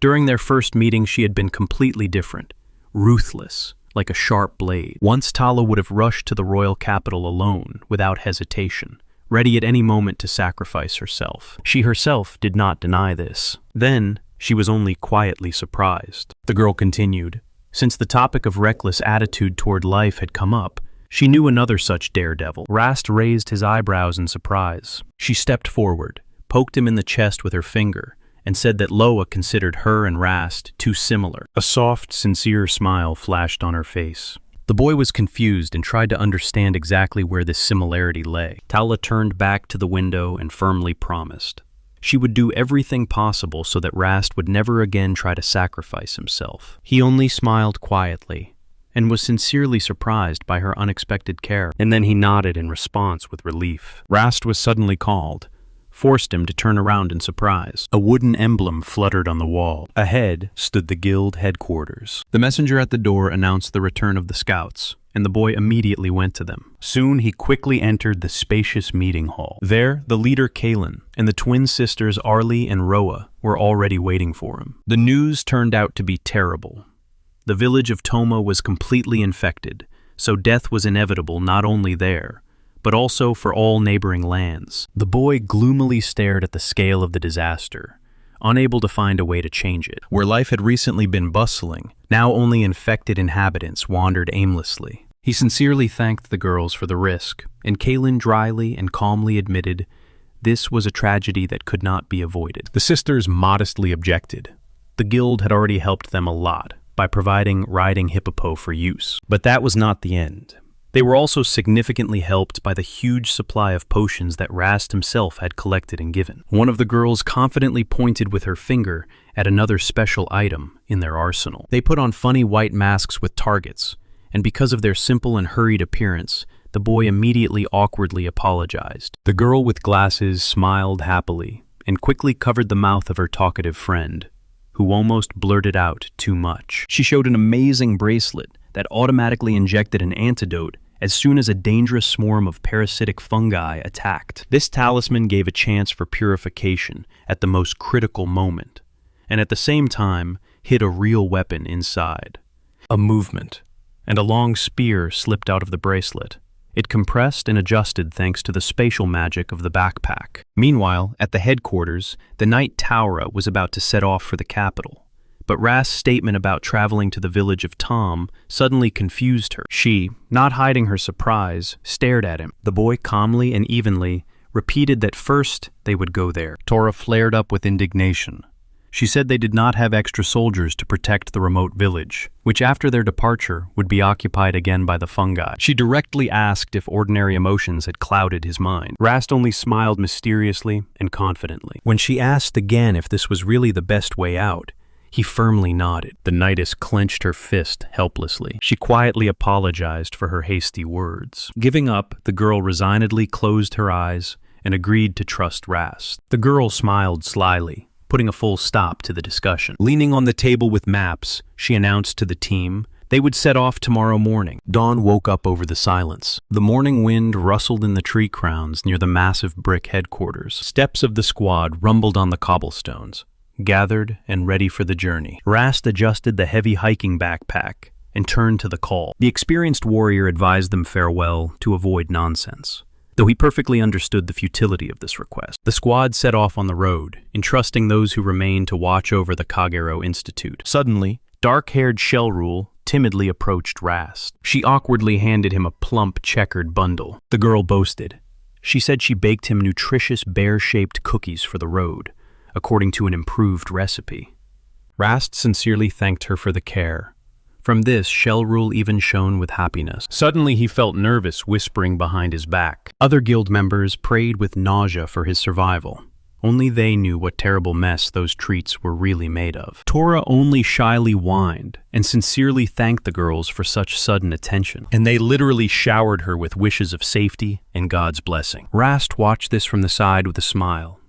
He was surprised by her crazy popularity among the girls, so he immediately headed to meet Kalen. The boy quietly said that it was already time to move on. In the square, they stopped facing each other, under the canopy of a giant tree. Kalen gently called him by name. She smiled slyly and said that she would eagerly await a gift from him. Rast, in response, only asked her not to overexert herself and not to attract unnecessary attention here. Their fists met with a thud in a firm gesture of farewell. Nearby, aside, a smiling young officer watched them closely. Out of nowhere, a loud call to listen carefully rang out over the square, and the air seemed to tighten from it. The same voice repeated the demand, causing the crowd to freeze and fall silent. The speaker took a deep breath. The officer addressed Kaylin, and she, without saying a word, only slowly closed her eyes. Bowed by the powerful voice, the order sounded without hesitation. The group of 4 chosen to step forward. The young assistant respectfully stepped aside, inviting Lady Kaylin to speak. She confidently stepped forward before the crowd and addressed the residents of Harva Fulton. Kaylin announced, "Rast, the priestess knight Tara, and Lieutenants Arlie and Roa are setting out on a dangerous mission to recapture the capital from the demons." The girl raised her hand to the sun and loudly called the people to pray together for the safety of the 4 heroes. Her finger raised to the sky flashed a bright ray of hope. The warriors stood silently. Each was ready to accept their heavy fate. At the command to salute, the squad marched toward the gate with heavy steps. The assistant warned the lady anxiously that she should not risk herself so much. Kaylin said nothing. She only clenched her fist tightly in helplessness. Watching them go with a sad smile, she quietly said that they had finally left. The young man replied seriously that he perfectly understood her situation. The girl waved irritably and said she knew that even without him, because Rast also reminded her of it. They remained alone by the huge gates. Both knew that the city simply could not afford to lose its ruler. The squad slowly moved forward on strange, thick-skinned beasts, heading toward the snowy mountain peaks. One of the companions unfolded a map and informed Master Rast that the village of Toma was very close. The travelers stopped in a forest clearing, and the leader activated a magical scroll. The scroll instantly unfurled. Rast smiled and suggested making a short stop to prepare. He ordered Roa to extend her hand for a temporary brand, while the other companion laid a water barrier. The girl quietly moaned. A sudden pain made her shudder as magical lines began to burn a pattern on her skin. The boy handed her a small vial of potion and ordered her to fasten it to her belt. Everything ended quickly, but Rast immediately warned the surprised Roa.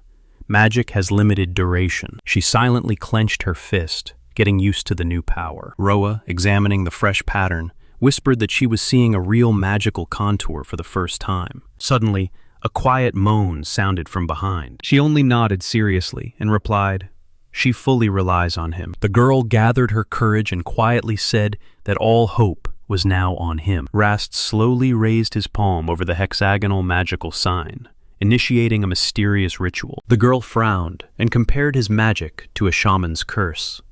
Rast just awkwardly scratched the back of his head. She irritably adjusted her hair, stubbornly trying to get used to the tickling of magic. The air around suddenly swirled into a bright, shining spiral. Her glasses flashed as soon as she exhaled in amazement and reached out her hand toward the glow. She exhaled with surprise. It was a turbulent flow of energy rushing through her body. Another girl only tensely squinted one eye. She exhaled heavily, pressed her fist to her chest, and tried to calm her heartbeat. Narrowing her brows intently, she suspiciously asked if he had tested it on himself while Rast was talking about the mana reaction. Rast confidently raised his hand and ordered the team to immediately draw their weapons. With a cheerful smile, he showed a bottle of potion, assuring that he was the first test subject. But as soon as the girls drew their swords and staffs, the weapons in their hands vibrated wildly from the powerful resonance, and all 3 froze in shock. While the sorceress complained that the sensation was simply disgusting, her friend hissed at her, demanding she pull herself together and not panic. The companion grimaced, grumbling that he felt utterly disgusted, then snapped at him to behave politely. The white-haired girl looked intently at Rast and asked directly what he was trying to achieve with this. She looked at her own blade in surprise. Now it was glowing from the applied potion. The warrior was confused. Her double-edged sword had no blunt side for safe strikes. Then Rast explained that peaceful people awaited them ahead, so a normal fight could simply injure them. His plan turned out to be simple. The potion on the swords was supposed to simultaneously knock out the fungal parasite and instantly seal the wounds left behind. Rast confidently commanded to set off for the village. The traveling companion asked again if the mushrooms would disappear from just the blade's touch, and the boy confirmed her guess. Next to it unfolded a frosty, sad scene. Peasants wandered the streets like zombies, and mushrooms grew on their heads. The girls firmly gripped their weapons, and Rast quietly whispered that the rumors about the infection were finally confirmed. He silently, with confused surprise, watched his allies. The warriors rushed forward from the very first seconds, swinging their swords, which left clouds of healing sprays in the air. Everything ended in a matter of seconds. The infected peasants lay on the ground, whole and unharmed. Rast praised the girls for their work and reassured them. These mushrooms do not infect through touch. The main thing is just not to accidentally swallow them. The white-haired fighter added that, thanks to the potion on the weapons, they fought calmly, and the infected peasants did not possess any martial arts at all. Rast talked with an ally and marveled at the skill of the trio of alchemists, who squeezed the maximum out of the elixirs right during the battle, to save the wounded peasants. In response, they quietly thanked him and assured that everything would end soon. When a girl appeared near the horse, she immediately asked about the fate of Czar, the only enemy who was deliberately left tied up and not cleansed of the parasitic mushrooms. Rast turned to his colleagues and clarified whether the magical seals on their weapons were still active. The girls only briefly nodded. Receiving an affirmative answer, the young man without hesitation slipped his hand under his cloak. A slender horned knife with 2 lines and a bloody seal engraved on it stretched out into the light. Warning that it would only take a minute, Rast approached the helpless Tsar and raised the blade over the growth on his shoulder. For a moment, Rast's face lit up with a calm, almost carefree smile. Using cleansing magic, he carefully extracted the parasitic factor from the mushroom, and his assistant guessed horrifically. She screamed in fear. The next moment, Rast, without hesitation, poured the dangerous substance into a flask and drained it completely in one go. "If mushrooms start growing on me, I'm counting on you," he said, giving the shocked companion a slight smile. Without wasting time, he forcefully plunged the knife blade into his own hand, injecting the parasite directly into the blood, causing the girl to panic and choke on a scream. Rast tightly gripped the blade barehanded and did not take his eyes off the opponent. The girls screamed in panic as soon as they saw Rast's hand instantly covered with black, swollen veins. But the boy only smiled faintly, exhausted. He assured the team that everything would be fine with them, and gestured to stay behind. After that, Rast ordered his companions to immediately pour out the potion. Suddenly, a sharp ring sounded. The vial shattered completely, and the liquid spilled over the stone slabs in a puddle. The companion's glasses flashed. She deftly caught a few drops before they touched the floor. Showing a deep wound with dark blood, Rast admitted. This was his backup plan, which he did not have time to warn about. The girls, shocked, burst out shouting, demanding explanations for such a dangerous stunt. But he was already unrolling the scroll, calling everyone to focus their attention. Rast added that the previously drunk decoction was only meant to weaken the effect of the parasitic fungus toxins in his blood. The assistant held her breath. From such strong excitement, her chest tightened as if a scream was about to burst out. The boy activated the spell, forcing the body to produce the necessary immunity in a matter of seconds. Magic flickered around Rast. The acquisition of new spells promised to accelerate any moment now. Without hesitation, Rast plunged the blade directly into his own hand. There, under the skin, the darkened veins deflated. Understanding how the parasite worked, the boy mentally ordered it to come out and cleanse itself. Immunity usually fights foreign bodies, but the reproduction rate of the spores was too high, so he decided to extract them directly from the blood. Gathering the contagion into an air sphere, he began to neutralize the spores with the power of his magic. A dark substance inside the sphere spun wildly, raising a wave of tension. His companion froze in shock, not taking her eyes off this madness. The purified liquid slowly poured in a thin stream into the glass vials. The magical vortex spun even stronger, finally bringing the purification to an end. Exhausted, Rast sank to the ground. He swallowed air heavily, and a ready vial landed nearby. The glass vessel gleamed with a fresh, magical seal. Everything went as planned. Ready medicines lined up around the boy on the ground. It was his backup plan, because the original magic always relied on using blood. The assistant in glasses begged him through tears to say that he was okay. Rast only smiled softly in response, and explained that at first he intended to create a special homunculus without a magical stone at its core. She lowered her head and quietly asked through tears why he always takes the full blow on himself. The boy calmly nodded and continued.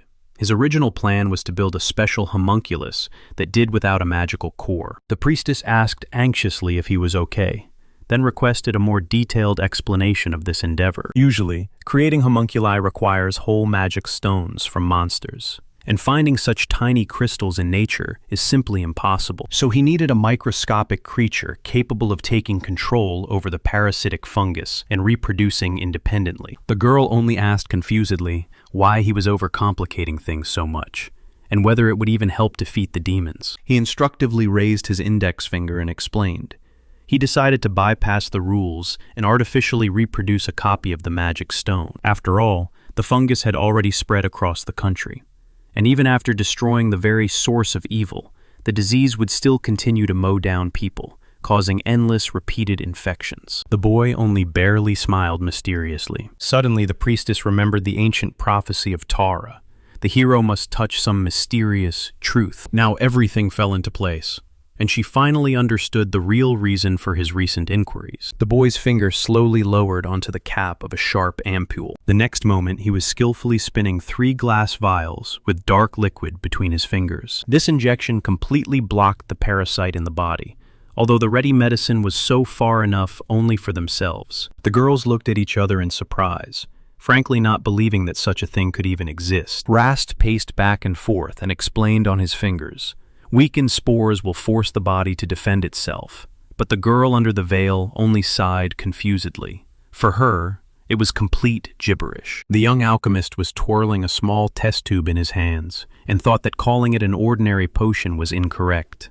It does not heal directly, but only multiplies a person's own powers. Then the senior priestess suggested, "These are medicines that simply protect against infection in advance." 2 ancient words immediately formed in the boy's mind.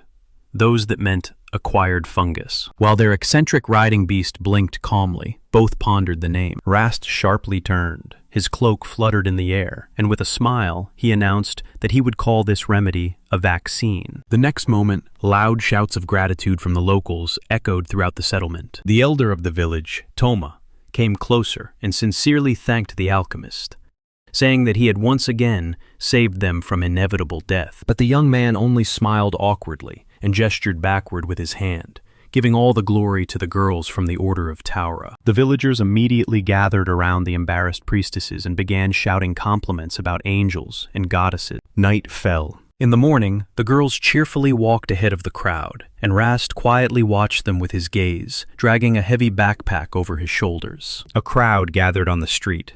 People whispered and stared curiously at the newcomers. Rast sat on a chair, curled up like a ball from the pressure of guilt. The tense silence was broken by a quiet voice. It called him by name. 3 angry companions loomed over him, radiating an incredibly heavy aura. He began to speak quickly, justifying himself and assuring that from now on, he fully understood the necessity of creating the vaccine. But under their watchful eyes, the boy could only grimace guiltily and smile. The girl's glasses flashed coldly. Rast instantly became embarrassed and began to babble helplessly. He completely lost the power of speech. Calmly listening to him, the girl first apologized for the unnecessary worries, and then just as firmly emphasized this did not give him the right to test the poison on his own body at all. The boy froze. He tried to explain that he could not risk the lives of others, but the girls unanimously and unequivocally cut him off. His life was no less valuable. Rast involuntarily imagined a terrifying picture. If something happened to him, Kalen would immediately lead the entire Herbleton army in a bloody assault on the royal capital. The girl looked straight into his soul, asking if he really understood the scale of the disaster that would erupt if he died. Even such a legendary warrior as Kalen could not handle a bunch of enemies at once, so her clash with this demon would result in colossal casualties. And only when the boy unconditionally admitted his mistake did the girl's anger finally subside. The 2 girls declared without hesitation, if necessary, next time they themselves would become volunteers. Rast froze in surprise, not believing what he heard. The 3rd girl added, "He saved her life twice, and this was the best chance to repay the debt." A firm step forward interrupted the conversation.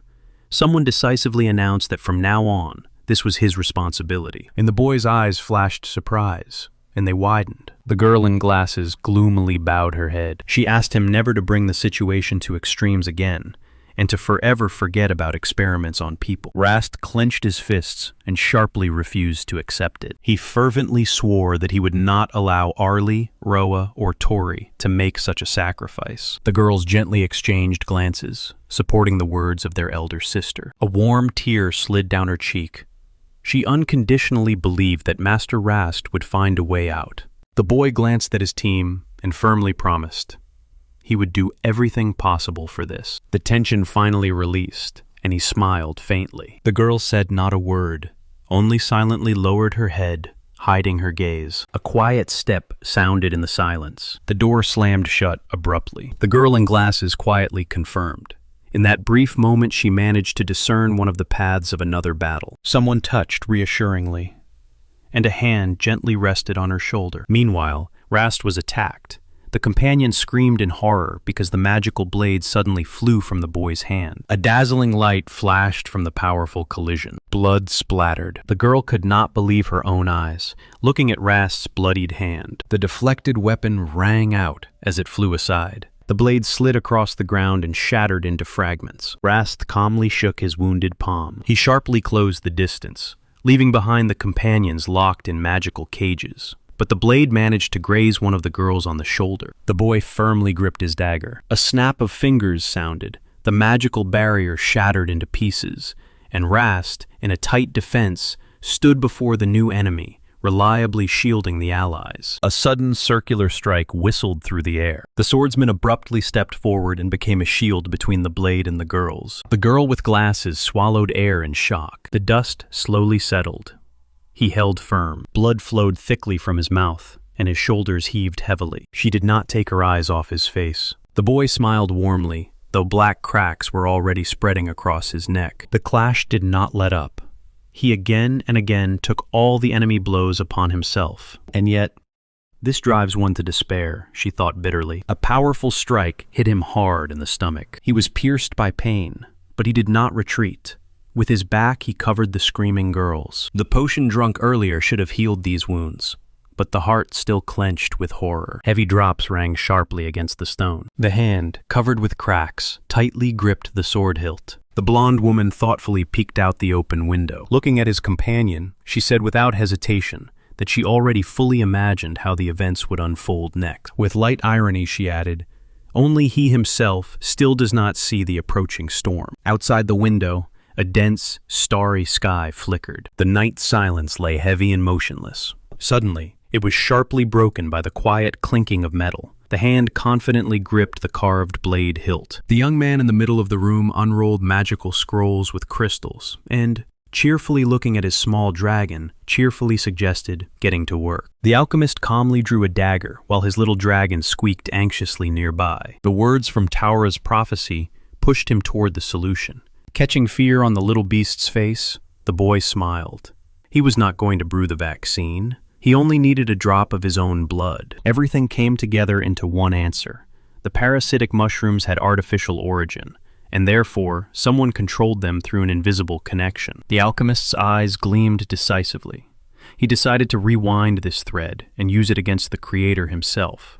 The plan was radical: to trace the path from the main carrier and burn out the parasites in all the victims simultaneously. To bypass the laws of the world, he resorted to primordial magic and cut his palm, letting the blood serve as a living conductor. Dark drops shook off the blade, and the boy immediately activated the blood potion. In a dazzling flash, the liquid folded into a glowing parchment right in the air, and in a moment, it crystallized into a heavy vial filled with a dark elixir. Meanwhile, the peaceful mountain village had no idea that trouble was already looming over it. But then, above the rooftops, a broad wave of saving magic rushed intermittently, and it wiped away the infection like dust from stone. Gathering the rescued villagers in the square, the boy warned about the danger of new attacks and left the two Hippopo brothers to guard the village's silence. The men froze with open mouths as soon as they heard.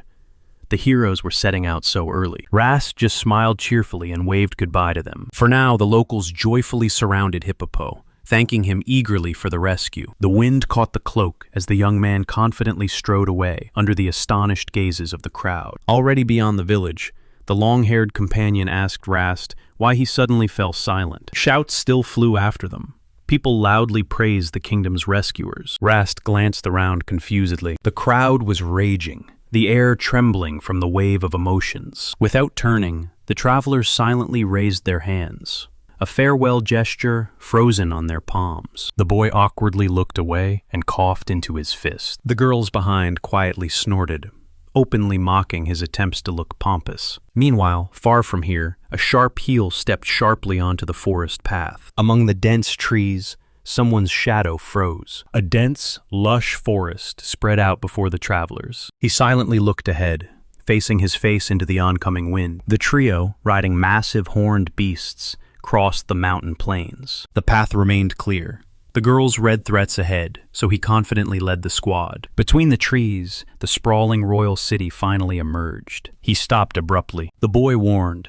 Dodging enemies would no longer work, and the supplies of healing potion were not endless. A thick water droplet slipped from his fingers. Deciding that a frontal attack would be a mistake now, he applied cleansing to the magical cluster. Under the spell's effect, the water sharply contracted with cracking sounds. In his palm, a perfectly smooth, dense sphere appeared. It gently settled at the bottom of the camping kettle with tea leaves. The girls awkwardly surrounded the vessel, not understanding where the real boiling water had come from. It was enough to slightly move his fingers. The magical shell cracked and instantly released a cloud of hot steam. Instead of anxiety about enemy lands, the team made themselves a calm rest with hot tea right in the middle of the wild forest. In hot water, the bud of a rare eastern flower, chaka, slowly opened. The girls closed their eyes, enjoying the rich floral aroma. They carefully took their first sips. Rast only smiled warmly, listening to their jokes about the wasteful use of higher alchemy. One of the companions suddenly wondered,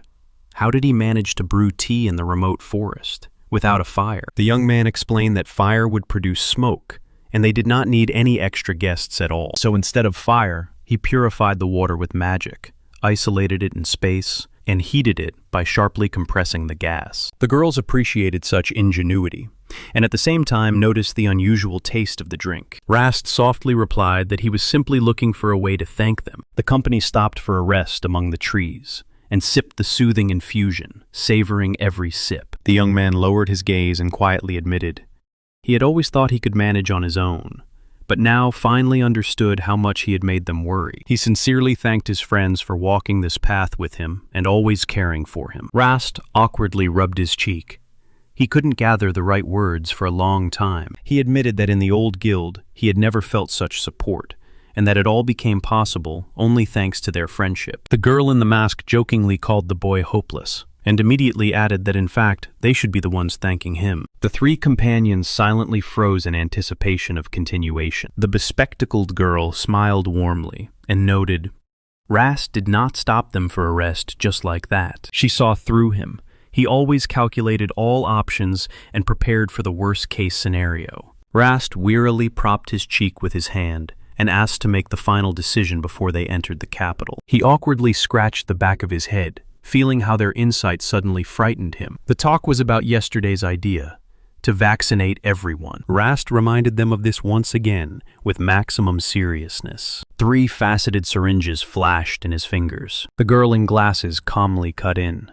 There is no room for doubt here. The serum made them invulnerable to parasites, and the infected would henceforth perceive them as their own. But Rast immediately voiced the harsh truth. The duration of the effect is unknown. Side effects are unpredictable, and near the demon carrier the protection might not work. The boy's gaze became sharper. He asked if they were ready to get vaccinated right now, fully aware of all these risks. He warned that he could give no guarantees. The young man asked if the girls were really ready to follow him, even risking their lives because of the dangerous drug. Suddenly he stopped abruptly. He gave them one last chance to retreat and return to Garvafulton. But immediately he realized his mistake. He had no right to shift the choice onto their shoulders. Instead, he had to ask for help himself and take responsibility for it. The boy sharply inhaled, gathering his thoughts together. One of the companions quietly said that she had decided long ago, but immediately brushed away her own words. He did not pretend. He directly admitted that he needed their strength and asked her to trust him. The young man closely examined their faces, as if searching for an answer in every line. From the heavy anticipation, sweat appeared on his cheek. Meanwhile, the girls were already calmly examining the syringe and businesslike figuring out exactly where it needed to be injected. His hand trembled helplessly. Embarrassed, he could only utter confusedly, yes. Explaining mechanically how to open the needle, the boy suddenly realized in shock. The only one truly afraid of this step was himself. Rast briefly, barely smiled. He threw his hand behind his head and sincerely praised his companions for their reliability. Ahead stretched a magnificent city, but on its streets the heroes were met with a bizarre spectacle.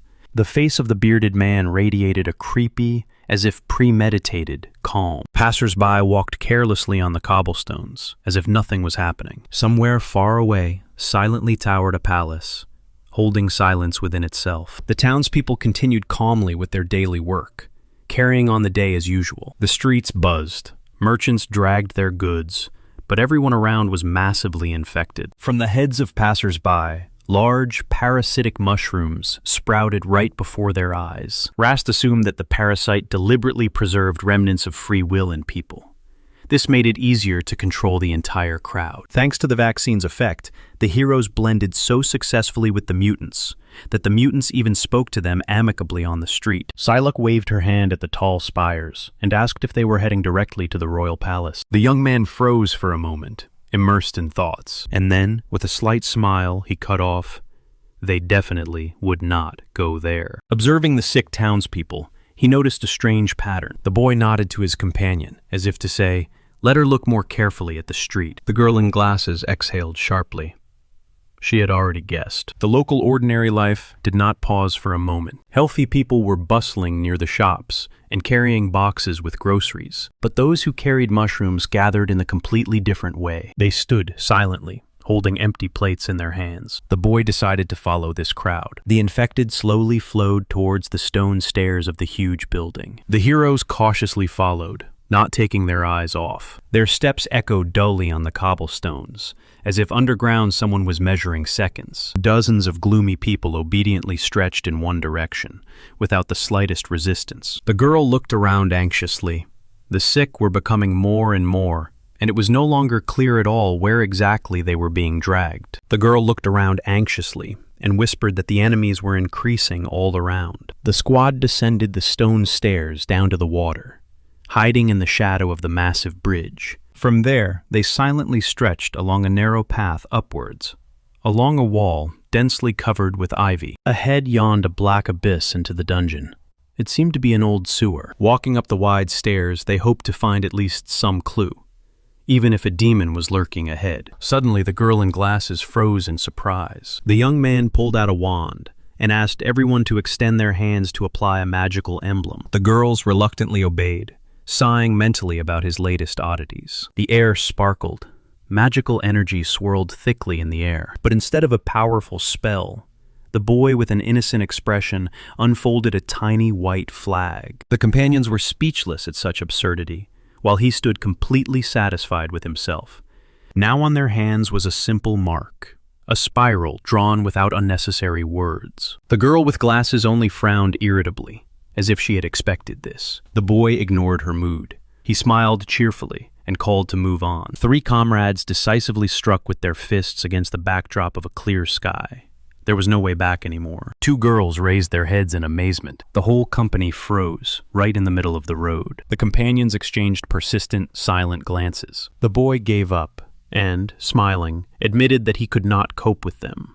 The girls withdrew their fists with spiral marks, and the little dragon trustingly poked its snout right into their circle. The little beast closed its eyes joyfully. Because of this, the girls burst into cheerful laughter. The girl with the monocle touched her gaze on the little one with emotion. Then the boy extended his hand. Their fists met in a single gesture. He sharply gave the command to move, and the girls lined up behind the leader without hesitation. They were awaited by the depths.